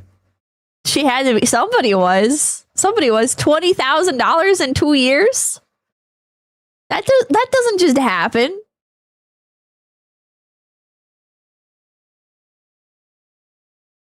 It didn't disappear. It's a discrepancy between the time she lost the store and Bam took over without Bam's records to match it. There's no way to figure out what's missing. No, CoffeeZilla already proved that she, in the records that she had been keeping, nobody else had been updating that inventory list. In the records that she had been keeping, there was like $20,000 missing. Didn't draw attention that consignments had left out, so I'd move them to the thing. Any of that, I will take accountability to that. I am more than willing to do that. I need Bam to show me those tickets. But they promised to do. I will sit down with Brian and talk this over and figure out what we missed and where it was missed and how it was missed and make that right with him. I mean, that's new information no one's ever found out. So that's like awesome. They're going to lose hundreds of millions of dollars because of their own wrongdoing. They're literally going to destroy their entire company because they're this stubborn over maybe $20,000 worth of Lego. Sure, I'll be keeping you in the loop with what, you know. Nice. I'm excited. This was good work. My other final thoughts is, dude, you solved it, dude. That's awesome. As of making this video, Brandon, Bess, and Josh Johnson. Oh my god, all these names sound so fake. Minifigs is suing Brian Reckless Ben for over $1 million in damages. A restraining order is in effect against Reckless Ben to prevent him from speaking about Bricks and Minifigs. And oh, thank you. Why do they think hiding them would save public face again? The Gormans are suing Bricks and Minifigs. The lawsuit claims that Brian's collection had an original aggregate value of around $250,000.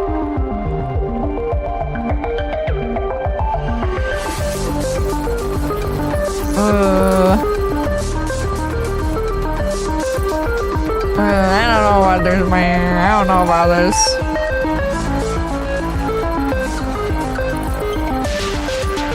I don't know about this, man. Oh my god, this is all like Patreons? Holy shit. Holy fucking shit, dude.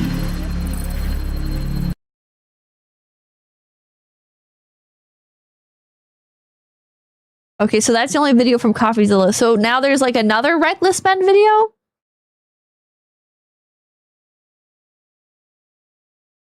Is that how this works? Now there's like a different Reckless Ben video?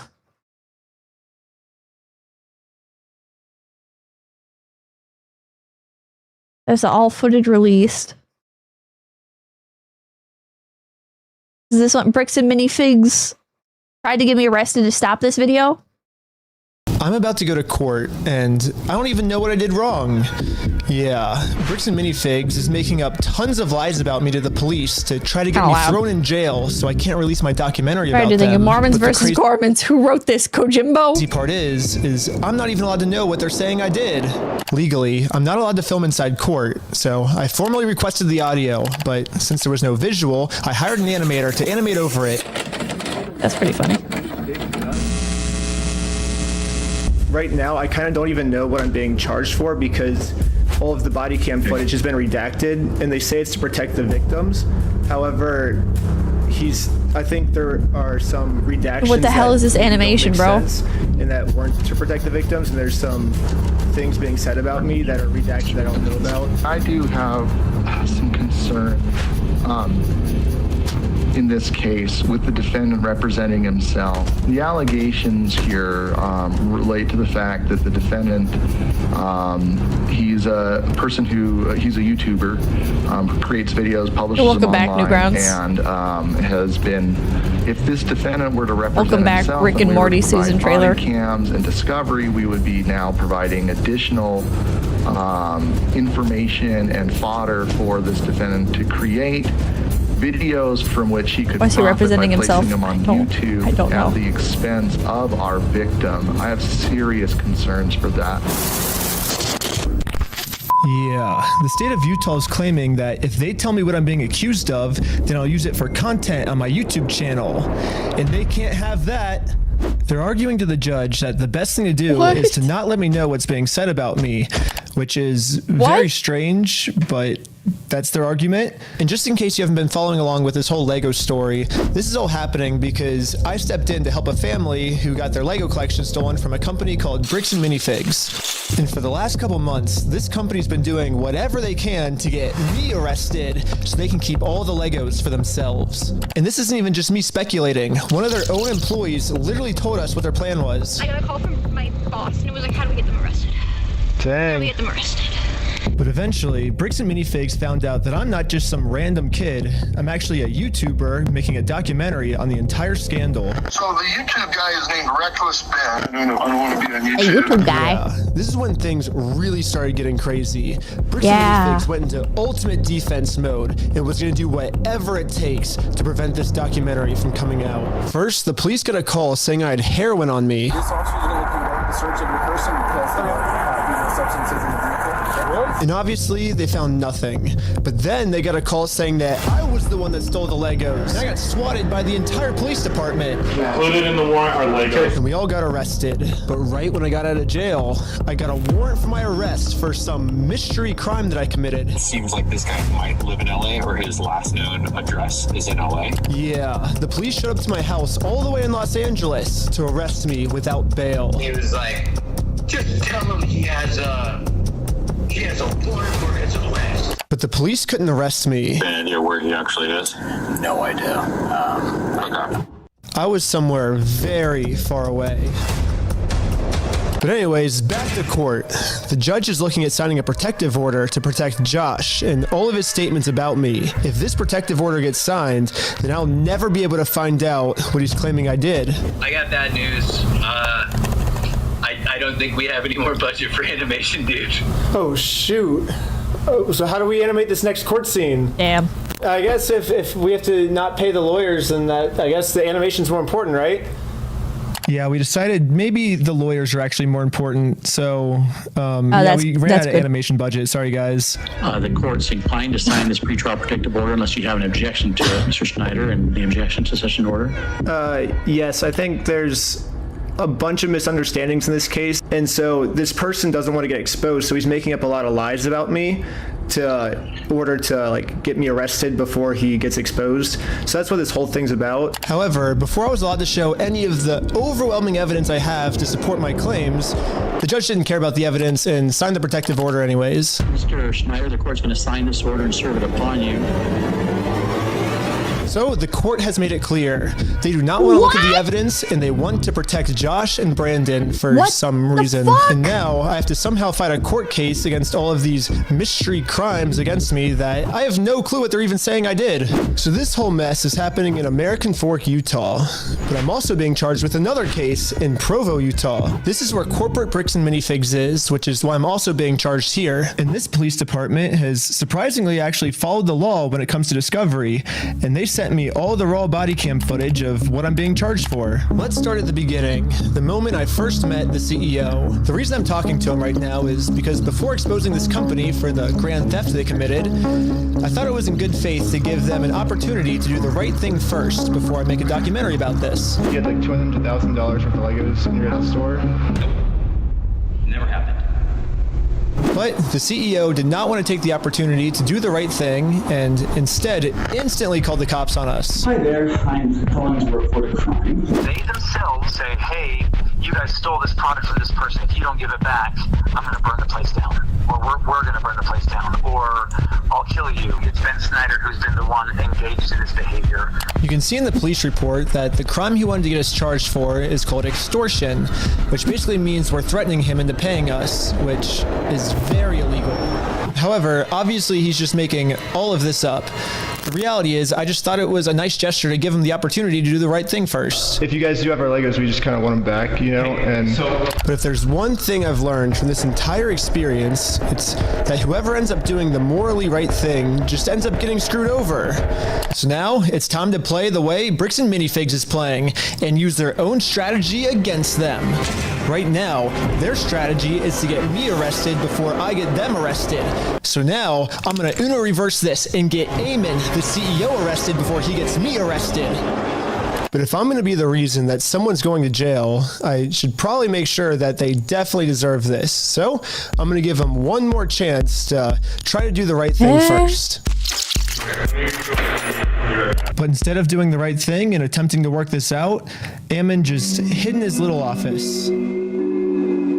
And he called the police on me. I can tell you right now, no one's coming out to talk to you guys. Really? But they told us that they were. I know. Normally I wouldn't want to get someone arrested, but we gave him every opportunity to talk to us, so at this point he's just arresting himself. How are they going to get him arrested? The only difference between my strategy and Bricks and Minifigs' strategy is I don't have to lie to the police. Eamon McNeff actually committed a crime. I have tons of crimes on camera that Eamon McNeff has committed. Let's start at the beginning with crime number 1. So what's going on? So you guys are holding some of our Legos? No, we're not. You're not? No. So who's Brian Mansell. Okay, and who is that? He's a guy who had he had like $200,000 worth of Legos in your guys' store. Nope. Never happened. Eamon was first trying to claim that he's never even heard of Brian Mansell, and this guy definitely never had any Legos in a Bricks and Minifigs store. But once we showed him all of the social media posts his own company made, it was very obvious that we just caught him in a lie. So the CEO decided to change his story, and now the story is the Legos used to be in the store, but the previous owner, Crystal, she stole all the Legos right before they took over the store. Back up the easy way. We don't have the Lego. Crystal sold the Lego. The only problem is there's security camera footage of the previous owner getting kicked out. These are ones that he has not been paid his percentage yet. And if I don't have the tickets, I won't know how much I need to pay him.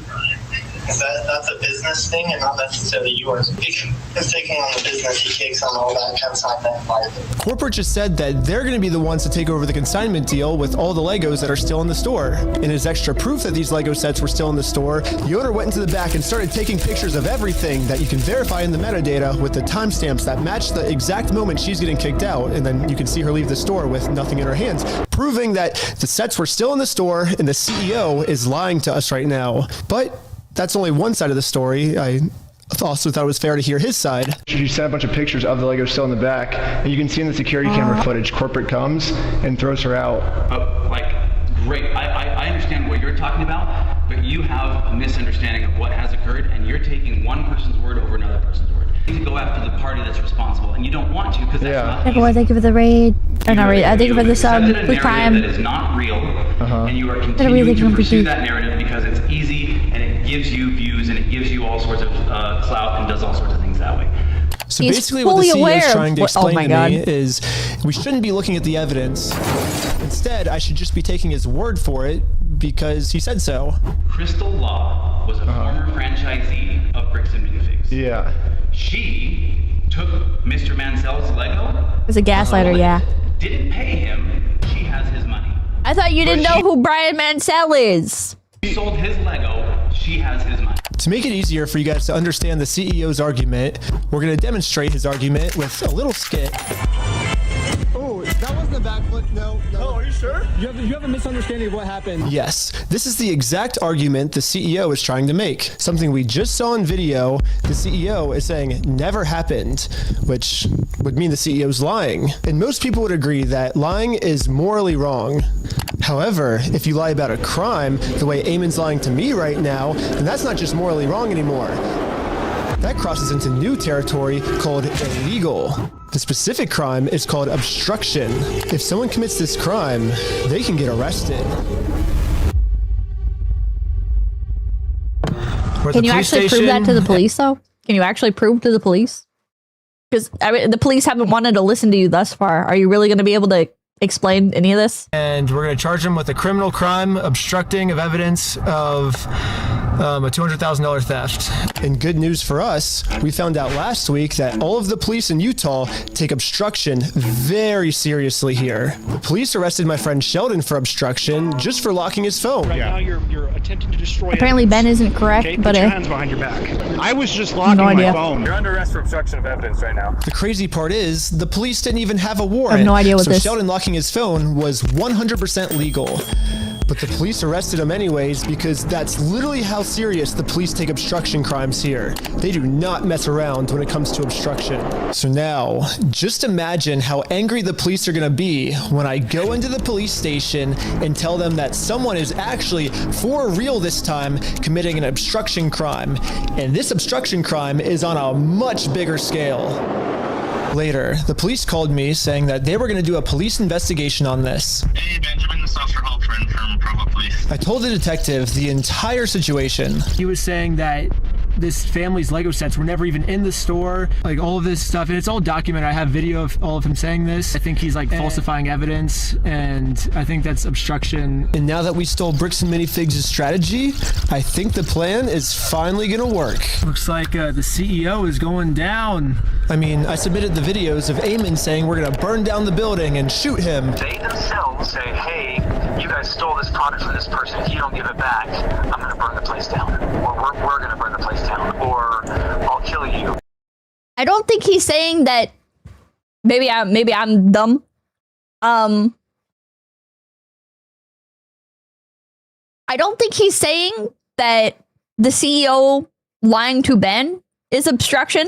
I think Ben is saying that the CEO having lied to the police about the situation, like lying about the situation to the police and saying that he doesn't know information, but then being able to regurgitate that information that he said to the police is not true or did not happen. Like, he's able to say that to Ben, and there's video evidence of Ben, of the CEO saying it to Ben. I think that's the part that's obstruction. I don't think Ben is saying that lying to Ben is obstruction. I think Ben is saying that lying to the police is obstruction. And he has proof of the CEO lying to the police. Pippa is correct. Yes. Okay. It's not obstruction, but making a false claim of a death threat is a crime. I don't know technically, like, if I don't know if technically what he lied about counts as obstruction, but like, it seems like it would be, maybe. A false report is a crime. Well, there's like the false report part, and then there's the, like, the police like directly asked about a situation, and the owner is like, no, like, this is not true at all. Like, none of this is true. And then I submitted all the raw footage of the entire conversation I had. Like, the CEO to the police is like, no, I don't know what they're talking about. I don't know any of this. With him, proving to the police that we never even said anything close to this. This raw footage verifies that everything I told the police is true, and everything Eamon told the police is a lie. On top Okay, of that, yeah, I could have just fucking let the video play. I even got access to the complete case Eamon made against me, and he doesn't have a single piece of evidence to support any of his claims. Which I guess makes sense. Like, how can you support evidence if you're just making everything up? Like, of course you can't submit anything. So if the police have to decide what... I think Ben's off on this one, actually. Why? Case to pursue, they're obviously going to pursue this case because it has like a ton of evidence, and then they're going to throw out Eamon's case that has no evidence at all. The person you're trying to reach is not available.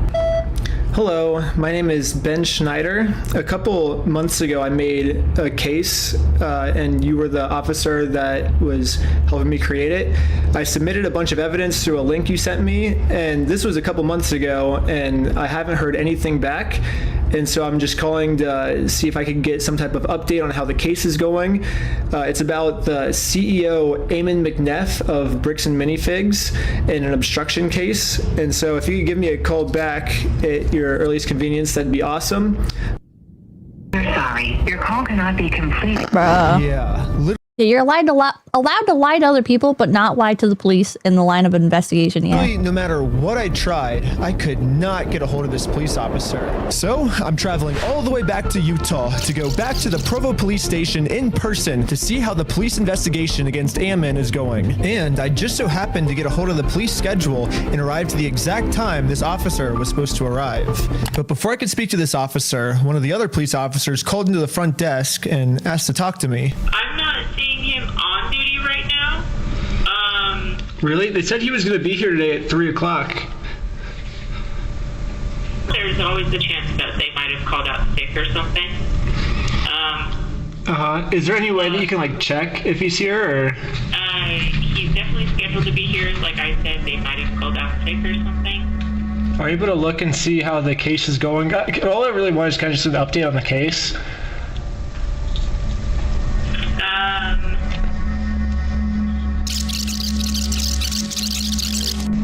Translation, just leave, yeah. Over the phone? Okay, you can't even just tell me like how it's going, like if he's still looking into it, or? No, I can't. That's not something I can do. Okay, well, thank you. So basically, I came all the way out here to find 0 answers. But eventually, I did find an answer. They sent it to me in the mail, and it looks like I was right. The police only had time to take on one of our cases, and it was Ammon's, not mine. Bruh. Yes, the case that had an overwhelming amount of evidence. They thought that case was garbage, and they took on the case that has 0 evidence at all. In the police body cam footage, after the police watched my full conversation, proving that I didn't threaten to burn the place down or literally anything, they even admitted to Eamon that there was no credibility with his entire case against me. We agreed that there really was no extortion code that would fit your situation. However, at the end of the day, we hate you. Want to help you guys so you don't have to deal with this fool and oh my god, his issues. Oh my god. We did find that there was another code that fit, and it's called aggravated commercial obstruction. The police just told Eamon that even though there's absolutely nothing to his claim against me, if they work together, maybe they can fabricate some type of charge against me. However, the tricky thing is that we have to prove that this individual either entered or remains unlawfully on the premise. When he came to the property, did you have to ask him more than once to leave? Yes. Okay. You know, we're not leaving until we get it. And he's like, no. Like, Well, I mean, they're kind of right, though.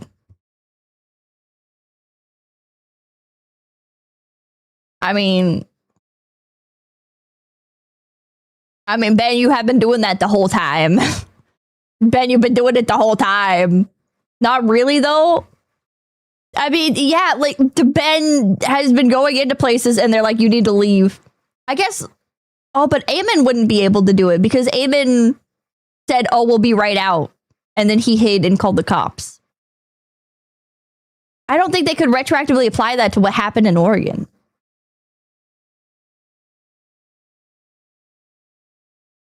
Did that happen, though? It did happen, but in Oregon. It did not happen in Utah.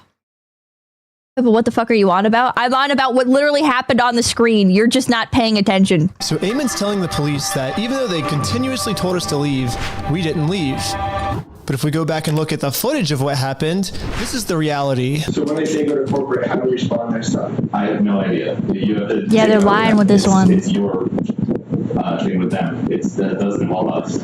Okay. As a separate business entity, you gotta take it up with them. You could have fucking, oh my god, these people, everybody is so dumb here. Everybody is so fucking dumb. Resolve it. Okay, well, thanks so much, guys. Sorry, guys. Good luck. Thank you. Hey, do you want to talk? They're on their way out. If you want me to grab them or not? Oh my God. It kind of looks like the reality of what happened is we left too early for them. They wanted to pull us back in to keep talking to us. But we did show Ultimate Dragon, thank you, Pippa, at 4 a.m. Damn morning, peeps. Good morning. Oh yeah, it's almost 2 a.m. Hello. Back up a second time, and to Ammon's credit, about halfway through the conversation, he did say that if we don't leave, he's going to call the cops on us. You can leave. If you come back here, we will call the cops. If you don't leave right now, I will call the cops. So you don't want to do the easy way? And this is right after I told him you could do it either the easy way and just give us the Legos back, or we can do it the hard way, implying that we would take him to court. So you're threatening me? I'm not threatening. We're right. Like, we have a right to the Legos, so we're gonna get them the easy way or the hard way. What proof of ownership have you provided to me that you own this Lego? I mean, well, but he's still engaging. If you want. Right, provide proof. But right after he says this, he's now asking us to provide him proof that we actually are entitled to these Legos. Yeah, he's still engaging. So we can't leave now because he just told us to stay and provide proof. And then at the very end of the conversation, he says this one more time. Okay, you've been asked to leave. Please leave. We have to leave? Yes. Okay. Thank you for working with us, and so see you later. Well, we have now all just seen the video footage of what actually happened. But now let's hear how Ammon describes it to the police. Guys, at this point, I've asked you to leave. Please leave. Well, we you have to listen to us. You have to pay us this money. No, guys, you need to leave. You're not leaving. But I asked multiple times. They did not leave. Looks like that might be Bro's a lying. second-degree felony.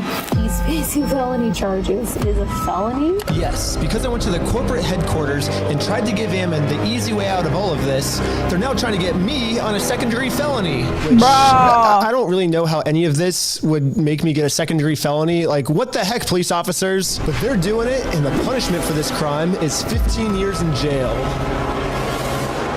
I don't know, like however else, like some of that stuff comes through, but like the reality is like, we've tried to talk with him and said, we're willing to work with you. Yeah, I think one of the main reasons the police keep taking Ammon's side instead of ours, besides the whole Mormon thing, is that Ammon keeps framing the situation as he's just the helpful CEO who's trying to do the right thing and return Brian's property, and we're the ones that are preventing him from giving it back to Brian. So, I say we rewatch the footage and see what actually happened. The cops sound so happy to do it, yeah. Mr. Mansell? Yeah, because Brian said he was unwilling to work with us. Well, Brian said he asked for the store inventory, and because he said like he wanted to work with you, and then you guys didn't provide the store inventory. We asked him to provide us with any documentation, and he provided us with a spreadsheet. A spreadsheet is not something that anybody, you can just walk over to a McDonald's right now and say, all of your ice cream machines belong to me. Why? Because so-and-so said so. And I have a spreadsheet that says that all of these ice cream machines belong. That's not proof of ownership. That's not proof of anything. So first off, this spreadsheet Ammon's referring to wasn't just some mystery spreadsheet. It was the actual inventory the store made. But I guess Ammon's trying to claim that the previous owner stole the Legos and then lied on the inventory, and so now it basically makes this inventory invalid. He said that when corporate was taking over the store, that they actually did their own inventory, and this is the correct inventory. When we took over, we did an inventory. And good news for me, he's willing to give me this inventory. Yeah? He's actually always been willing to give it to me or Brian. All we've ever had to do was ask. Okay. Where is it? Any Lego that does exist. Well, we did that, and you guys. When? I think like 5 or 6 times, and we've gotten zero response back. Yeah, literally the first thing I did right when I heard about this entire situation was I googled Bricks and Minifigs, clicked on their website, clicked contact us, and sent them a message. I actually got a message back from corporate saying that they would love to help, but after a few months, I kept trying to reply to this message, and they just completely ghosted me. Bruh. I think we've done like 6 over the last 4 or 5 months. Pull it up. Find out. Tell me when. Let's see. I said like, hey, I don't think this ever got resolved. I'm just reaching back out right now, and then never. Head forward right now. Resend it. What's the email? That is I don't know what email address that is. This was on your guys' website. That says fbc.team. I said franchise at bricksandminifigs.com. Well, this is just on the website, so. Did I tell you to look up something on the website and send it there? Well, did I say that? Just barely. What? Well, no, but he wasn't fucking talking to you in person 6 months ago. The what? Hello? Well, that's what. Yes or no? Did I say that? No. I just said, send me an email to franchise@minifigs.com and we will work with that. But you're getting mad at me because I. No, you said to pull it up. Website. You said to pull it up. You said to pull it up, bitch. So he pulled it up. You keep saying that you, like, so that, I understand that, but I'm telling you right now, and you're trying to argue on something that I didn't give you any information about. I'm telling you, send to that one. Yeah, you're like getting upset at us that we emailed the email that was on your website. No, I'm telling you the way to do this, and you've been probably trying to communicate with a ghost. Well, that's your guys' fault for putting that email on the website. Sure. Okay. And so why are you getting mad at us because we emailed the website for your instructions? You harass us for all sorts of things. I'm not getting mad at you. Well, we're not harassing. We're just asking for our Legos back. If someone stole money from you and you went and politely asked for the money back, is that you harassing them? It seems like Ammon kept either trying to stall or switch the subject. It almost seems like he doesn't want to actually give us this inventory. What? He keeps saying he's willing to give it to us. You guys can send that inventory list to us? What? I do believe so. Yes. I think we have sent that to Brian. He says he said that's all he wants is the inventory list, and he'll stop like bugging you guys. Well, then, Mr. Mansell and you, and if you want to be included on the emails with Mr. Mansell, that's totally fine. You guys can email us, and we can go. But you guys will give him the inventory list because he said he's been asking for it for over a year now. We can show the inventory list that was obtained when the store was originally taken over from Crystal Law, and we can work through that process and try and identify. I thought he said there was no inventory list. What was or wasn't there, and also try and identify how to proceed from there. Yeah, I think Brian gets upset because he says they always say that they'll send me the list, kind of like how you're saying, oh, we can send it easily. But then when it comes down to it, you'll never actually send it. So maybe if you actually go ahead and send it, it would make him feel better. Well, I understand what you're trying to get at. We're more than willing to work with you. Send it right now. That's what I'm saying. Send it right now. To that email address that I just gave to you, and that will produce results. Anyways, I sent an Send it email right to now. the email he told me about, not the one on their website. That's a bad email. Don't ever email that one or the CEO is going to be pissed. But according to Ammon, now that I've sent this email, I should be receiving the inventory list very soon. So I waited all day and I got no answer. So the next day I sent them another email. I patiently waited again for about a week. And finally, this is the response. Mr. Schneider, BAM Franchising Incorporation will not participate in any form of communication that appears designed for public provocation, Oh my God. harassment, or manipulation of facts for the purpose of media content. Attempts to obtain privileged or confidential information through misrepresentation or the creation of fraudulent documents. Just for me asking for this inventory list to prove their innocence, because I want to give them the benefit of the doubt. I want to be like, hey, if you're innocent, I want to prove that you're innocent with this inventory list. But now, by me trying to do that, that's criminal behavior on my part. And considered harassment. And we reserve all rights to refer such behavior to appropriate legal authorities, aka the cops. So don't ask for our inventory list or else we're going to call the cops. yes, Bricks and Minifigs has officially banned me from ever asking for this inventory list again. And I'm not the only one who's banned from asking for this list. He promised us a full inventory right away. We've never received it. Yeah, and every time it's been just absolutely nothing. So we've never gotten anything. We've never gotten an inventory list. Yeah, the previous owner who got her entire store stolen from her by corporate, I mean, she's legally required to get sent an inventory list, and even she, 2 years later, has not gotten it yet. It would have resolved everything because they would have had to identify everything in the store, and it would have identified all of Brian's stuff, and they never provided it, so we couldn't then demand the third-party evaluation. And it's now, what, a year and a half later? You know, who knows what. Still no inventory. Dang. So, would have solved a lot of problems a year and a half ago to go, here's the inventory. And even Brian still hasn't received this inventory list yet. I've never received an inventory list. I've never received a record of sales because they can't provide it. They opened the store up almost right away and started selling it. And the worst part about all of this is it seems like the CEO is pretty much just trying to rub all of this in everyone's face. When I turned on the news, I saw this. Now, as far as offering Brian the inventory, have you gone through the store, figured out what was part of his collection, taken inventory, and shown him that inventory to offer that? We've tried to share those with Mr. Mansell in hopes that he can see, you know, like that we were not attempting in any way, shape, or form. Bro decorated his studio or his office space for the CoffeeZilla video, but not the local news. Are you guys seeing this? Hold on.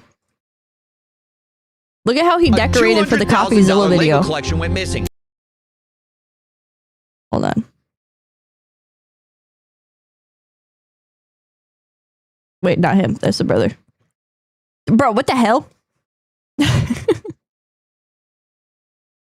Why did he decorate for CoffeeZilla? Look, he's got like a little spinning duck thing over here. And he's got like this big Muppets display. To withhold anything, those then were offered. What the hell? What? He's a simp? Lego money? Maybe sympathy points? To him, and the initial offer was rejected. So now on public television, Ammon, the CEO, is telling the world that he tried to give us this inventory, but we're the ones that didn't want might be there to We scrap want to help him recover as much of the collection. Our number one priority right now is to ensure that he gets made whole. We know that we have a responsibility to work with him to make sure he does get made whole. So you've offered Brian the inventory of sets that was in the store. Yeah, whatever was left over, we've offered that on multiple occasions. Almost 2 a.m. So we've tried to make multiple offers, and hopefully we'll be able to get them to the table so we can discuss it. And this is pretty much Ammon's game plan now. Go on as many news stations as you can and lie.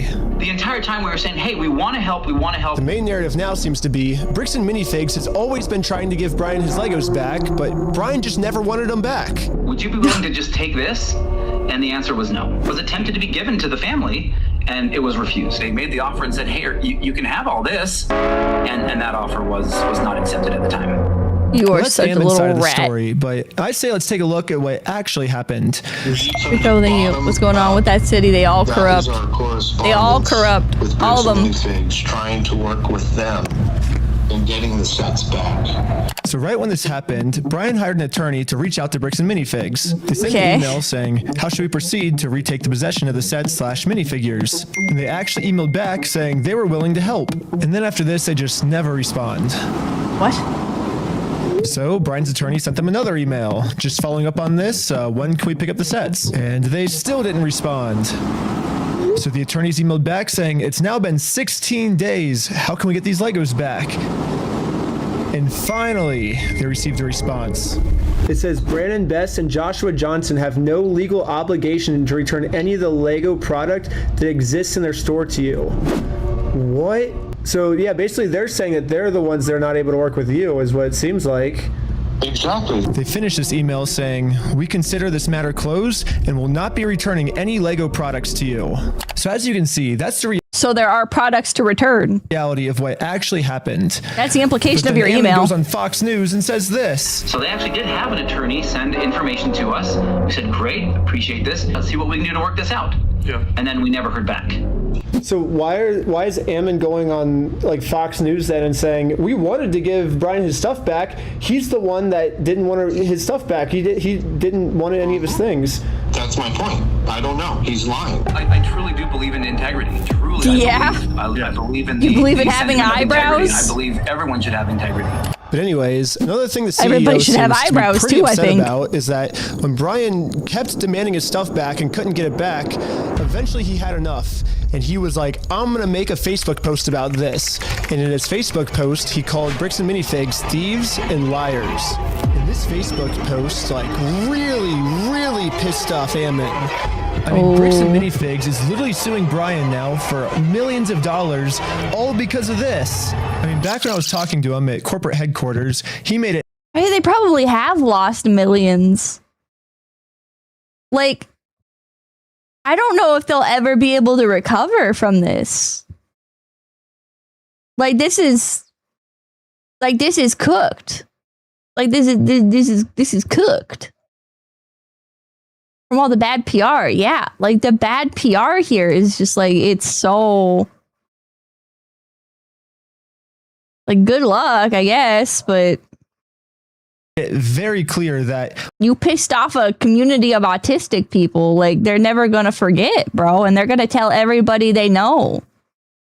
What they did is technically not actually considered theft. There is no theft. Do you understand the legal definition of theft? Legally have to be the definition of knowing it's 2 that a.m. property was stolen or otherwise not belonging to that person. And on my phone, it was not known until Mr. Mansell came in days later and said, I have some of these things that need to be... And that's another lie again, because... It's not another lie. So I showed him in the security camera footage where corporate acknowledges that they are now going to be responsible for these Lego Star Wars sets. These are ones that he has not been paid his percentage yet.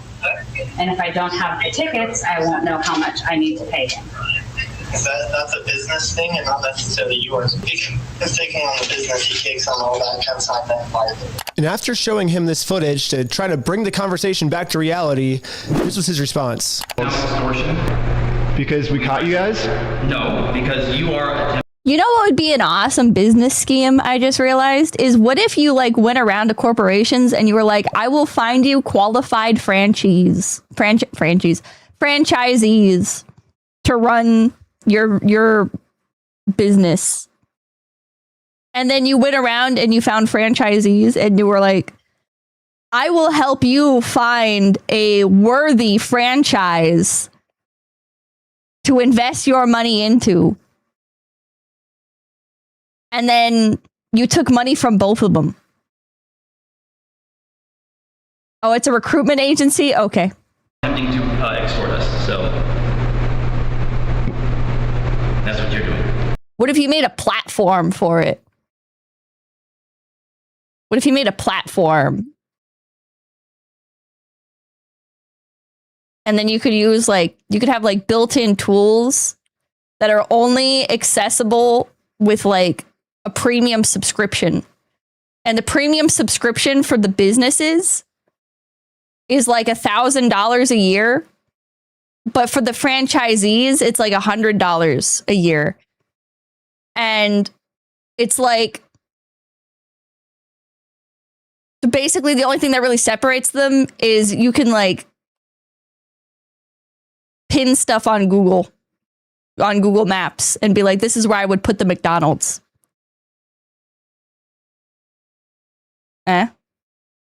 This already exists. But that's LinkedIn. Do people do that on LinkedIn? This is just LinkedIn with extra steps? Okay. What you are doing right now is illegal. I don't use LinkedIn. I don't know. So catching you guys in illegal activity, that's illegal on me. Nope. We have done nothing. See, I agree too. I agree. Nope, it's not illegal on us. Thank you for... Nothing illegal. This is like Tech Bros reinventing the buzz. Right now. I don't think it's illegal. I think us catching you guys for doing the illegal thing doesn't make that what we're doing is illegal. That means what you guys are doing is illegal.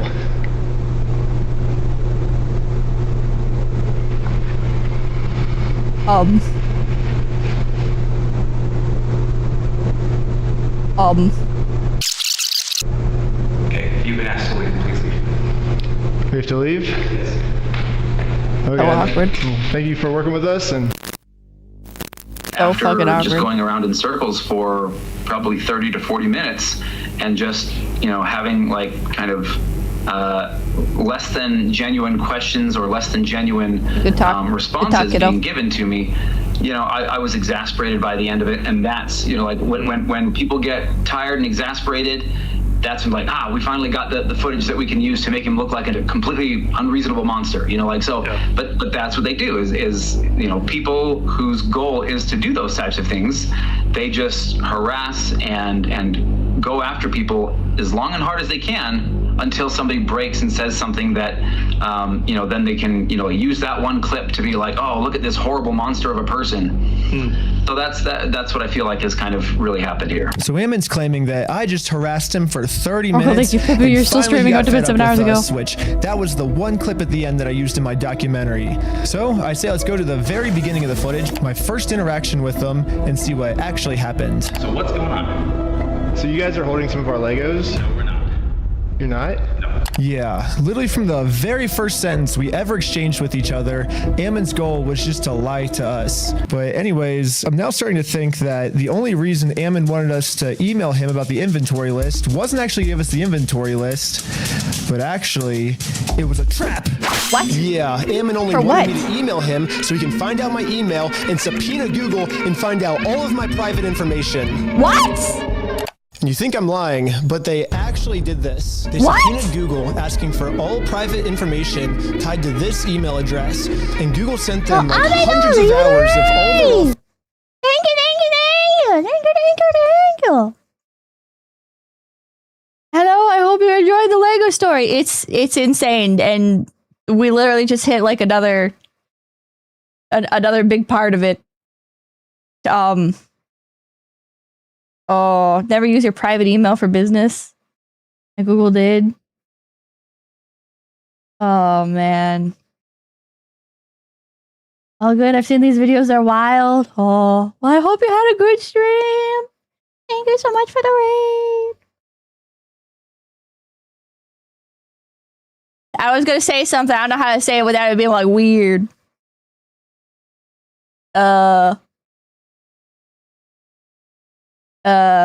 Points fingers together. I've liked you since 2021.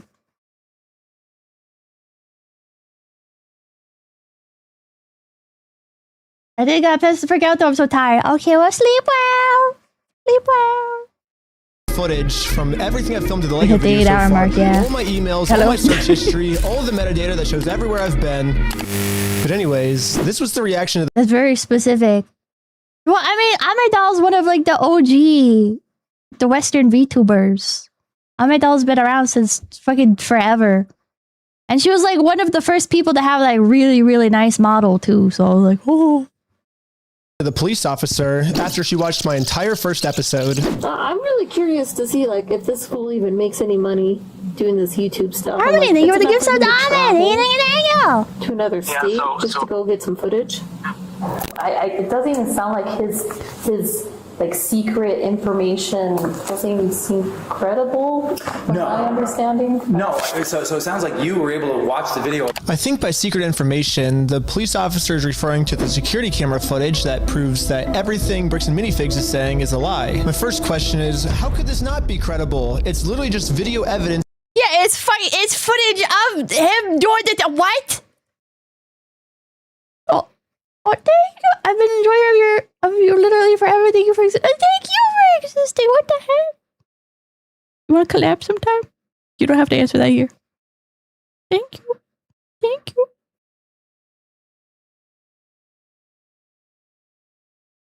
I'm sorry. I'll try not to be weird. Of what happened that night, but at least now I can see why the police aren't listening to me. They're basically just saying that all of the evidence I submit to them is not credible, and therefore case closed. There is no footage. Yeah, there is no footage in bossing say.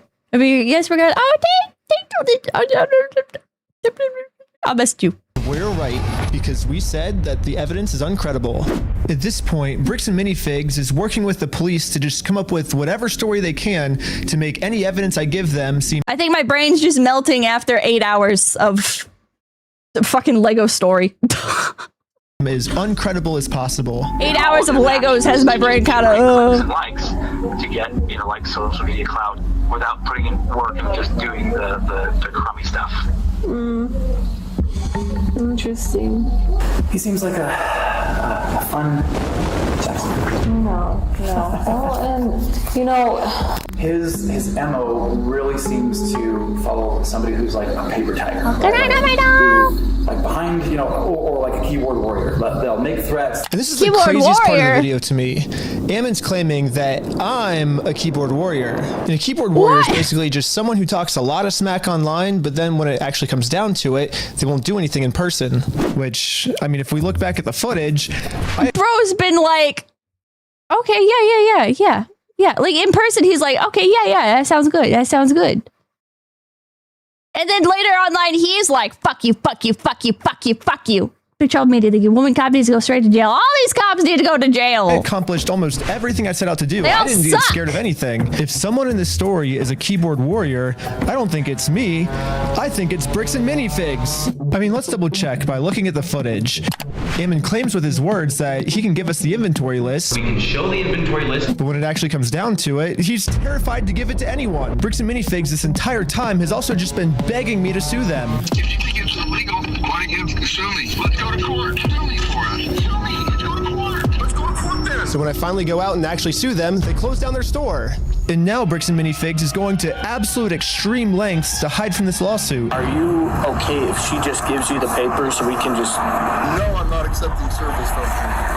Absolutely not. I mean, Bricks and Minifigs is showing all of the signs of a keyboard warrior, but for some reason they think that I'm the keyboard warrior. At this point, it almost seems like everything Bricks and Minifigs is doing, for some reason they think that I'm the one that's the one doing it. Yeah. Fingers crossed for you guys. Hoping no more issues. There's so many other things that this guy could like be talking about, right? No, 100%. But sometimes, you know, like it's a sunk cost fallacy. They just think, oh, I put so much time and effort into this. I gotta make sure something happens. Holy mother of projection! Oh my, that's literally you! Usagi, thank you for the $5. Pippa, you're still here. Good morning. I have to go and get in the 𝐒𝐴𝐜𝐸 now. Oh, have a good day at work. Have a better day than these guys. Yes, Ammon just completely proves my point. Obviously, I'm not suffering from the sunk cost fallacy at all. Ammon's the one suffering from the sunk cost fallacy. I mean, they literally already admitted to me that they've held onto the Legos for so long, it's not worth it for them to give it back to us anymore. I've distributed those things at this point. We've kept them on hold for this long, so. Let's see what else Bricks and Minifigs is accusing me of. Well, they're suing me for defamation.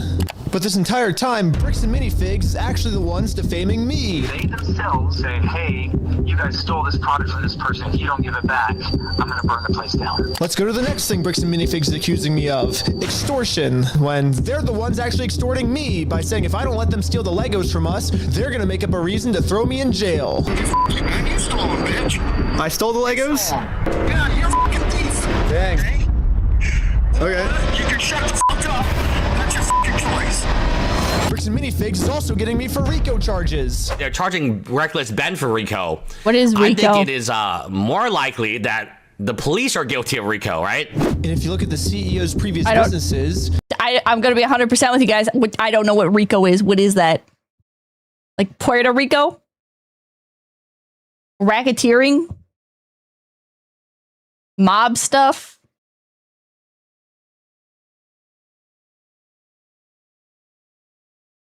Piggy here, thank you for the 500 yen. Pippa, you're still here. I just finished my time at the 𝐒𝐴𝐜𝐸𝐸. Hi from Japan. Hello. Oh yeah, I guess I started stream at 10 in Japan time. That's another reason I want to move to Tokyo, because my stream time would be 10 a.m. My stream time would be 10 a.m. Have like a little bit normal of a schedule. Would be able to stream for longer without it being schedule ruining. Apparently, it's a legal accusation brought under the Racketeer Influence and Corrupt Organizations Act. Ah. That's how they got Al Capone. It's now 6 p.m. in Japan, I think. I bet you would stay up in Japan too. Well, probably, but if my stream starts at 10 a.m., it's not as bad if I stay up.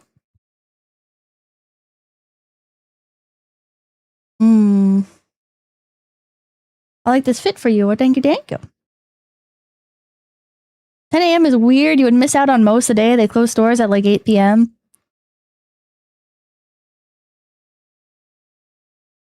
I mean, I would have the morning to go get like to go get like a coffee and stuff, like breakfast. Like, okay, so here's what happens when I'm in Japan and I'm streaming. So basically, like in the early morning, like I would usually wake up at like 6 or 7. 6, 7. Shut up. Wake up at like 6 or 7. Usually like bathe to soak my legs because they'd hurt from walking around. But bathe or shower. Catch up on like some DMs and stuff, or do some other work. Eat breakfast. Would usually have like a little bit of downtime before stream. I would just like kill time with. And then stream for a bit. And stream is usually only 3 hours. I usually only stream 3 hours each day. So then my stream would end at like either noon or 1. And then that's plenty of time to go do whatever I needed to do, or do whatever I wanted to do. So it's like, it's actually like a really good start time. Like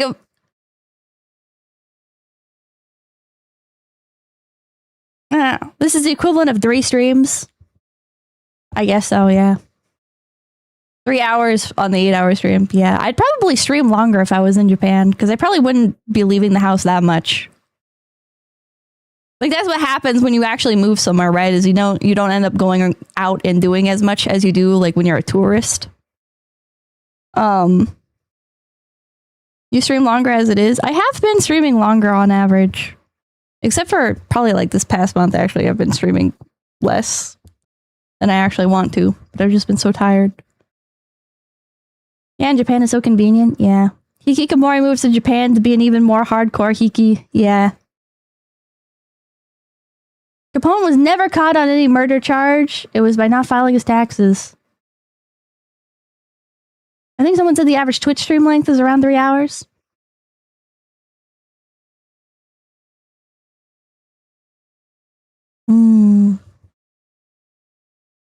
This is just schedule versus schedule Japan. Well, it's how my schedule would shift if I was in Japan. Another nice thing was like being on the East Coast, but on the East Coast, when I lived on the East Coast, my schedule was starting at 9 p.m. And that was convenient for an entirely different reason, is because I had the whole fucking day open, and then I would start streaming.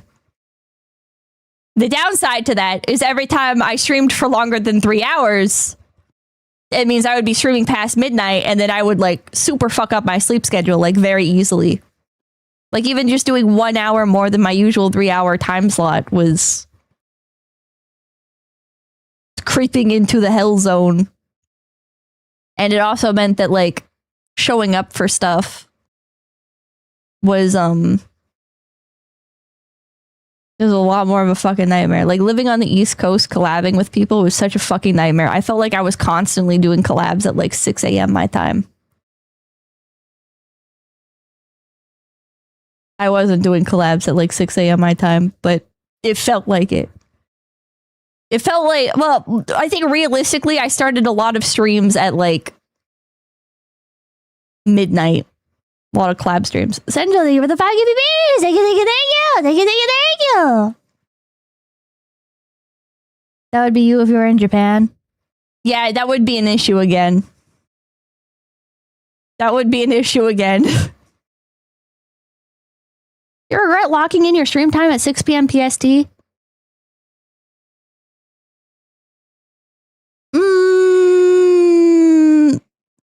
No, because when I said it, I lived on the East Coast.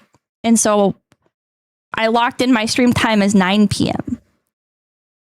For me, I locked in my time slot at 9 p.m. And that was great. But then I moved to the West Coast. And then it's not great. 6 p.m. as a time slot. I personally don't like it. I don't like it because I'm the kind of person where I'm like, if I have something to do I'm like, okay, well, I can't do it because I need to be back for stream. Or like by the time I like leave the house and then start doing stuff, I lose track of time, and like getting back by 6 p.m. is just like stress inducing. Echo, thank you. I think you were also avoiding noise from neighbors. I was, yeah. I had very noisy neighbors. You can play around with your time slot. I can't change my time slot. I've had it for 5 years. I cannot change my time slot. It has been the same for 5 years, bro. It's not terrible if you do things early, you can come back by 4 p.m. Yeah, my brain just doesn't work like that, though. My brain is like, okay, I started streaming at 10 a.m. and then I streamed for a bit, and now I can go do whatever I want, and I don't have to worry about it. Or the East Coast. Okay, I have stream at 9 p.m. That means I have the whole fucking day open. I can do whatever I want today because I don't start streaming until 9 p.m. But if it's at 6 p.m., it's like just early enough that if you stay somewhere until they're closing usually, it's like, oh, fuck.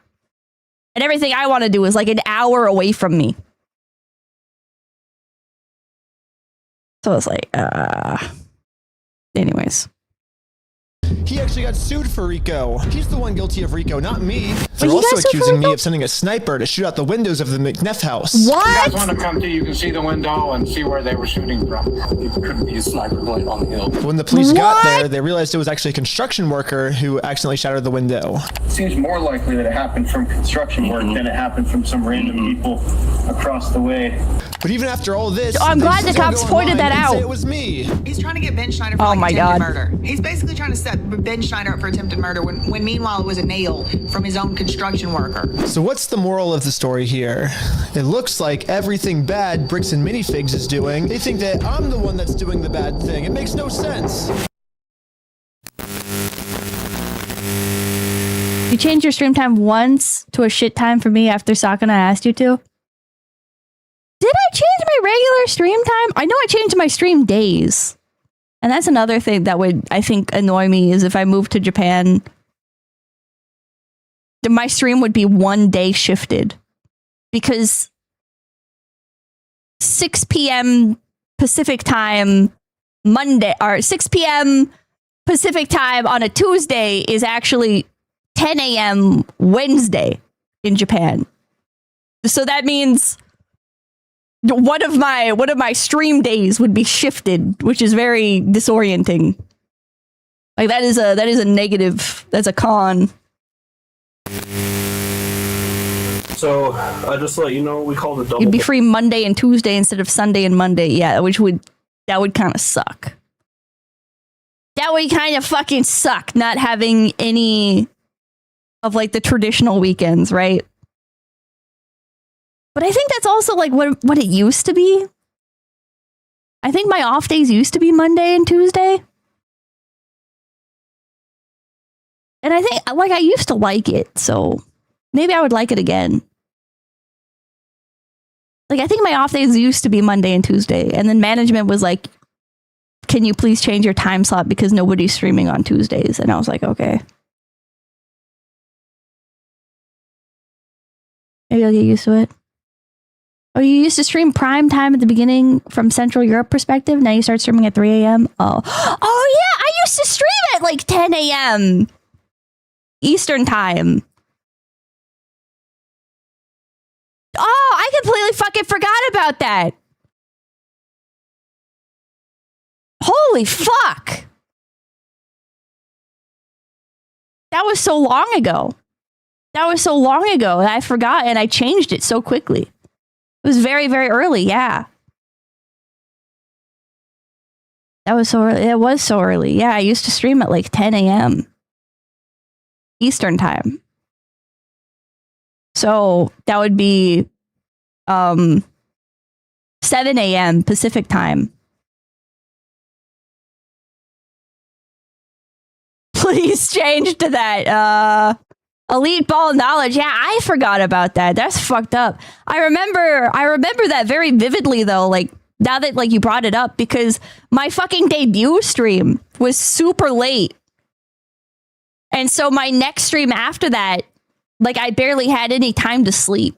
And I was like so anxious during my debut and everything. I was so jittery. I got like no sleep before my next stream. I had completely forgotten about that. Wow. Blind.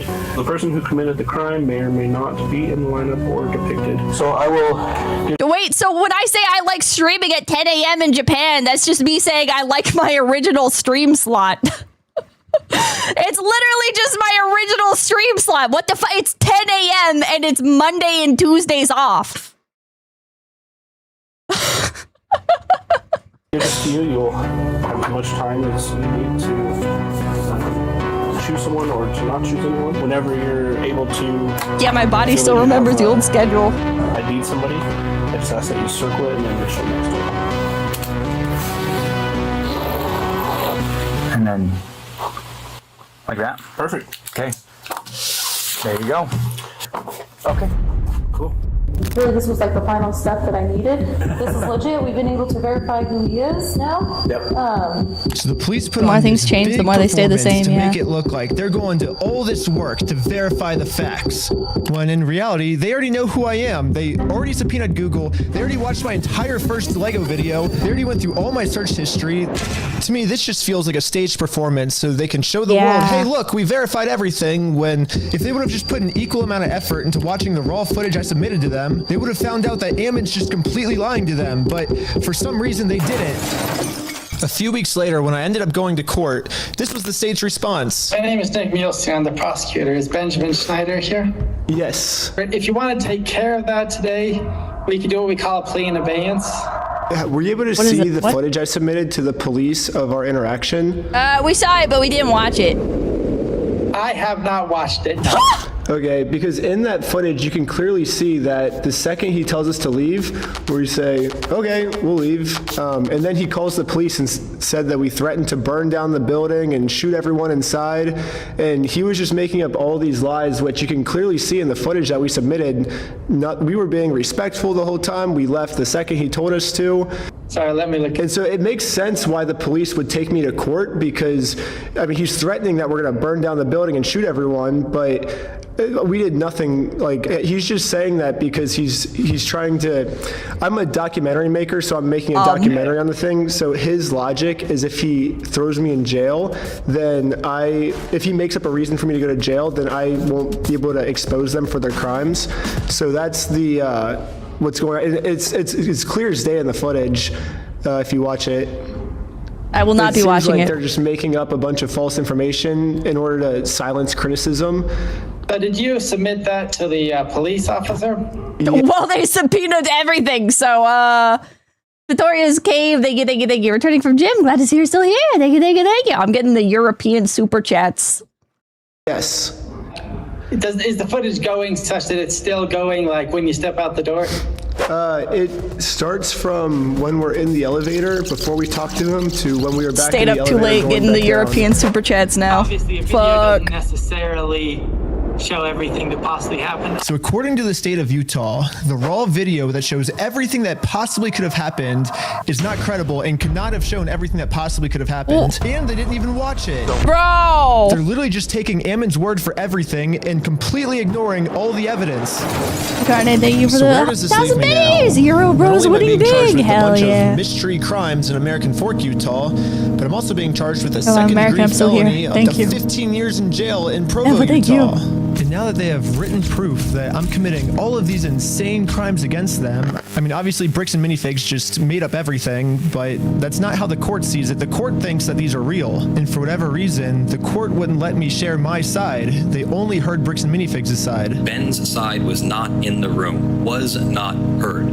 The court signed an order erasing. Bro's guilty until proven innocent. Tico, thank you. Meanwhile, me after night shift still watching. Hell yeah. On the strength of the company's verified complaint and the company's motion with no one there to say a word against it. Yeah, the judge granted a temporary restraining order, preventing me from even talking about Bricks and Minifigs. Santana, thank you. Lamau, Pippa, you're still up. I just got out of the shower to get ready for work and you're still here. Hell yeah. Which sucks. Have a good day at work. This was the night I hit 1 million subscribers, and all my friends threw a giant surprise party for me.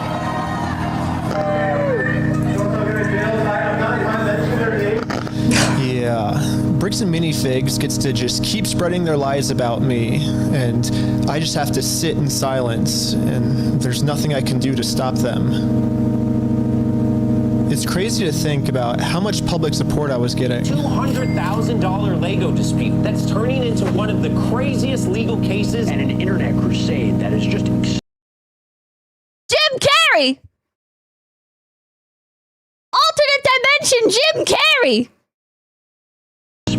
A $200,000 Lego collection. This $200,000 Lego scandal is literally one of the craziest things I've ever seen. I think this might be the best video that I've seen. This is one of the crazier stories. Jim Carrey's a mask. Run by Mormons. Mormons. It really seemed like the entire internet was uniting to stand up to this bully of a company. Bricks and Minifigs can stuff it. Brick by brick. Brick by brick. Brick by brick.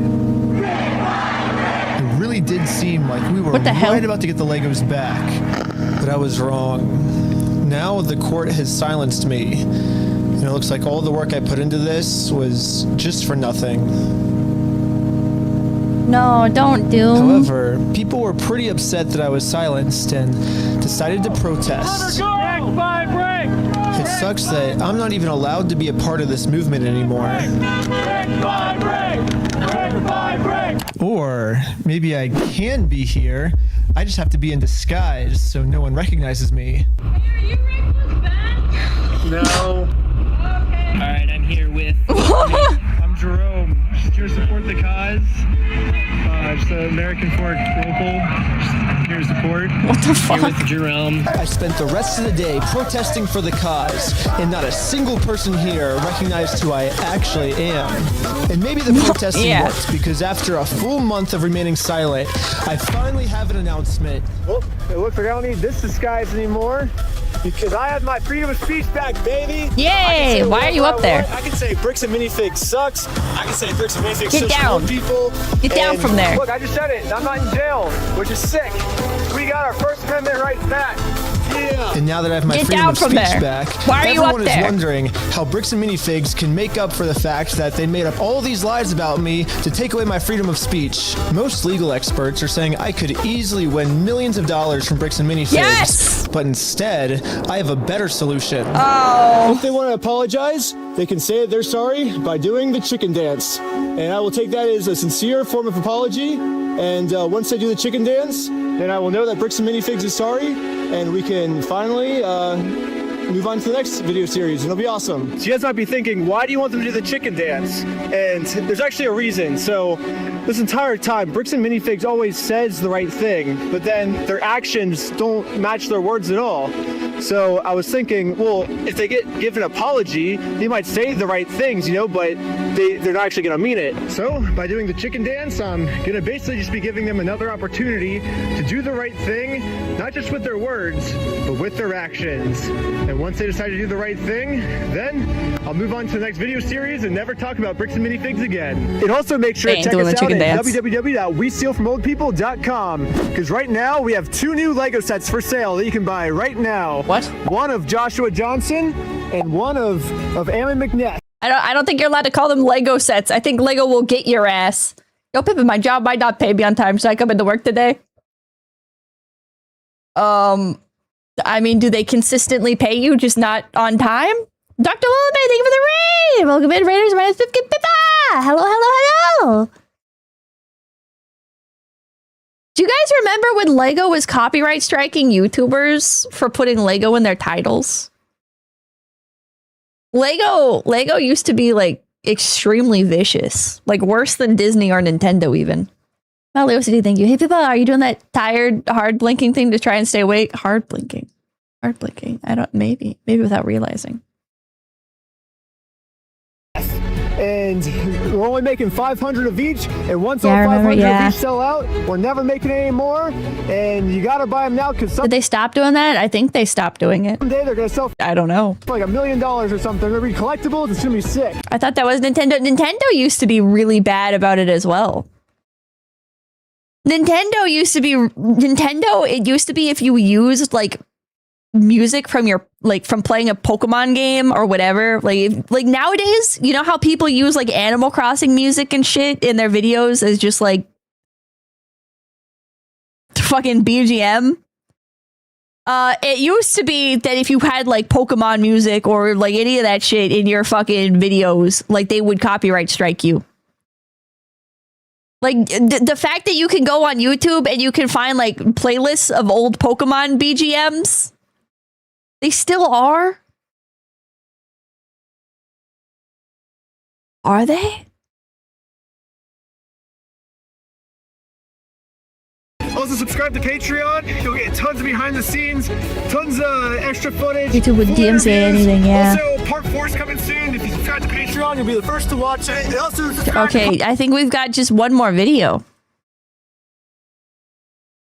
Maybe? A bunch of new body cam footage came in. No one's ever seen it, and we're gonna watch it right now. Are those cardboard cutouts of Chris Broad that were in the background? He's out of state. So this is filmed right after I get released from jail the first time, because I got arrested because I was trying to serve them court papers to take them to court. They're just making up reasons for me to be arrested, but then I get out of jail because I paid for bond. I get out of jail, and now Ammon's just calling the police. Is that Chris Broad? Who is that? Is that Mr. Beast? You guys let Ben out of jail? Like, what the heck? Like, how could you guys do that? Ben needs to be in jail. It was nice to Raiders, but not nice to 𝐒𝐴𝐜𝐻. The Utah County Jail, and he must have been released, even though he's an out-of-state, you know, like flight risk. He was released, and so he's a YouTuber that does this stuff for video. Oh, hi, she Red. Thank you. She eats up for the raid. Thank you. Welcome in, Raiders. My name's Pipkin Pippa. We're watching the Lego scandal. And clicks. Okay. He was arrested in California for doing this kind of trespassing and kind of stuff. You know, like before, just I think in 2024. Right. My first time getting arrested ever was for serving my court papers. My first time ever getting arrested. This is my first time ever getting arrested, but I think Ammon's thinking, oh, well, if I lie to the police and make it seem like he's a criminal, maybe they'll just keep him in jail this time, you know? So that's what's happening, and so, but we like he's also been passing fraudulent gift certificates to financially harmed. Fraudulent gift certificates. Is he the Guinness World Record? Oh, I was so confused. What the fuck? Like 5 or 6 times. I was like, what's he mean gift certificates? Like, I think he means the world record certificate. This is an award for most Legos stolen by any company in the world. That's what's going on. But at this point, I just need some information so I can tell our staff what is going on, because if I need to go and get some of my staff armed so that he can't threaten them, that's what I need to do. Or they're going to go find him and rearrest him because he clearly had to have violated some kind of rule. There's got to be something to stop this guy from continuing to intimidate our staff. Yeah, how'd you guys let this guy out of jail? If we let this guy out of jail, he's gonna kill our staff. Like, how can you possibly think of letting this guy out of jail? You watch this, I feel like you're just like, dude, this is hilarious. I'm like, dude, this pisses me off. Yeah, it's pretty funny, yeah. What the heck? Like, he's literally lying through his freaking teeth. I don't know what has been done since he was arrested yesterday. Sure. Like, we all sighed a big sigh of relief this morning knowing that he was arrested last night. And then He's up the accusations like crazy, yeah. It's pretty significant trauma that he's just not going to stop. Yeah, so it's not the police or corrections that let him out. That's going to be a judge, right? And so that would be a complaint that would have to be directed towards their office to find out what's the deal. Why would you let this guy out when he's stalking us, right? That's yeah. So really quick. Sorry, let me grab. Oh, suddenly the police care about stalkers? That's interesting. And who do I contact for that? It's like, dude, what are you talking to me about this for? Talk to the judge. The police officer's like, we tried to keep him in jail until his court case for a month, but the stupid judge let him out. So, like, don't complain to me, complain to the judge. Yeah, what are you doing? I suggest you put all evidence that you have against this guy on that. He acts really like cutesy, like he's clearly got some form of sociopathic disorder. Oh my God, projection. He says and does whatever he can to just get away with whatever he wants. Again, multiple arrests, I think, in the past in different states. So obviously, if you look in the police records, you can see that I've never been arrested before. Also cutesy. Rainbow flag emoji question mark? You know? His word every single time. They're taking his word over your evidence. Doesn't make any sense. I don't know. that's another charge, obviously. I mean, we'll stack him until he leaves you guys alone, I guess. You know, Oh my or they put him in God. jail, one or the other. Dude, that's so insane to freaking say. Basically, I think Ammon lied to them saying that there's a restraining order when there wasn't. And so he's like, oh, well, that's another charge. And we're just going to keep making up charges about me until I'm in jail for good is kind of what it sounds like. Even though the evidence goes against everything you say, I want to help you out, Ammon, because...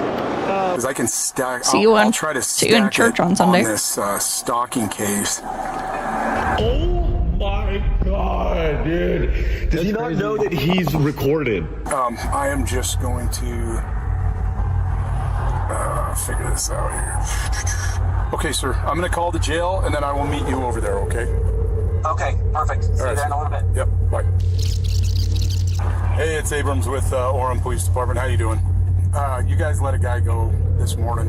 It sounds like named was released from the jail today. Officer Abrams? Yep. Yeah. Nice to meet you. Yep. Man, is there any way I can use your bathroom? Yeah, real quick? for sure. We've got one right back here. Taking my body camera off and setting it down for a second so I can use the bathroom. Okay. You shouldn't be doing this stuff, right? You know what I mean? All 5 of them should be charged.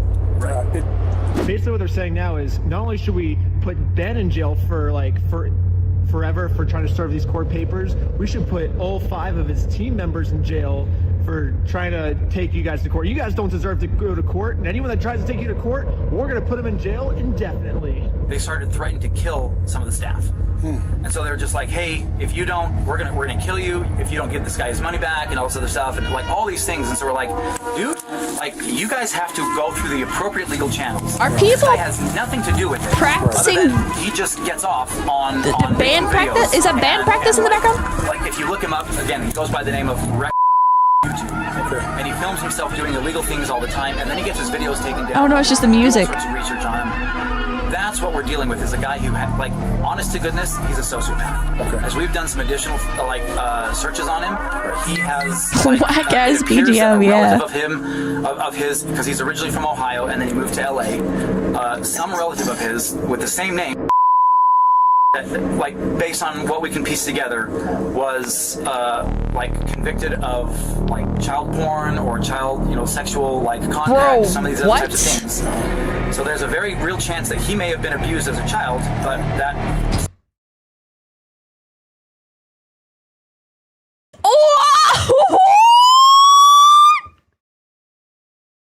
What the hell are you, bro?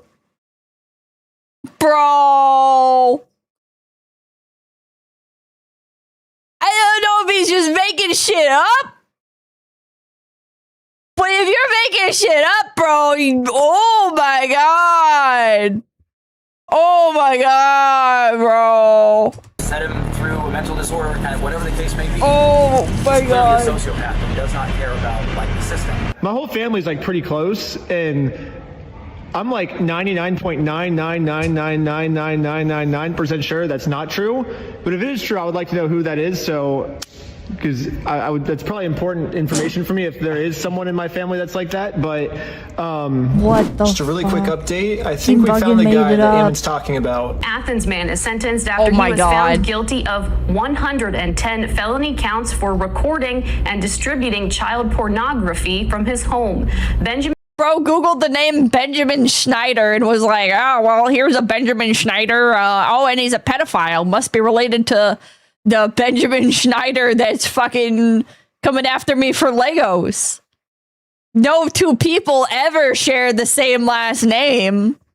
Schneider is Without being sentenced related. to 8 years in prison. So yeah, I guess this guy also got charged in Ohio, and he has a very Oh similar my name to me. It's God. actually the exact same name as me, and maybe he thought that this person was me. Maybe that explains why he's saying I have been arrested multiple times. I mean, clearly this person is not me. I mean, but also maybe Ammon's not the smartest person in the world, so maybe he thought that we were the same person. I don't know, but this is the closest I was able to find of what Ammon could be talking about. Well, no, he said the same name. And so we're very afraid is of our related. staff. And these guys coming in, he doesn't think it is you. People before, they don't care about the law, right? And that's what makes us very scared, is because, again, like, do I, and I'm kind of asking a serious question.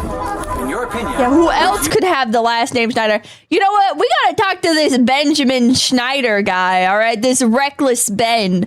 Because, you know, I just don't think it's very cool what his fucking uncle Dan Schneider did to those children over at Nickelodeon. Like, I think we gotta do something about this. You go get a shot.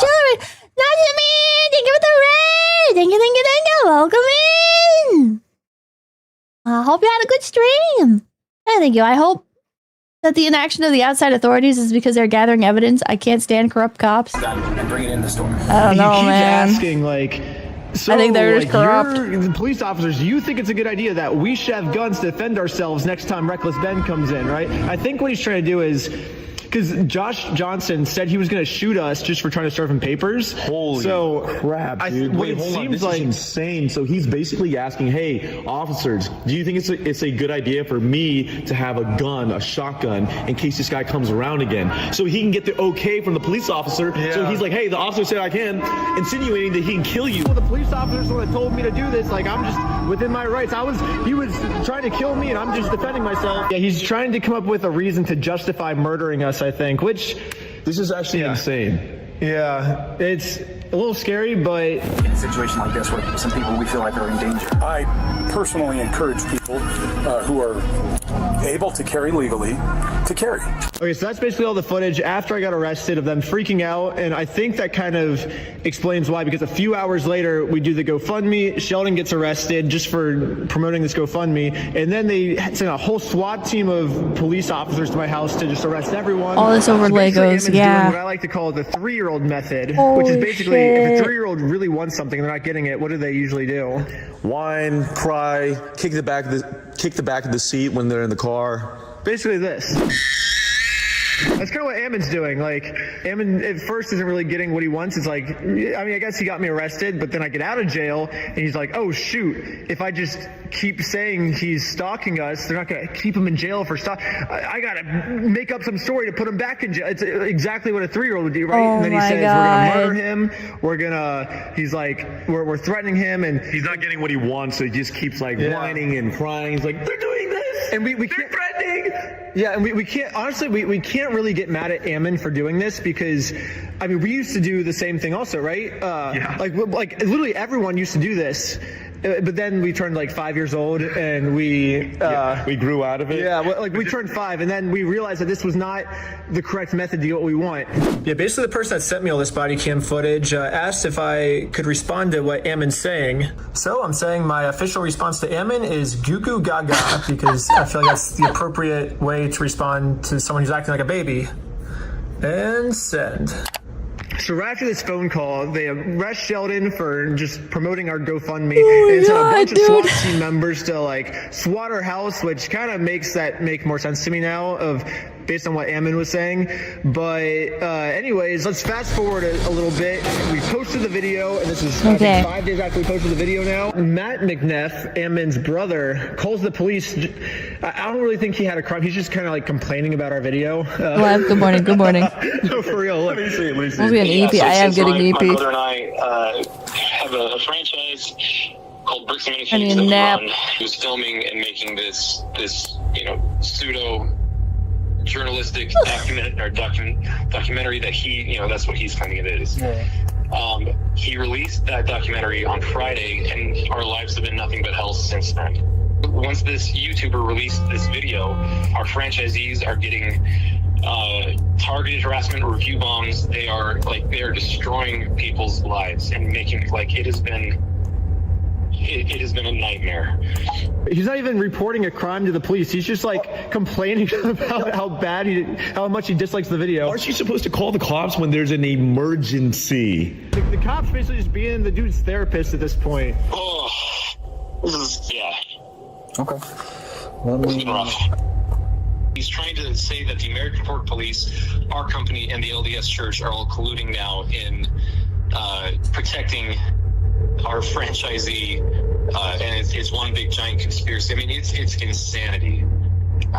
It's just rage bait and clickbait, and he is causing significant serious harm.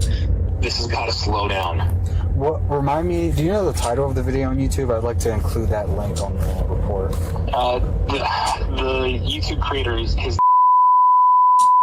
Like, again, we feel like we've tried the whole way through to do the right thing here. Why was that redacted? This entire time, Bricks and Minifigs, they say they've been trying to do the right thing the whole time, and it's literally just been as easy as give the dude his Legos back. Like, they're just sitting in an empty store right now that you guys aren't even planning on selling them anymore. It'd be so easy for you just to give them back, but yeah, that would fix this whole thing, but they didn't. So, wait. So it's because they've caused so much like punitive damage now. Like redacted by the cops. Brian on medication. He's been having panic attacks. They've tried ruining his whole life and all this other stuff. Now it's a little bit more complicated than just giving the Legos back now. Basically, our lawyers are saying that this is gonna be a slam dunk case. We could just get millions and millions of dollars out of them and just like basically bankrupt their entire company. So Bricks and Minifigs will get completely destroyed. Or dang, that sounds insane. We've given them another easy way now. You can say that they're sorry by doing the chicken dance. And I will take that as a sincere form of apology. And once they do the chicken dance, then I will know that Bricks and Minifigs is sorry. And we can finally move on to the next video series. It'll be awesome. But it's weird. Fucking sue them, dude. Yeah, sue them.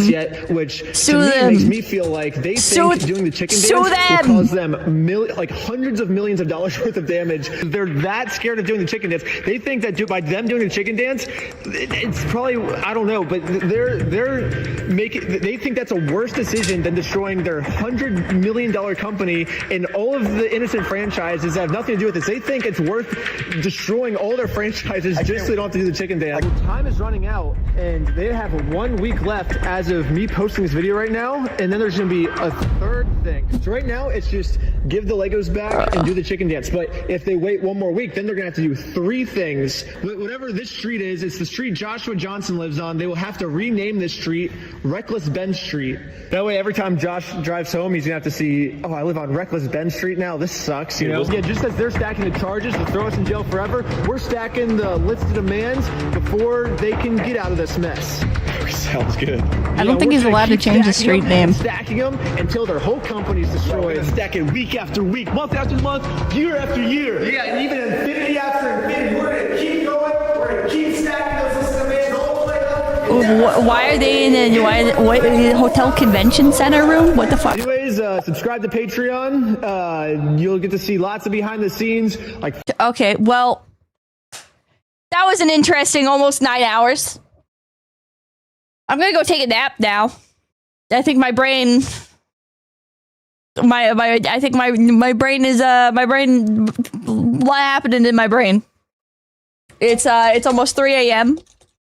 I have stuff I need to do in the morning. It's always how that be. The time has come to stop.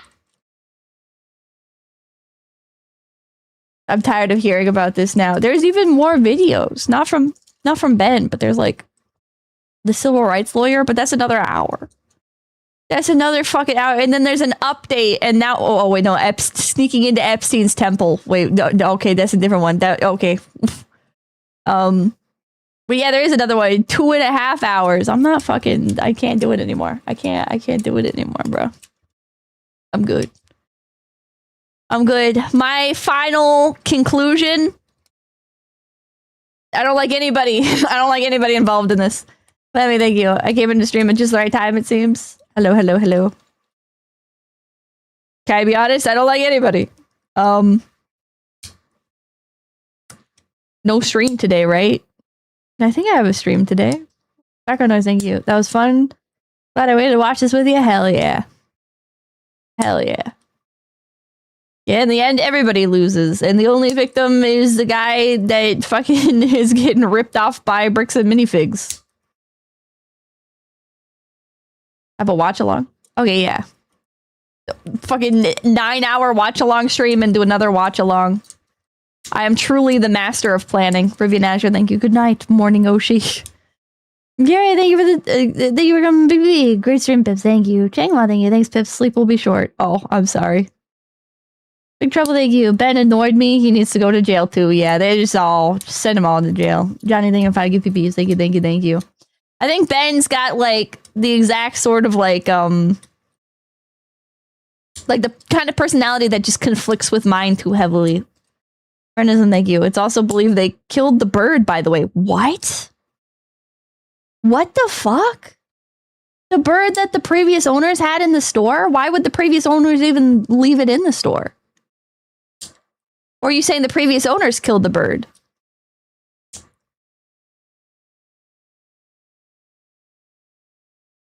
What?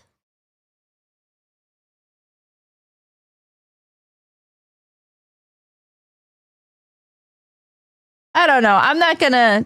There was never mention of a bird. There was a mention of a bird cage that was in the store.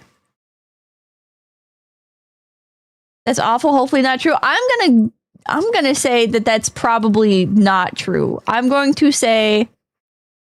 Oh, because it was bought with the company card, so the ownership was disputed. I don't think anybody's fighting over the bird. Tomlin, thank you. Sleep well, Pippa. Thanks for the long stream. Honestly, I can see something unfortunate happening, like during the transfer of ownership, like when they booted the previous owner out of the store. Like maybe they didn't realize that the bird was in there. And so maybe the bird died because nobody came to take care of it, like during the transference time. Oh, the previous owners didn't have time to sort out the bird situation during the takeover, so it was just left in limbo. Allegedly, it was taken to a rescue, but that's disputed. Emmett Mizu, thank you for $50. Thank you. You're a trooper, Pippa. Thank you. Thank you, thank you. Thank you, thank you. Adrian, thank you for the 125 Poké Dollars. Thank you. The only good thing I think that came out of this is that it exposed a massive amount of corruption. Anyway, sleep well, Pippa. You probably sold the bird and claimed it died. I don't know. If you had time to go take photos of all the inventory, I think you had time to move the bird out, right?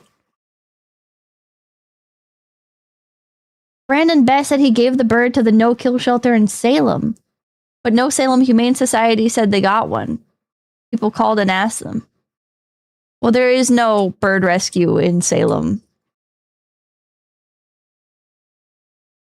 Unless they mean the Oregon Humane Society, but I don't think the Salem branch of the Oregon Humane Society takes birds. So if they gave it to the Oregon Humane Society, I think the bird would be in Portland, right? Honestly, yeah, he probably just fucking turned the bird loose. He probably turned the bird loose, if that's the... Probably lost the bird.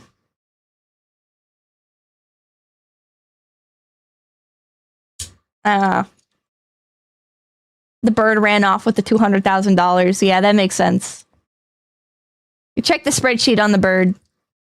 That makes me sad still. I'm not going to get sad about it because I have no idea what happened. I feel like in situations like these, you're going to get people that start jumping to the extremes. Black Crispy Critter, thank you for $5. Good night, the stream got me through my shift. Hell yeah! Suspiciously Lego-shaped bird. People are gonna sensationalize, so I don't think you should worry about the bird. I think the bird probably got given away to somebody. Especially because there is no bird shelter, bird rescue in Salem. If we want to get like optimistic about it, it probably gave it to somebody like an independent person who calls themselves a rescue, but isn't like actually officially licensed or anything. Because there's a lot of people like that. Just in Oregon in general, there's a lot of animal lovers in Oregon.